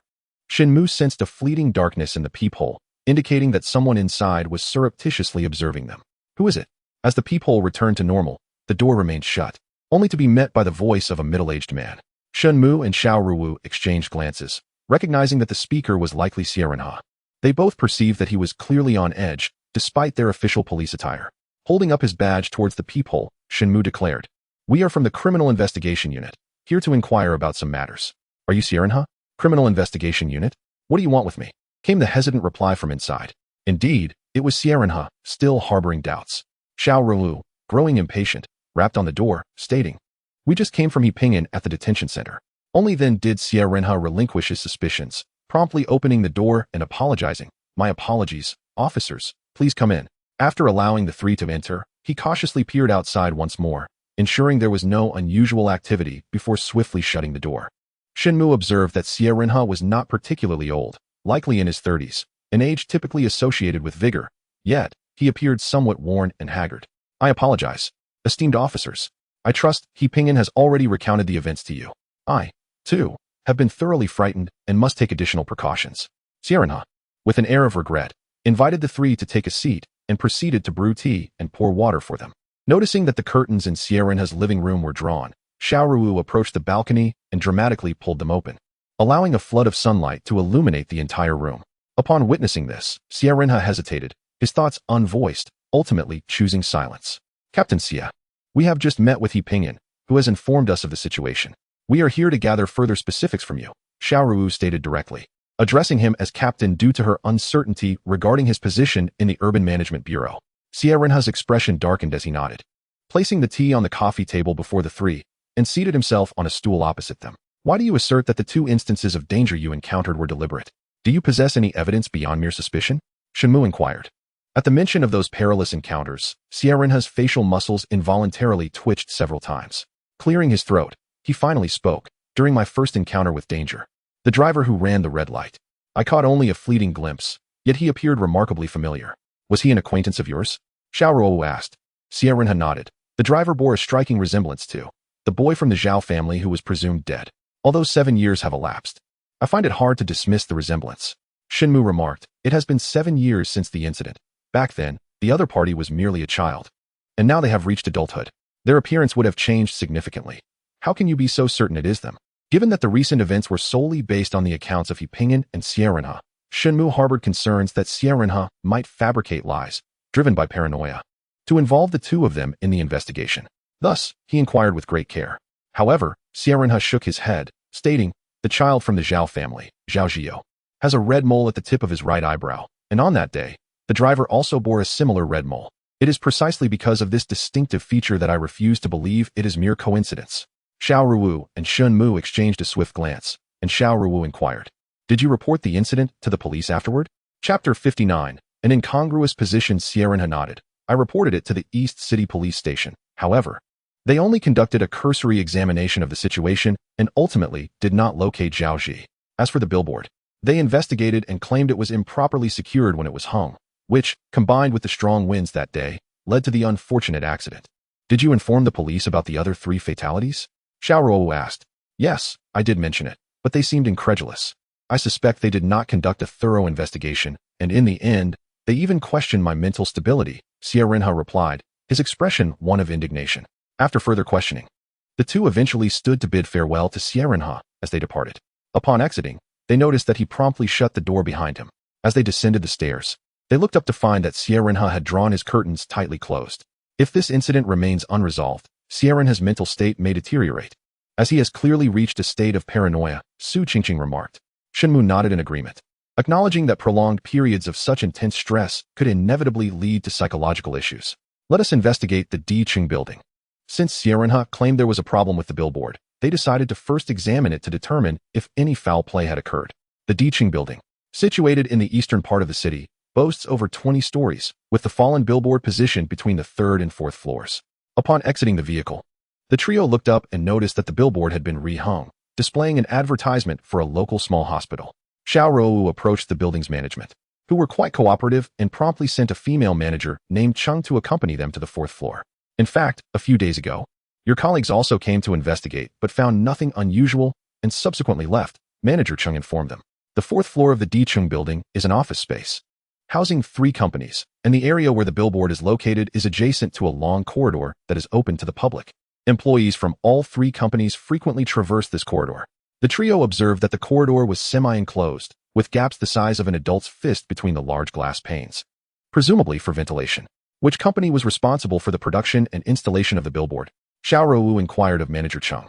It was made by Dottie Advertising Company, which specializes in outdoor billboards, and they handled the installation as well, Manager Chung promptly replied. Do you recall who hung the billboard? Xiao Ruowu further questioned. Manager Chung shook his head apologetically. They were all wearing standardized uniforms and hats. I can only recall that there were 2 individuals, both seemingly in their 30s. But their appearances elude me. Among them, was there a young man with a red mole at the tip of his right eyebrow? Xiao Ruowu pressed on, unwilling to give up. Well, Manager Chung pondered for a moment, ultimately expressing his regret. I'm truly sorry. I cannot recall. Do you have any surveillance footage available? Xiao Ruowu inquired further. I sincerely apologize, but the surveillance system in this building is currently being installed and is not yet operational. While Xiao Ruowu conversed with Manager Chung, Shen Mu reached through a narrow gap outside, probing for a while. Realizing that they were unable to extract any more information from Manager Chung, Xiao Ruowu instructed him to leave. After his departure, she turned to Shen Mu and asked, Shen Mu, what were you feeling for? Shen Mu retracted his hand, retrieved a napkin, and wiped it clean before responding. The screws securing the advertising board are located in the semi-enclosed glass gaps. If someone were to tamper with them, it could be feasible. Seeing that the gap was only the length of a fist, just enough for a hand to reach through, Su Qingqing couldn't help but ask, Shen Gu, how did you know that the screws were positioned outside the gap and managed to touch them? Shen Mu smiled. I observed the situation when I came up. The screws are indeed fixed at the 4 corners, just outside the gap. Xiao Ruowu and Su Qingqing then comprehended the depth of Shen Mu's keen observation, admiring his ability to notice such details in advance. Do you suspect that someone intentionally placed the screws outside the gap? Xiao Ruowu inquired. The billboard, measuring over a yard in length, is secured at 4 corners, with the screw positions situated just outside the seams, easily reachable by hand. If this is not mere coincidence, there is yet another puzzling aspect. As Shen Mu spoke, his expression turned grave. The location of the billboard is far from ideal. It does not afford a clear view for pedestrians on the opposite street, which is quite amiss. Thus, I surmise that the individuals responsible for its installation intentionally placed the screws near the seams. Xiao Ruowu gasped in astonishment. Did they calculate their next move during the installation? If so, the Dottie Advertising Company may be implicated. We must pay a visit to the Dottie Advertising Company, Shen Mu affirmed. Su Qingqing, upon hearing Shen Mu's analysis, was equally taken aback. This suspect is exceedingly cunning. If Sierenha were to perish, no one could prove the billboard was faulty, and even the strong winds would mask any issues. Shen Mu and Xiao Ruowu felt a heavy weight in their hearts. This suspect was a criminal mastermind unlike any they had encountered before. Alas, there are no surveillance videos available. Otherwise, the perpetrator would have no means of evasion. Su Qingqing lamented. Yet Xiao Ruowu shook her head. Given the suspect's shrewdness, even with surveillance footage, he would undoubtedly find a way to destroy it. As the three conversed, they descended the stairs and made their way to the Dottie Advertising Company. The Dottie Advertising Company was merely a street away from the Emperor City building, and they arrived swiftly. Upon reaching the Dottie Advertising Company, they discovered it was essentially a small studio, consisting of just a storefront adorned with the Dottie Advertising Company sign. Upon entering, the three were met with the sight of a man and a woman engaged in conversation. As the police officers stepped inside, both individuals rose to their feet. Who among you is the owner of the company? Xiao Ruowu inquired, her gaze sweeping over their faces. Both appeared to be in their 30s, with rather unremarkable features. I am the owner. Officer, what brings you here? The man replied hastily, his expression laced with confusion as he regarded the trio, clearly perplexed by the sudden visit from the police. What is your surname, sir? Shen Mu observed the owner's puzzled demeanor and presented his badge for clarity. My surname is Wu Jianjun. The man responded promptly after glancing at Shen Mu's identification. And this lady beside you? Shen Mu inquired, tucking away his badge and gesturing towards the woman. She is my wife, Wang Li, Wu Jianjun answered again. Shen Mu proceeded. We are here regarding a case and wish to gather some information from you. How many employees does your company have? Wu Jianjun replied, aside from my wife and me. We have 2 workers, making a total of 4. The 2 workers are out installing billboards at the moment. Xiao Ruowu interjected. Could you provide us with the names of the 2 workers? Shen Mu promptly took out his notebook, poised to record the information. Wu Jianjun's perplexity deepened. Have they been implicated in something? Why do you need their information? His wife, Wang Li, interjected. Our relationship with the 2 workers is merely one of employment. We are unaware of their private affairs. Xiao Ruowu regarded her with a steady gaze. We have not suggested that they are involved in any wrongdoing. We simply seek to understand the situation. Please respond truthfully. Chapter 60. The client's demands. Wu Jianjun and his wife exchanged glances, and Wu Jianjun could only respond. One is named Qiu Yin and the other Mo Linson. Both hail from Shuga Town. How long have they been employed at your company? Xiao Ruowu inquired further. It's been quite a while. They joined us when the company was founded and have been here ever since, totaling a full 5 years, Wu Jianjun replied. According to He Pingyan and Sierran's accounts, Zhao Ji from the Zhao family was 15 years old 7 years ago, making him 22 this year. Xiao Ruowu immediately asked, how old are the 2 workers this year? I'm not certain of their exact ages, but they are approximately in their 30s, he answered.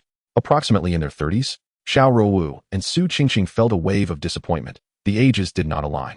If Wu Jianjun was not lying, then Zhao Ji could not be among them. Shen Mu furrowed her brow slightly, contemplating before deciding to be straightforward. She looked at Wu Jianjun and asked, what is the situation regarding the advertising sign installed at the Imperial City building? How did it come to fall? Wu Jianjun was taken aback, but his wife, Zhang Li, quickly interjected. It was likely due to the 2 workers not securing it properly during installation, combined with the strong winds yesterday, which caused it to fall. However, rest assured, Wu Jianjun was present during the reinstallation, and it will absolutely not fall again. Wu Jianjun nodded vigorously, affirming, yes, it definitely won't fall again this time. Xiao Ruowu's expression darkened. It nearly resulted in a tragedy yesterday. You are exceedingly careless in your work. Wu Jianjun opened his mouth to explain, but Zhang Li interjected with an apology, saying, yes, officers, you are absolutely right. We will be more careful in the future. At that moment, the sound of an electric tricycle echoed from outside, coming to a halt at the entrance. Shen Mu and the others turned to see 2 men in their 30s entering. Clad in blue work uniforms and wearing safety helmets, they were the workers from our family, Qiu Yin and Mo Linson. Wu Jianjun introduced the 2 workers to Shen Mu and his companions. The 2 men noticed the police officers Shen Mu and Xiao Ruowu and were momentarily taken aback, clearly not expecting the presence of law enforcement in the store. Their confusion deepened as Wu Jianjun took the time to introduce them. Shen Mu observed their expressions closely. They appeared merely puzzled, showing no signs of panic or fear. Xiao Ruowu then inquired of Qiu Yin and his companion. Did you install the billboard at the Imperial City? Upon realizing the police were there regarding this matter, the 2 exchanged glances, and Qiu Yin replied, there wasn't any damage done, was there? Our company has since produced and installed a new billboard. Xiao Ruowu's brows furrowed. The position of your billboard installation is quite unsafe. We are here to require you to reinstall it. The 2 men were momentarily stunned. Upon hearing this, Shen Mu couldn't help but admire Xiao Ruowu's quick thinking. Previously, when he observed the billboard at the Imperial City building, he noticed that the screw positions were deliberately placed in a partially concealed gap in the glass. which provided an opportunity for the criminal suspect to act. He was unaware that this was a deliberate act orchestrated by the advertising company. Or perhaps it was at the behest of another party. Xiao Ruowu's inquiry was clearly intended to provoke, to observe how Wu Jianjun and his associates would respond. Indeed, upon hearing her question, Wu Jianjun immediately expressed his dissatisfaction, stating, "Officer, the location of the billboard was not chosen by us. It was arranged through discussions between Pumin Hospital and the Imperial City Building. We have no control over this matter." The Pumin Hospital referred to by Zhang Li was the very hospital responsible for the advertisement. Shen Mu interjected, "It is not a matter of relocating it extensively. A slight adjustment away from the pedestrian pathway below would suffice." To his surprise, Wu Jianjun revealed a wry smile and replied, "To be candid with you, officers, Pumin Hospital specifically designated that location for installation, and it cannot deviate even slightly." At this moment, the two workers chimed in, "Indeed. We even cautioned them that if installed in that manner, pedestrians across the street would not be able to fully view the advertisement." However, the representatives from Pumin Hospital insisted that this arrangement served their purpose, instructing us to proceed as per their requirements. Hearing this, the trio felt a sudden stir within. Yet their expressions remained impassive. Xiao Ruowu furrowed her brows slightly. "I see. Then very well." She then inquired of Wu Jianjun, "Who from Pumin Hospital was in contact with you?" "It was Director Qian from the logistics department of Pumin Hospital," Wu Jianjun responded. Xiao Ruowu and Shen Mu exchanged a glance, both silently nodding in understanding. Xiao Ruowu then stated, "In that case, we shall take our leave. Please ensure that the billboard is regularly inspected. No further incidents must occur." After imparting this admonition to Wu Jianjun and his colleagues, the three departed from the advertising company. Wu Jianjun and the others watched as three individuals departed. Qiu Yan, filled with curiosity, inquired, "What department do these officers belong to? They appear unfamiliar. Not akin to those from the local precinct." Wu Jianjun replied, "Perhaps they are newly assigned, which would explain their diligent demeanor. Were there truly no issues when you installed the billboard?" Both Mo Linson and his companion shook their heads. "We encountered no problems during installation, even in fierce winds. It should not have come loose." Wu Jianjun and Zhang Li exchanged concerned glances. "That is indeed peculiar." Upon exiting the advertising company, Shen Mu and the others drove directly to Pumin Hospital.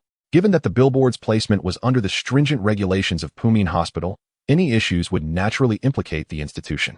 Pumin Hospital is a small, specialized facility in Jiangbin City, renowned for its dental department, attracting patients primarily seeking dental treatments. Upon arriving at Pumin Hospital, Xiao Ruowu instructed Su Qingqing to observe the logistics department, specifically targeting Director Qian, while she and Shen Mu sought out the hospital director. Su Qingqing understood that Xiao Ruowu harbored suspicions regarding Director Qian and, anticipating that they would need to question him later, was tasked with discreetly monitoring his reactions. She promptly responded, "Understood, I will head there immediately." Xiao Ruowu further cautioned, "Be careful not to reveal your identity." "I comprehend," Su Qingqing affirmed. Dressed in casual attire, she swiftly parked her vehicle and, as Xiao Ruowu and Shen Mu entered the hospital, she made her way to the logistics department. Upon entering the hospital, Shen Mu observed that the establishment was bustling with activity.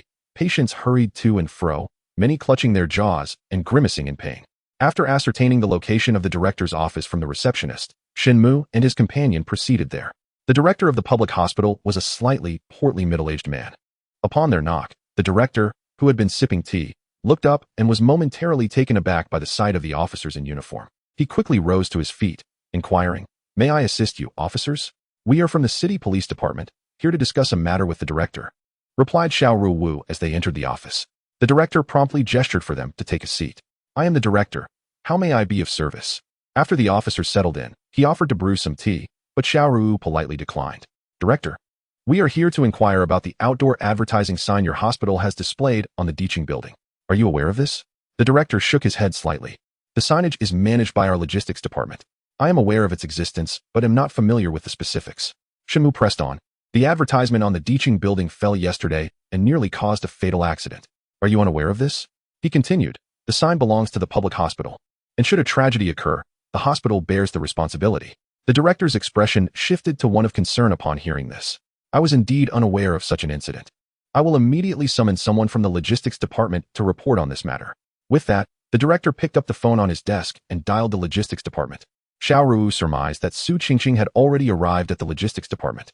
She then addressed the dean, stating, "Dean, please inform the logistics department that this matter is of great importance, and their supervisor must come here."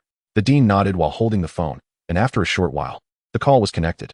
As soon as the line was active, he erupted in frustration. Director Qian, how could the billboard at the Imperial City building have fallen? There was a moment of silence on the other end, followed by an explanation. The dean frowned. Come to my office at once. The police are currently investigating this matter. With that, he abruptly hung up. After the call, the dean turned to Xiao Ruowu and Shen Mu with a wry smile. It must have been an accident. The advertising company did not secure it properly.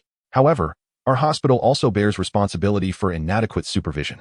Shen Mu and Xiao Ruowu chose not to comment on the dean's words, remaining silent. Noticing their reticence, the dean offered an awkward smile, revealing a hint of embarrassment. Shortly after he finished the call, Xiao Ruowu's police communication device beeped. She took it out to check and then stepped outside. Shen Mu caught a glimpse of the screen when she retrieved the device. It was a call from Su Qingqing. After a brief moment outside, Xiao Ruowu returned, nodded at Shen Mu, and resumed her seat. Shen Mu immediately understood that Su Qingqing must have made a significant discovery. Indeed. Once seated, Xiao Ruowu inquired of the dean. Dean, is there an employee at your hospital named Qian Wei? The dean appeared taken aback. Qian Wei? Director Qian's son is named Qian Wei. He is also a dentist at our hospital. What about him? Xiao Ruowu refrained from elaborating further. But Shen Mu recognized from her composed demeanor that the information regarding Qian Wei had been relayed to her by Su Qingqing. Before long, a portly man hurriedly approached, panting heavily, whether from anxiety or exertion, or perhaps a combination of both, as beads of sweat trickled down his forehead. Upon the man's entrance, the director introduced him to the two officers, saying, Gentlemen, this is Director Qian of our hospital's logistics department. He is responsible for the installation of the advertising boards.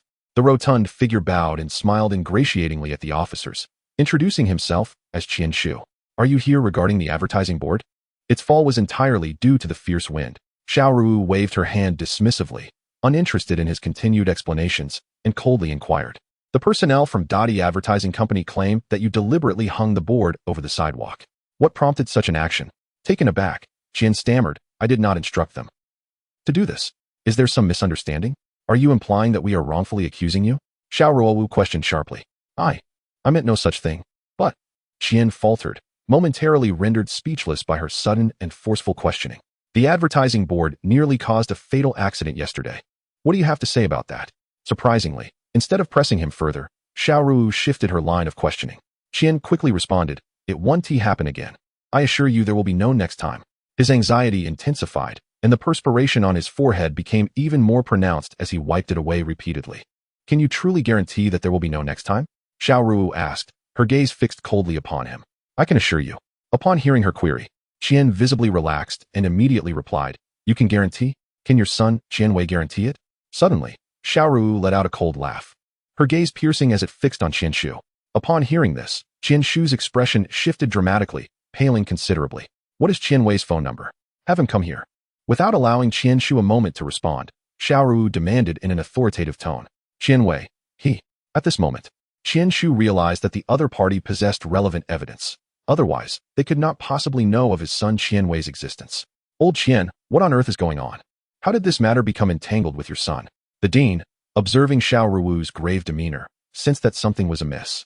Coupled with the sight of Qian Shu's palpable fear, he understood that the situation was likely far from simple. Fearing accountability, he quickly urged Qian Shu, You must have Qian Wei come here to explain immediately. Qian Wei. He, explain? At this point, Qian Shu's complexion had turned ashen. Shen Mu interjected, Qian Shu, you cannot conceal this matter any longer. If you do not have Qian Wei come forward voluntarily today, we will come to apprehend him. You should be well aware of the consequences and repercussions. Upon hearing this, Qian Shu could delay no longer. His face a mask of despair, he asked, Officers, if I have my son Qian Wei come here now, does that count as a confession? Shen Mu nodded. As long as he arrives and truthfully confesses to his criminal actions, it will be considered a confession. His statement was not deceitful. At present, the nature of Qian Wei's alleged crimes remained unknown, and no coercive measures had been taken. Should he come and candidly admit to his wrongdoing, it would indeed be regarded as a confession. Upon hearing this, Qian Shu immediately said, I will call Qian Wei right away, and have him come over. However, Xiao Ruowu intervened, turning to the dean and saying, Dean, it would be best if you made this call. She was concerned that Qian Shu might inadvertently divulge information, prompting Qian Wei to flee. The dean understood her apprehension and pointed an admonishing finger at Qian Shu, exclaiming, Look at the mess you've created. What is Qian Wei's phone number? Qian Shu provided a number, and the dean promptly picked up the phone on his desk, dialing the number Qian Shu had given him. After 2 rings, a youthful voice came through. "Dean, are you looking for me?" Confirming the identity of the caller, the dean replied in a calm tone, "Please come to my office. I need to speak with you." "All right, Dean, I'm currently out but will return shortly."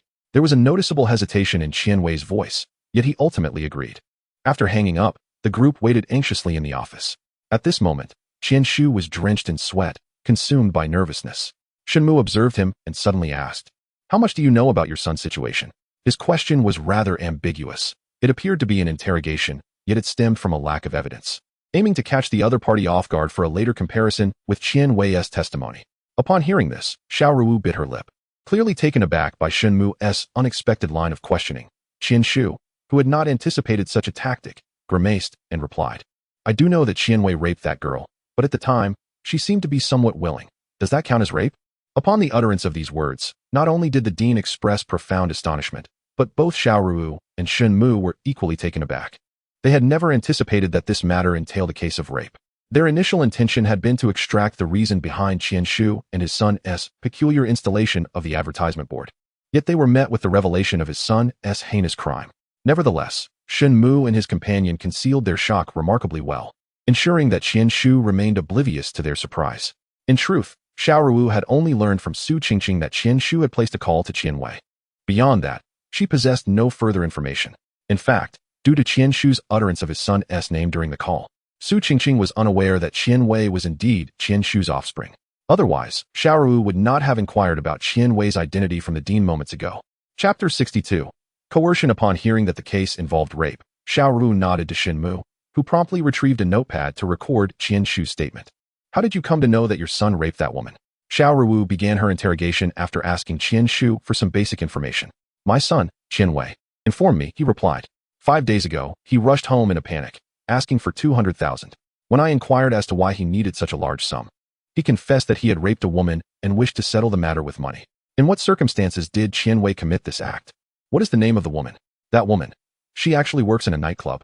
My son went there to drink, and after becoming intoxicated, he encountered her while in the restroom and assaulted her. As for the woman's full name, I do not know. I merely heard my son refer to her as On." "And then, did Qianwei compensate On?" Qianshu wiped the sweat from his forehead, a pained expression on his face. "We had no choice but to compensate them. They recorded a video and threatened to sue my son if we refused to pay. Thus, we ended up giving them 200,000. "They recorded a video?" Shen Mu and Xiao Ruowu exchanged quick glances, reflecting that, unless it was intentional, capturing a video in such circumstances should have been improbable. "After you paid, what transpired next?" "We initially thought that paying would resolve the matter, but unexpectedly, that On approached my son again, insisting that we assist her with another task before this would be considered resolved." "What did she ask you to do?" "It was regarding the installation of an advertisement board. She somehow learned that I was setting up an advertisement for the hospital. After meeting my son, she instructed me to install it according to her specifications, promising that if we complied, she would let us off the hook." My son, feeling cornered, turned to me again. I pondered the situation. Although it was peculiar, repositioning the advertisement board did not seem overly difficult, so I consented. "Did On contact you again afterward?" Xiao Ruowu inquired. Deep in thought, Qianshu nodded. "She did not reach out to us again after that." "Which nightclub does On work at? Was she alone during your discussions? Or were there others involved?" "On is employed at 0 Hour Entertainment KTV. When she met my son, she was accompanied by a burly young man. He looked. Just then, they heard a voice calling from outside. "Dr. Qian, hello?" Upon hearing this, Shen Mu and the others immediately recognized that it must be Qianwei arriving, and they ceased their inquiries. As the conversation unfolded, a slender young man entered. His hair slicked back to such a degree that it seemed a fly could slip upon it, and his pallid, swollen face clearly bore the marks of excessive nights spent in nightclubs. "Are you Qianwei?" Both Xiao Ruowu and Shen Mu inquired simultaneously, with Xiao Ruowu positioning herself to obstruct Qianwei's retreat towards the door. "Yes, I am Qianwei. And you are?" he responded, turning to see his father, Qianshu, drenched in sweat and casting him anxious glances, his expression subtly shifting. It was evident that he had begun to grasp the gravity of the situation. Xiao Ruowu presented her police badge, stating, "We are from the Municipal Criminal Police Unit.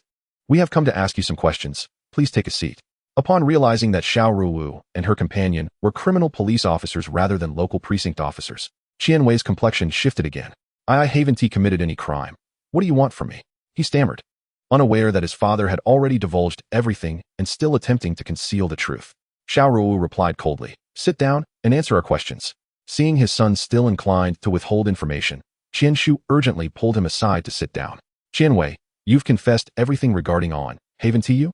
The officers just mentioned that it would count as a voluntary surrender. At this revelation, Qian Wei sprang up as if pricked by a needle. Dad, have you lost your mind? Who is On? The dean, observing Qian Wei's continued deception, could not help but shake his head. Shen Mu interjected. Your father has already disclosed everything.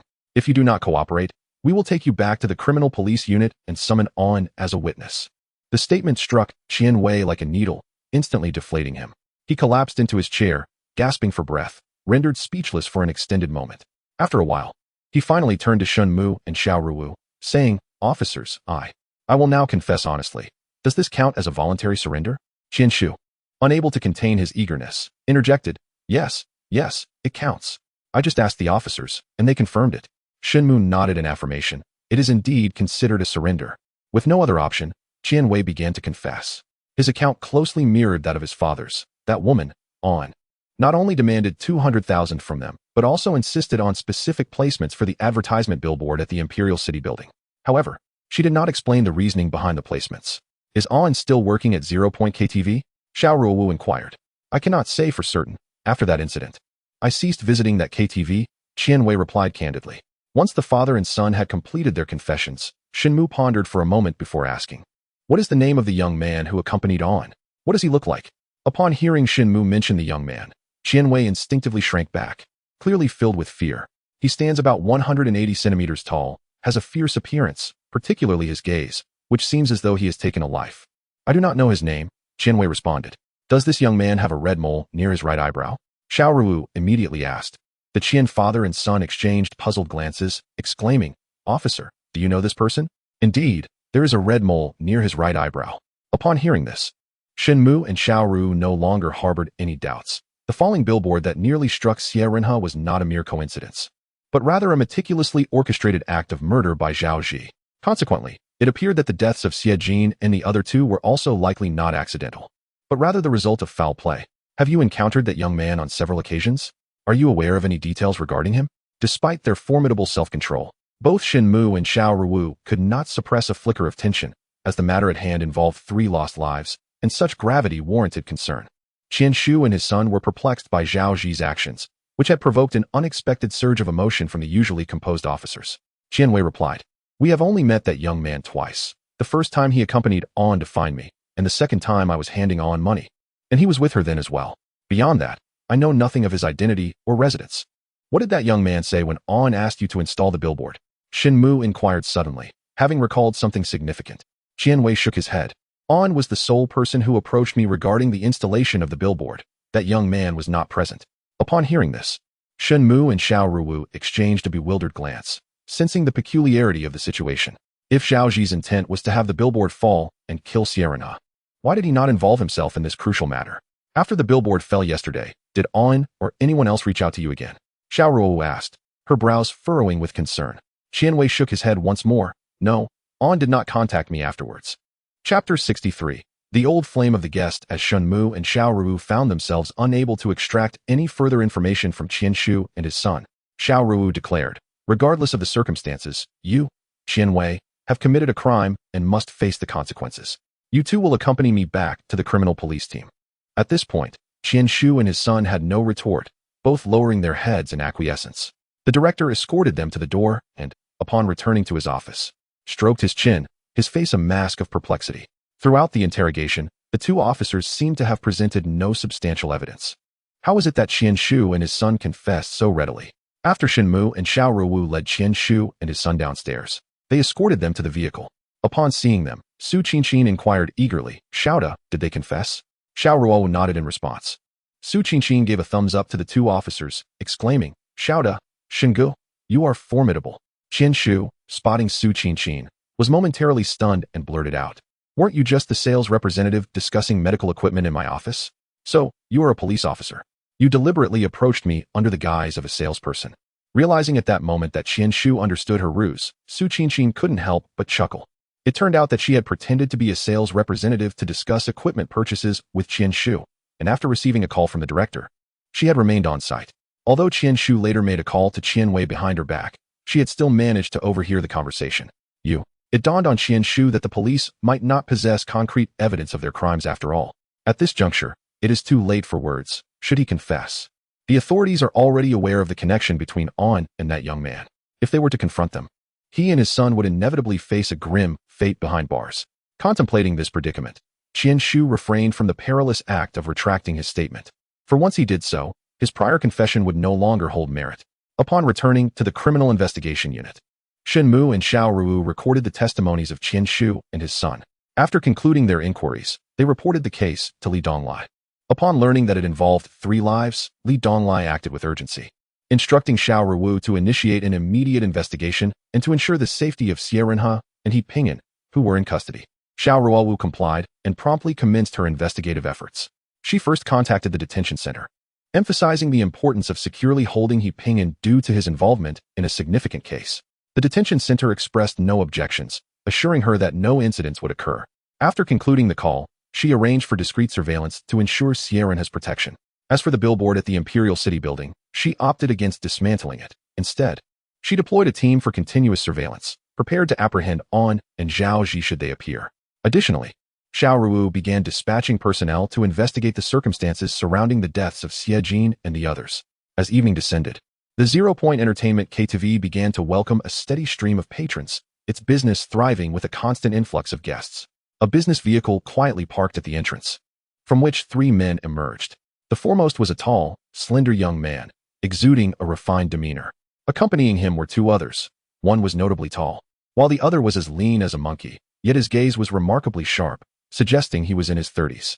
After the 3 individuals departed in their business vehicle, they promptly entered the KTV establishment. The welcoming attendant greeted them, inquiring, "How many of you are there, gentlemen?" "Just the 3 of us. Please provide us with a private room," replied the young man in a nonchalant manner. "Very well, please follow me," the attendant responded, leading them to a room designed for 6. "Let us start with 3 cases of beer and arrange for 3 female companions to join us," the youthful man commanded with confidence. The attendant promptly acknowledged his request and asked, "Do any of you have a preferred companion?" At that moment, the refined young man remarked, "I recall a girl named On from my previous visits. She left a favorable impression on me. Please summon her." "On?" The attendant hesitated. "She no longer works here. She resigned a few days ago." "Why did she leave? Did she find another job?" the young man inquired, his expression reflecting disappointment. "Perhaps she felt she had earned enough. Who can say?" The attendant shrugged. "What a pity. I found her quite appealing. Her departure has certainly diminished my enthusiasm."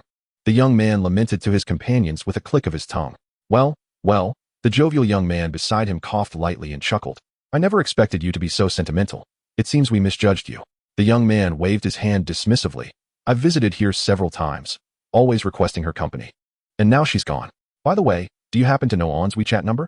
I'd like to reach out to her when I have the chance." His final inquiry was directed toward the attendant. The waiter, momentarily caught in a dilemma, was swiftly met with a stack of cash placed before him by the young man. "My brother is not a bad person. Here, just give him On's WeChat, and consider this money as a tip." The waiter's eyes sparkled at the sight of the bills. Yet he hesitated, refraining from taking them immediately. "What is the matter? Is it too little? Just state the amount you desire. We are not short on funds." The tall patron interjected with a steely gaze. No. The waiter quickly gestured, contemplating for a moment before responding. "I can provide you with On's WeChat. But you must not mention that it came from me. Rest assured, I only wish to inquire about her well-being, not to harass her," the young man retorted with discontent. "Well, in that case, I shall give it to you," the waiter replied, retrieving his phone to share On's WeChat ID, promptly pocketing the stack of cash. The young man noted the information on his phone, nodding but refraining from adding her immediately.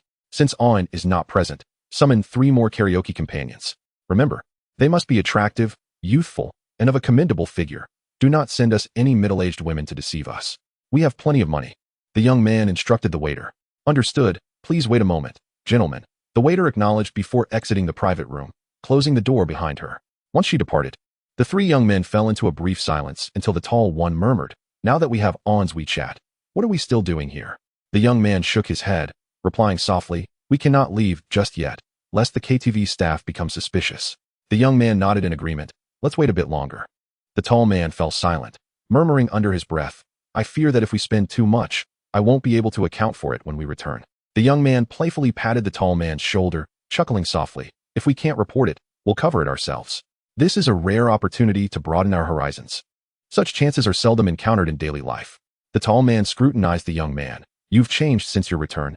You used to shun indulgence. The young man shook his head. It's easy for you to say. If I were to abstain from indulgence, how could I fulfill my undercover mission?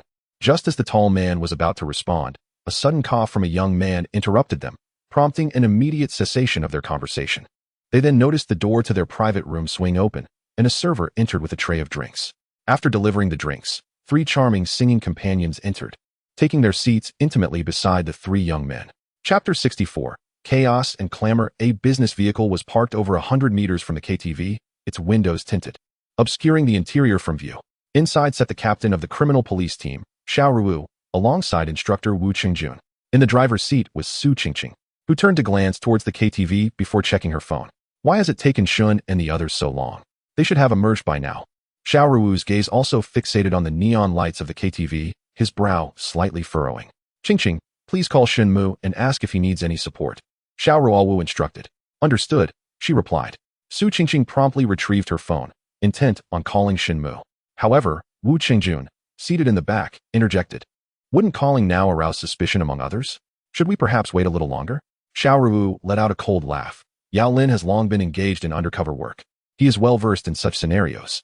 Coupled with Shen Mu's adeptness at navigating situations, and with De Luo also present, if these 3 cannot handle a mere on, they have truly wasted their time. Wu Qingjun was momentarily taken aback and inquired, Xiao, do you suspect that the 3 of them are deliberately lingering in the KTV for leisure? That seems unlikely. Xiao Ruowu nodded. Even if they fear attracting suspicion, they should have made an exit by now. Su Qingqing scoffed. I believe they are intentionally stalling. I'll call them. They must be ensnared by some vixen inside and reluctant to leave. With that, she dialed Shen Mu's number. Once the call connected, a cacophony of lively chatter and loud music erupted from the other end, accompanied by a girl exclaiming, It's really tuned perfectly, amazing. Hearing the chaotic sounds, the others in the car frowned. Hey, you rascal, when do you plan to come home? Su Qingqing shouted into the phone. Wu Qingjun couldn't help but chuckle at Su Qingqing's fierce tone, pretending to be Shen Mu's wife. All right, my dear, I'm currently entertaining a client. I'll return as soon as I'm done. Shen Mu's voice rang out cleverly, clearly intended for others to hear. Su Qingqing pressed on. How's the negotiation going? Shen Mu had no choice but to reply. It's already been finalized. I'll be back shortly. Hurry home.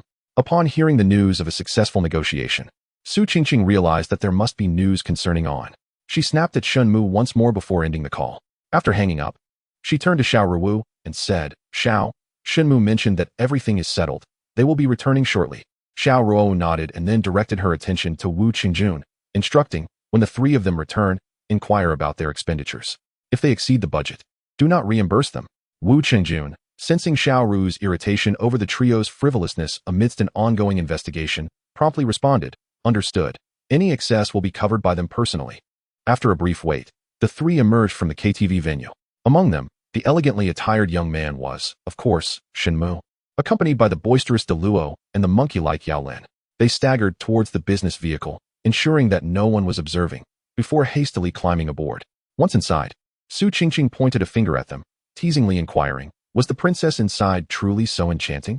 It took you such a long time to emerge. Yao Lin and De Luo exchanged awkward glances, while Shen Mu responded with calm assurance. Qingqing, could you spare me a few napkins? I got my hands dirty just now. Su Qingqing shrugged. I did not bring any napkins. Xiao Ruowu then produced several napkins and handed them to Shen Mu, asking, what happened? Shen Mu casually replied, oh, the KTV sound system was not properly adjusted, so I assisted them in tuning it while trying to gather information about On. As he wiped his hands with the napkins, Xiao Ruowu recognized Shen Mu's extensive education. If he could learn to pick locks with a wire, adjusting a sound system would undoubtedly be child's play for him. Su Qingqing gazed at Shen Mu with curiosity, inquiring, have you been inside adjusting the speakers for them all this time? Shen Mu glanced at Su Qingqing and retorted, what other reason could there be? Su Qingqing chuckled lightly. I misunderstood you, brother Shen. No wonder I heard a woman shouting that it was all set. It turns out she was referring to this. With that, she turned to De Luo and Yao Lin, asking, and what about you two? Were you inside watching Brother Shen adjust the speakers? Both Yao Lin and De Luo felt slightly embarrassed and chose to ignore Su Qingqing. In truth, while Shen Mu was fine-tuning the sound system, the two were engrossed in conversation with the accompanying singers. Yao Lin pulled out a receipt from his pocket and handed it to Wu Qingjun, saying, Teacher Wu, here's the receipt for tonight's expenses. Could you reimburse it? How much did you spend? Wu Qingjun casually inquired as he took the receipt. Not much, Just 1,000 yuan, De Luo answered from the side. To their surprise, Wu Qingjuan's expression darkened upon hearing this. 1,000 is not much. I'll scrutinize this when we return. If it isn't absolutely necessary, I 1T reimburse it. Yao Lin responded with a wry smile. Teacher Wu, the prices inside are exorbitant. If it weren't for Shen Mu adjusting the sound system for them, we would have been charged far more. Even 1,000 Wu-T suffice. Just as Wu Qingjun was about to scold the two, Xiao Ruowu interjected, Teacher Wu, please reimburse them this time, but let it be known that this is a one-time exception. Hearing this, De Luo and Yao Lin immediately expressed their gratitude, exclaiming, Thank you. Miss Xiao. Wu Qingjun, however, was momentarily taken aback. How curious, he thought. Just a moment ago, you were adamant about not reimbursing them, and now you've taken on the role of the benevolent one? If I weren't so familiar with Xiao Ruowu's character, I might think she was trying to trap me. Xiao Ruowu refrained from elaborating. She pursed her lips and, shifting the topic, inquired of the three, Is An still working inside?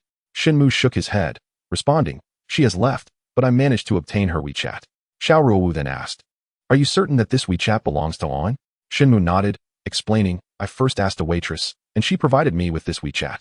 Additionally, while adjusting the sound system, I took the opportunity to inquire with another waitress. She expressed her gratitude for my assistance and also shared this WeChat, which includes An's mobile number. What is the mobile number? Xiao Ruowu prompted.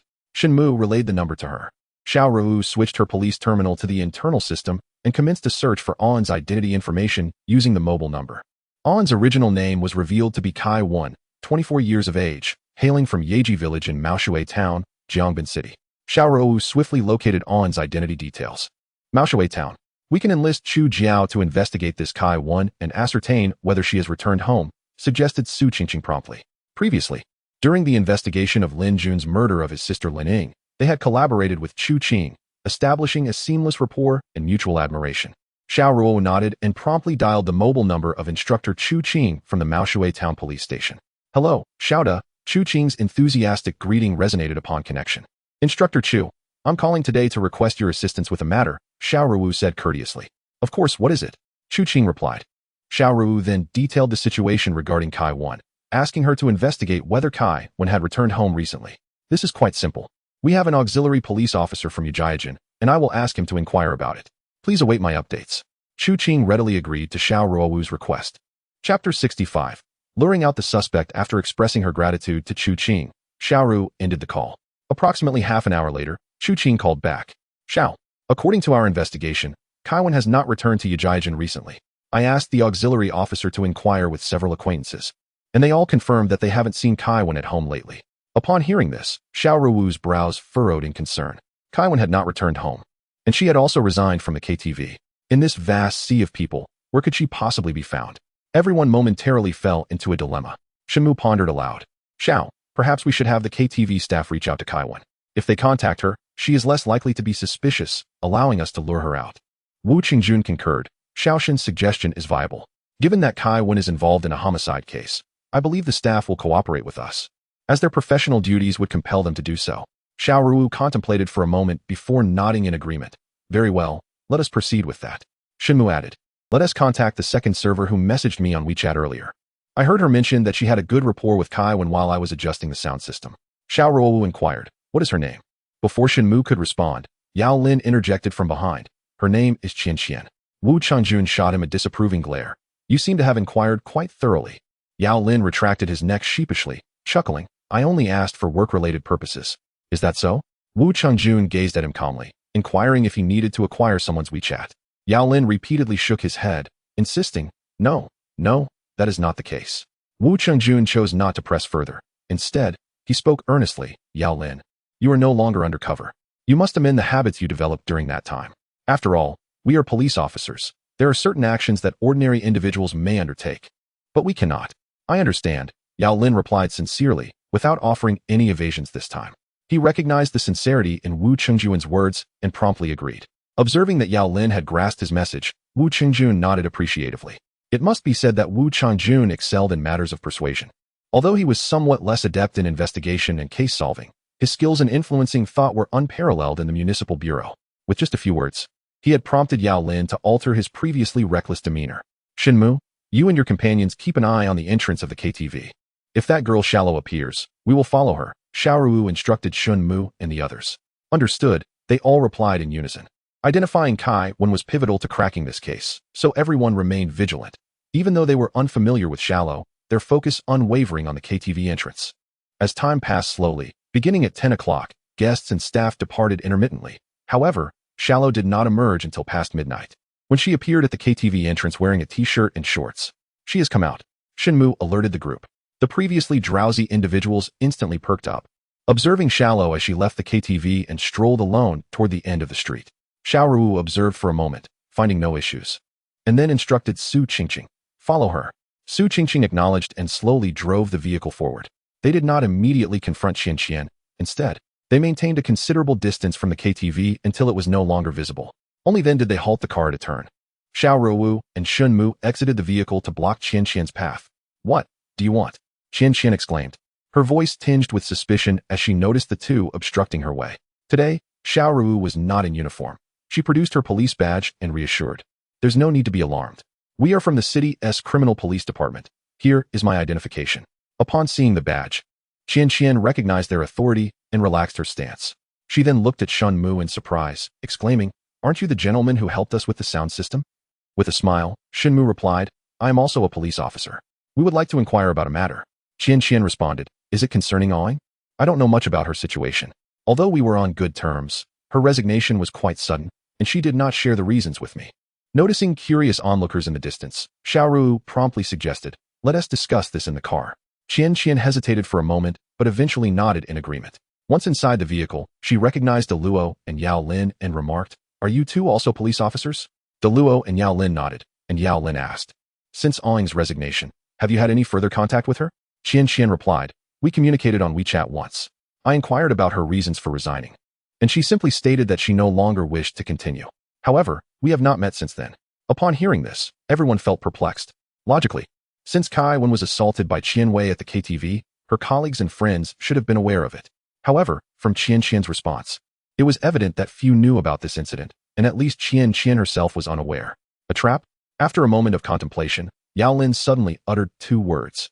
Qian did not comprehend Yao Lin's statement, but Shen Mu and the others understood. Kai Wen's ordeal was likely a premeditated scheme, or perhaps a setup for extortion. Besides the motive of financial blackmail against Qian Wei, it might also be connected to the murder of Xiao. Shen Mu inquired, as a close friend of one, "Do you know if she has a boyfriend?" Qian shook her head. "I've never heard of her having a boyfriend. Whenever we were together, she never brought a man along." Shen Mu gazed at Qian. "Have you never seen one with a rather burly man in his 20s? He has a red mole above his right eyebrow." Qian pondered for a moment, but ultimately shook her head. "No, I've never encountered a man fitting that description." A silence enveloped the group as it became clear that Qian did not recognize Zhao Ji. "Officers, I have answered your questions. May I leave now?" Qian asked. Shen Mu replied, "Could you assist us one more time? Do you know if one is currently in Jiangbin City?" Qian shook her head again. "I'm not sure. During our last contact, I didn't ask, and she didn't mention whether she was in Jiangbin City." Seeing that Qian's knowledge did not surpass theirs, Xiao Ruowu mused, "Could you reach out to one for us? Just tell her we'd like to treat her to a late-night snack and ask her to come out now." Upon hearing this, Qian displayed a look of distress and cautiously inquired, "Officers, what exactly has Awing done? Why are you looking for her?" Xiao Ruowu shook her head and replied, "In connection with the case, she may be a witness, and thus we must locate her." She refrained from mentioning Kai Wen's extortion of Qian Wei or her ties to Zhao Ji. Observing Qian's hesitation, Wu Chengjun interjected, "If you assist us, we shall express our gratitude at your KTV another day. Our police station has a close rapport with your employer." It must be noted that Wu Chengjun's words bore a certain artistry, ostensibly stating a fact, while subtly veiling an implied threat. The familiarity between the police station and her employer suggested that they could either advocate on her behalf or create complications for her. Qian, already a marginal figure in society, found her occupation straddling the line between legality and illegality. If the police were to focus their attention on her, her continued existence in Jiangbin City would be untenable. Thus, upon hearing this, her expression shifted slightly, and after a moment's contemplation, she finally said, "All right, I will assist you this once. But I cannot guarantee that Awing will be available." Xiao Ruowu responded, "Please make contact first." Qian acknowledged with a sound, then retrieved her phone to find Awing's WeChat. Chapter 66, An Unexpected Gift. Shen Mu glanced over and noticed that the WeChat nickname was indeed Awing. He did not allow Qian to contact Awing immediately, instead extending his hand and saying, "Let me take a look." Reluctantly, Qian handed her phone to Shen Mu. After Shen Mu took the phone, he discovered that Qian and Owen had not deleted their previous voice and text messages.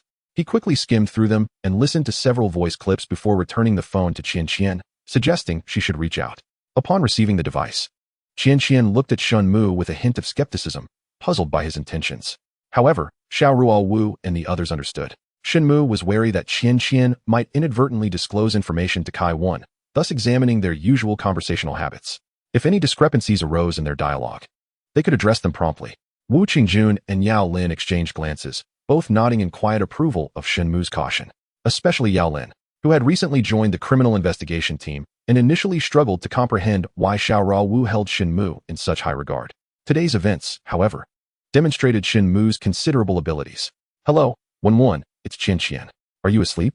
Qian sent a voice message, and upon hearing her familiar self-introduction and address, Shen Mu nodded to Xiao Ruowu and the others, indicating that everything was in order. After sending the voice message, the group awaited Kai Wen's response. They did not have to wait long. Approximately 2 minutes later, a voice message arrived. Not asleep. What's up? Qian. Kai Wen's voice distinctly bore the accent of Mao Shui town, sounding akin to someone from a neighboring province. Oh, I just got off work and wanted to invite you for a late-night snack. Can you come out? Qian sent another voice message. This time, the response was immediate. Qian, I'm not in Zhongbin City right now. I'm in Jinghai. Let's get together when I return.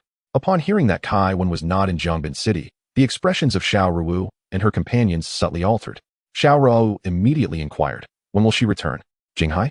How did you end up in Jinghai? It's quite distant. I assumed you were still in Zhongbin City. When will you be back?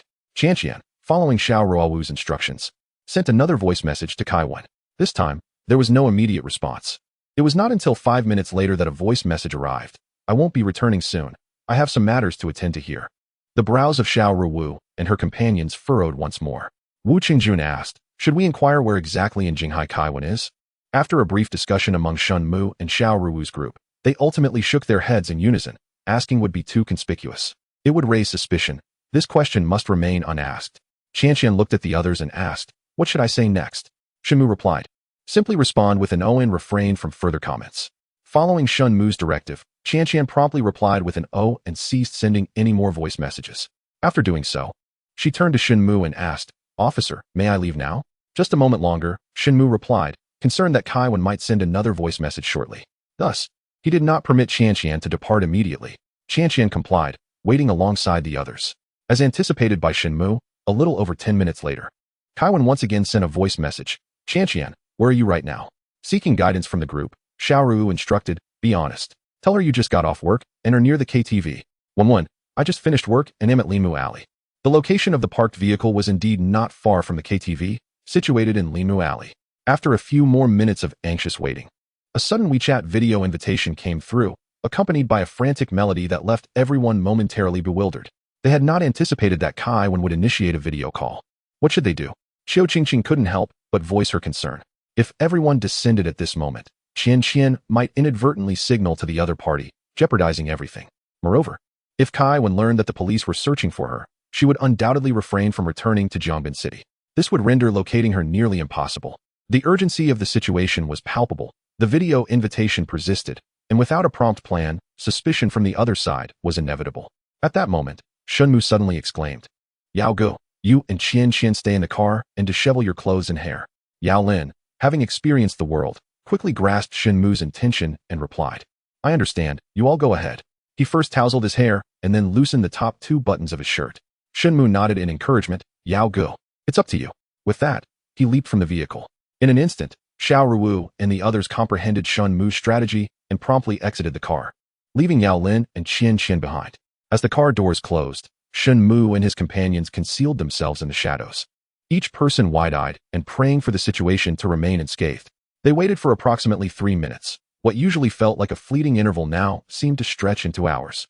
Finally, after 3 agonizing minutes, the door of the business vehicle swung open. Shen Mu and the others rushed over. How did it go? Yao Go, did Kai Wen notice anything? Shen Mu inquired of Yao Lin. Yao Lin grinned broadly and made an okay gesture towards him. Kai Wen not only harbored no suspicions about us, but also bestowed upon us a significant gift. A gift? The crowd was momentarily taken aback. Yao Lin chuckled and nodded. Fortunately, Shen Mu was resourceful just now. Otherwise, our operation would have been thwarted. and we would never have received this remarkable gift. It turned out that Kai Wen had suddenly sent a video invitation, and Shen Mu had quickly devised a plan for Yao Lin and Qian Qian to feign intimacy in the car. This way, even if the video connection was delayed, the other party would harbor no doubts. Moreover, even if Qian Qian felt anxious, the other party would interpret their demeanor as that of two individuals indulging in post-intimacy affection, thereby explaining any disarray. Shen Mu had chosen Yao Lin for the role because of his past as an undercover agent, which made him particularly suitable, especially since he had recently joined the criminal investigation team and was not widely recognized. Now, it appeared that Shen Mu's swift decision had been entirely correct, as Kai Wen had indeed shown no suspicion. The tension that had gripped the group finally began to ease. Once they returned to the vehicle, Wu Chengjun inquired of Yao Lin, "What exactly is this significant gift?" Yao Lin opened Qian Qian's phone and revealed it to the others. "Take a look at this." As the group peered at the screen, they were met with a photo of an identity card sent by Kai Wen, bearing the name Tong Chao.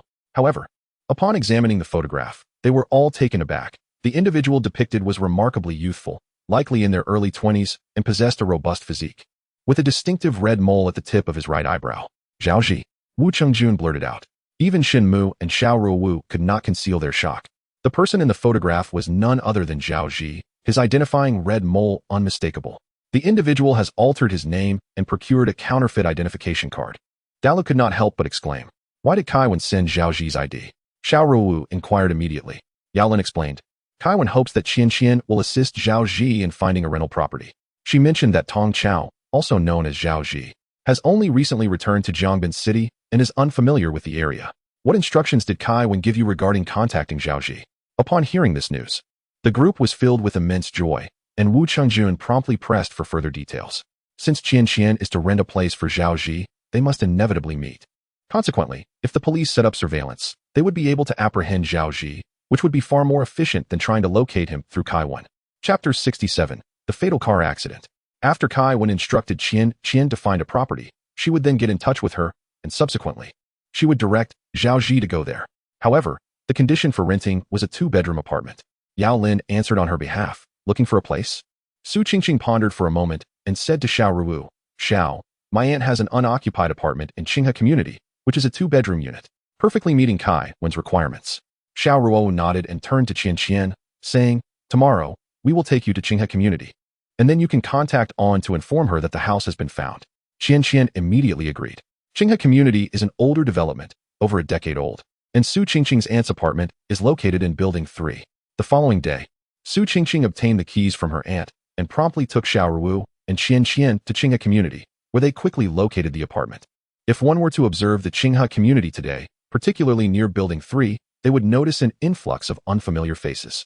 These strangers occupied various positions around the vicinity, but were all attentively watching every person near Building 3. As time passed, around midday, the window of room 503 in Building 3 was suddenly flung open. Without drawing attention, Wu discreetly signaled an OK gesture to those below. "They have arrived." Upon witnessing Ruowu's gesture, Shen Mu's spirits soared. He stretched his arms above his head, and the unfamiliar individuals exchanged knowing nods with him. These individuals were members of the criminal police who had long since lain in wait. Approximately half an hour later, a young man appeared below Building 3. He scanned his surroundings but found nothing amiss, and thus strode confidently into Unit 3. The young man was robust, in his 20s, with a red mole at the tip of his right eyebrow.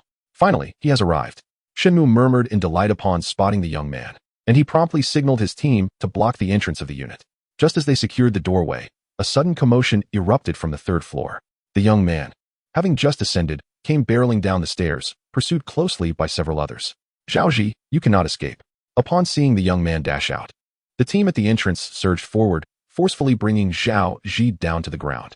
"Who are you? Why are you apprehending me?" Zhao Ji cried out, struggling desperately on the ground. Shen Mu brandished his police badge in front of him, declaring, "We are from the criminal police. Are you Zhao Ji?" According to protocol, it was necessary to verify the identity of the apprehended suspect. The young man, Zhao Ji, changed color upon hearing that the other party was the police. After acknowledging that he was indeed Zhao Ji, he allowed Shen Mu and his companions to handcuff him. At that moment, Xiao Ruowu and Su Qingqing hurried down the stairs. "Where are Zhao Ji and Kai Wen now?" Xiao Ruowu inquired, eager to apprehend Kai Wen. "I only know she is in Jinghai City. I am unaware of her exact location," Zhao Ji replied, his head bowed. Xiao Ruowu scrutinized Zhao Ji, sensing he was not deceiving her. After a moment of contemplation, She gestured to Shen Mu and the others. Take him back first. Then, turning to Qian, she added, you should accompany us. We need to take your statement. Naturally, Qian could not refuse at this point and readily agreed. After escorting Zhao Ji to the vehicle, the group was filled with elation, surprised at how smoothly the capture had gone, encountering almost no obstacles in apprehending Zhao Ji. In the car, Deluo found the situation surreal. He even rubbed the red mole on Zhao Ji's right eyebrow to confirm his reality, which made him smile broadly. Zhao Ji shot him a fierce glare in response. Upon returning to the criminal investigation team, the interrogation of Zhao Ji commenced immediately. Zhao Ji, surprisingly straightforward, first requested a cigarette from Shen Mu and then stated, you ask. I answer. Shen Mu and Xiao Ruowu exchanged glances, surprised at his candor.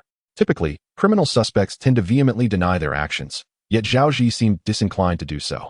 Was it you who coerced Qian Shu and Qian Wei to install the billboard for the Imperial City building? Xiao Ruowu inquired.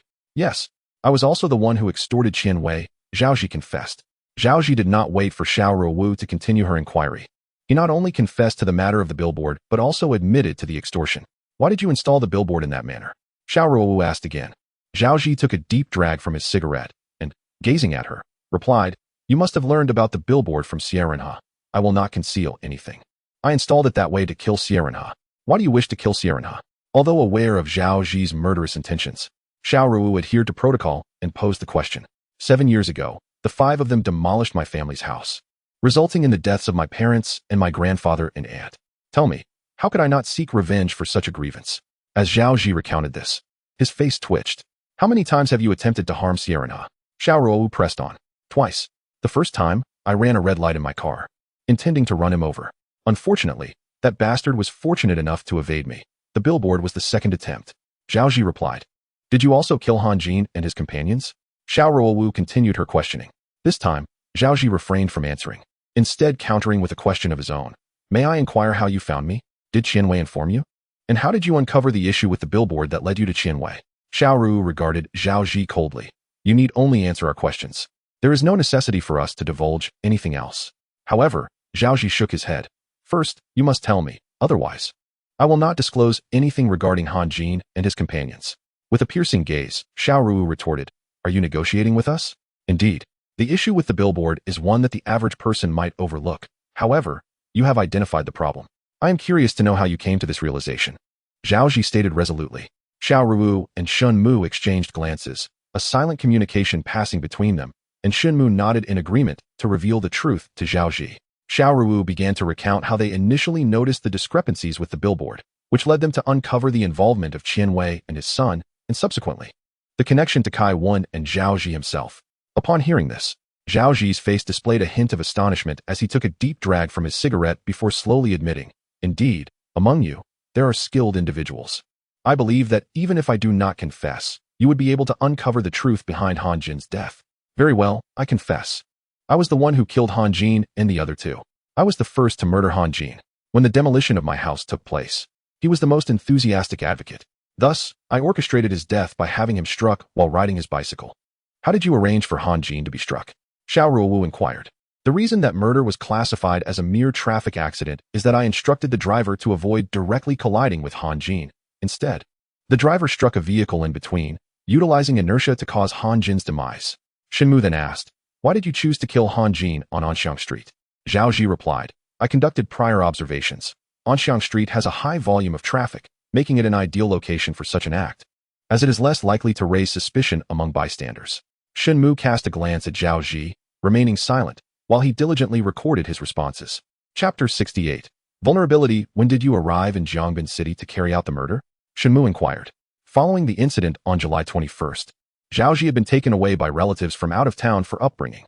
However, when the criminal police investigated him, he had mysteriously vanished last February, and those relatives had no knowledge of his whereabouts.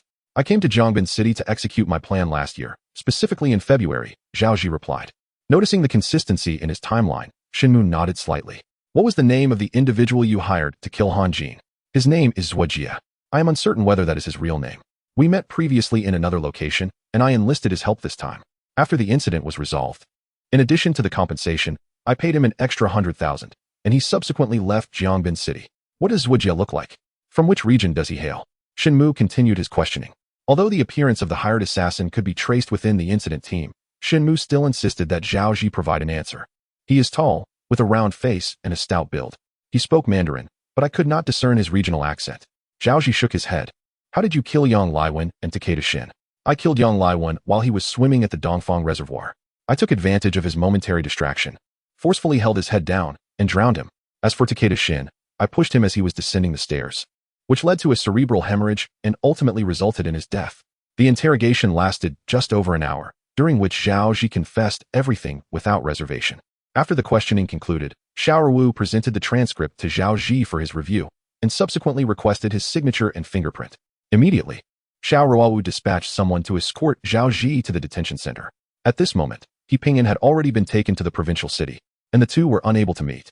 After Zhao Ji was taken away, everyone was filled with joy, except for Shen Mu, who displayed not a trace of delight. The others found his solemn expression peculiar. The case had been solved, so why did he appear so burdened? Xiao Ruowu was also somewhat surprised, but noticing that Shen Mu seemed to be in deep thought, she instructed everyone to leave the interrogation room, forbidding any interruptions. Shen Mu remained in the interrogation room for an entire hour. When he emerged with the record papers in hand, he discovered that Xiao Ruowu and the others were waiting in the corridor for him. As soon as they saw Shen Mu, their gazes converged upon him. Noticing that his expression was still grave, Xiao Ruowu's heart stirred. Shen Mu, did Zhao Ji's answer seem inadequate? Shen Mu replied. Zhao Ji's responses were overly vague. In the 3 murder cases, he seldom provided details, and there are several points that now seem contradictory. Really? The crowd expressed their surprise.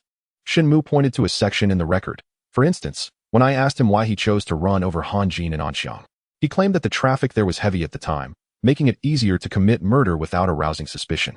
As he spoke, Shen Mu glanced up at everyone and continued, the truth is, when Hanjin was struck and killed, a section of Anxiang was under temporary construction, causing many drivers to detour, resulting in a notably low traffic volume. Zhao Ji even mentioned that he conducted a site inspection, yet he was unaware of this situation, which clearly indicates he was lying.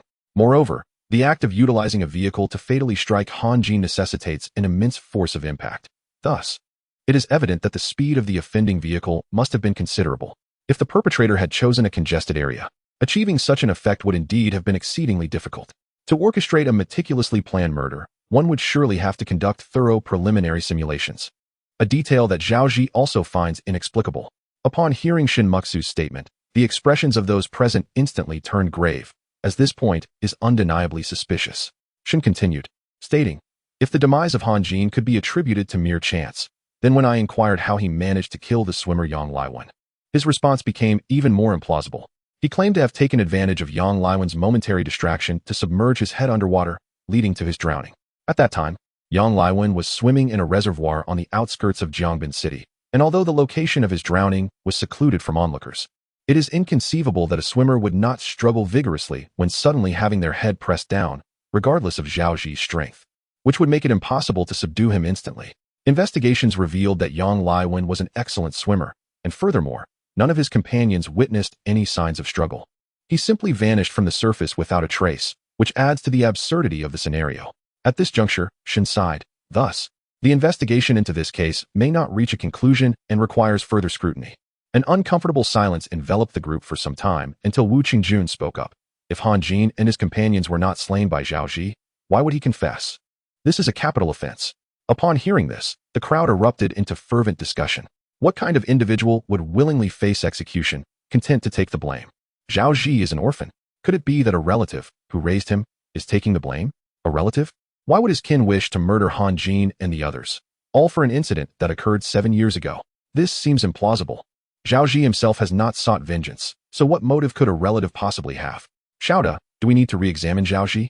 Ultimately, everyone sought Xiao Ruowu's opinion. After a moment of contemplation, Xiao Ruowu shook her head, stating, since Zhao Ji is prepared to take the fall for someone else, it is likely that prying the truth from him will prove challenging. Let us refrain from interrogating him for now. However, Shen Mu raises a valid point. This case indeed warrants further investigation. Our focus will be on exploring the social connections of the Zhao family. Given that Zhao Ji is willing to confess for another, there must be a significant relationship between him and this individual, as well as with the Zhao family. Let us pursue this line of inquiry. Now, I will assign the tasks. As Xiao Ruowu delineated the assignments, the group ceased their discussions. Wu Jiao, take a team to investigate the neighbors of the Zhao family from 7 years ago in Luozi Alley. They have lived next to the Zhaos for many years and may possess knowledge of hidden secrets. Wu Chengjun nodded in agreement. Xiao Ruowu then addressed Deluo and Yao Lin. You two should continue to keep a close watch on Kai Wen's connections. I trust she may have insight into certain matters. Understood, Deluo and Yao Lin promptly replied. Shen Mu and I will review the case files from the accident involving Han Jin. We might uncover something valuable.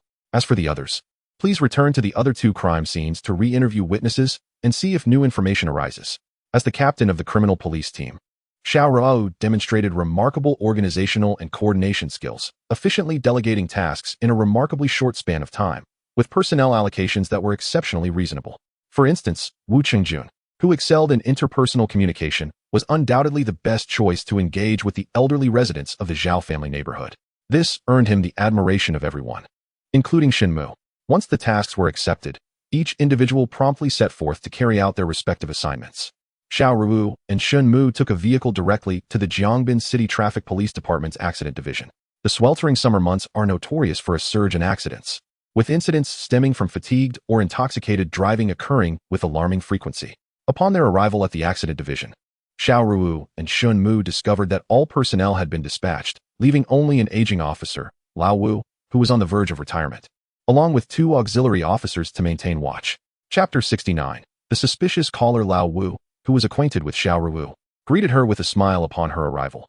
Captain Xiao, your esteemed presence graces us today, illuminating our accident division. Xiao Ruowu shook her head in response. Lao Wu, please refrain from jesting. We are here to review the accident records from Anxiang. Lao Wu sighed, expressing his helplessness. Captain Xiao, your criminal police team has visited several times already, yet no one has identified anything amiss with this incident. The Anxiang accident was handled by Lao Wu, hence his sense of resignation. Nevertheless, he proceeded to open his computer, retrieving the accident records pertaining to Han Jin's death, and then stood up, inviting Xiao Ruowu to take a seat and peruse the documents. However, Xiao Ruowu chose not to sit. Instead, she beckoned to Shen Mu. Shen Mu, come take a look. In terms of investigative prowess and keen observational skills, Xiao Ruowu humbly acknowledged that she fell short in comparison to Shen Mu. Consequently, whenever faced with such matters, she relied predominantly on Shen Mu's expertise. Shen Mu, choosing not to elaborate, was about to take a seat when he noticed that the corners of the chair were rather filthy, with only the center having been polished clean by Lao Wu's posterior. Thus, he opted against sitting down. Unwilling to wipe the chair in front of Lao Wu, he seized the opportunity while the latter was momentarily distracted and inadvertently knocked over a paper cup on the table, spilling its half-filled contents all over the chair. Xiaoda, could you hand me some napkins? Shen Mu promptly requested of Xiao Ruowu. She raised an eyebrow and pursed her lips before reluctantly retrieving some napkins to pass to him. I'll fetch a cloth, Lao Wu kindly offered, picking up a grimy rag from a nearby table. No need. Xiao Ruowu swiftly interjected on Shen Mu's behalf, thinking to herself, if he uses that filthy towel, he certainly won't sit down. After Shen Mu had cleaned the chair, he excused himself to wash his hands before returning to peruse the case files. The incident had occurred the previous year. As he sifted through the documents, Shen Mu discovered that immediately following the murder, someone had alerted the authorities. The caller was Tan Xiao, the owner of the second vehicle involved in the accident. According to the police's subsequent determination of liability, Tan Xiao had taken safety precautions at the time of the incident, absolving her of responsibility. While the driver of the last vehicle, Zhuojia, bore full accountability for the mishap. Shen Mu examined the photographs taken at the scene, where Han Jin was seen riding an electric bike, which had been utterly wrecked. In the midst of the scene, Tan Xiao's vehicle was a white modern SUV, while the instigator's car was a Wuling Hongguang. Both vehicles exhibited varying degrees of damage. Zhuojia's appearance matched Zhao Zi's description, tall and slightly stout, with a round face, while Tan Xiao was a girl of approximately 20, possessing a pleasing countenance. Following the incident, both sustained minor abrasions. Zhuojia, already nursing an injury to his right arm, experienced a recurrence of pain due to the jolt, though it was not serious. After perusing the accident investigation report, Shen Mu meticulously examined the statements of Zhuojia, Tan Xiao, and the eyewitness, delving deeply into the details for an extended period. Beside him, Lao Wu was unable to contain himself, attempting to speak several times, but was repeatedly silenced by Xiao Ruowu. Recognizing that Shen Mu might have unearthed something noteworthy, she understood his propensity for thoroughness. After a considerable duration, Shen Mu set down the mouse and remarked to Xiao Ruowu, "There is something amiss with Tan Xiao." "What? Tan Xiao has issues?" Lao Wu exclaimed in astonishment, gazing at Shen Mu. How could she possibly have a problem? She took safety measures during the incident, a fact even the perpetrator, Zhuojia, did not contest. Shen Mu replied, "Precisely because of that, I surmise that Tan Xiaoxiao is indeed problematic. Lao Wu was utterly perplexed. He looked at Shen Mu, then at Xiao Ruowu. Had it not been for Shen Mu's association with Xiao Ruowu, he would have been inclined to dismiss him outright. What did he mean that she had issues because of this? Xiao Ruowu pondered. Shen Mu, do you mean to suggest that the testimonies of Zui Jie and Tan Xiaoxiao are so remarkably consistent that they imply a conspiracy between them, aimed at jointly causing Han Jin's demise while absolving Tan Xiaoxiao of any culpability? Shen Mu nodded affirmatively. Precisely. Typically, in the aftermath of an accident, both the perpetrator and the victim engage in prolonged disputes, striving to minimize their own losses. However, in this instance, the two have avoided any quarreling. Their statements are astonishingly aligned, and Zui Jie's testimony even subtly hints at exonerating Tan Xiaoxiao. Lao Wu was taken aback, as this was indeed an angle he had not considered. After a moment's contemplation, he inquired, do you think Zui Jie intentionally caused the accident, perhaps wishing to expedite the resolution and flee, hence his reluctance to engage in disputes? Shen Mu shook his head, yet he did argue with Han Jin's family regarding compensation. Moreover, based on the characteristics of the scene, if Zui Jie and Tan Xiaoxiao had not coordinated, they could never have achieved such a perfect outcome of Han Jin's immediate death. Lao Wu found himself at a loss for words. Rubbing his scalp in disbelief, he exclaimed, now that you mention it, I truly sense an underlying strangeness between them. Furthermore, Shen Mu continued, upon reviewing the investigation records and the testimonies of witnesses, I have identified certain details that they could not possibly have known simultaneously. Yet both included them in their statements, and these details are highly advantageous to Tan Xiaoxiao. Lao Wu slammed his hand on the table, irate. Well then, I, Lao Wu, who have spent a lifetime solving cases, find myself outmaneuvered by these two wretches at my old age. As he spoke, he turned to Shen Mu and said, fortunately, you are here today, Xiaoshen. This incident can still be salvaged, otherwise, I would bear a significant responsibility. At this moment, Xiao Ruowu raised her delicate brows and remarked, Zui Jie has fled, but Tan Xiaoxiao did not. She is a nurse at Jiangbin City Hospital. Since she is a suspect, our next step should be to keep a close watch on her. Shen Mu nodded slightly in agreement. Xiao Ruowu then took out her police device and captured a photograph of Tan Xiaoxiao, subsequently sending it to Wu Qingjun and to Luo, urging everyone to be vigilant for Tan Xiaoxiao's presence at any other crime scenes. After dispatching the photo, Xiao Ruowu and Shen Mu bid farewell to old Wu and departed from the accident team. In the car, Su Qingqing noticed the serious yet somewhat pleased expressions on their faces and inquired, Xiaoda, brother Shen, have you made a new discovery? Indeed, Xiao Ruowu replied, gently rubbing her exquisite nose and nodding. Impressive, Su Qingqing exclaimed, immediately giving a thumbs up. You two make an unbeatable team. All criminals in Jiangbin City are in for a rough time. Enough with the flattery. Let's first return to the bureau to issue an official document.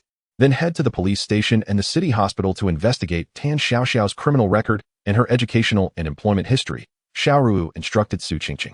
We can check the police station without an official document since it's our department, but we will need an official letter from the city bureau to access her private records at the hospital. Understood, Su Qingqing replied, promptly driving away from the traffic police team's compound and returning to the city bureau. Once at the bureau, Xiao Ruowu prepared the official document, and then she, Shen Mu, and Su Qingqing headed straight to the South City Police Station. The director of the Chengnan Police Station, Yu Yan, had collaborated with Shen Mu and Xiao Ruowu on multiple occasions. They were seasoned associates. Upon their arrival, he greeted them with considerable warmth. The two, dismissing any formalities, promptly expressed their intention to investigate Tan Xiaoxiao's household registration records. Chapter 70.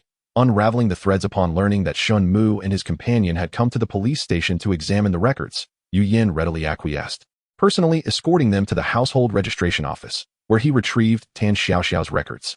However, to Shen Mu and Xiao Ruowu's disappointment, they discovered that Tan Xiaoxiao had no criminal history.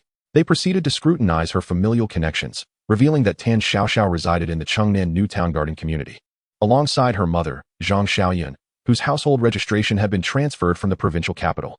As for her father, Tan Kai, a native of the provincial capital, had passed away several years prior. While investigating Tan Xiaoxiao's family ties, they unexpectedly uncovered that her mother, Zhang Xiaoyun, was a severe psychiatric patient under police supervision, having been previously committed to a mental institution in the provincial capital. Furthermore, records indicated that Zhang Xiaoyun had also been hospitalized for several months at the 4th Hospital in Jiangbin City last year. Having gathered all pertinent information and finding no additional leads, Xiao Ruowu and Shen Mu expressed their gratitude to Yu Yan before hastening their way to the municipal hospital. They first sought out the hospital director to inquire about relevant details. However, The director had little knowledge regarding Tan Xiaoxiao's situation and directed them to the Human Resources Department to access her records. In the Human Resources Office, Shen Mu and Xiao Ruowu similarly requested Tan Xiaoxiao's files. The records were rather scant, detailing her educational journey from elementary school to university, culminating in her role as a nurse at the municipal hospital, with chronological entries throughout. In the records, Tan Xiaoxiao has consistently demonstrated exceptional performance both in her studies and in her career, and there are no records of any disciplinary actions against her. Shen Mu scrutinized the timeline of Tan Xiaoxiao's graduation and employment, his gaze sharpened momentarily. After a brief contemplation, he refrained from voicing his thoughts. Following their review of the files, he and Xiao Ruowu departed from the hospital's Human Resources Department. Once they were in the car, Shen Mu remarked to Xiao Ruowu, Tan Xiaoxiao graduated from nursing school in June of last year. Xiao Ruowu nodded in acknowledgement. Indeed, according to the hospital records, her graduation was confirmed to be in June of the previous year. Furthermore, they had verified at the police station that her household registration was transferred to Jiangbin City in July, slightly preceding her employment start date. Shen Mu continued. Zhao Ji went missing from his relative's home in February of last year, which he admitted during our interrogation. Upon hearing this, Su Qingqing curiously inquired, Brother Shen, what are you trying to imply? These two timelines have no connection to the actions of the two individuals. Xiao Ruowu, however, felt a subtle shift within her. She regarded Shen Mu with pondering eyes. Xiao, do you comprehend Brother Shen's words? Su Qingqing asked with intrigue. Xiao Ruowu turned to Su Qingqing and solemnly replied. Tan Xiaoxiao's mother was admitted to Jiangbin City 4th Hospital starting in February of last year and remained there until June, coinciding with Tan Xiaoxiao's graduation. Su Qingqing scratched her head in confusion. So, Tan Xiaoxiao graduated and then took her mother home from the hospital, which seems quite normal, doesn't it? Xiao Ruowu shook her head. But who was caring for Zhang Xiaoyan during those preceding 5 months? It is important to note that during that period, Tan Xiaoxiao was preoccupied with her internship and would not have had the time to tend to her mother in the hospital. Perhaps a caregiver? Su Qingqing suggested tentatively. Xiao Ruowu nodded thoughtfully. This is one possibility. Another is that Zhao Ji is taking care of the situation. After all, the timing of Zhao Ji's disappearance coincides too neatly with Zhang Xiaoyan's hospitalization. Furthermore, various pieces of evidence suggest that Zhao Ji's relationship with Tan Xiaoxiao is rather intricate. Su Qingqing paused momentarily before hesitantly inquiring, are you suggesting that Zhao Ji feigned his disappearance to attend to Tan Xiaoxiao's mother? Why would he do that? Are they lovers? Shen Mu replied, that is precisely what we need to investigate. Let us proceed to the 4th hospital. Hopefully, we can uncover some information. Su Qingqing promptly added, I have connections at the 4th hospital. My cousin is a chief physician there. I'll have her guide us directly to Zhang Xiaoyan's attending physician. Xiao Ruowu couldn't help but smile. Qingqing, your network is quite extensive. Su Qingqing, feeling a sense of pride, responded, indeed. After my transfer, I had the opportunity to work at the 4th hospital, but I found it uninteresting, which is why I joined the municipal bureau as an auxiliary officer. The three of them no longer lingered and drove to Jiangbin City's 4th hospital. It seems every city has its own 4th hospital, which is certainly a psychiatric facility, now referred to as a mental health hospital. In truth, mental health hospitals are not as terrifying as people often imagine.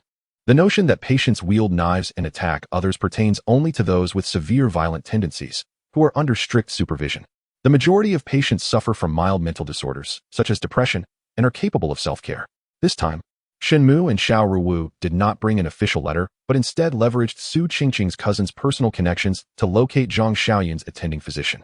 The attending physician, Dr. Zhou, was in his office when he heard that Shen Mu and others wished to inquire about Zhang Xiaoyan's condition. After a moment's contemplation, he remarked, I recall Zhang Xiaoyan. She suffers from severe schizophrenia, characterized by persecutory delusions and a propensity for violence. However, during her hospitalization, she showed remarkable improvement, with her medication proving to be highly effective. By the end, her condition had significantly alleviated, although she has experienced recurrent episodes in the past. Xiao Ruowu and Shen Mu exchanged glances, clearly surprised by the physician's loquaciousness. Xiao Ru discreetly signaled to Su Qingqing, who promptly interjected, Dr. Zhou, who was responsible for caring for Zhang Xiaoyan during her hospitalization. Dr. Zhou hesitated for a moment before adjusting his glasses. Naturally, it was the hospital staff who attended to her. She was admitted in a severe state and required isolation and supervision. The expressions of Xiao Ruowu and the others fell, revealing their disappointment. However, Dr. Zhou continued, nonetheless. A young man accompanied her upon admission. He claimed to be a relative of Zhang Xiaoyan, and at that time, her condition was. Upon hearing that a young man had brought Zhang Xiaoyan, Xiao Ruowu felt a surge of urgency and, disregarding decorum, interrupted Dr. Zhou, asking eagerly, "What did the young man look like?" "He was tall and sturdy, with a red mole at the tip of his right eyebrow," Dr. Zhou responded. At this revelation, all three of them rose to their feet, and even Shen Mu, filled with excitement, exclaimed, "Dr. Zhou, you are certain? The young man who brought Zhang Xiaoyan truly has a red mole at the tip of his right eyebrow?" Dr. Zhou shook his head, stating, "If my memory serves me right, since Zhang Xiaoyan was hospitalized, he has visited almost every other day, and we have encountered each other numerous times. If Zhang Xiaoyan adheres to his medication schedule." Upon obtaining the desired information, Shen Mu and his companions had little inclination to listen further to his ramblings. Shen Mu extended his hand to shake Dr. Zhou's, expressing gratitude. "Thank you, Dr. Zhou. You are busy, we shall take our leave." Dr. Zhou watched as the three hurriedly departed, murmuring to himself, "Weren't they here to inquire about the patient's condition?" Once outside the fourth hospital, Su Qingqing remarked, "Indeed, Zhao Ji and Tan Xiaoxiao's relationship is quite extraordinary. Yet, what exactly is their connection?" Xiao Ruowu pondered. "They appear to be intimate lovers, yet certain details remain inexplicable. How did they come to know each other?" According to available information, Zhao Ji had only arrived in Jiangbin City from another province last year, while Tan Xiaoxiao had been in the provincial capital until her graduation, subsequently passing the exam to join Jiangbin City Hospital. They had no prior intersection. Chapter 71. Bloodline. Su Qingqing inquired, "Should we make contact with Zhang Xiaoyan now?" "Not yet. We have just apprehended Zhao Ji." Approaching Zhang Xiaoyan at this juncture would undoubtedly raise Tan Xiaoxiao's suspicions, Xiao Ruowu replied, shaking her head in disapproval of Su Qingqing's suggestion. During their dialogue, Shen Mu remained silent, and as soon as Xiao Ruowu and Su Qingqing met, they ceased their discussion. After a moment of contemplation, Shen Mu finally spoke. "I am pondering whether Zhao Ji and Tan Xiaoxiao share a blood relationship." "What?" Both Xiao Ruowu and Su Qingqing were taken aback.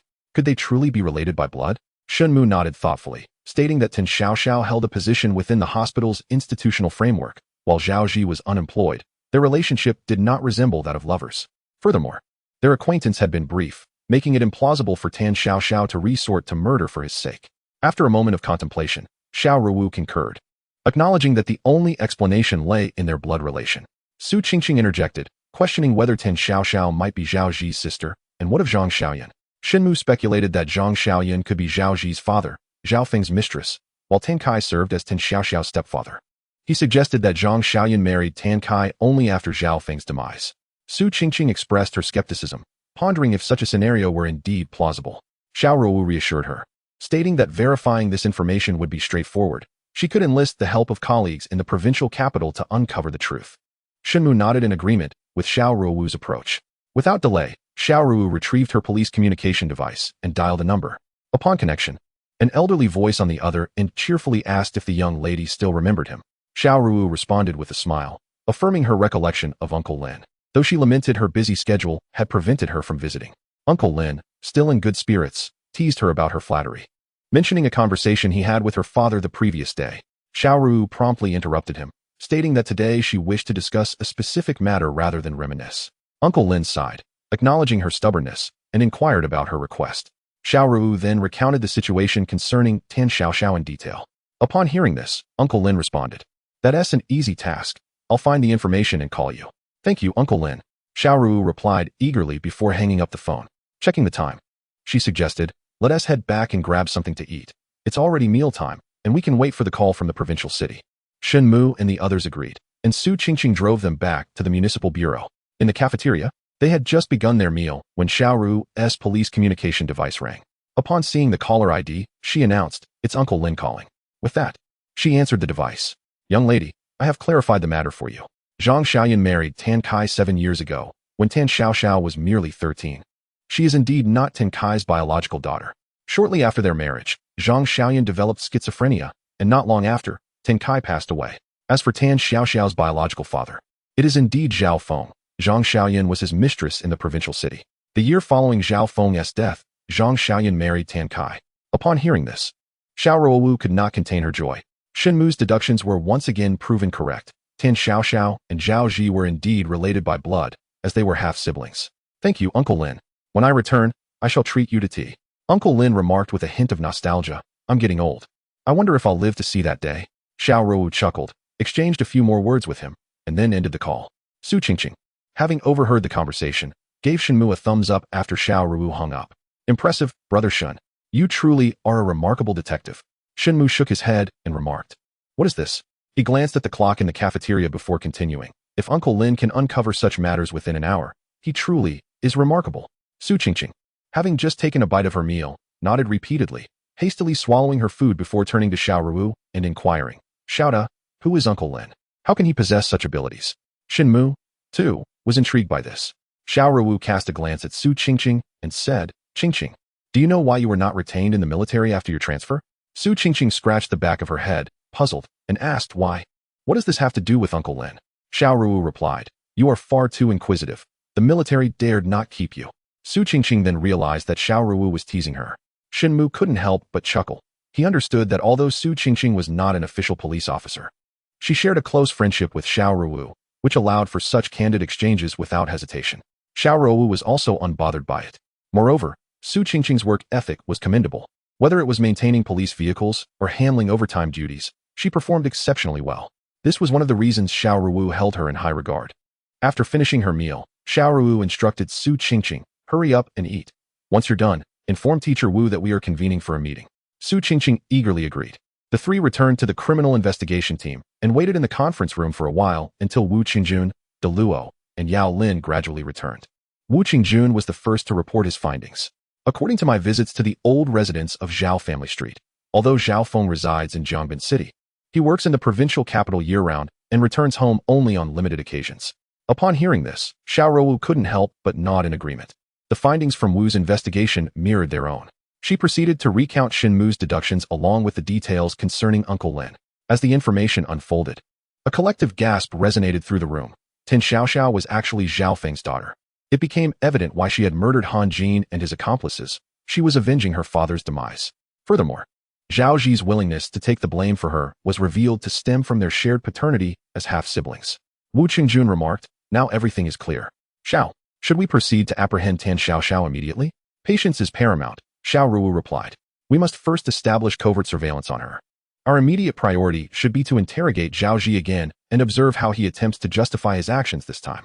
The mere mention of Zhao Zi caused Xiao Ruowu's expression to harden. Were it not for his taking the fall for Tan Xiaoxiao, they would not have strayed down such a convoluted investigative path. Wu Qingjun acknowledged her words with a nod. Is there any news from De Luo and Yao Lin regarding Kaiwan? Is there a possibility she might return to Jiangbin City soon? Xiao Ruowu inquired of the two in charge of tracking Kaiwan. Both De Luo and Yao Lin shook their heads. Kaiwan has shown no signs of activity. We had Qian reach out to her once, but there was no response. Xiao Ruowu's brows furrowed slightly. Subsequently, the teams investigating Yang Liwen and Takeda Shin reported their findings to her. The team focusing on Yang Liwen revealed that he had seemingly conversed with a woman while swimming, though the eyewitness could not discern her appearance. After Yang Liwen's tragic drowning, the woman was never seen again. Xiao Ruowu nodded thoughtfully. If all goes as expected, that woman is likely Tan Xiaoxiao. Based on the comprehensive gathering of information, Xiao Ruowu and her associates meticulously studied all the available data and subsequently devised a plan to reinterrogate Zhao Zi. The primary interrogators remained Shen Mu and Xiao Ruowu. In addition to questioning Zhao Zi, they continued their relentless pursuit of Tan Xiaoxiao and Kai when until the case reached a definitive conclusion. Prior to the interrogation of Zhao Zi, at Shen Mu's suggestion, they made another visit to the bank. When Zhao Zi saw Xiao Ruowu and Shen Mu again at the detention center, he was momentarily taken aback. He had not anticipated that the police would commence questioning him so swiftly. During this re-examination, Shen Mu and Xiao Ruowu, armed with a wealth of evidence, maintained an air of composure that visibly altered Zhao Zi's countenance. Chapter 72. The Series of Murders. Zhao Zi, do you know Tan Xiaoxiao? Xiao Ruowu launched straight into the inquiry, showing no inclination for subtlety. This direct approach had been agreed upon by the team beforehand. Today's interrogation aimed to leave Zhao Zi with no room for evasion. Indeed, upon hearing Tan Xiaoxiao's name, Zhao Zi's expression shifted dramatically, and after a lengthy pause, he forced himself to respond with an air of calm. I do not know her. Though he attempted to appear composed, his voice betrayed him, rendered hoarse by anxiety. Are you saying you do not even recognize your own sister? Or do you wish to shield Tan Xiaoxiao, feigning ignorance? Xiao Ruowu's second question struck Zhao Zi like a thunderclap. Beads of sweat began to form on his forehead. Tan Xiaoxiao is my sister? I had no idea. That is absurd. I do not know her at all. You took care of Tan Xiaoxiao's mother, Zhang Xiaoyan, for several months. How could you not know Tan Xiaoxiao? How could you possibly be unaware that she is your sister? Xiao Ruowu let out a cold snort. Zhao Zi abruptly lifted his gaze to meet hers, but her expression remained stern, her eyes flashing like lightning. He immediately lowered his head once more, his chest rising and falling rapidly, betraying his evident unease. Although he was astonished that the police had managed to uncover such a plethora of evidence, he was still unprepared to confess, his face alternating between crimson and pallor, ultimately settling into a deathly white. You transferred 1,500,000 to Tan Xiaoxiao from February of last year. She utilized 1 million of that for purchasing a property. Yet you claim not to know her? Xiao Ruowu inquired coldly. Her knowledge of Zhao Zi's financial transactions with Tan Xiaoxiao stemmed from Shen Mu's suggestion to examine their bank transfer records prior to this meeting, revealing that Zhao Zi had indeed sent her 1,500,000. Zhao Zi remained silent, his head bowed, faced with such overwhelming evidence. His silence only deepened Xiao Ruowu's resolve. Shall I arrange for a DNA test between you and Tan Xiaoxiao to determine if there exists any familial connection? She pressed. Zhao Zi's body trembled violently, yet he still refrained from responding. Shen Mu interjected. Tan Xiaoxiao is implicated in the murder of Han Jin and 2 others.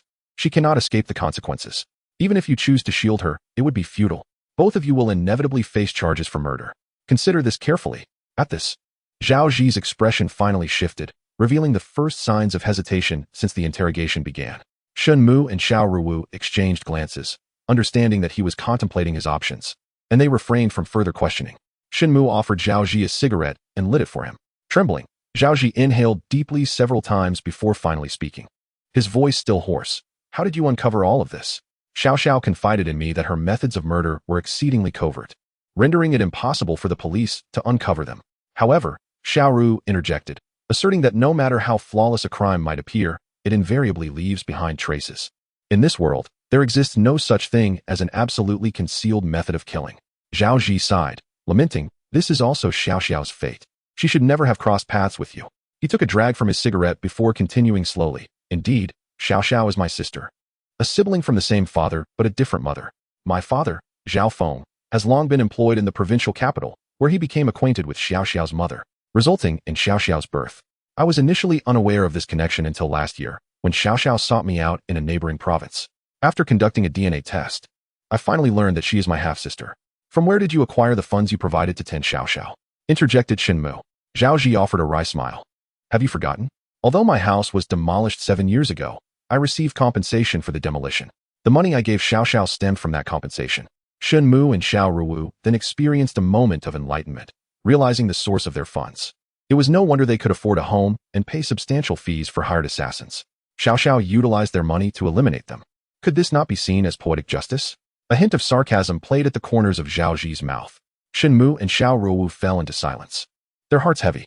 With Zhao Zi's confession, the case was on the verge of clarity, yet they found no joy akin to their usual triumph in solving cases.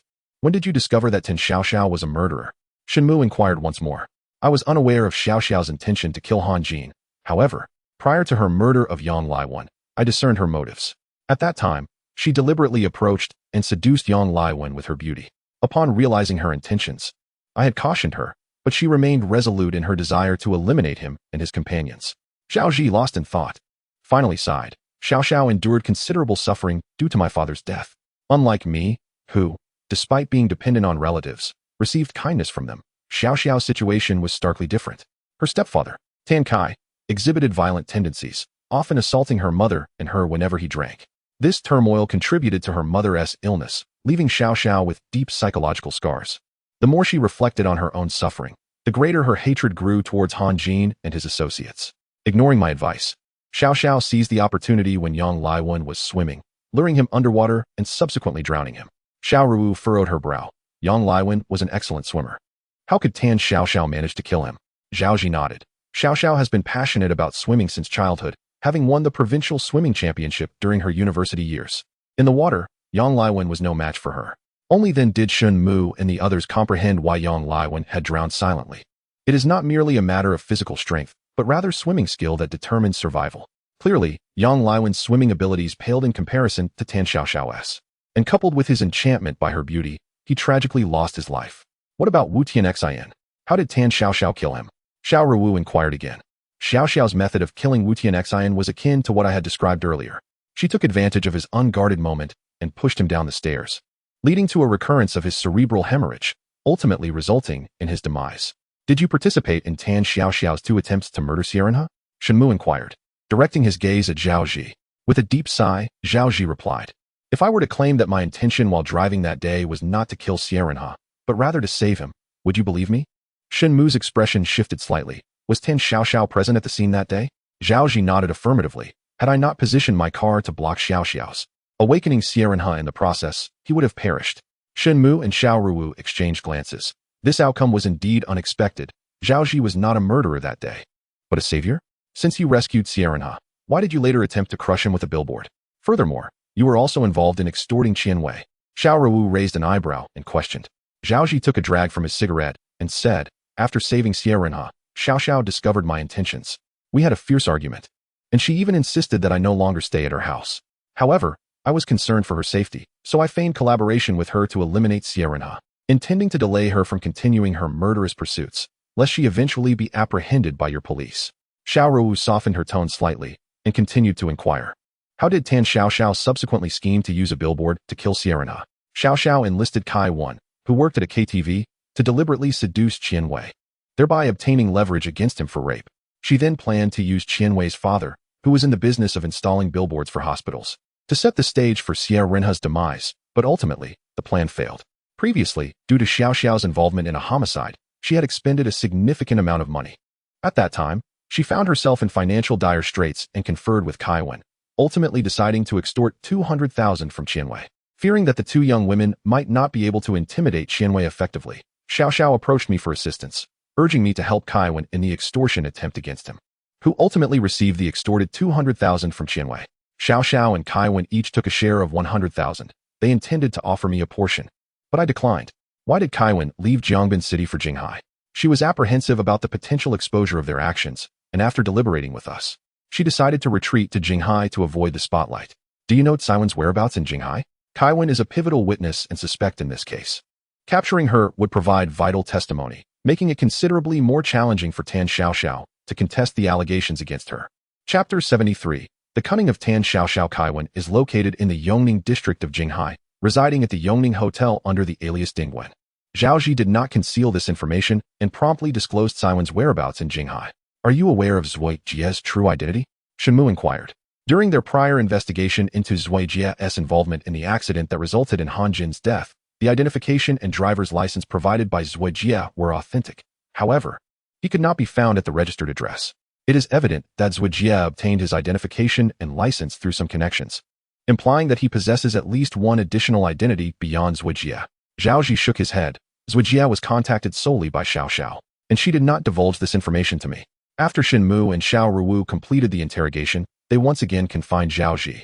Upon exiting the interrogation room, they were immediately surrounded by Wu Qingjun and others who had been waiting outside. Xiao Ruowu nodded to them, proclaiming, Zhao Ji has confessed. The news filled everyone with overwhelming joy. As long as Zhao Ji had confessed, they could apprehend Tan Xiaoxiao. Xiao Ruowu turned to De Luo and Yao Lin, instructing, you two must make a trip to Jinghai. Kai Wan is at the Yongning Hotel in the Yongning district of Jinghai. Depart immediately and bring her back. Understood. De Luo and Yao Lin responded without hesitation, not even returning home, as they boarded the high-speed train directly to Jinghai City. The distance from Jiangbin City to Jinghai was not far. It took merely 2 hours by high-speed train. If all went smoothly, they would return that very day.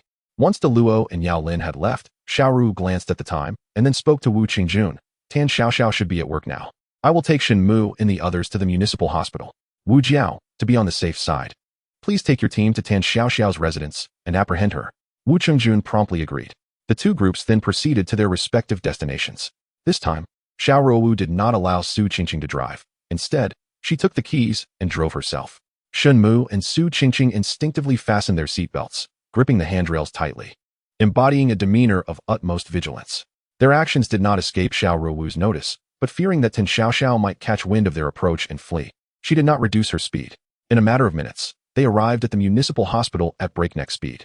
Rushing to the department where Tan Xiaoxiao worked, they were informed by her colleagues that although Tan Xiaoxiao had indeed come to work that day, she had received a phone call and, in a fluster, requested leave before hastily departing. Upon hearing the news, Xiao Ruowu and her companions were filled with urgency. As soon as they left the hospital, Xiao Ruowu immediately dialed Wu Qingjun's number. Before she could even pose her inquiry, Wu Qingjun's voice came through. Xiao, the Tan family is absent. Xiao Ruowu furrowed her brow, responding, she is not at the hospital either.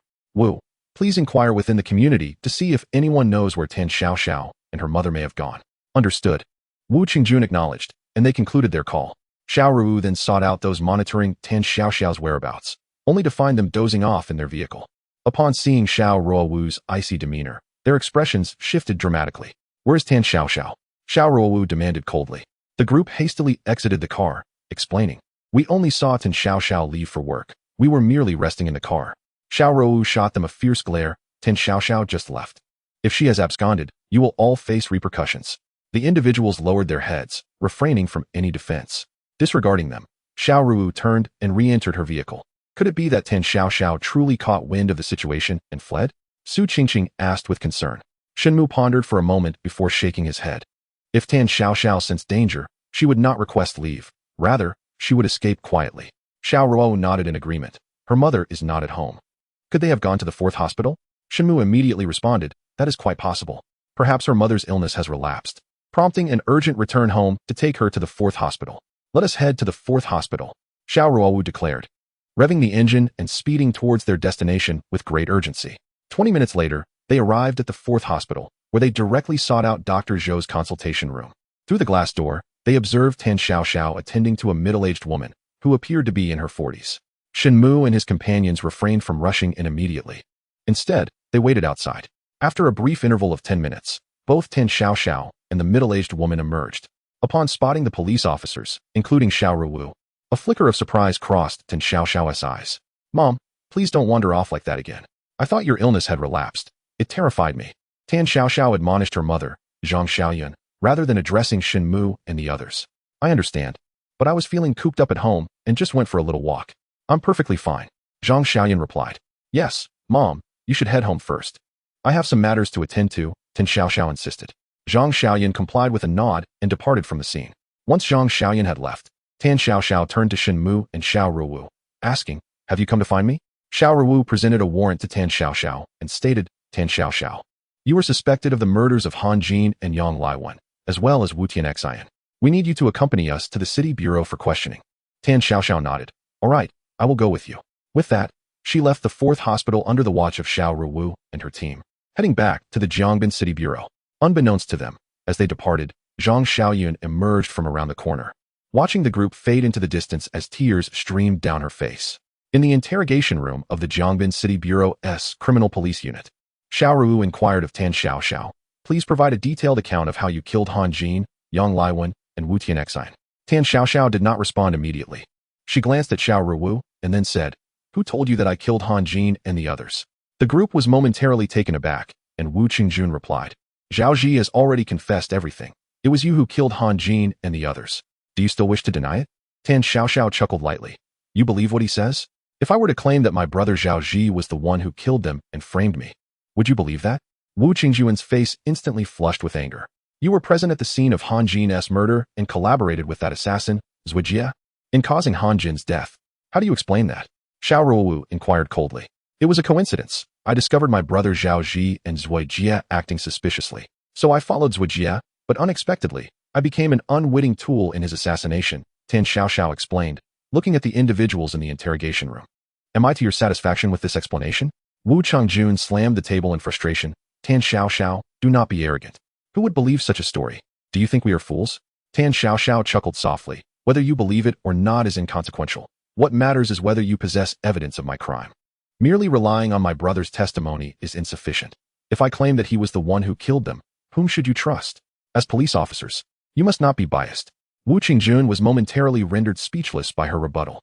Xiao Ruowu observed Tan Xiaoxiao. Despite her youth, her cunning surpassed any opponent she had encountered. We have already located Kai Wen. Do you still wish to argue?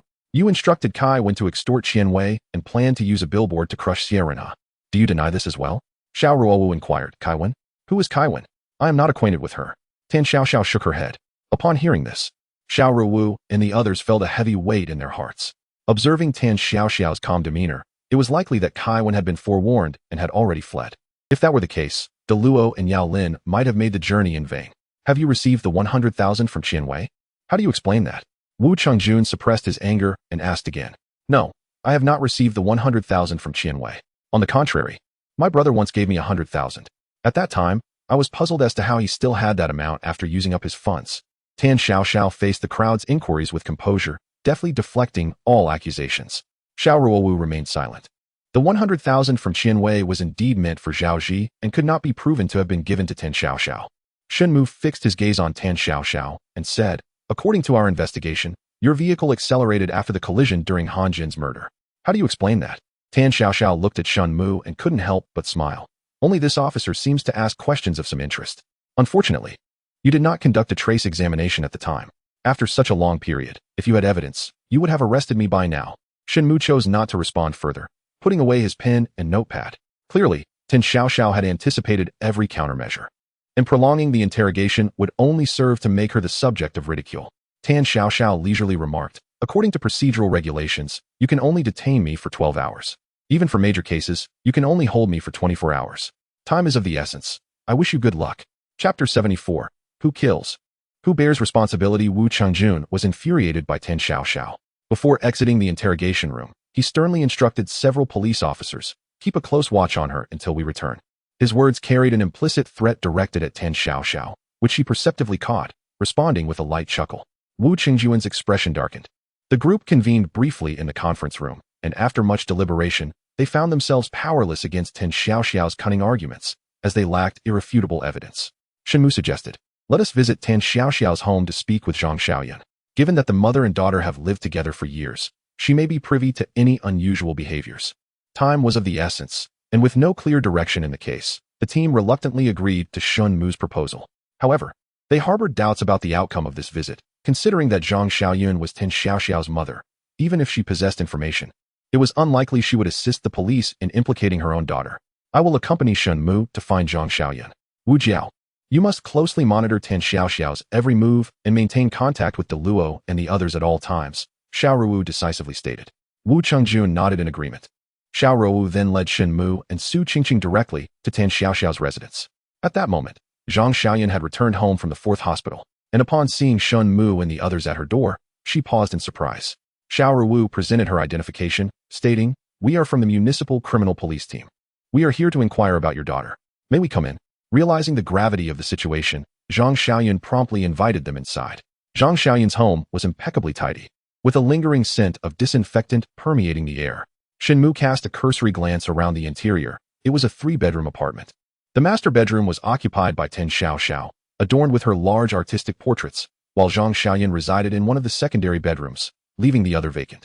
Xiao Ruowu addressed Zhang Xiaoyan, stating, "We would like to take a look around at our leisure. Here are the documents we brought." Prior to their arrival, they had secured a search warrant, yet out of concern for startling Zhang Xiaoyan, Xiao Ruowu spoke in a gentle tone. Zhang Xiaoyan nodded in acquiescence. "Feel free to look around." She refrained from inquiring about the police's intentions, seemingly aware of Xiao Ruowu and her companion's purpose.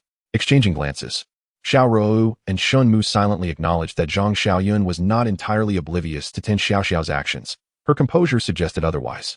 The trio first entered Tan Xiaoxiao's bedroom, where Su Qingqing gazed at the grand artistic portrait and remarked, "She is quite beautiful. How could she commit such a heinous act?"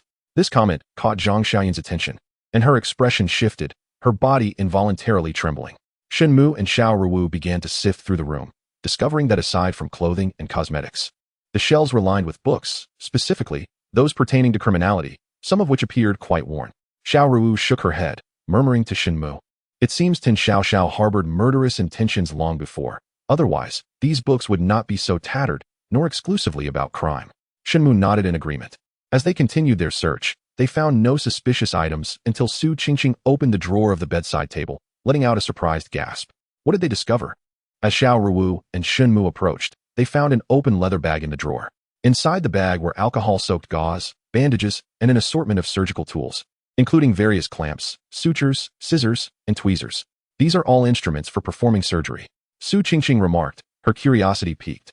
It was evident that the contents of the bag were entirely sufficient for a minor surgical procedure.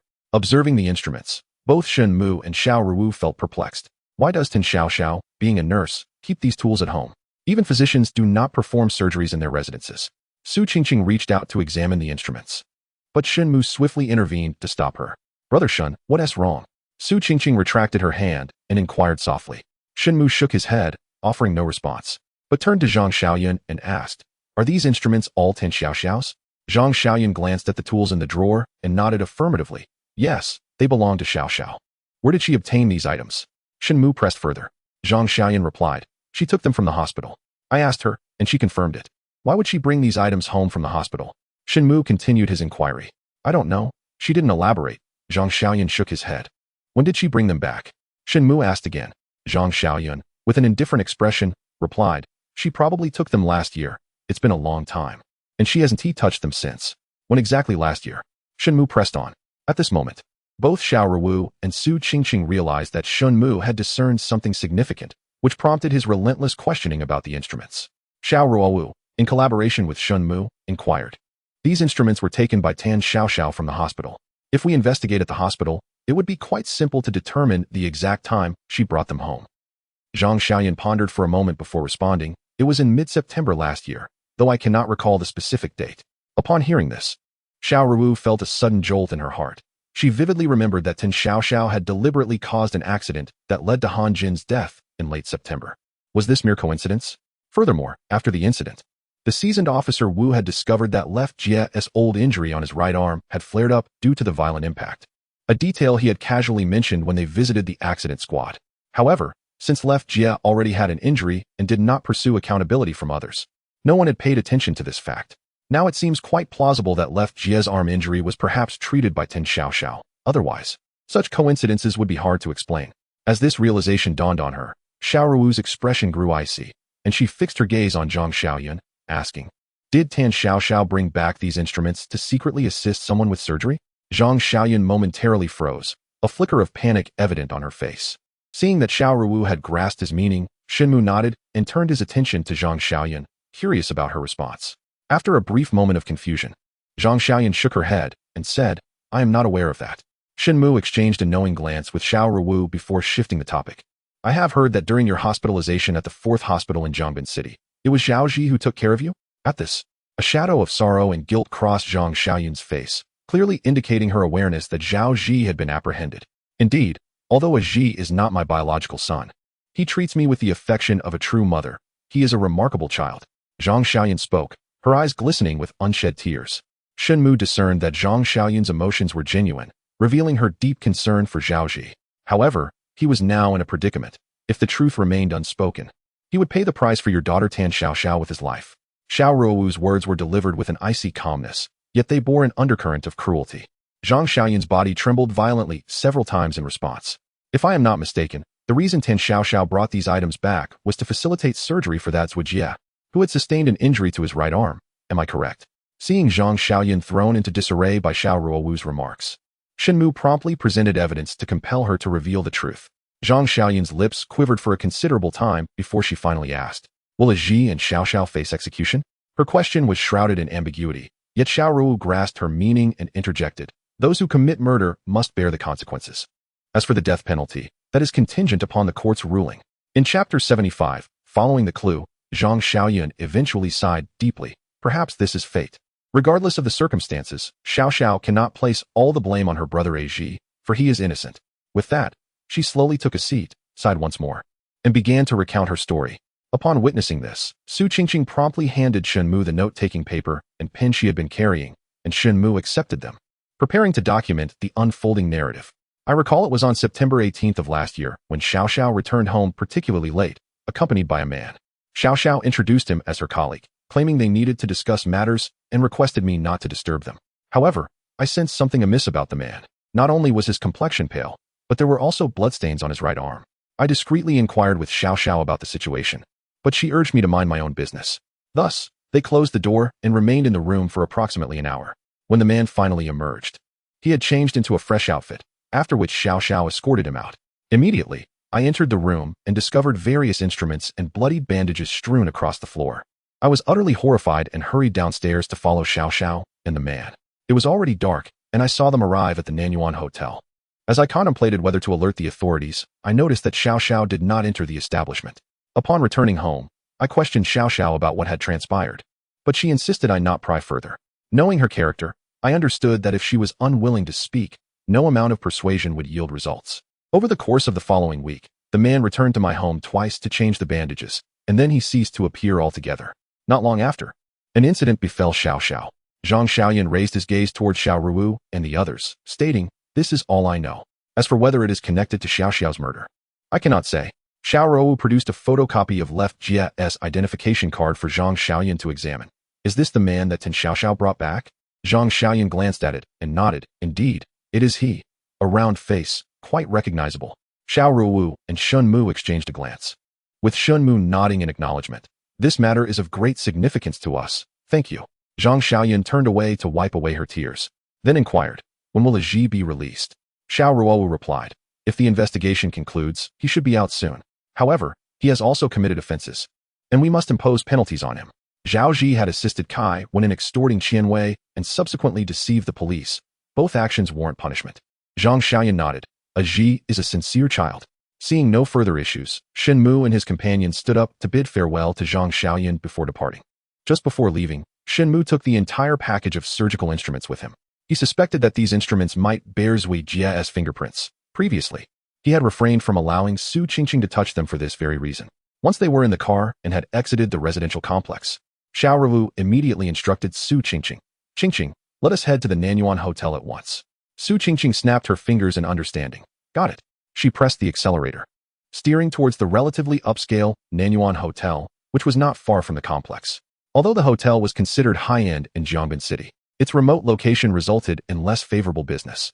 Upon their arrival, the lobby was deserted save for the front desk attendant, who momentarily appeared unsure of how to greet the police officers.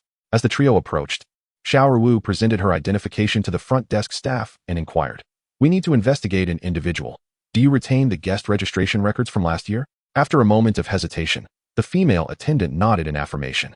Xiao Ruowu provided the identity information of Zui Jia to the female attendant, requesting, could you assist us in checking whether this individual has a record of accommodation at your hotel? The attendant nodded, clicking her mouse to access the electronic registration records. After a moment, she looked up apologetically at Xiao Ruowu and said, I'm sorry, but there is no record of this person staying at our hotel.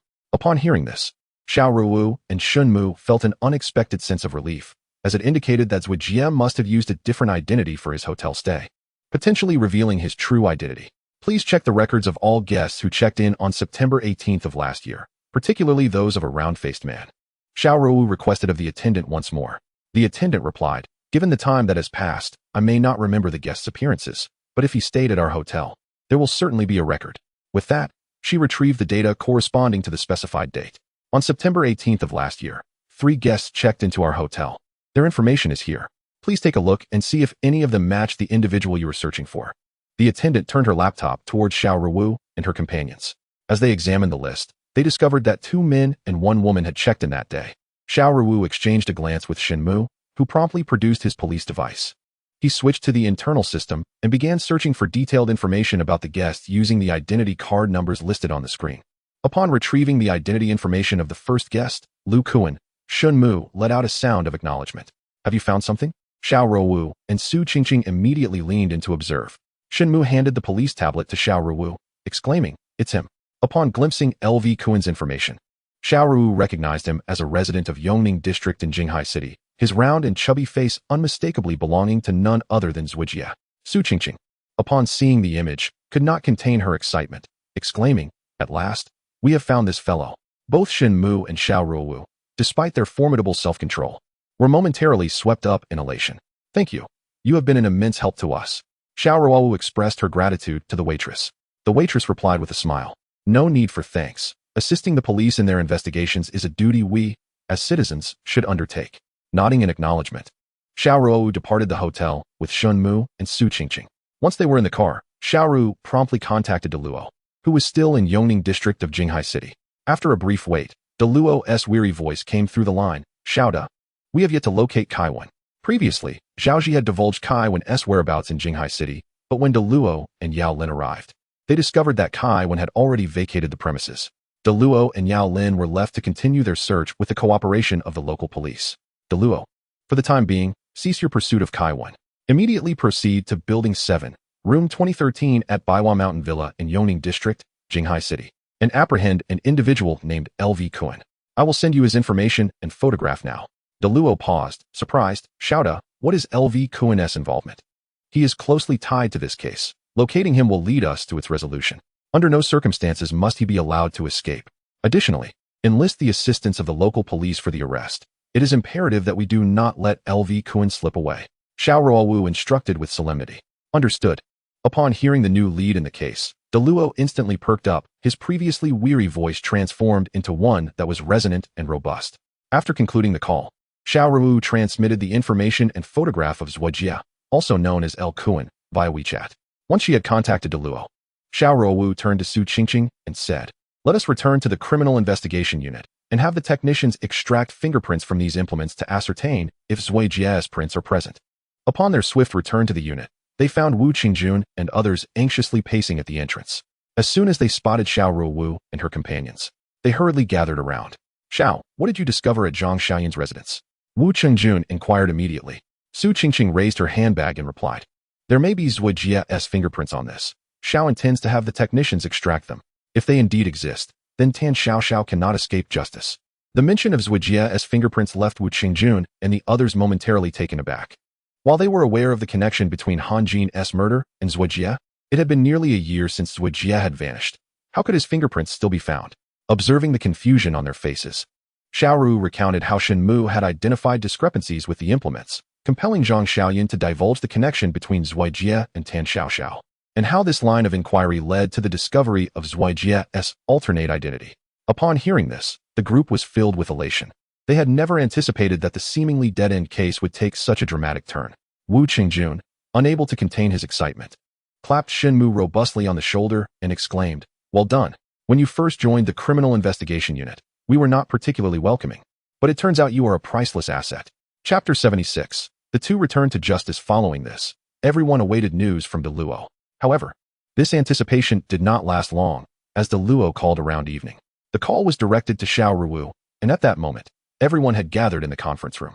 As the ringtone echoed, all eyes were fixed intently on the police communicator in Xiao Ruowu's hand. She took a moment to steady her breath before answering the phone. "Hello. Deluo, do you have news?" "Xiao, we have located Zhuojia, also known as El Kuan.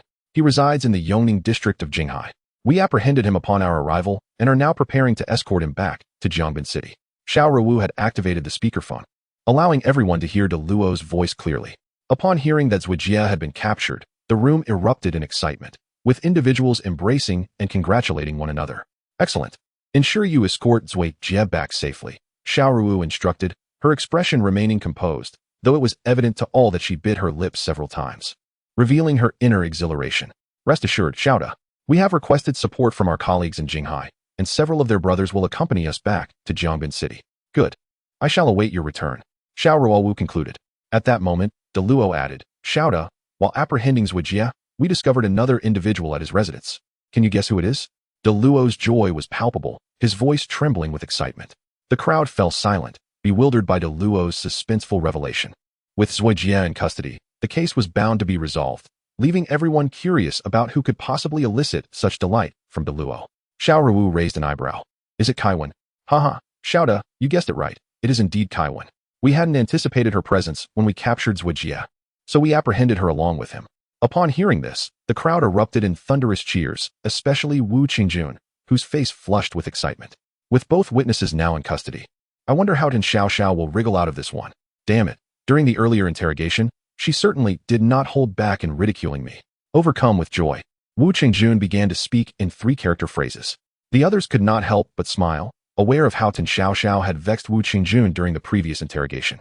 Now, with the successful capture of Zhuojia and Kaiwan, he had the opportunity for a splendid retort. "Once you arrive in Jiangbin City, do let me know, and I shall send someone to fetch you." Finally, Xiao Ruowu informed Deluo and concluded the call. Turning around, she noticed that Shen Mu was missing and inquired of Su Qingqing, "Where is Shen Mu?" Su Qingqing glanced around, muttering, "He was just here. How could he vanish so quickly?" At that moment, sounds of running water came from the adjacent restroom. It turned out that everyone had been so caught up in the celebration that they had forgotten about washing their hands before congratulating Shen Mu. None of them had noticed the awkward expression on Shen Mu's face at that moment. Hearing the sound of water, the crowd could not help but chuckle. Wu Qingjun remarked with a grin, "Little Shen is great in every way, except for being overly fastidious. If he could just ease up on that, he would be perfect." Xiao Ruowu pressed her lips together, feeling quite helpless about the situation. She once endeavored to persuade Shen Mu to abandon this bad habit. To that end, she had Deluo deliberately move to Shen Mu's office. Unexpectedly, Shen Mu, feeling pressured, would rather retreat to old Xing's dissection room than remain in the same office as De Luo. In the interrogation room, the officers guarding Tan Xiaoxiao received the news of Zhuo Jie and Kai Wen's arrest, and they instantly relaxed, their faces devoid of disgust and anxiety, replaced only by indifference. Tan Xiaoxiao, possessing not only exceptional intelligence but also keen observational skills, immediately discerned the subtle changes in the demeanor of these officers. Had the police uncovered something? Did they possess new evidence? While maintaining her calm facade, Tan Xiaoxiao's mind began to churn with questions. This couldn't be right. The police could not have discovered new evidence. Aside from Zhuo Jie and Kai Wen, no one else was privy to the specifics of the truth. Moreover, Zhuo Jie had been away from Jiangbin City for a year, and I had ensured that Kai Wen remained hidden at Zhuo Jie's residence. It was implausible for the police to locate them. They must be deliberately trying to deceive me. With this thought, Tan Xiaoxiao exhaled softly, regaining her composure. Outside, officers occasionally hurried past the interrogation room door, yet none paused to glance inside, as if Tan Xiaoxiao were mere air. As the time for her release drew near, the officers outside ceased their movements, casting an unusual stillness over the entire criminal investigation unit. Whether in noise or silence, Xiao Ruowu and others did not step into the interrogation room again, while those guarding Tan Xiaoxiao yawned incessantly, appearing exceedingly forlorn. Tan Xiaoxiao furrowed her brow.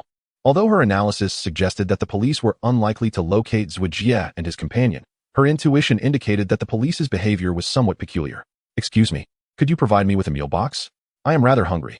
At this moment, 11 hours had already elapsed since Tan Xiaoxiao was detained, which meant she would be released in just one more hour. Her request for a meal box was a test, a means to gauge the police's reaction.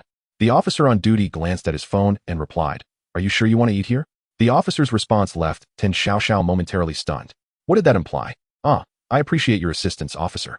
Tan Xiaoxiao, having shed her earlier arrogance during the interrogation, spoke with newfound politeness and decorum.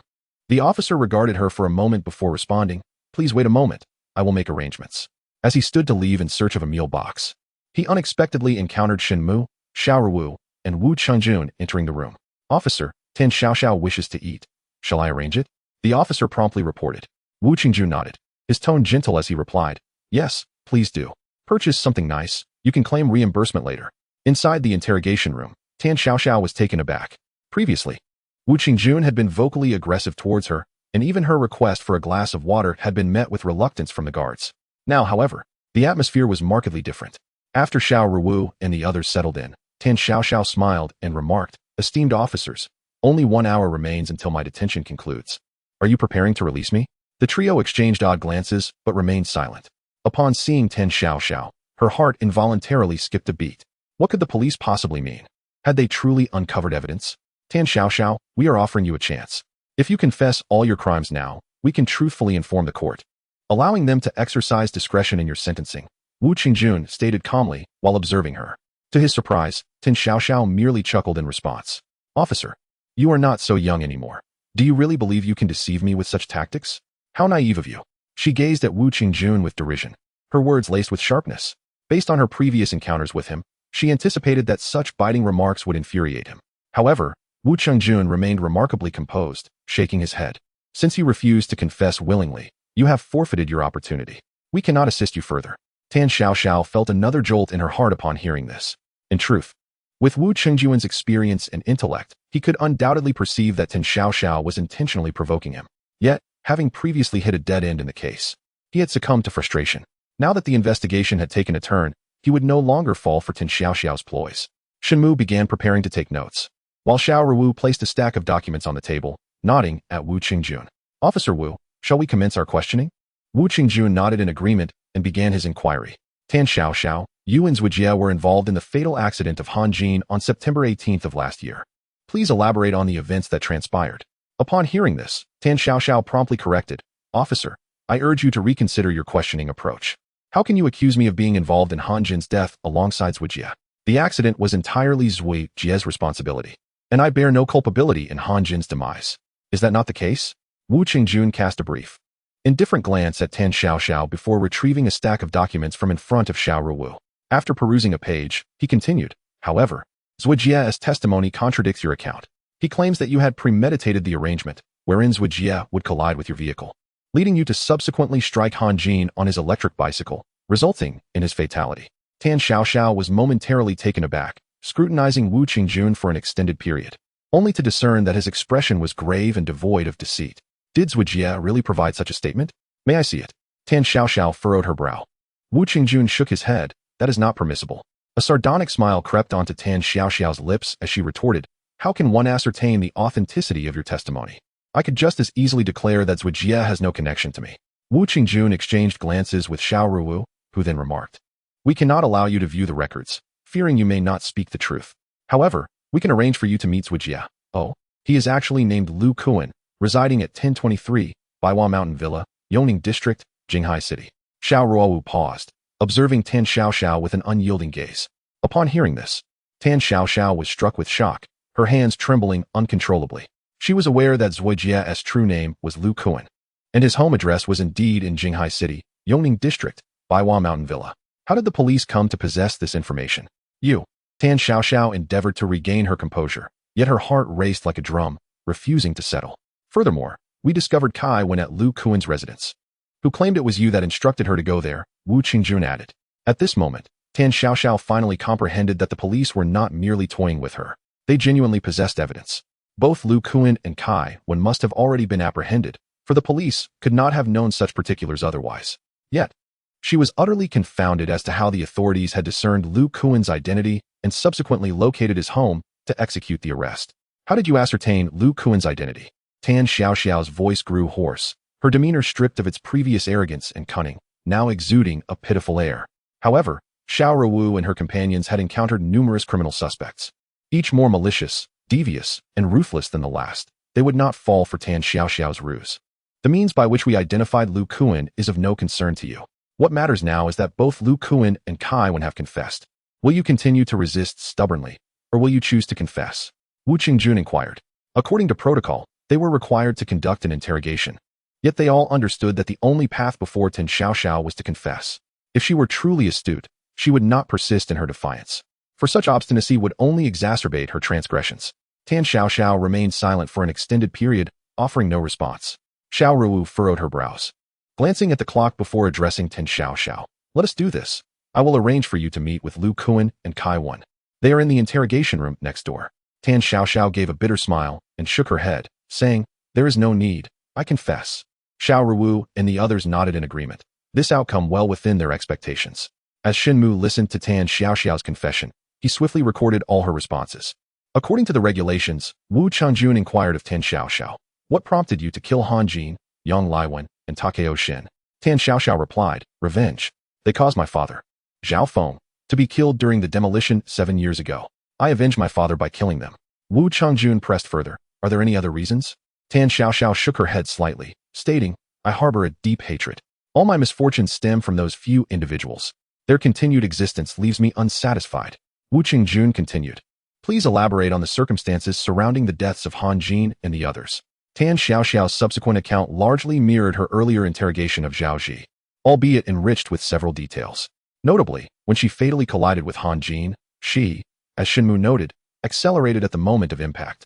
This crucial detail had eluded the accident investigation team. Her method of killing Yang Laiwen involved seduction. She first ingratiated herself with him and then seized the opportunity to drown him while swimming. The act of killing Takeo Shin proved even simpler. Upon learning that he suffered from a cerebral hemorrhage, she pushed him down the stairs, leading to his demise. As for Tan Xiaoxiao's acquaintance with Zhuijie, it was purely coincidental.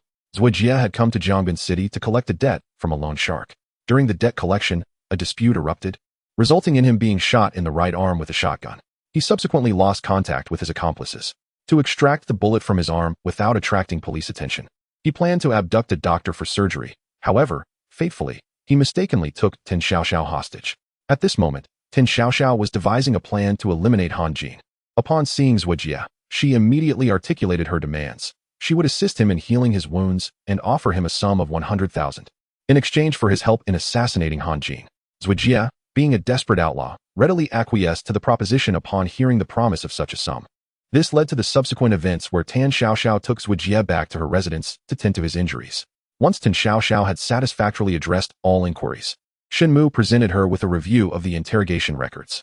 After confirming there were no discrepancies, he instructed her to sign and affix her fingerprint.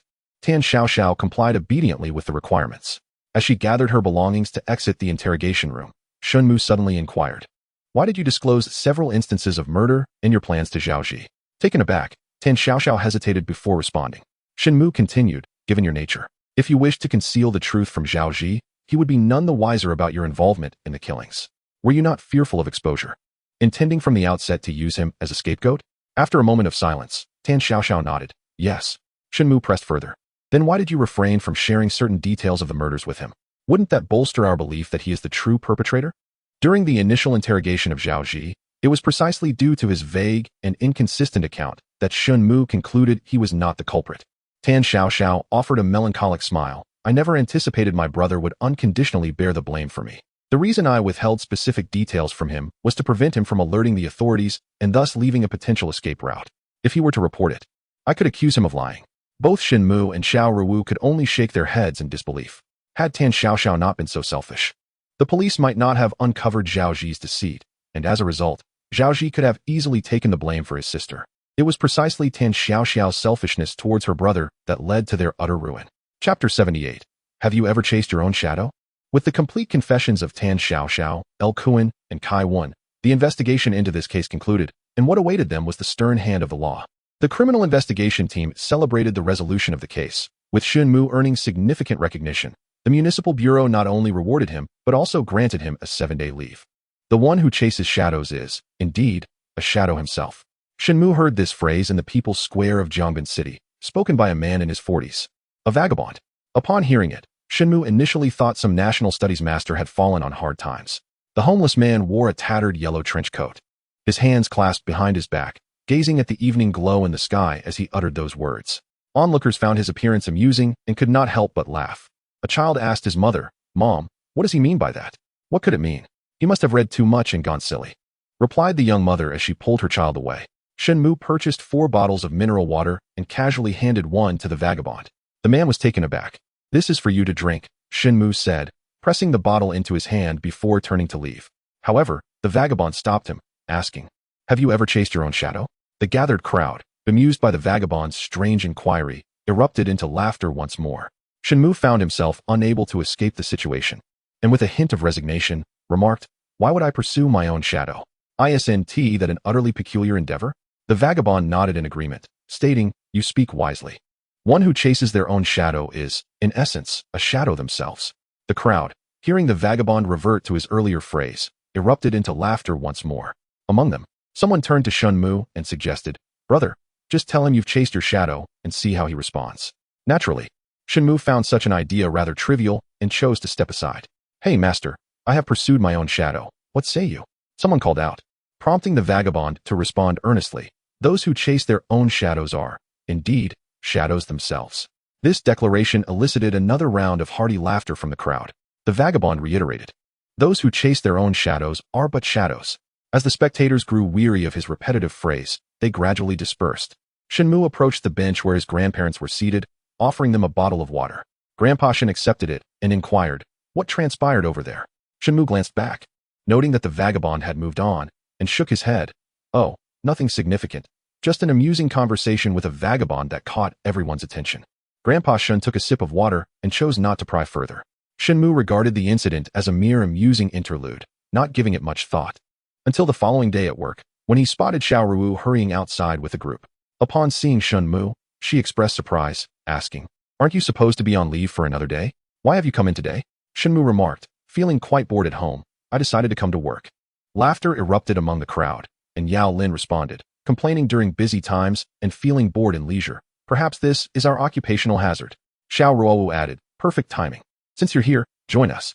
A body has been discovered in Anxiao Hutong, and I'm taking a team to investigate the scene. Shen Mu nodded, turning to see Elder Xing and the technicians emerging as well. The group boarded a vehicle and headed towards Anxiao Hutong. Anxiao Hutong is a mere 200 meters long and is set to be demolished, resulting in most residents having relocated, leaving only a handful behind. The individual who discovered the body was an elderly man who had not moved away. He had risen early for his morning exercises only to find a person lying motionless at the bend of the alley. Upon confirming that the individual was not breathing, the elder promptly called the police. The local precinct had already cordoned off the area, and with the arrival of Elder Xing and the technicians, they set to work. From a distance, Shen Mu caught sight of the body and was taken aback, exclaiming, It's him. Xiao Ruowu, startled, turned to Shen Mu and inquired, "Do you know him?" Shen Mu nodded. "I saw him yesterday at People's Square. He was a homeless man. I even gave him a bottle of water." He recounted the encounter with the homeless man and the cryptic phrase he had uttered, "Those who chase shadows are themselves shadows." What does that mean? It sounds profound. Su Qingqing asked curiously. Yao Lin and the others also found the phrase perplexing. Xiao Ruowu pondered. This statement is attributed to the illustrious ancient Greek poet Homer, suggesting that humans chase shadows, ultimately positioning the shadow as the focal point, rendering humans mere supporting characters, whereas they ought to be the protagonists. Upon hearing this, Su Qingqing shook her head in confusion. "I still do not comprehend." Shen Mu replied with a smile. "My interpretation of this phrase is that one must strive for progress. Setting one's own shadow as the benchmark is futile. Instead, one should aspire to pursue the achievements of others, rather than mere shadows." Oh, Su Qingqing seemed to grasp the concept, nodding. "So, this individual who pursued someone has met his demise as well?" Shen Mu replied. "The connection remains unclear. Perhaps his death is linked to that statement, or it may have merely been a casual remark. Regardless, we must investigate further." Xiao Ruowu nodded and turned to the police officer, who reported the incident. The officer promptly summoned an elderly man, who appeared to be in his 70s yet exuded vitality, his face aglow with health. "Sir, were you the one who called the police?" Xiao Ruowu inquired. The elderly gentleman nodded. "Indeed. I witnessed him lying motionless on the ground during my morning exercise.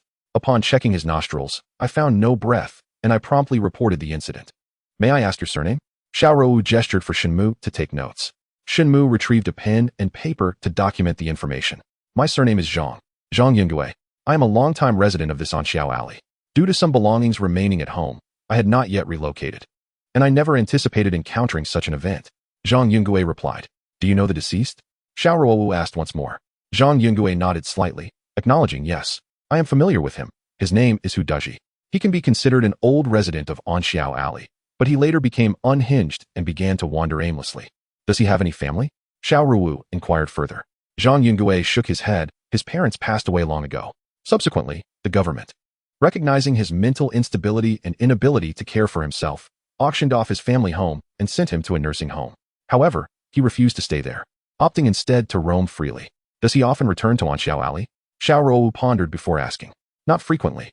Even when he does return, he seldom speaks to us, merely muttering incoherent phrases that we cannot comprehend." Zhang Yingui replied. "Has he ever made enemies with anyone?" She probed. "No, he has been mad for over 20 years. Who would hold a grudge against a lunatic?" Zhang Yingui shook his head once more. Realizing she could glean no further information from Zhang Yingui, Xiao Ruowu dismissed him. Meanwhile, the scene was still being examined by Elder Xing and his colleagues, while Xiao Ruowu and her companions awaited the results of the investigation. Chapter 79, A Lifetime of Madness Before Long. The examinations conducted by Xing Ruchang and others were completed one after another. Xing Ruchang was the first to conclude his work. He approached to report. "According to our preliminary examination, the deceased exhibited signs of gastric reflux, with foreign substances present in both the mouth and nasal cavity. This indicates a death resulting from an overdose of sleeping pills. The estimated time of death is around 8 o'clock last night. As for whether it was murder or suicide, that remains unclear. I will need to transport the body for further autopsy and investigation." Death due to an overdose of sleeping pills? Everyone was momentarily taken aback. A vagabond, whose mind typically wanders in a state of confusion, is not the sort of individual one would expect to take their own life. Yet, who would resort to administering sleeping pills to such a destitute soul? Could it be that someone orchestrated this gruesome act as a malicious prank, deriving amusement from the suffering of another? This thought immediately surfaced in the minds of the onlookers. In their previous investigations, they had encountered similar cases where the perpetrator and the victim bore no animosity toward each other. The motive was purely capricious, leading to the demise of an innocent for the sake of amusement. The victims in such cases were often from vulnerable demographics, predominantly those with cognitive impairments. Hudaji had been unwell for over 20 years. It was inconceivable that he harbored any grudges or that he would choose to end his own life. Thus, the only plausible explanation was that the assailant found joy in extinguishing his life. A somber silence enveloped the crowd. If this were the case, the investigation would prove challenging, as the randomness of the suspect's actions made it difficult to identify a perpetrator with ease. Xiao Ruowu nodded in acknowledgement. After Elder Xing's report, the forensic team also conveyed their findings. Aside from collecting foreign substances expelled by the deceased, no other suspicious traces or evidence were discovered at the scene. Xiao Ruowu nodded once more. Once Elder Xing and the technical personnel concluded their examination, she led Shen Mu and a few others to the side of the corpse. Shen Mu observed that Hu Daiji was still clad in the same attire from the previous day, a gray shirt underneath a yellow trench coat. However, whereas yesterday his clothing had been soiled and disheveled, it now appeared neatly arranged and devoid of disorder. Furthermore, Shen Mu noted that Hu Daiji's hair had been washed and groomed, presenting a significantly cleaner and more orderly appearance than the day before. It is peculiar how a homeless man would take the time to groom himself before his demise. Could it be that the perpetrator sought to mock him deliberately? Xiao Ruowu crouched beside Shen Mu, observing the corpse with a puzzled expression. Shen Mu shook his head slightly, stating, "It seems unlikely. If the assailant killed the victim for amusement, would he go through the trouble of cleaning him up?" At that moment, Yao Lin interjected. Perhaps the perpetrator is a deviant who derives pleasure from the act of murder itself, thus engaging in such behavior. Shen Mu remained silent, gazing at the body for a moment before suddenly asserting, "In fact, verifying this is quite simple." "Is it?" Yao Lin and the others turned their attention to Shen Mu. He nodded and instructed Yao Lin, "Brother Yao, please remove the victim's shirt and turn him over." The group was momentarily perplexed by Shen Mu's intent, crouching down to observe. Yao Lin acquiesced, donning a pair of rubber gloves handed to him by old Xing, and proceeded to remove the deceased's shirt before flipping him onto his back. Despite Hu Daiji's years of wandering, his physique was not frail due to his robust bone structure. As the victim's back was exposed, Shen Mu pointed to a specific spot near the center and instructed, "Brother Yao, rub that area with your hand." The onlookers were baffled by Shen Mu's intentions, their eyes widening in curiosity. Even Yao Lin found Shen Mu's request peculiar, yet he complied, using his gloved fingers to rub the indicated spot several times. After finishing, Shen Mu glanced at Yao Lin's fingers, then back at the victim's back, nodding as he remarked, "There is dirt." "Dirt?" Yao Lin and the others were left in a state of confusion at Shen Mu's declaration. Shen Mu nodded. "What of the dirt?" Yao Lin inquired with curiosity. "Try rubbing elsewhere," Shen Mu suggested without immediate elaboration. Yao Lin proceeded to rub both the waist and shoulder of the deceased, this time taking the initiative to observe. Yet found no traces of dirt. "No dirt on the waist or shoulder," Yao Lin remarked. Shen Mu nodded once more and rose to his feet. The deceased washed his own body. The first area on his back bore dirt because it was beyond his reach, thus left uncleaned. This indicates that the deceased indeed washed himself. Everyone was momentarily taken aback, astonished by Shen Mu's clever method of validating the outcome. Yao Lin, regaining his composure, gave Shen Mu a thumbs up, praising, "Shen Mu, you're impressive. Your investigative techniques are truly remarkable." The others nearby echoed their admiration for Shen Mu. Xiao Ruowu, who had remained silent until now, cast a sidelong glance at Shen Mu. Su Qingqing leaned in to whisper in Xiao Ruowu's ear, "Xiao, we must be more cautious of Brother Shen in the future. He doesn't get his hands dirty, but makes others do so." Xiao Ruowu pressed her lips together. She had already discerned Shen Mu's intentions when he instructed Yao Lin to scrub the dirt. Shen Mu never took advantage of others unless it was for the sake of cleanliness. When faced with unpleasant tasks, he would employ his cunning, often catching others off guard. Just like now, Yao Lin, though quite astute, had fallen into Shen Mu's subtle trap while still praising him. After all, how could a vagrant, who had not bathed for years, suddenly feel the urge to cleanse himself? The crux of the matter lies in the fact that the individual was murdered shortly after taking a bath, which is indeed perplexing. Some expressed their confusion by scratching the back of their heads. Shen Mu further elaborated, stating that not only had he bathed, but he had also rinsed his undergarments, which were still damp and had not dried thoroughly. Upon inspection, the group nodded in agreement. This revelation deepened the mystery. A deranged individual not only bathed but also washed his underwear. How curious. Yao Lin and others shook their heads repeatedly, indicating their inability to comprehend the situation. Shen Mu continued, "This can be easily explained." Oh, this time, not only were Yao Lin and the others surprised, but even Xiao Ruowu found it peculiar. She glanced at Shen Mu and urged, "Please, share your findings." Shen Mu proceeded to recount, "I once read about a similar situation where a young man, after suffering a heartbreak, succumbed to a mental breakdown and lived in a state of insanity for half his life, entirely dependent on his elderly parents for care. However, one day, he suddenly regained his senses. During those lucid days, he not only assisted his parents with chores, but also organized his own life meticulously. A few days later, he ventured outside and met his first love from his youth. Upon returning, he helped his parents with firewood and filled the water tank, and then went to bed. Yet, the following morning, his parents discovered that he had ceased to breathe. He had passed away peacefully and serenely." As Shen Mu concluded this poignant tale, a heavy silence enveloped the group. After all, the police are human too, capable of experiencing emotions, and the story undeniably stirred feelings of sorrow. After a while, Yao Lin remarked, "However, the circumstances surrounding the individuals in the story differ somewhat from Hu Daiji's situation. Hu Daji was murdered rather than dying of natural causes. Shen Mu nodded in understanding. I comprehend this point. What I mean is that it is conceivable for Hu Daji to have suddenly regained consciousness and recalled past events, thus falling victim to the perpetrator's malicious intent, leading to his demise. Upon hearing this, the group collectively gasped. Is that even possible? Su Qingqing could not help but inquire. Chapter 80. The murder case from 20 years ago. After Su Qingqing posed her question, Xiao Ruowu pondered for a moment before responding. Shen Mu's analysis is quite plausible. Hu Daji had been in a state of madness for an extended period, with no enmity towards anyone. If someone were to kill him for amusement, it would be an extraordinary coincidence that he was murdered just as he appeared to be a normal person. The case is fraught with too many uncertainties. Only through Shen Mu's analysis can we find clarity. Xiao Ruowu articulated her viewpoint, expressing her agreement with Shen Mu's assertion. The group fell into deep contemplation, nodding in affirmation of Shen Mu and Xiao Ruowu's opinions. If Hu Daji indeed regained consciousness and remembered past events, what could have led to his untimely end? A new question was raised. Xiao Ruowu stated, next, we shall meticulously examine Hu Daji's life experiences, tracing events from his madness to the death of his parents. We must investigate every significant occurrence, as we may uncover vital clues. Shen Mu and the others readily concurred, recognizing that, lacking any tangible evidence, this method of inquiry was their only recourse. At that moment, the workers arrived to transport the corpse. Old Xing promptly instructed them to take Hu Daji's body to the city bureau's autopsy room, and he himself hastened back to conduct further examinations. Meanwhile, Xiao Ruowu divided all present at the scene into several groups to investigate Hu Daji's relatives, friends, and neighboring acquaintances. Once the orders were issued, everyone commenced their inquiries. With Shen Mu remaining in the same group as Xiao Ruowu, they made their way once again to Zhang Yungui's residence.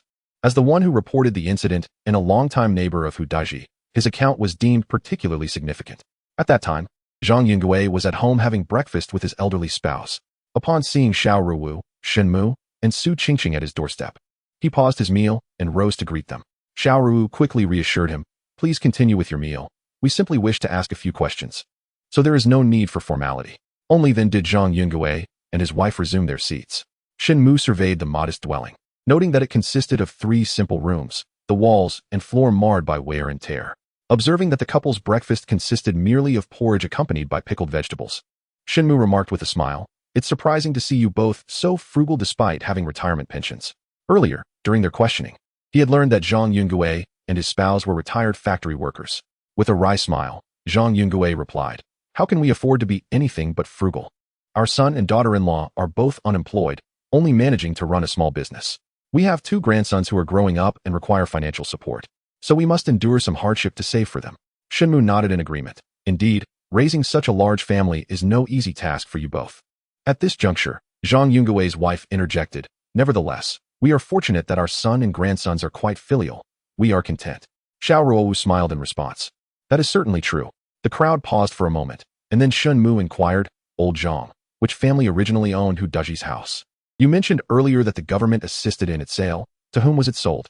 Zhang Yungue and his wife exchanged glances, and his spouse replied, their house has changed hands twice. The first sale was to Hu Daji's cousin, Hu Qianghua. However, less than 6 months after acquiring the property, Hu Qianghua sold it to the current owner, Yin Hongbao. Do you know how much it fetched during the initial government auction? Shen Mu asked. To his surprise, the couple's expressions instantly soured, and they both shook their heads. We are unaware of the specifics. We did not participate in the purchase, so how could we know? Shen Mu and Xiao Ruowu exchanged glances, sensing that Zhang Yungue and his wife were withholding information. Have you heard any rumors regarding the sale price? We are merely here to gather information.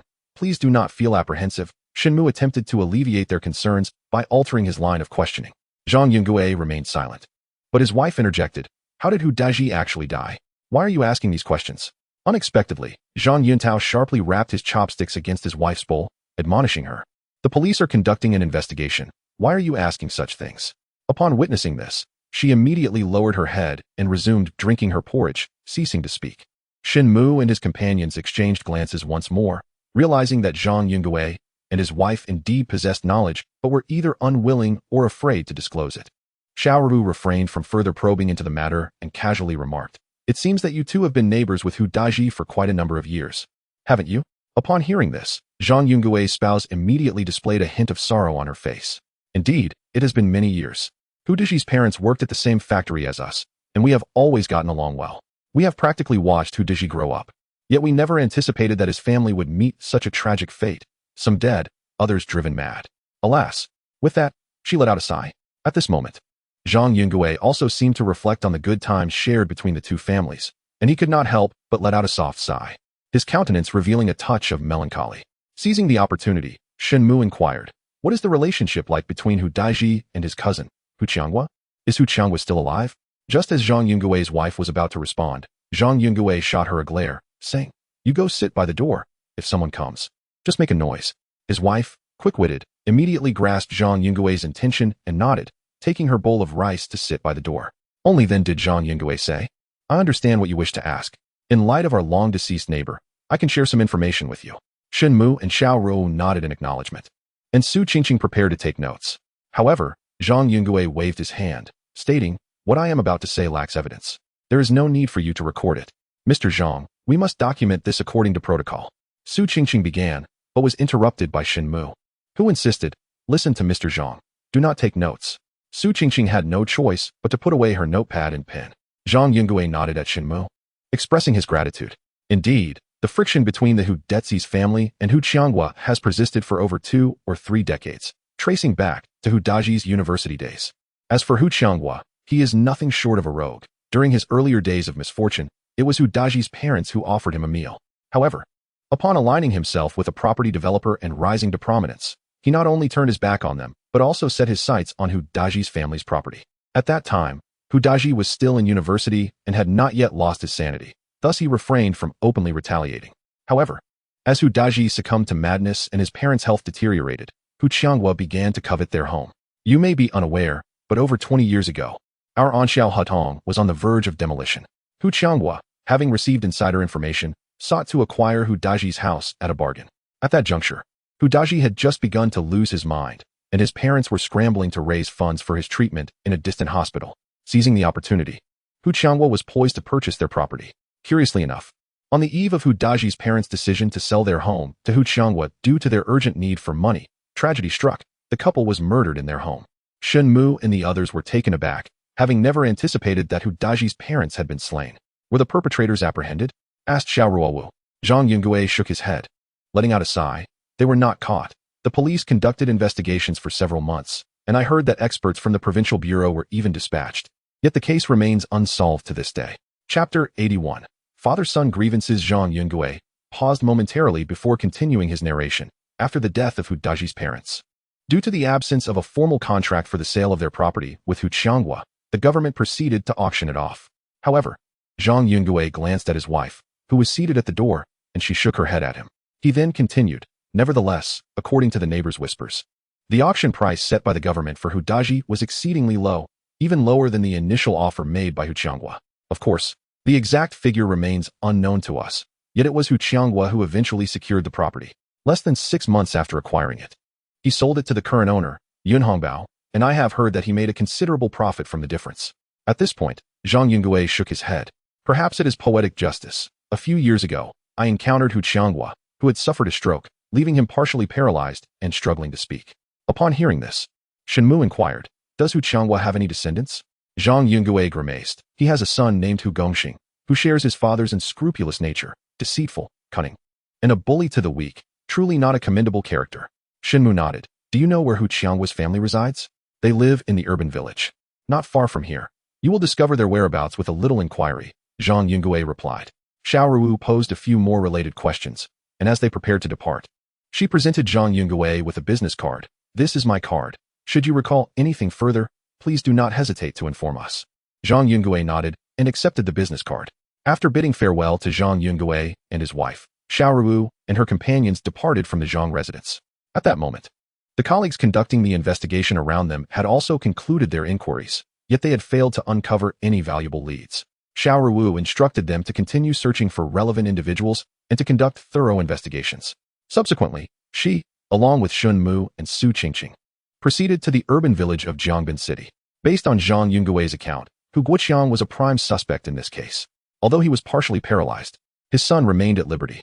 Should Hu Daiji confront Hu Guoqiang, it was plausible that Hu Guoqiang's son could resort to violence, especially given that Hu Guoqiang's acquisition of Hu Daji's property involved fraudulent practices, which rendered the transaction legally void.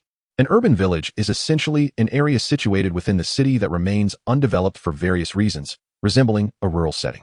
However, due to its rudimentary conditions, housing in urban villages is remarkably inexpensive, attracting a multitude of migrant workers and fresh graduates alike. Upon arriving at the urban village, Shen Mu and his companions inquired around and swiftly located Hu Guoqiang's current residence. While Shen Mu was unaware of Hu Guoqiang's former prosperity, it was evident that he had fallen into disrepair. The dwelling consisted of 2 modest rooms, accompanied by a small courtyard littered with refuse, buzzing with flies. The neighboring residents, likely put off by the Hu family's untidiness, had tightly secured their doors and windows during the sweltering heat. As Shen Mu and his companions approached the courtyard, ready to knock and call out, they were met with a furious voice from within. "You old fool, defecating and urinating in bed. Why don't you just die already?" The 3 individuals were taken aback as they discerned that the furious roar belonged to a male voice. Subsequently, a woman's sinister tone pierced the air. "That old fool must be doing this on purpose, deliberately disgracing us." The woman's words seemed to incite further ire in the man, and soon thereafter, the sound of something crashing within was followed by several anguished cries. Despite the commotion at the Hu residence, the neighbors remained undisturbed, with their windows and doors firmly shut. Shen Mu promptly knocked on the door and called out, "Is this the residence of Hu Guoqiang?" The sound elicited a moment of silence within, before a deep voice responded, "Who is it?" The one who spoke was indeed the man who had just shouted in anger. "We are police officers, here to inquire about Hu Guoqiang," Shen Mu announced, directing his voice towards the interior once more. Another silence fell, followed by the sound of movement, and then a man in his 30s emerged. Shen Mu scrutinized the man, noting his average height, emaciated frame, and pallid complexion, which suggested a prolonged lack of sleep, while his eyes betrayed a hint of ferocity. "What business do you have with my father?" the man inquired, gazing at the 3 officers with a look of confusion. "We are from the Jiangbin City Criminal Police Team, and we have some questions for Hu Guoqiang. Is he at home?" Xiao Ruowu asked. The man did not respond immediately, and from behind him, a woman in her 30s stepped forward. If the man was thin, this woman seemed almost skeletal, her face equally as pale. "What trouble has that old fool stirred up now? Why are the police at our door? Did he call for them?" the woman muttered beside the man. The man furrowed his brow, and instead of allowing Shen Mu and his companions to enter, he rudely demanded, "You still haven't explained what business you have with my father." Xiao Ruowu, upon noticing the man's reluctance to allow her and her companions entry, darkened her expression and inquired, "Are you Hu Gongxing, the son of Hu Guoqiang? We have a case to discuss with you." This time, she did not limit her inquiry to Hu Guoqiang alone, but included Hu Gongxing as well. As Zhang Yungue had described, Hu Gongxing was timid and prone to bullying those he perceived as weaker. Upon seeing Xiao Ruowu's unfriendly countenance, he immediately became apprehensive. Yes, I am Hu Gongxing. Do you need to speak with my father? Please come in." Upon realizing that Xiao Ruowu and her companions sought him out, fear surged within him, and he hastily distanced himself, bowing and gesturing for them to enter. A woman beside him gave him a shove, scolding, "Useless fool." With that, she turned and entered ahead of him. Once Shen Mu and the others stepped inside, they discovered an elderly man seated in a wheelchair, his face bruised and covered in dust, as if he had recently fallen. "Father, if you have any trouble, just call for us.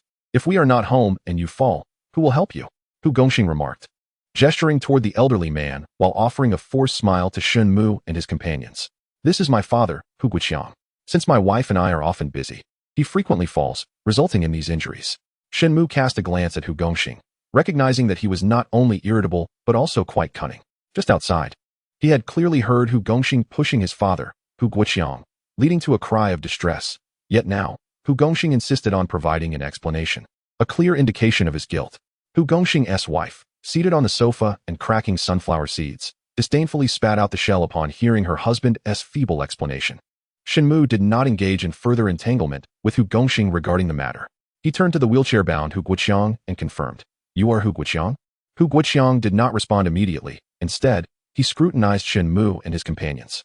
Upon noticing his father's silence, Hu Gongxing exclaimed in anger, "Has the police asked you something?" The moment Hu Guoqiang heard his son's outburst, a flicker of fear crossed his face, and he hastily nodded, admitting, "Yes, I am Hu Guoqiang."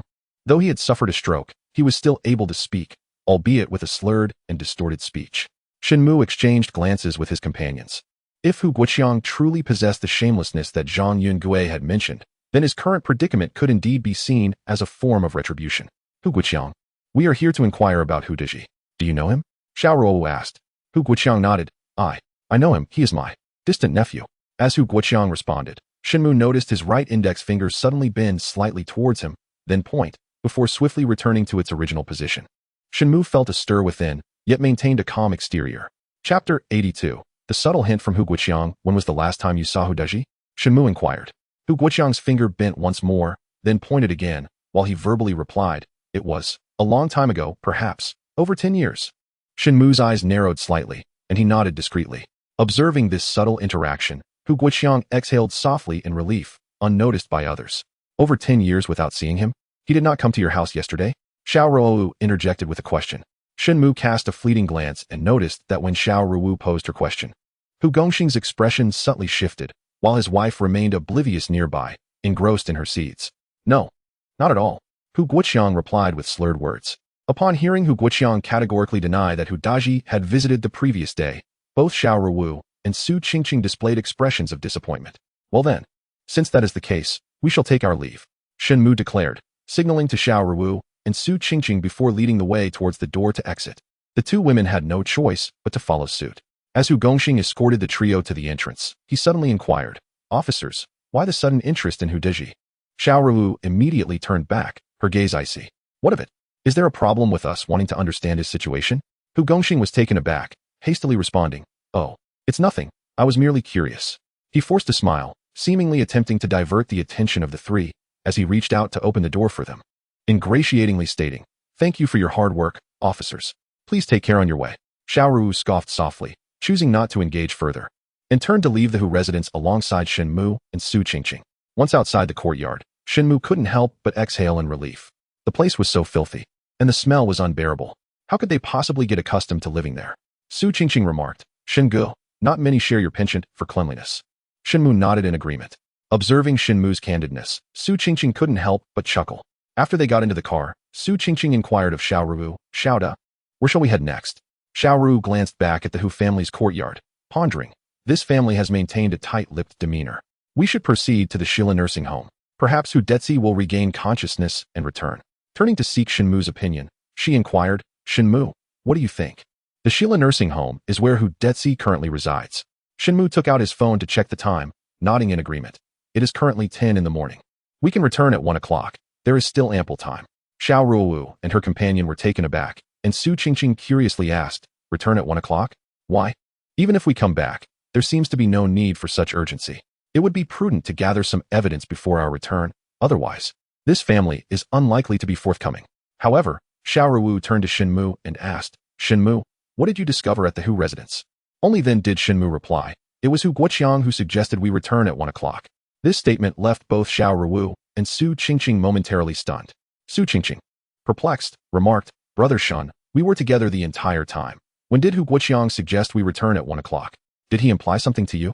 Xiao Ruowu contemplated briefly and soon deduced the truth of the matter. Shen Mu nodded and recounted Hu Guoqiang's subtle gestures. After a moment of thought, both women shook their heads, realizing they had not noticed Hu Guoqiang's minute hint. Su Qingqing conceded, "Thus, it is evident that solving cases relies heavily on Brother Shen's keen observation." Reflecting on Xiao Ruowu, she added, "When it comes to apprehending criminals and charging into the fray, we must rely on the prowess of Xiao." Shen Mu glanced at Su Qingqing and remarked, "Flattery must be directed towards our Qingqing." With a faint scoff, even Xiao Ruowu couldn't help but chuckle. Su Qingqing, unfazed by Shen Mu's teasing, confidently remarked, "In the pursuit of a political career, flattery is an indispensable skill."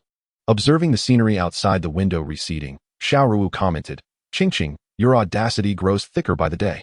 Upon hearing this, Shen Mu also burst into laughter. The joyful elderly care center was situated at the junction of urban and rural areas in Jiangban City. Upon their arrival, the trio noted that the facility lacked even a surrounding wall, consisting merely of several low buildings. Elderly individuals could be seen seeking respite from the heat beneath the shade of trees, suggesting that the center might not even have air conditioning. As they entered, they chanced upon an elderly person unsteadily exiting one of the buildings. Su Qingqing inquired, "Excuse me, sir, could you please direct us to the director's office?" The elder, with cloudy eyes, glanced at them and pointed towards a separate building, saying, "That one over there." "Thank you, sir." Su Qingqing expressed her gratitude before she and Shen Mu headed towards the director's office. The elderly residents, who had been relaxing in the shade, assumed the arrival of the police signified a safety inspection by the local precinct, and thus, they diverted their attention away from the trio as they entered the office. Inside the director's office stood 3 desks, behind the last of which sat a woman in her 40s with short hair. Her keen gaze exuded competence. Upon noticing the trio clad in police uniforms, she promptly rose and inquired, "How may I assist you, officers?" Xiao Ruowu replied, "Are you the director of the Joyful Elderly Care Center?" The woman nodded and said, "I am the director here. May I inquire what brings you 3 officers?" Noting that the 3 were unfamiliar faces, the director felt puzzled, recognizing they were not local police. It was then that Xiao Ruowu presented her credentials, stating, "We are from the Municipal Criminal Investigation Department, here to inquire about Hu Daji's situation." The director glanced at Officer Zhao's badge, politely invited them to sit, and offered to prepare tea and water. Xiao Ruowu graciously declined. The director resumed her seat and continued, "Although Hu Daji is a resident of our nursing home, he has long suffered from mental confusion and wanders aimlessly. We have no means to monitor him, so we must allow him to come and go as he pleases." A sigh escaped her lips as she spoke of Hu Daji, clearly indicating the troubles he had caused her. "Has Hu Daji returned recently?" Xiao Ruowu inquired. The director nodded. "He came back yesterday, but only stayed for a short while." "When did he return yesterday?" The mention of Hu Daji's recent return invigorated the 3. "He returned in the evening," the director continued. "Strangely enough, after his arrival, he took the initiative to bathe and even gave some of his belongings to his roommates. At that moment, he appeared to behave like a normal person, which was quite peculiar." Upon hearing this, Xiao Ruowu nodded, confirming that the situation aligned with Shen Mu's analysis. Indeed, Hu Daji had regained his clarity.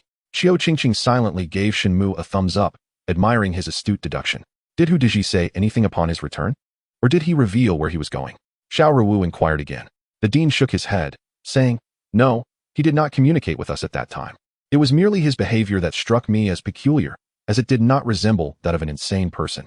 Chapter 83. The implication of Hu Daji at this point. The dean suddenly recalled something and continued, "By the way, Hu Daji left me a letter before he departed. However, the contents were rather incoherent, and I could not discern their meaning." Upon hearing this, Shen Mu immediately asked, "Where is that letter now?" The dean opened the drawer of his desk, muttering, "Let me see. I placed it in this drawer with a book yesterday.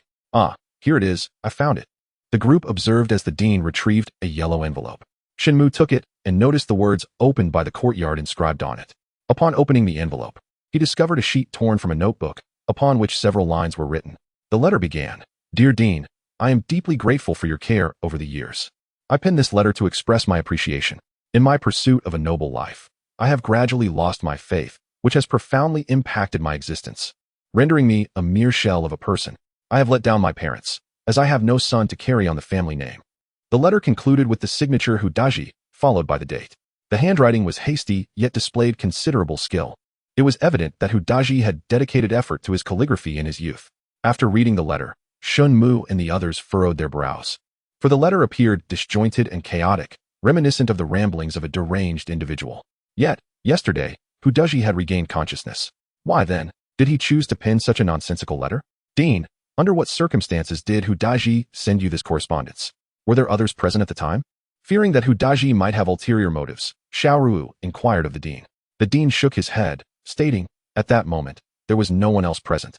It was merely he and I. He entered directly, handed me this letter, and then departed, without uttering a word." Upon hearing this, Xiao Ruowu couldn't help but feel a wave of disappointment wash over her. Could it be that Hu Daji was not entirely lucid? Perhaps he oscillated between clarity and confusion? Otherwise, how could he have composed such an incoherent letter? Shen Mu carefully placed the letter into an envelope and addressed the dean. "Dean, may we take this letter with us?" The dean nodded in acquiescence. "Feel free to take it. It is of no use to me."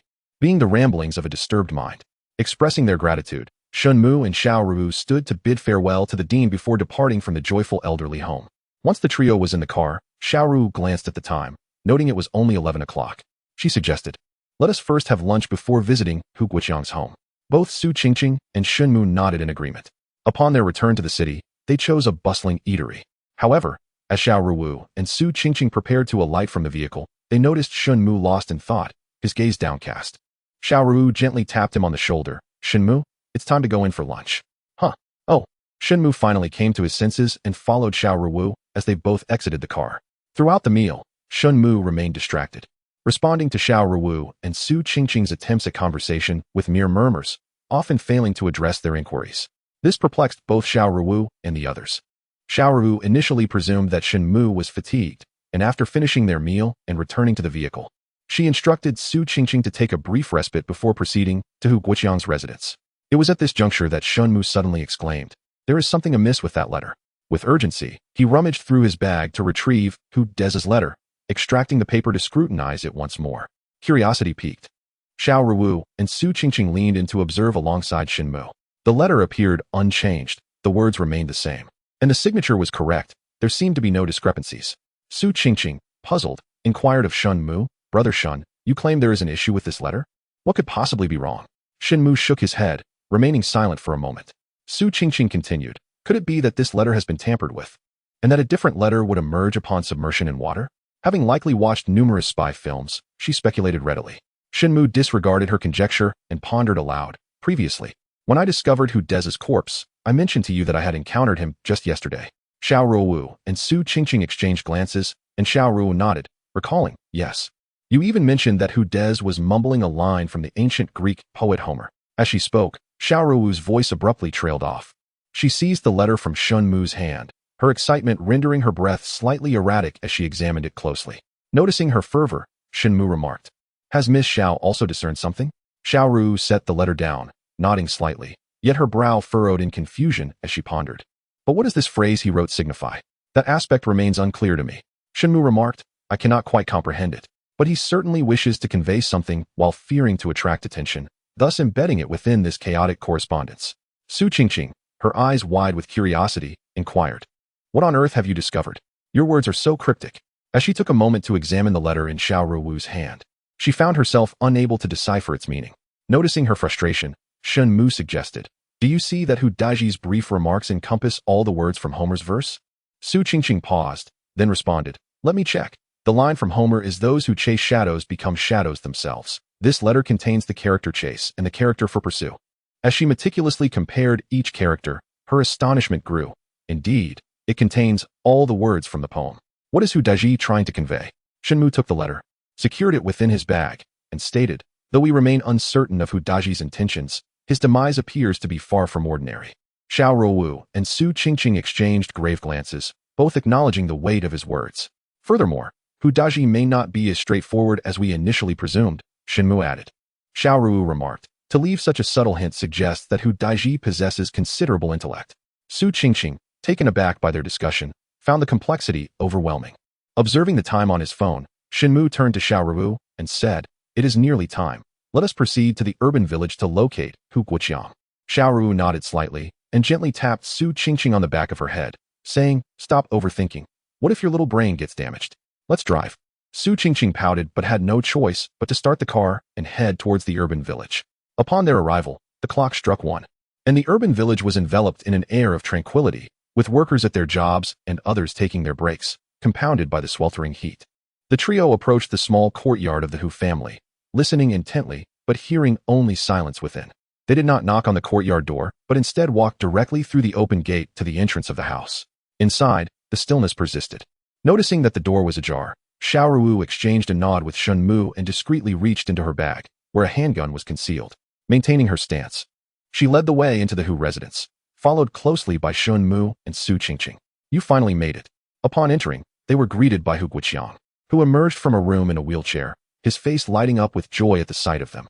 Chapter 84. Ruthless Calculations. Xiao Ruowu and Su Qingqing, upon hearing Hu Guoqiang's words, understood that Shen Mu's earlier speculation had indeed been correct. Hu Guoqiang had indeed signaled for them to arrive at 1 o'clock.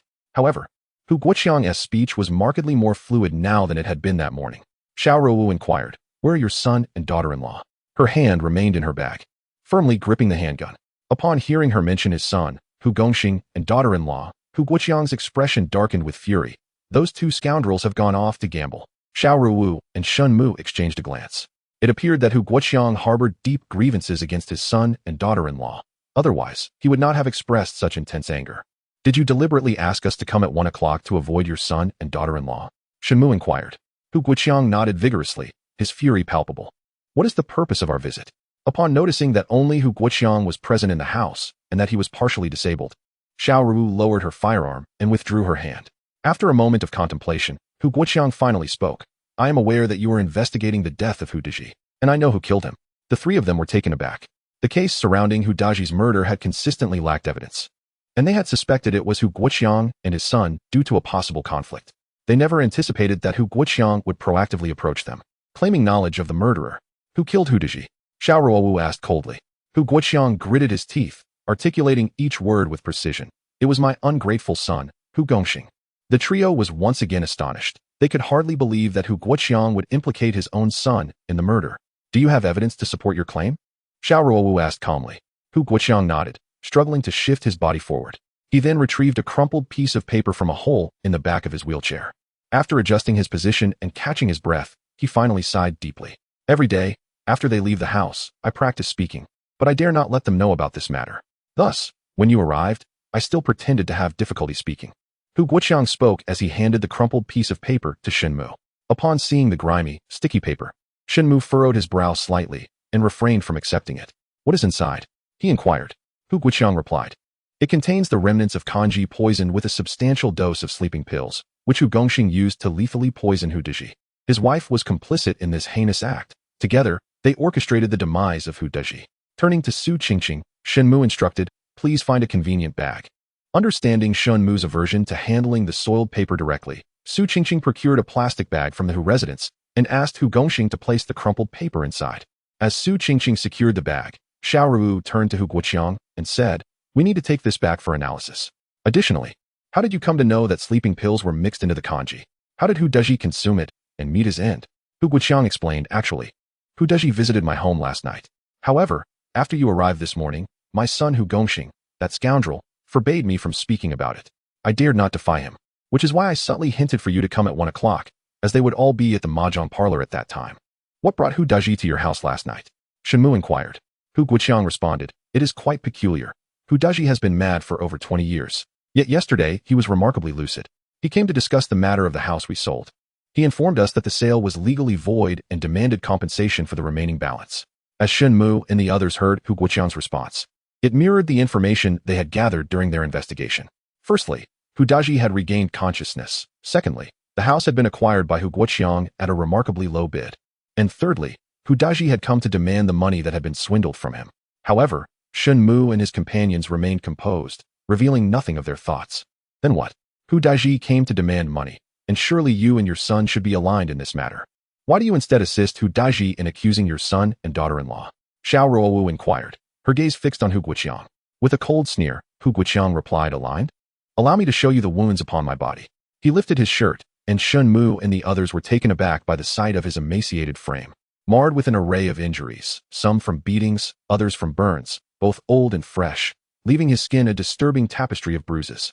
These injuries were inflicted by your son and daughter-in-law? Shen Mu asked, astonished. Hu Guoqiang's laughter was bitter. Indeed, my own flesh and blood are responsible for this. If I do not speak out today, who would ever fathom that they could commit such heinous acts? He lowered his shirt and let out a weary smile. Now, perhaps you are inclined to believe my words? If I do not expose my son and daughter-in-law today, I will inevitably meet my demise at their hands. While it is said that a tiger does not devour its own cubs, those two beasts are no longer human. Today, I must act in the name of justice. Even at the cost of family. They have abused you. Why did you not report it to the authorities? Xiao Ruowu's brows furrowed in concern. Report it? Hu Guoqiang shook his head in despair. Those two vile creatures employ ruthless methods. Any misstep could lead to their poisoning me. This morning, I refrained from calling the authorities. Not due to a lack of urgency, but rather out of careful consideration, which led me to subtly hint at the situation to you. Moreover, we have offended numerous relatives and friends in the past. They seldom visit, and I dare not confide in my immediate neighbors. You see, the threshold of my door has been raised by that beast, rendering my wheelchair incapable of passing through. Consequently, I have had no opportunity to report my plight. Thus, I can only wait for an opportune moment to see that vile couple imprisoned. Heaven has shown mercy, for today you have arrived. With his hands clasped in prayer, Hu Guoqiang revealed a glimmer of relief on his face. Hearing this, Shen Mu and the others felt a chill run down their spines. The extent of the animosity between father and son was truly chilling. Su Qingqing could not help but inquire, how could there be such deep-seated enmity between you? Have you wronged your son? Her question mirrored the curiosity of Shen Mu and Xiao Ruowu. All eyes turned toward Hu Guoqiang. Hu Guoqiang shook his head. He is my only son, a child of my old age. I have showered him with affection. I would go to great lengths to fulfill his every desire. How could I possibly harm him? Then why does your son beat and mistreat you? Su Qingqing asked, her brow furrowed in confusion. Hu Guoqiang sighed deeply. Perhaps it is due to my excessive indulgence during his upbringing that has fostered his reckless character. When my health was good and I could provide for him, he treated me relatively well. However, ever since I suffered a stroke and became partially paralyzed, his true nature has emerged, especially in the past year. The couple has squandered all their family wealth, and all their relatives and friends have turned their backs on them. In their desperation to rid themselves of me, whom they consider a burden, they began to torment me relentlessly. The injuries I bear are a testament to the abuse inflicted upon me in their attempts to drive me to despair. Yet, I refuse to succumb to such a fate. At the very least, I seek to reclaim justice before I depart from this world. As Hu Guoqiang spoke, he gasped for breath, his heaving chest betraying his profound anger and evident dissatisfaction with his tragic circumstances. "Why don't you allow them to send you to a nursing home?" asked Su Qingqing. With a cold chuckle, Hu Guoqiang replied, "Hu Gongxing and his wife have already wagered away everything. They are devoid of funds. The only asset left is this dilapidated house. To send me to a nursing home would necessitate selling it, leaving them without a roof over their heads." Chapter 85. A change of performer. After Hu Guoqiang recounted his tale, Shen Mu and the others shook their heads with quiet sighs. "How did Hu Gongxing and his wife poison Hu Daji? Please elaborate on the events," Xiao Ruowu urged Hu Guoqiang.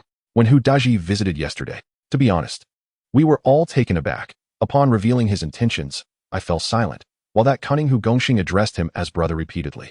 Furthermore, Hu Gongxing claimed that 20 years ago, being younger and unaware of the circumstances, he had asked Hu Daji to wait a few days until he could grasp the situation, promising to compensate him if the claims were true. Currently, where can Hu Gongxing procure the funds for compensation? Furthermore, Hu Gongxing has long been aware that the bidding process for the property in question was illicit. However, he deliberately deceived Hu Daji, even extending an enthusiastic invitation for a meal. At that moment, observing Hu Gongxing's actions, I discerned his ill intentions, yet I refrained from alerting Hu Daji, for fear that both of us would meet a dire fate. Eventually, Hu Gongxing indeed commenced his plot against Hu Daji, surreptitiously mixing the sleeping pills, medication I had relied upon for my chronic insomnia, into a bowl of congee. Unbeknownst to Hu Daji, he consumed the drug-laced congee, and once he had finished, I discreetly scraped some remnants of the congee aside as evidence. After Hu Daji had eaten, Hu Gongxing seized the opportunity to escort him away, ensuring that Hu Daji did not perish within the confines of his home, naturally to absolve himself of any culpability in the act of murder. Following Hu Daji's departure, Hu Gongxing and his wife trailed him. Approximately an hour later, they returned home, and once inside their bedroom, I overheard them murmuring, although their voices were hushed. I managed to catch fragments of information indicating that Hu Daji had indeed been poisoned by them, succumbing to his fate in Anio Hutong. After Hu Guoqiang recounted the sequence of events, an eerie silence enveloped the room. Shen Mu and the others remained taciturn, while Hu Guoqiang's visage turned ashen, clearly conflicted about implicating his own son. After a pause, Xiao Ruowu inquired, "Aside from the congee, do you possess any additional evidence?" Hu Guoqiang shook his head, "None whatsoever." Shen Mu remarked, "Your testimony lacks any supporting evidence, and, from our perspective, appears to be rather one-sided. Furthermore, even if there were sleeping pills in the congee, it does not definitively implicate Hu Gongxing. These 2 points make it exceedingly difficult to establish the charge of intentional homicide against them." Upon hearing this, Hu Guoqiang grew anxious, his complexion paling as he stared at Shen Mu. "What should we do? If he discovers that I informed you of this, my life will be forfeit." Xiao Ruowu interjected. "This is simple. We can escort you away. Once we uncover irrefutable evidence of the Hu couple's involvement in the murder, we shall bring you back. What do you think? Leave with you?" Hu Guoqiang's expression fluctuated between despair and hope. After a moment of contemplation, he gritted his teeth and replied, "Very well, I will go with you." As Shen Mu assisted Hu Guoqiang over the threshold of the house, he casually inquired, "Whose name is on the property deed? Is it yours or Hu Gongxing's?" "That scoundrels. If it were mine, they would not have dared to beat me so ruthlessly." Hu Guoqiang spat bitterly. Shen Mu nodded, choosing not to press further. Under Xiao Ruowu's arrangement, the 3 of them settled Hu Guoqiang at the Jindun Hotel near the municipal office, after which they sent the congee to the technical team for analysis. Back in the car, Xiao Ruowu asked Shen Mu, "Can Hu Guoqiang's testimony be trusted?" Shen Mu drummed his fingers on his knee for a moment before responding. "There are several points of doubt. First, Hu Guoqiang has limited mobility. Would the Hu couple not have noticed him taking the congee as evidence? Secondly, with Hu Daji's awakened intellect, would he truly lack vigilance against the couple Hu Gongxing and his wife? Thirdly, could Hu Gongxing be so brutish and foolish? It must be noted that even over 20 years ago, although the bidding was illegal, it would take Hu Daji a considerable amount of time to gather evidence. Did Hu Gongxing really find it necessary to resort to murder so hastily?" Upon hearing this, Xiao Ruowu and Su Qingqing exchanged contemplative glances, recognizing that these 3 points indeed seemed rather suspicious. Furthermore, Even if Hu Daiji possessed incriminating evidence, Hu Gongxing could easily shift all blame onto his father, Hu Guoqiang. It is worth noting that the current property belonging to the Hu family is under Hu Gongxing's name, and given his reckless nature and his strained relationship with Hu Guoqiang, it is improbable that he would jeopardize his own assets to cover for his father's liabilities.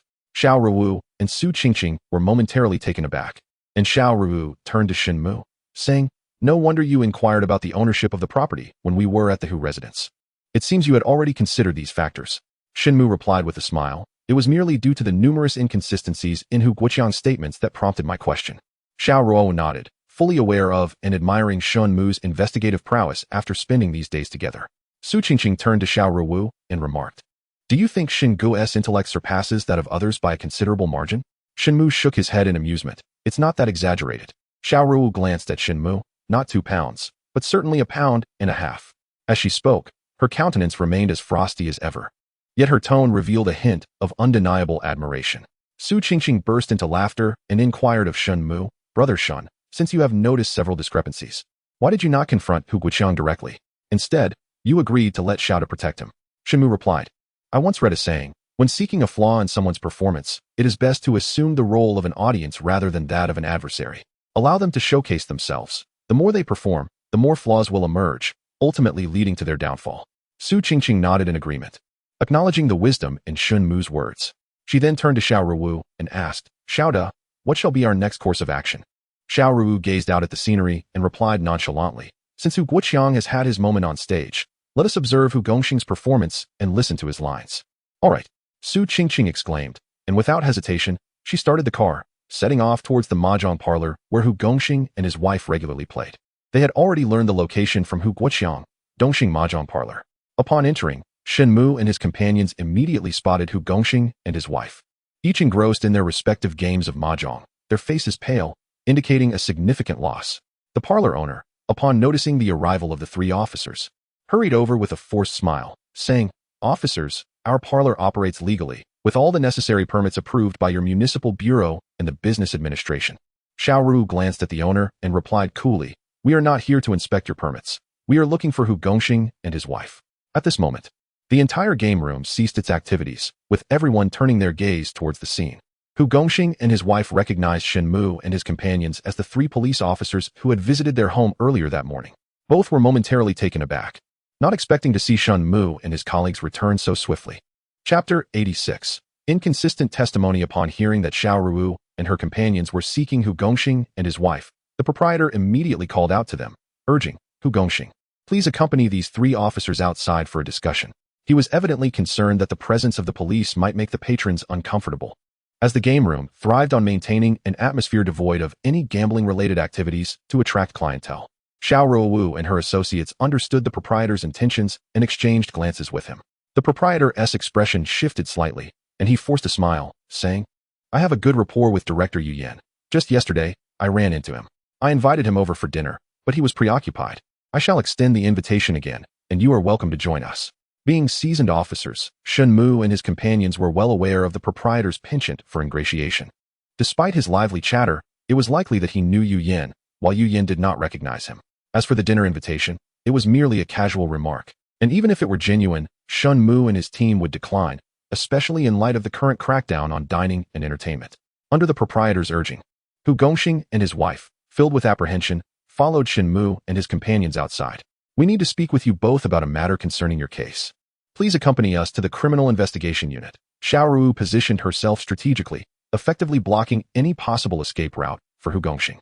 However, Shen Mu and Su Qingqing inadvertently observed from the side, both aware that it was utterly fanciful for the couple, Hu Gongxing and his wife, to attempt an escape from Xiao Ruowu's grasp, given their gaunt figures.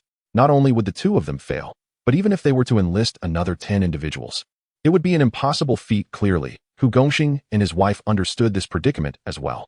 Uncertain about the intentions of Xiao Ruowu and her companions towards them, the couple exchanged wary glances before consenting to accompany them to the criminal police team.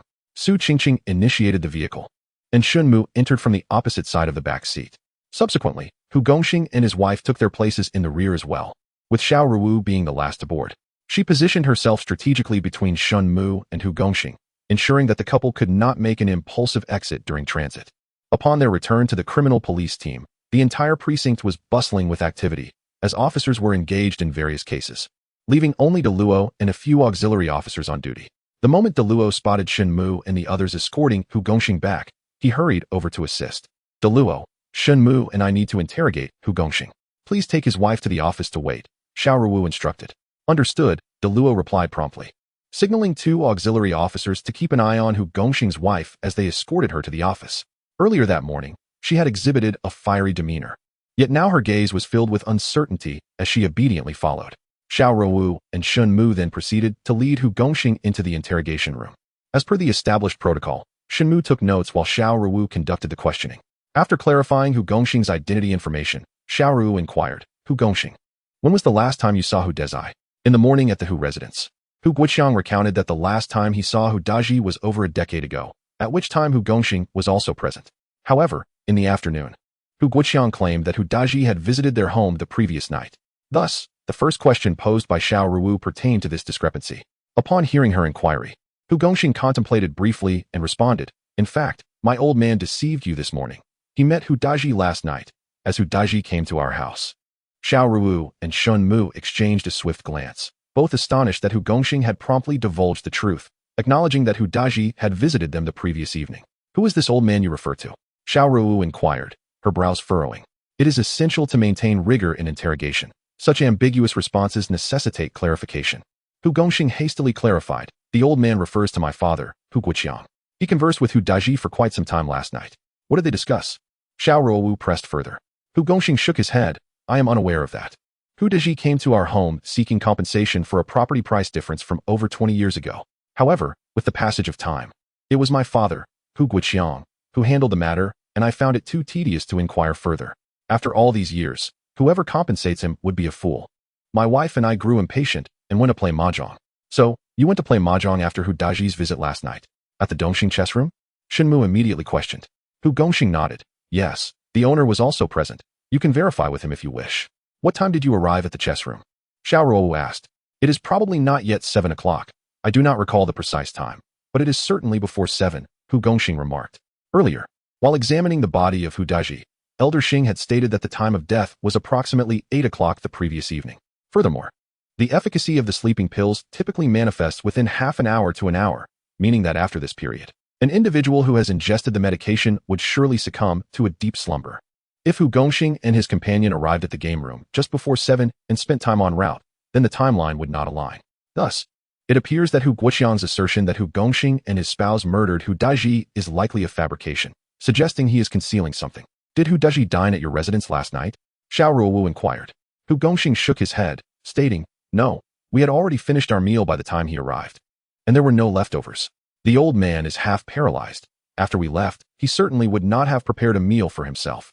After Hu Gongxing finished speaking, Shen Mu nodded at Xiao Ruowu, who then exited the interrogation room. Shortly thereafter, she returned, holding a convenience bag. In front of Hu Gongxing, Xiao Ruowu opened the bag on the table and produced a crumpled piece of paper. Once she fully unfurled the paper, it revealed rice grains that were on the verge of desiccation. Do you know what this is? Xiao Ruowu coldly inquired, pushing the paper bundle toward Hu Gongxing. He regarded the desiccated rice grains with suspicion, pinching them between his fingers before replying. Aren't these just rice grains? Xiao Ruowu nodded, clarifying, to be precise. These are grains of rice dried from kanji. Her words were rather unremarkable, yet an extraordinary scene unfolded shortly thereafter. Upon hearing that the object within the paper ball was kanji, Hu Gongxing's expression abruptly changed, and he stumbled, collapsing to the ground. This unexpected turn of events brought a sense of joy to Shen Mu and Xiao Ruowu. Although they were unaware of Hu Gongxing's profound fear and agitation, they understood the implications of his actions. Please explain, Xiao Ruowu inquired nonchalantly, as Hu Gongxing rose to his feet. Where did you acquire this item?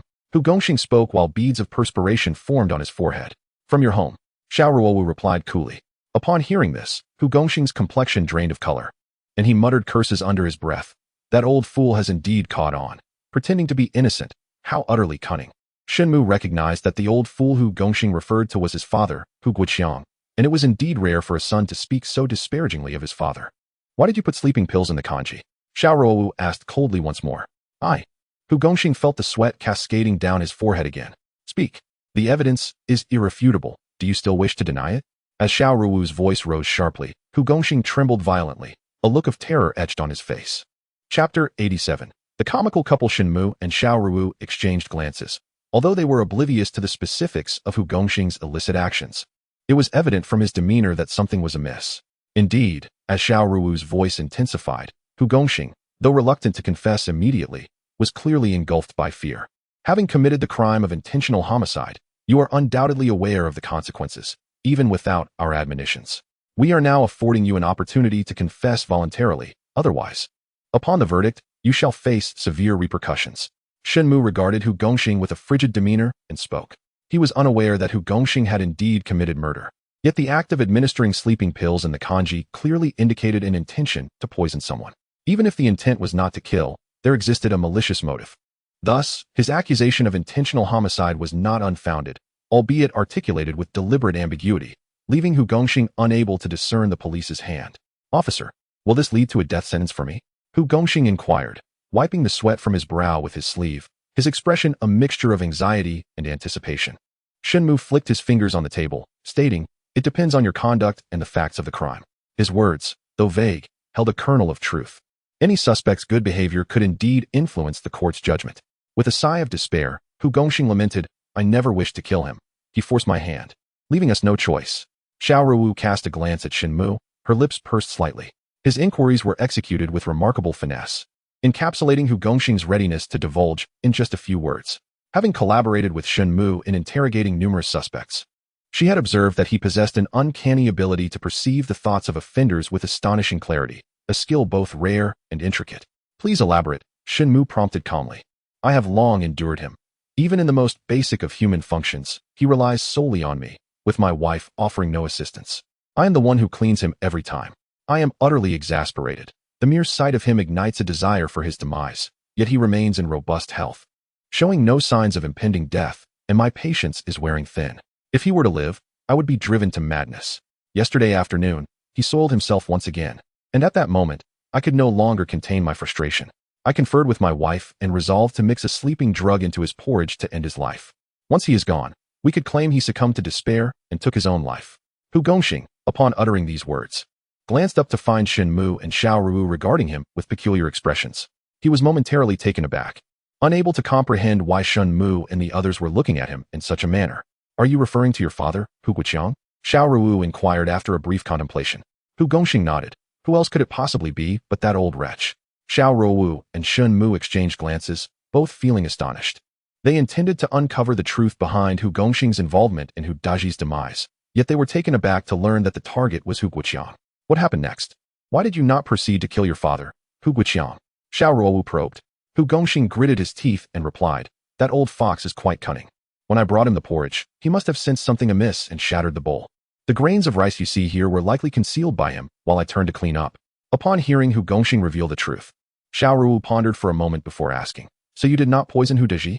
Hu Gongxing, looking bewildered, responded, "What does this matter have to do with Hu Daji?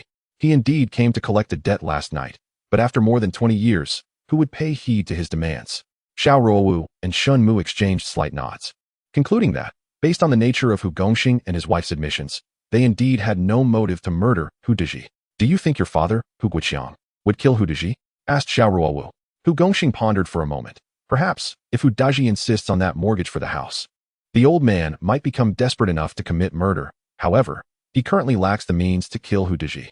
Xiao Ruowu recognized the truth in Hu Gongxing's words. Hu Guoqiang was partially paralyzed, and his only means of harming Hu Daji would be through poison. Yet, Hu Daji was no fool and would not easily fall into such a trap. Noticing the silence that enveloped Xiao Ruowu and Shen Mu, Hu Gongxing felt increasingly anxious. "Officers, does this count as an attempted crime? Will the sentence be lighter?" he implored, his voice tinged with desperation. Xiao Ruowu shot him a glare. "What you have committed is attempted murder. As for the judgment, that is up to the court. You will now be taken to the detention center." "Very well," Hu Gongxing replied, his face reflecting his dejection. After Shen Mu completed the documentation, he instructed Daluo to bring Hu Gongxing's wife to the interrogation room and to take Hu Gongxing to his separate office. Hu Gongxing's wife proved to be much more cunning than her husband. Initially, she refused to say anything, but upon seeing Hu Gongxing's confession, she erupted in a tirade. "Useless fool. I was worried he would spill the beans as soon as I was brought here." She spat on the ground and continued to curse. "Damn it. With no evidence, who would know? Even if that old man calls the police, we can assert he is framing us. Shen Mu couldn't help but shake his head. It was true that a family of such characters often shared an uncanny resemblance. Are you going to confess or not? Xiao Ruowu inquired, her brows furrowing at her use of foul language. I will confess. The one who poisoned is Hu Gongxing, but I did not administer the poison, at most. I am an accessory. The woman surprisingly possessed some knowledge of the law, and without hesitation, she spoke up. Shen Mu nodded and began to take notes. The statements provided by Hu Gongxing and his wife were largely consistent. Both were thoroughly exasperated with Hu Guoqiang, particularly after the sweltering heat of the previous day when Hu Guoqiang had soiled his trousers, which incensed them greatly. The couple soon conspired to eliminate Hu Guoqiang by poison, intending to publicly declare it a suicide. However, they never anticipated that merely a day later, the police would apprehend them. After the interrogation concluded, Xiao Ruowu personally accompanied Shen Mu to escort the Hu couple to the detention center. Before departing, she instructed De Luo to fetch Hu Guoqiang from the Golden Shield Hotel to bring him to the criminal investigation team. Once the paperwork at the detention center was completed and Shen Mu and Xiao Ruowu emerged, both wore furrowed brows. Although the poisoning incident involving the Hu family had been resolved, there were no leads in the murder case of Hu Deji. Given the current circumstances, it seemed improbable that Hu Guoqiang was the murderer. Let us first clarify Hu Guoqiang's situation. As for the Hu Deji case, we shall deliberate on our next steps. Xiao Ruowu remarked to Shen Mu. He nodded in agreement, and together they entered the vehicle to return to the criminal investigation team. In the interrogation room, Hu Guoqiang awaited with a face full of apprehension as De Luo and his colleagues kept a watchful eye on him. Upon noticing Shen Mu and Xiao Ruowu enter, Hu Guoqiang immediately greeted them. Officers, you summoned me here. Does this mean there has been progress in the case? Xiao Ruowu replied coldly, yes. Oh, have those two beasts confessed? Hu Guoqiang inquired eagerly.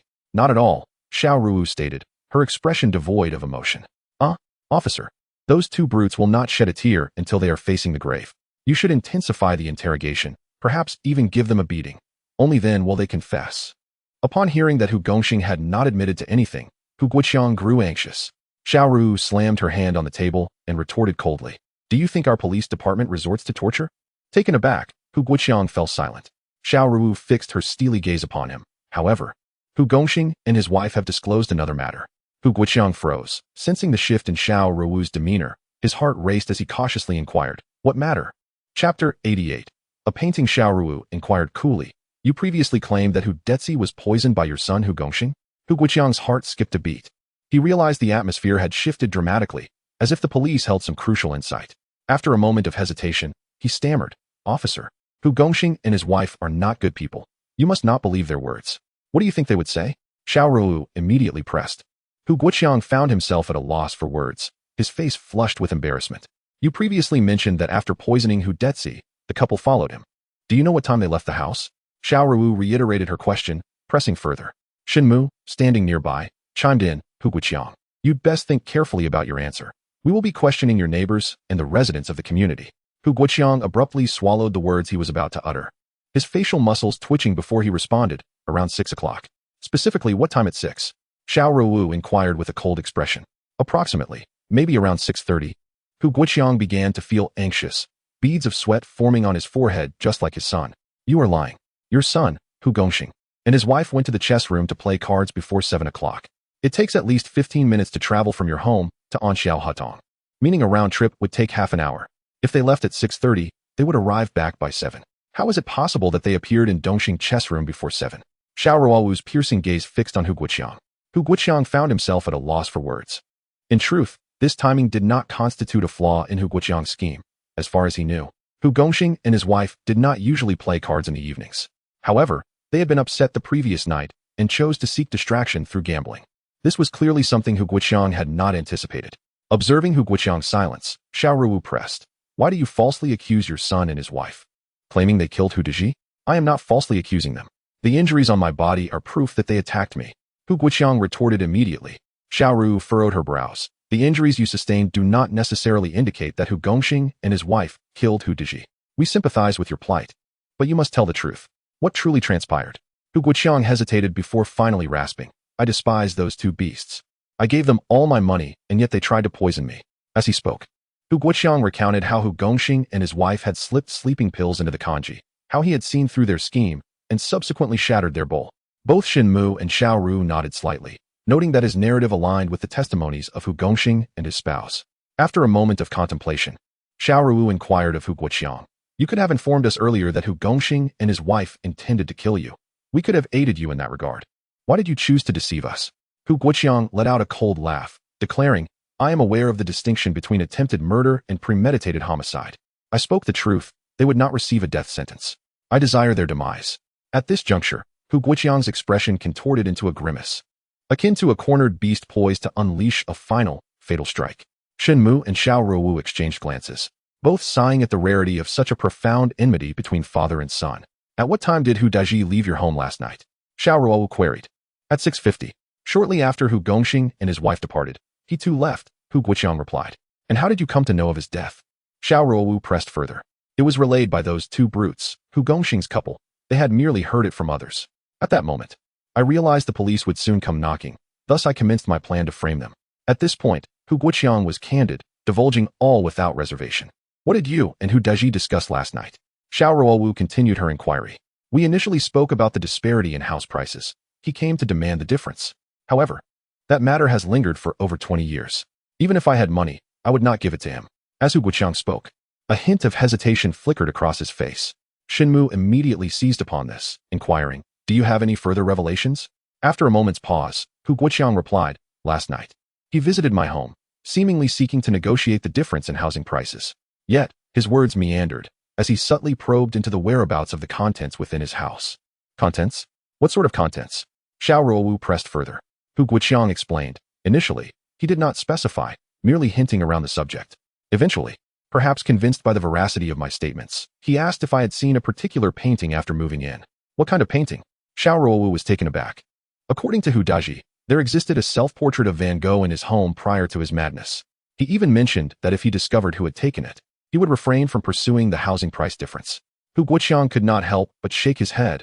However, when I moved in, I did not see any painting at all, just some dilapidated furniture, which I discarded at the junkyard. And what then? Did he mention seeking anyone else for information? Shen Mu queried. He did not say, but he mentioned he would go to Anxiao Hatong to investigate, only to meet his demise there. Hu Guoqiang shook his head again, a rare shadow of melancholy crossing his features.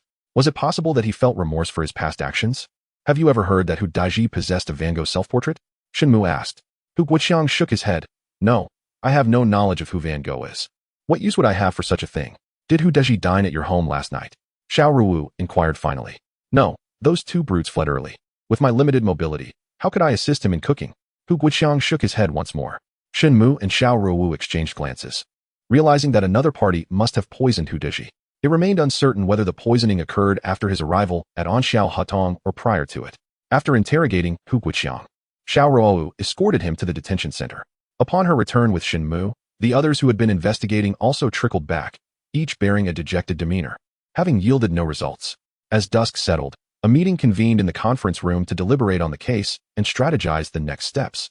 However, when Xiao Ruowu invited opinions, an oppressive silence ensued, with no one willing to speak.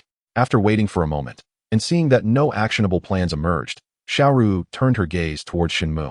He spoke. I wish to examine the case files regarding the murder of Hu Daji's parents from over 20 years ago.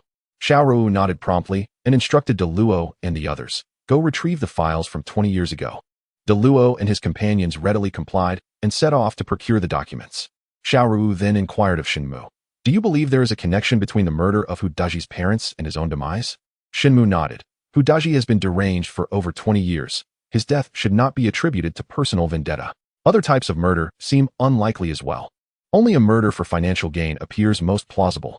According to Hu Guoqiang's testimony, Hu Daji was searching for his family's lost self-portrait by Van Gogh. As he spoke, he raised his gaze to the crowd and remarked, to my knowledge, a self-portrait by Van Gogh holds immense value. If it has been stolen or forcibly taken, and Hu Daji has managed to track it down, the perpetrator, unwilling to relinquish it, may resort to murder to silence any witnesses. Upon hearing this, the crowd nodded in agreement. Thus, we have two avenues to pursue. First, to continue investigating whom Hu Daji came into contact with after leaving the Hu residence last night. Second, to delve into the art and cultural relics market transactions from 20 years ago to uncover who might have sold the Van Gogh self-portrait. Chapter 89, Clues Finally. Shen Mu stated, I suspect that Hu Daji's parents were murdered, possibly due to that painting. Otherwise, there is little of value in the Hu family that would warrant such a heinous act. Upon hearing Shen Mu's suggestion and narrative, the thoughts of Xiao Ruowu and the others became remarkably clearer. Yao Lin gave a thumbs up, praising Shen Mu. Indeed, it is Shen Mu. This explanation has illuminated my understanding. Not only Yao Lin, but others also expressed their admiration for Shen Mu's insight.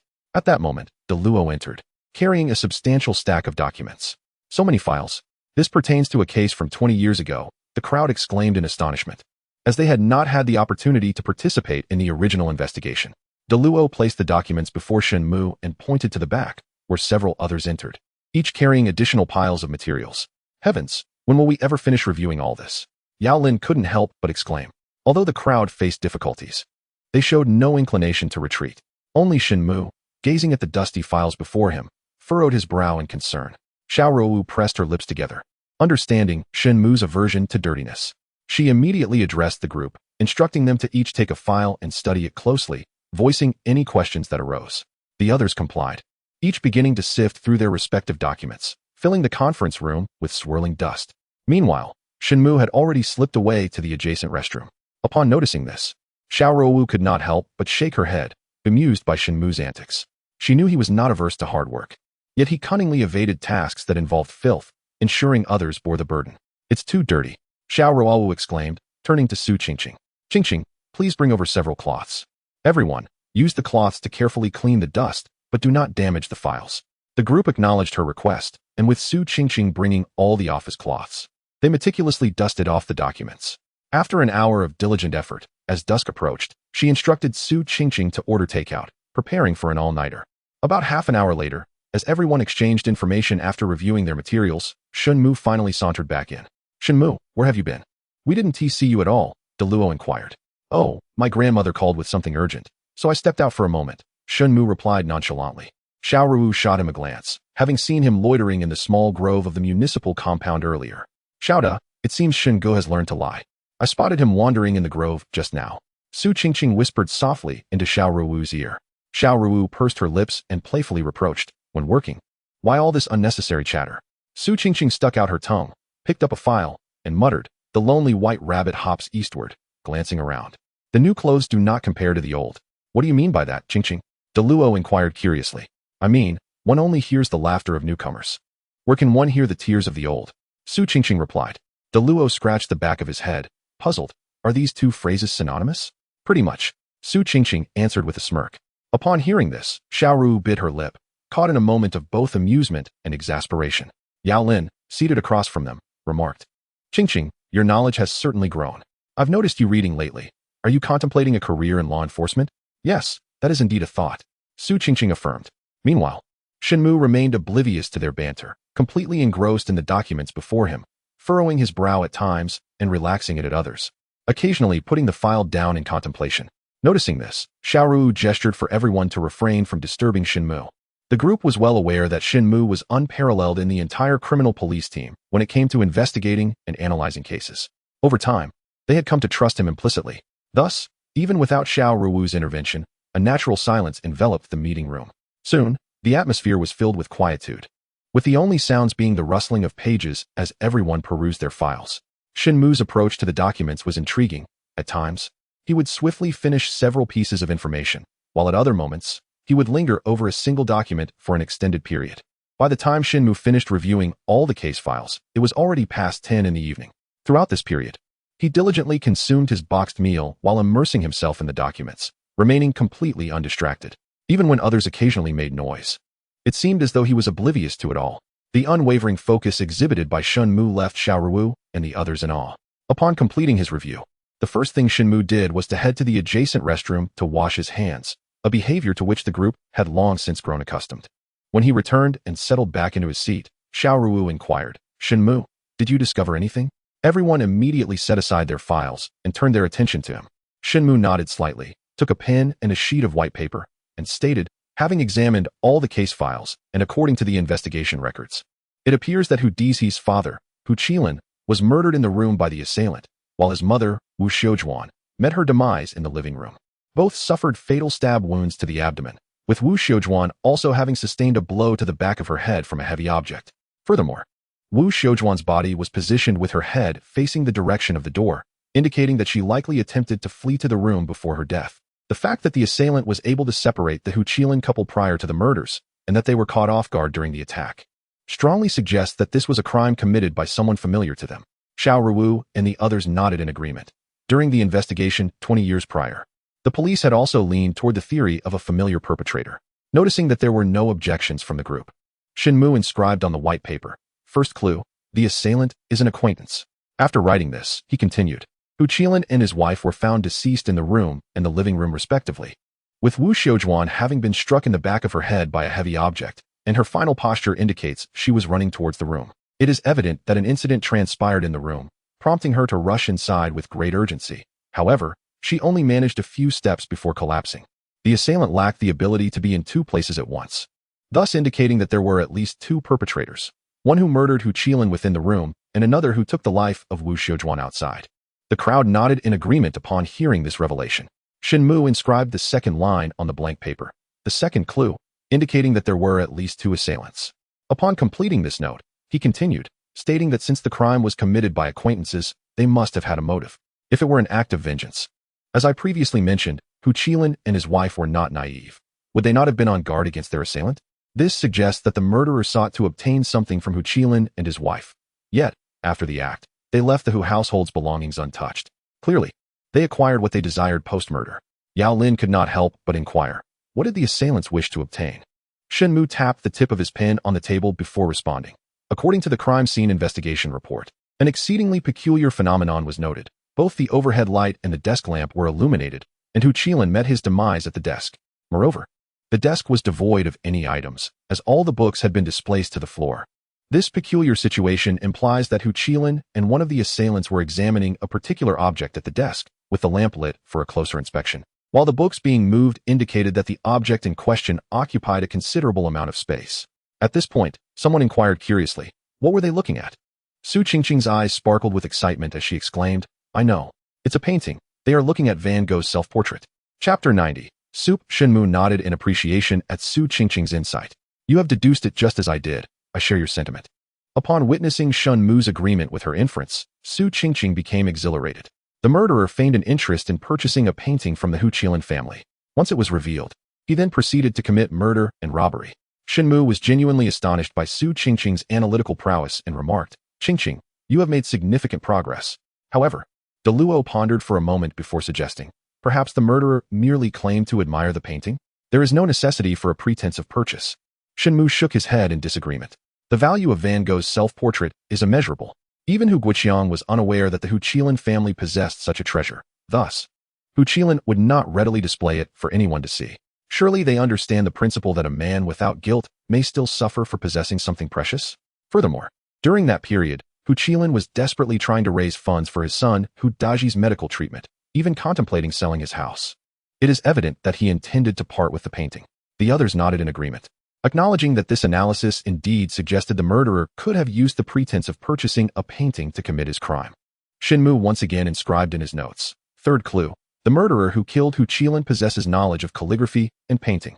The group erupted in joyous exclamations. The murderer is a familiar acquaintance of Hu Qilin, knowledgeable in art. Such individuals are indeed rare. Xiao Ruowu gazed at the three conditions written on the blank sheet by Shen Mu, contemplating, there is a flaw in the third clue. It is conceivable that two individuals entered the room, one being a familiar acquaintance of Hu Qilin, and the other possessing knowledge of calligraphy and painting. Upon hearing this, the crowd could not help but feel a mixture of surprise and disappointment. According to Xiao Ruowu's analysis, the perpetrator responsible for Hu Qilin's demise could either be an acquaintance or a stranger, thereby vastly expanding the scope of the investigation. Shen Mu gazed at the note, rendered speechless for a prolonged moment. Su Qingqing, noticing his silence, exclaimed, Brother Shen, have you discovered anything else? Shen Mu sighed with a bitter smile. This case is particularly cunning. 2 decades have passed, and I have only managed to uncover this much. Su Qingqing pressed anxiously, what should we do then? How do we proceed with the investigation? Shen Mu replied, we must first ascertain whether Hu Qilin had any acquaintances knowledgeable in calligraphy and painting. And if there are none? Su Qingqing probed further. Shen Mu exhaled deeply. Then we must broaden our search to see if any of Hu Qilin's acquaintances have connections to someone versed in the arts. Su Qingqing puffed her cheeks. In that case, the inquiry would be excessively extensive. Actually, there is another avenue we can explore, Xiao Ruowu interjected. Given the immense value of Van Gogh's self-portrait, regardless of whether the assailant was an acquaintance of Hu Qilin, he undoubtedly received compensation, leading to an improvement in his financial situation. This aspect is also worth investigating. Shen Mu nodded in agreement. Indeed, this is a viable lead. Su Qingqing snapped her fingers. I understand now. Xiao Ruowu made a note in her notebook and then declared, I will now assign tasks. Yao Lin and Luo Han will investigate whether Van Gogh's self-portrait surfaced in the art market 20 years ago, while Shen Mu and I will delve into Hu Qilin's relatives and friends. As she spoke, she glanced at the time. It was already past midnight. She announced, the investigation will officially commence tomorrow, and all those involved in the task need not report to the criminal police team. The crowd responded in unison, and the meeting concluded. Since the police vehicle could not be taken home, Shen Mu and Su Qingqing rode in Xiao Ruowu's Audi, who graciously offered them a ride back. Upon arriving at the Chaoshan community, the clock struck 1. Illuminated by the car's headlights, Shen Mu spotted a figure at the entrance of the community and was taken aback, exclaiming, my grandmother. Xiao Ruowu and Su Qingqing exchanged astonished glances and remarked, it truly is your grandmother. Is she really waiting for you at this late hour? What a wonderful lady. Xiao Ruowu sighed. Indeed, how fortunate you are to have such a grandmother, Shen Gu. My grandmother merely spends her days playing cards and shows no concern for me, Su Qingqing lamented. Shen Mu shook his head. You have yet to experience the formidable nature of my grandmother. At that moment, Grandma Shen noticed the Audi and cheerfully waved at the occupants, calling out, Xiao Mu. You're back? Shen Mu hurriedly exited the vehicle, followed by Xiao Ruowu and Su Qingqing, who greeted Grandma Shen warmly. Good evening, Grandma. They chorused. Wonderful, wonderful. Would you like to come in for a while? Grandma Shen inquired with a beaming smile, her face radiating warmth. Yet, Shen Mu sensed an underlying sharpness concealed within her smile, a potential source of discomfort. What time is it? It's quite late. Xiao Da and the others have matters to attend to tomorrow, Shen Mu quickly interjected. Oh, if you have things to do, that is perfectly fine. I've prepared some pork rib soup, thinking of how hard you've worked on the case, and I wanted to treat you, she replied. Grandma Shen chuckled and remarked, pork rib soup? The eyes of Xiao Ruowu and Su Qingqing brightened at the mention. They had dined a few hours earlier on a rather unsatisfactory boxed meal, leaving them quite unsated. The mere thought of pork rib soup made their stomachs grumble, and Su Qingqing exclaimed with a smile, thank you, Grandma. We shall not impose. Not at all, not at all. Grandma Shen's eyes crinkled with delight upon hearing Xiao Ruowu and Su Qingqing's acceptance to partake in the soup. However, Shen Mu felt a wave of apprehension. He had not anticipated that Xiao Ruowu and Su Qingqing would agree to join, especially Xiao Ruowu, who usually maintained an aloof demeanor. Yet, upon hearing of the pork rib soup, she was beaming with joy. Watching the three of them stroll ahead, Shen Mu could only trudge behind with a sigh. Upon reaching the doorstep, Grandma Shen retrieved her keys and unlocked the door, inviting Xiao Ruowu and Su Qingqing inside. As they entered, they were greeted by the sight of an impeccably tidy home. The glass dining table reflected their silhouettes, and the sofa covers were neatly arranged, devoid of any dust. Grandma, your home is immaculate. Su Qingqing couldn't help but exclaim. It's all thanks to Xiao Mu's efforts. I hardly lift a finger at home. He takes care of the cooking and cleaning after work. Grandma Shen responded with a smile. Shen Mu, hearing this, raised an eyebrow in bewilderment. While it was true he had cleaned, he had never cooked. He glanced at his grandmother, who winked at him knowingly. Shen Mu quickly understood that she was embellishing the truth to impress Xiao Ruowu and Su Qingqing. Please wait a moment. I will fetch the pork rib soup, Grandma Shen announced, heading towards the kitchen. Grandma, let me assist you. Xiao Ruowu promptly followed her into the kitchen to help serve the soup, and Su Qingqing joined in to assist with the dishes. Upon discovering that his grandfather was not at home, Shen Mu inquired of his grandmother, Grandma, where's Grandpa? Oh, your grandfather had some matters to attend to back in his hometown, and will return in a few days, Shen's grandmother replied from the kitchen. Shen Mu nodded in understanding. Shortly thereafter, Xiao Ruowu and Su Qingqing emerged with bowls in hand, carrying a pot of soup. As they lifted the lid, an enticing aroma of meat wafted through the air. How delightful! Xiao Ruowu and Su Qingqing exclaimed, their stomachs rumbling in response. Su Qingqing offered, Grandma, allow me to serve the soup. Shen's grandmother waved her hand, saying, I have already eaten. It is your turn now. Upon hearing this, the two girls wasted no time, each ladling themselves a bowl of rib soup and beginning to drink eagerly. Chapter 91. Details of a murder case from 20 years ago. As Shen's grandmother observed Xiao Ruowu and Su Qingqing savoring the soup, a smile graced her face. She turned to Shen Mu and asked, Little Mu, are you not going to drink? I am not hungry, Shen Mu replied, feeling overwhelmed and anxious that his grandmother might utter something awkward. With a gentle smile, Shen's grandmother leaned closer and whispered, These two girls are quite admirable, especially in their treatment of you. You must seize this opportunity. Shen Mu was taken aback and shook his head in disbelief. After all, as Xiao Ruowu's subordinate, it was only natural for her to appreciate his work ethic, and Su Qingqing's desire to learn from him was equally reasonable.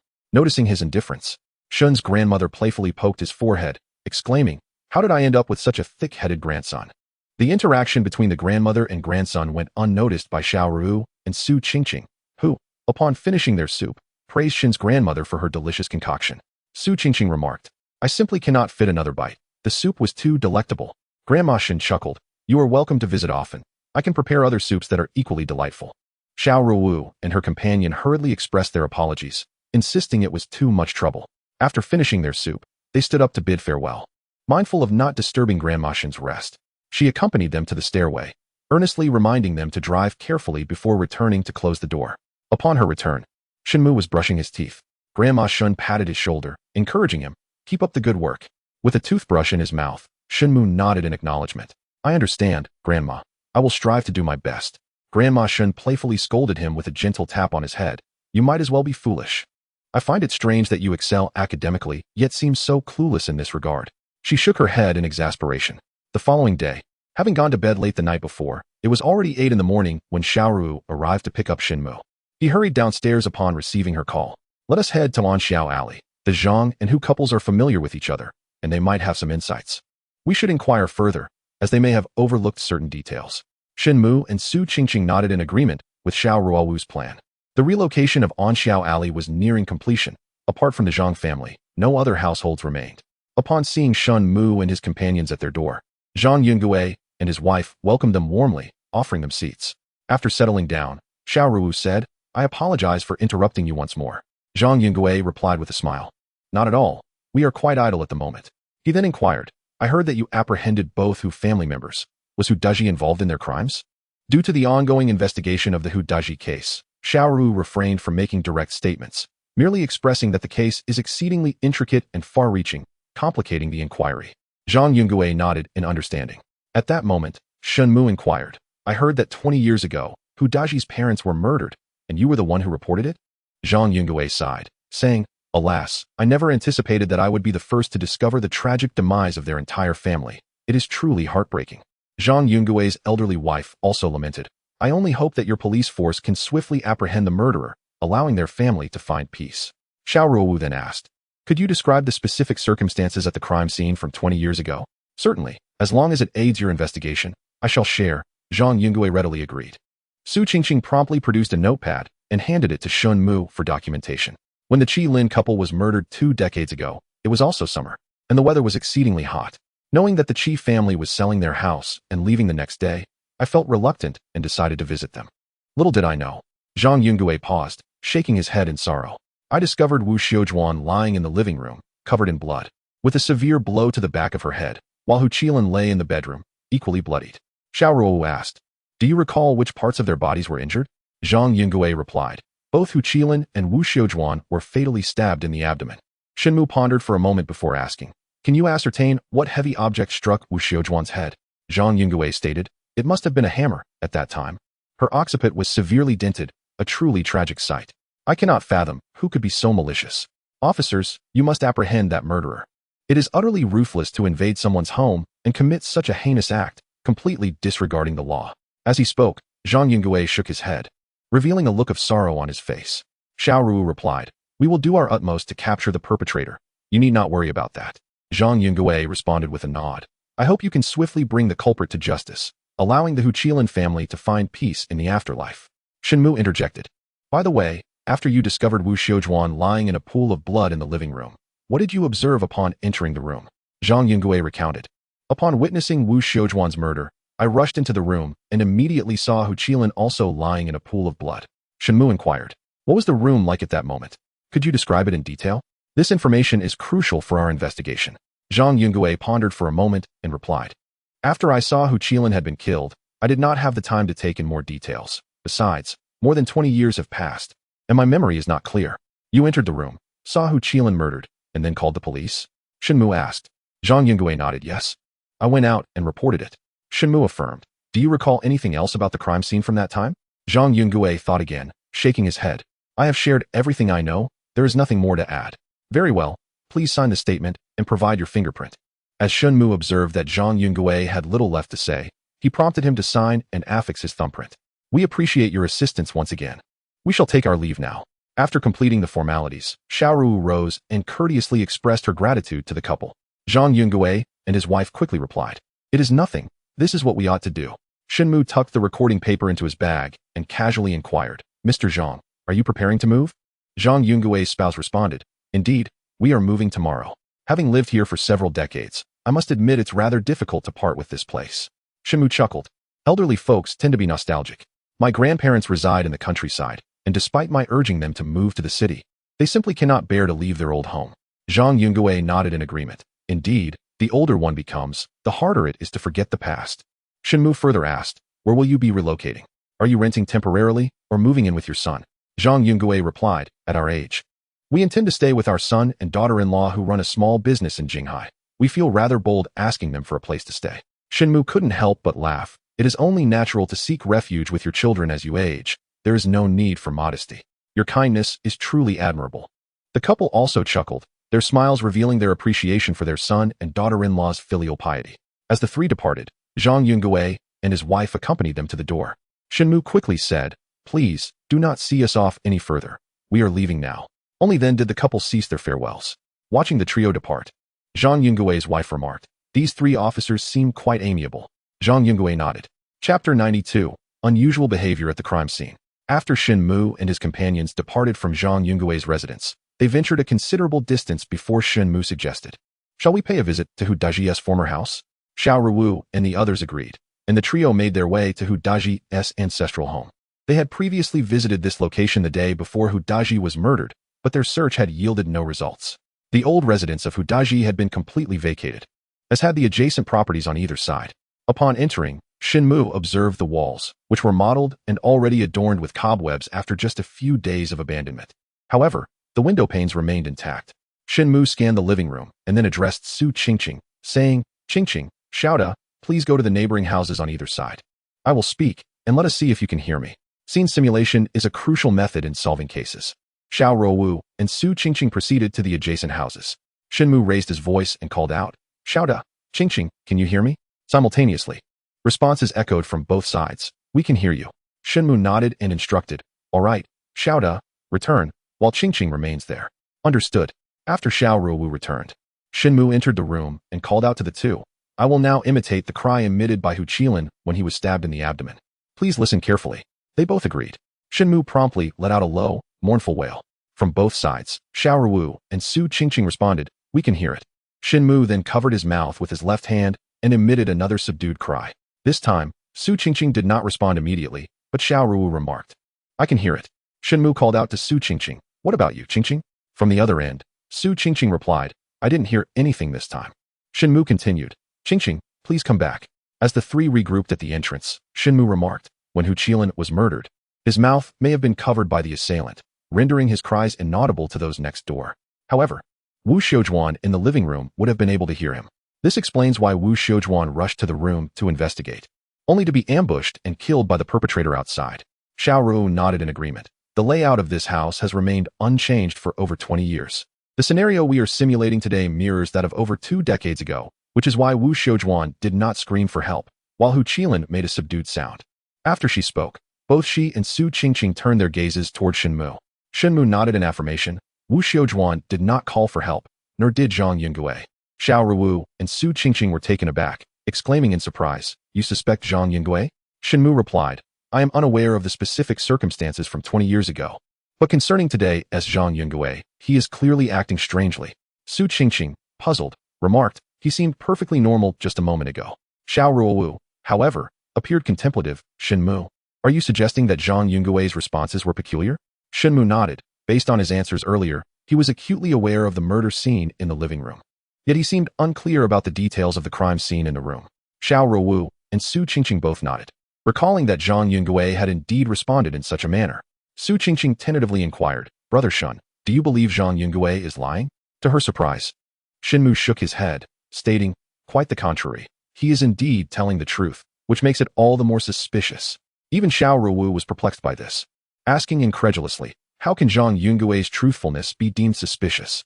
Shen Mu solemnly nodded. "To analyze this, we must revisit the case files we examined last night." Upon entering Hu Qilin's residence, Zhang Yungue discovered the lifeless body of Zhang Xiaojuan. Yet he chose to investigate Hu Qilin's condition instead.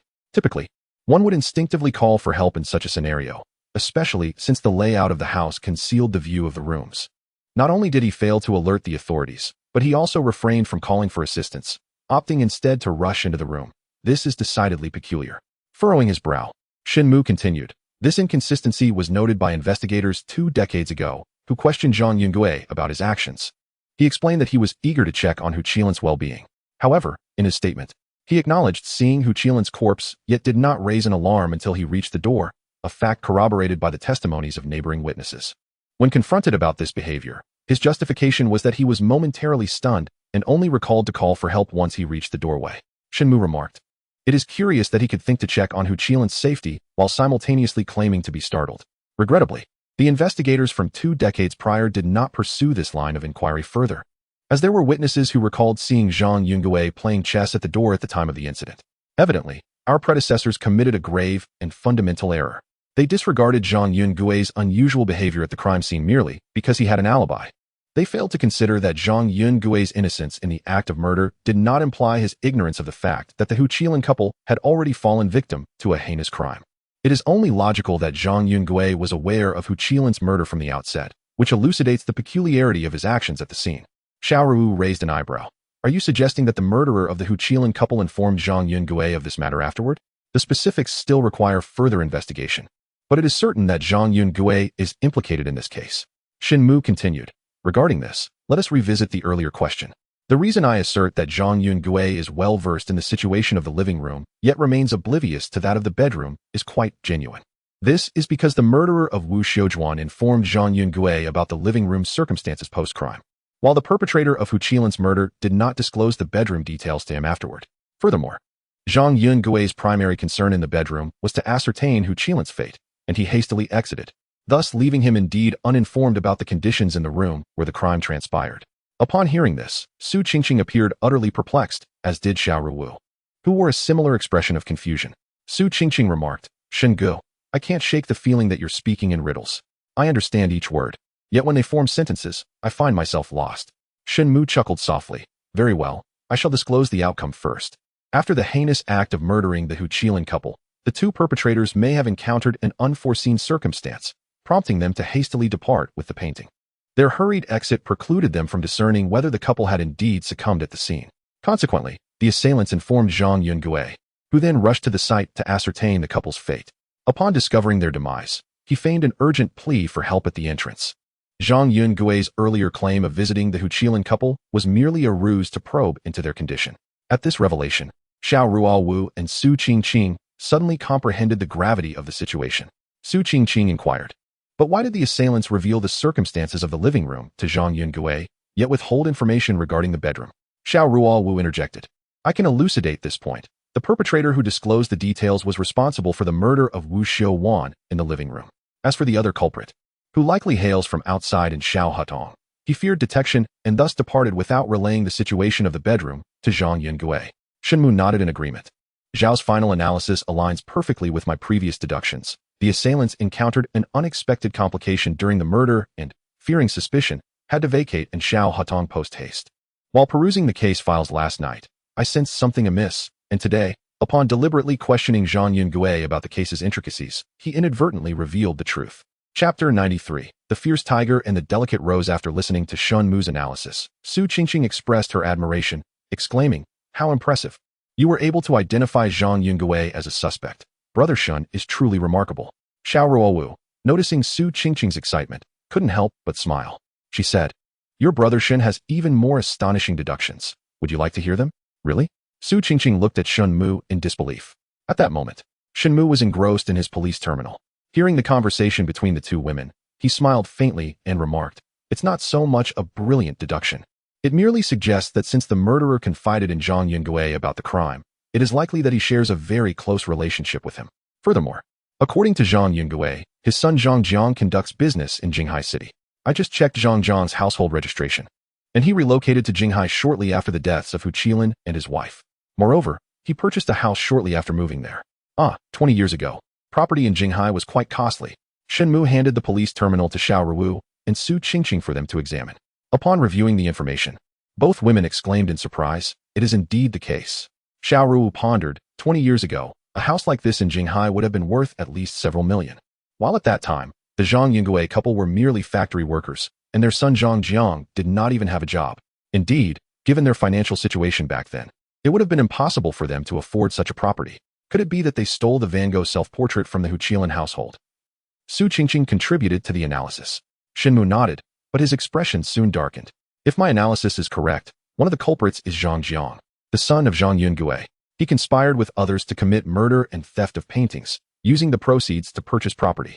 At this moment, the three stood at the doorstep of Hu Deji's home, surrounded by silence. Their hushed tones rendered them unconcerned about being overheard. Xiao Ruowu cast a glance towards the Zhang family residence, her beautiful eyes glinting with a hint of coldness. However, this case from 2 decades ago, in itself, cannot bring the Zhang father and son to justice, she remarked. Shen Mu and Su Qingqing shared her understanding. Thus, our investigative focus must likely revert to the murder of Hu Deji, Shen Mu stated. Su Qingqing snapped her fingers. I comprehend this. Hu Deji's death was likely due to his discovery of something significant, leading to his silencing. But what exactly did he uncover? Shen Mu and Xiao Ruowu both furrowed their brows slightly. After pondering for a while, Shen Mu suddenly inquired, in your opinion, how does Hu Deji's investigative prowess compare to ours in the police force? Su Qingqing responded, there is simply no comparison. No matter how intelligent Hu Deji may be, he cannot rival our police force, especially with you, Brother Shen, on our team. Shen Mu regarded Su Qingqing with appreciation. That is a compliment I relish. Su Qingqing chuckled lightly, clasping her hands. Flattery is always welcome. Observing the playful banter between the two, Xiao Ruowu shook her head slightly before addressing them earnestly. There is some truth in what Qingqing says. In terms of investigative techniques, Hu Deji indeed cannot match our police force. Upon this, she turned to Shen Mu and inquired, Shen Mu, what do you think about the discrepancies discovered by Hu Deji? Why did we fail to notice them? Shen Mu nodded in appreciation of Xiao Ruowu's astuteness. Indeed, despite our extensive manpower, we overlooked the anomalies from 20 years ago, while Hu Deji identified them with remarkable swiftness. This is rather unusual. Xiao Ruowu pondered. So, your conclusion is that the discrepancies noted by Hu Deji were not newly discovered, but rather unearthed from 20 years ago?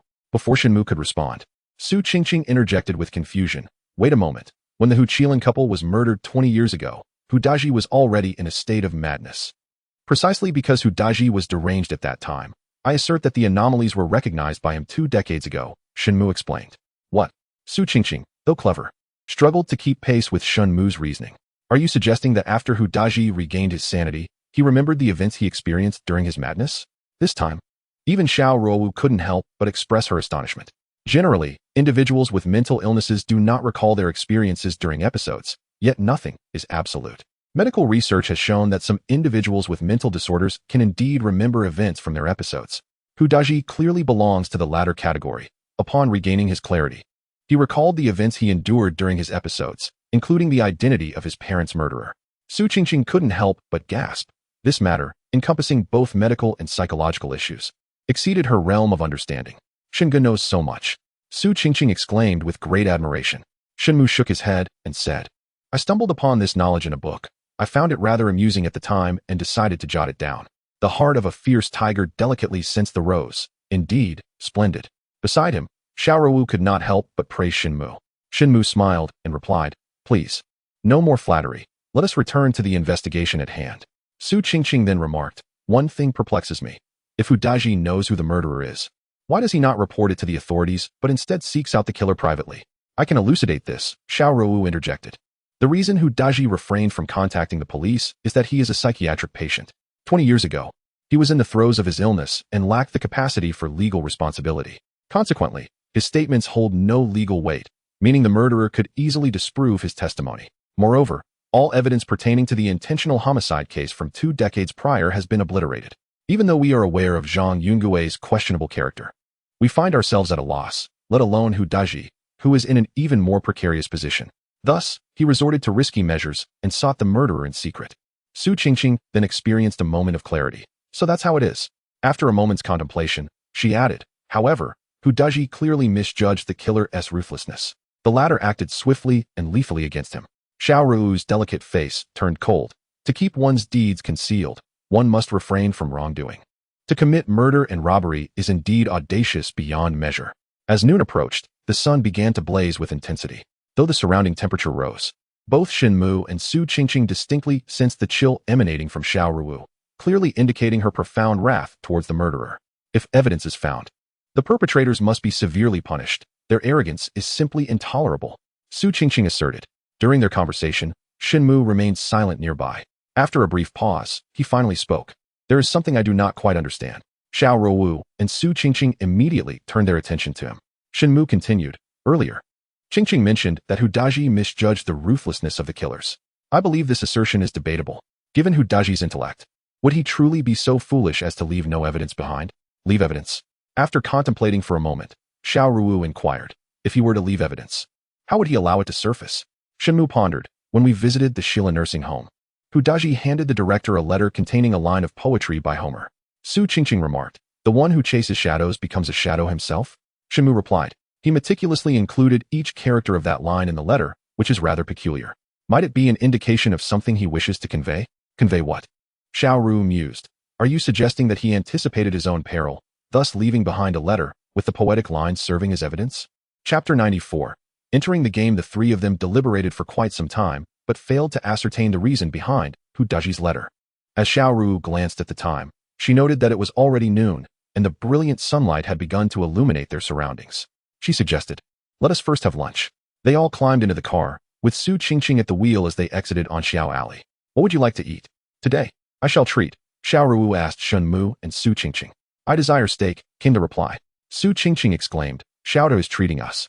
I must indulge myself. Xiao Ruowu nodded in agreement. There is a Western restaurant nearby called Migo, renowned for its exquisite steaks. We can go there. Sounds great. Su Qingqing was already familiar with Migo, so she drove them there. Upon hearing the name, Shen Mu glanced at Xiao Ruowu and Su Qingqing. To his knowledge, Migo was a prestigious establishment in Jiangbin City, known for its elegant ambience and delectable steaks. Naturally, such quality came at a steep price. A meal for three would likely exceed 1,000 yuan. However, he noted that Su Qingqing showed no hesitation, and neither did Xiao Ruowu. This led Shen Mu to conclude that Xiao Ruowu's family might be quite affluent, while Su Qingqing was evidently aware of her companion's financial standing, hence her lack of restraint. After finding a suitable parking spot, Xiao Ruowu and Su Qingqing, still clad in their police uniforms, instructed Shen Mu to exit the vehicle so they could change into civilian attire. Both women had casual outfits prepared in the car for the purpose of their investigation. Once Shen Mu exited and closed the door, the tinted windows obscured the view from outside. After a brief wait, the door swung open, and the two women emerged. Xiao Ruowu had changed into a beige knitted sweater, while Su Qingqing donned a crisp white shirt, her trousers remaining the impeccably pressed navy blue police slacks. Under the bright sunlight, one appeared enchanting and alluring, while the other exuded a charming and playful demeanor, capturing the attention of passers-by. Yet, they quickly noticed Xiao Ruowu's striking beauty and found themselves hesitant to gaze openly. Shen Mu couldn't help but admire the transformation of both women. Let us go, he said. Xiao Ruowu greeted Shen Mu with a nod.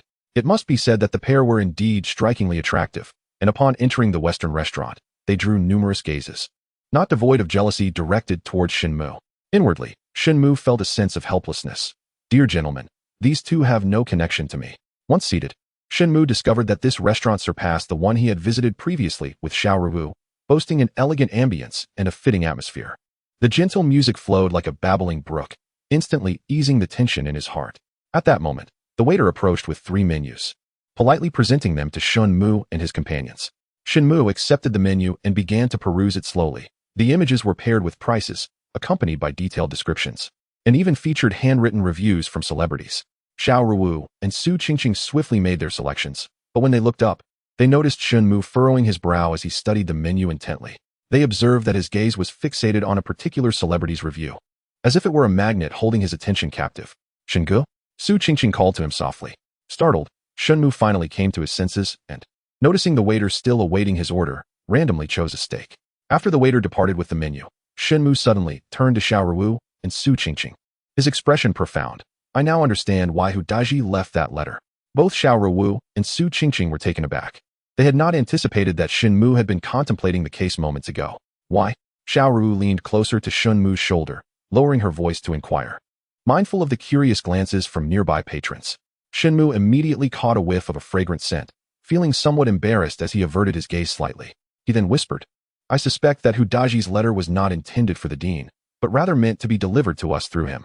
Xiao Ruowu and Su Qingqing were taken aback, and Su Qingqing instinctively inquired, "Does he know we are heading to the nursing home?" Shen Mu nodded in affirmation. As long as Hu Daji's death was unnatural, the police will undoubtedly investigate his nursing home, and the dean will inevitably present that letter. It was evident that Hu Daji understood this as well. Thus he prepared the letter for us in advance.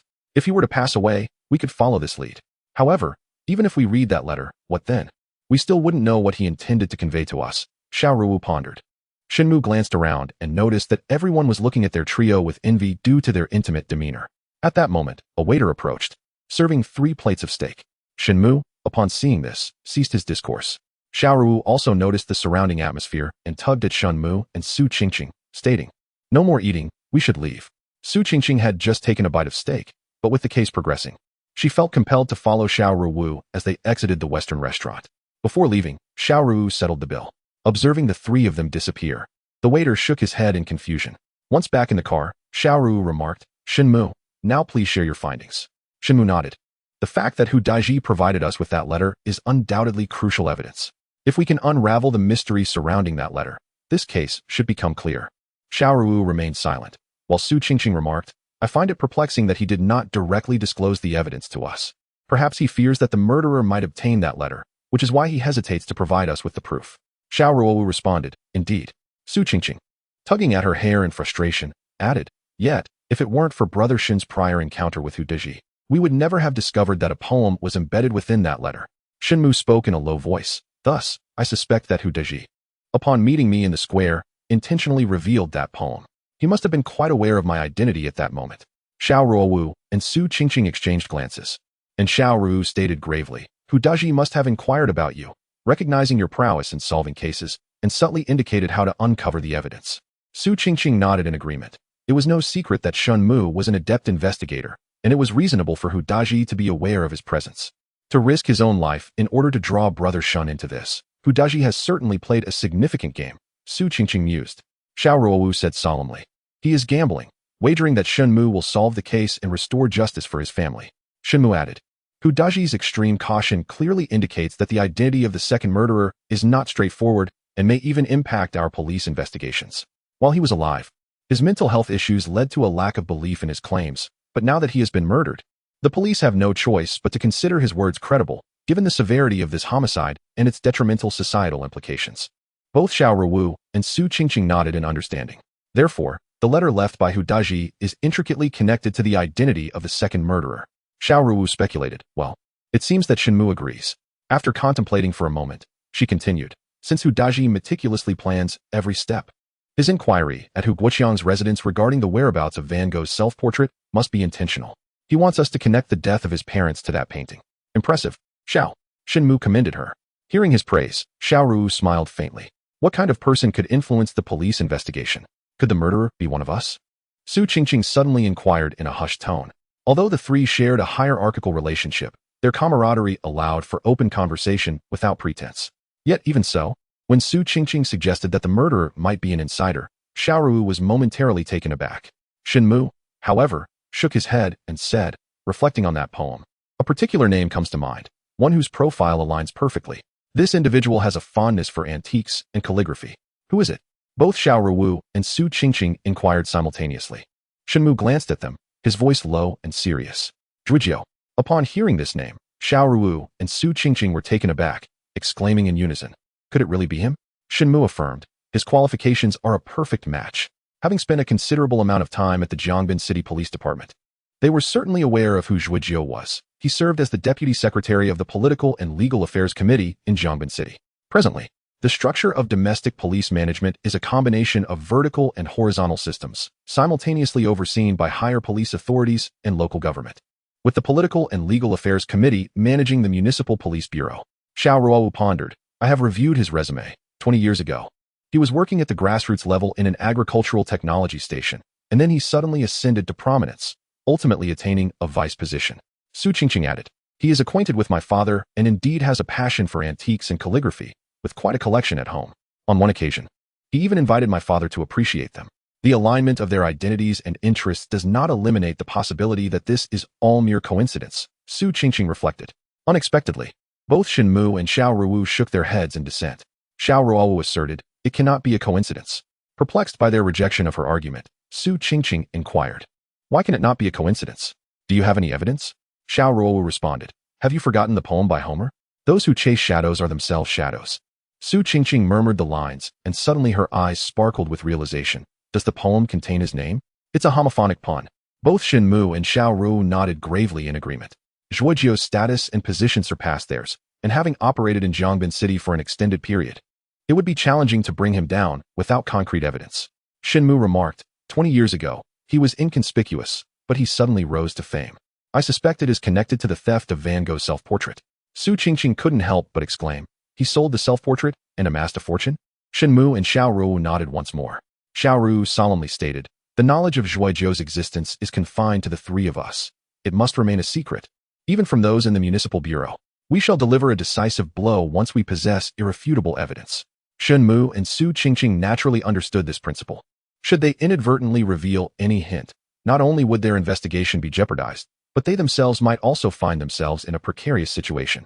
The trio fell into silence for a moment, until Su Qingqing's stomach let out a loud growl. Shen Mu then suggested, shall we return to enjoy that steak? Xiao Ruowu replied, let us not go back. If we do, people will think we are deranged. Let us find a place to eat something instead. Both Shen Mu and Su Qingqing agreed. In a conference room within the municipal government building, Zhuojio was in the midst of a meeting when he felt his phone vibrate several times. He glanced at it, noticing the unfamiliar number, and promptly disconnected the call.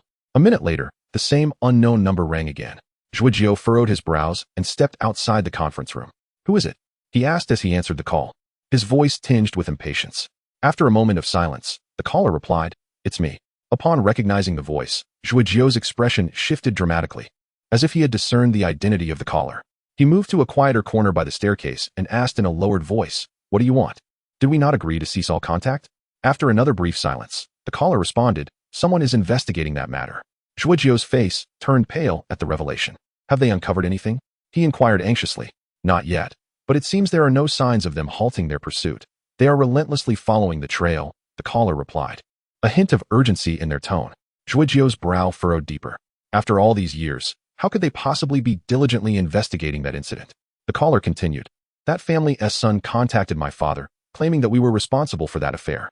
My father, compelled by circumstance, had to send him away, and as a result, they have set their sights on him. The son of that family went mad long ago. How did he come to find you? Are you trying to intimidate me? Zhuojio's expression was frigid. The other party seemed to grasp the implication of Zhuojio's words, clearly misunderstanding, believing he was being extorted. He couldn't help but chuckle bitterly.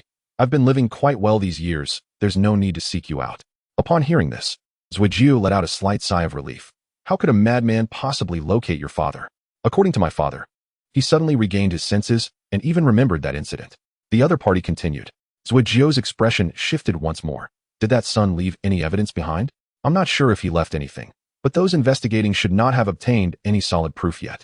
The reason I called you today is to inform you that this matter cannot be pursued any further. Otherwise, it will all be over. Zhuojio fell silent for a moment before replying. I understand. The other party acknowledged with a simple then hung up.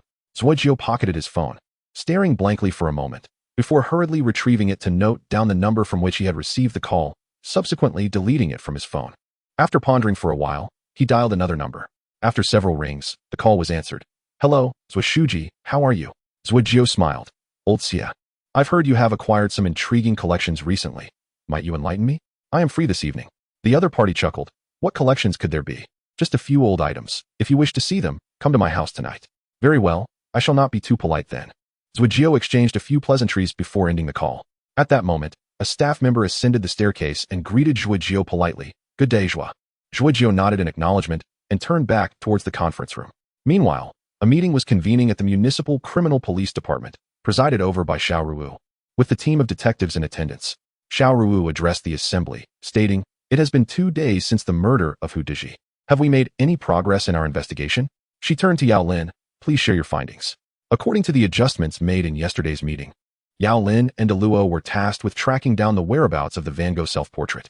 Leaning slightly forward, Yao Lin began his report. We have scrutinized several auction events in Jiangbin City over the past 20 years, where artworks were sold. However, the Van Gogh self-portrait was not among them. Moreover, we have discreetly reached out to several art collectors, but our inquiries yielded no evidence of the Van Gogh self-portrait appearing in the market. Xiao Ruowu furrowed her brow. Not a single clue? Yao Lin shook his head with a rueful smile. None. Xiao Ruowu then turned to Deluo. Deluo, have you uncovered any leads regarding the painting's whereabouts? Both Yao Lin and Deluo were investigating the same artwork, albeit separately. Deluo replied, we have not discovered any valuable clues. However, during our investigation, we did acquire a piece of information. What information? Xiao Ruowu inquired.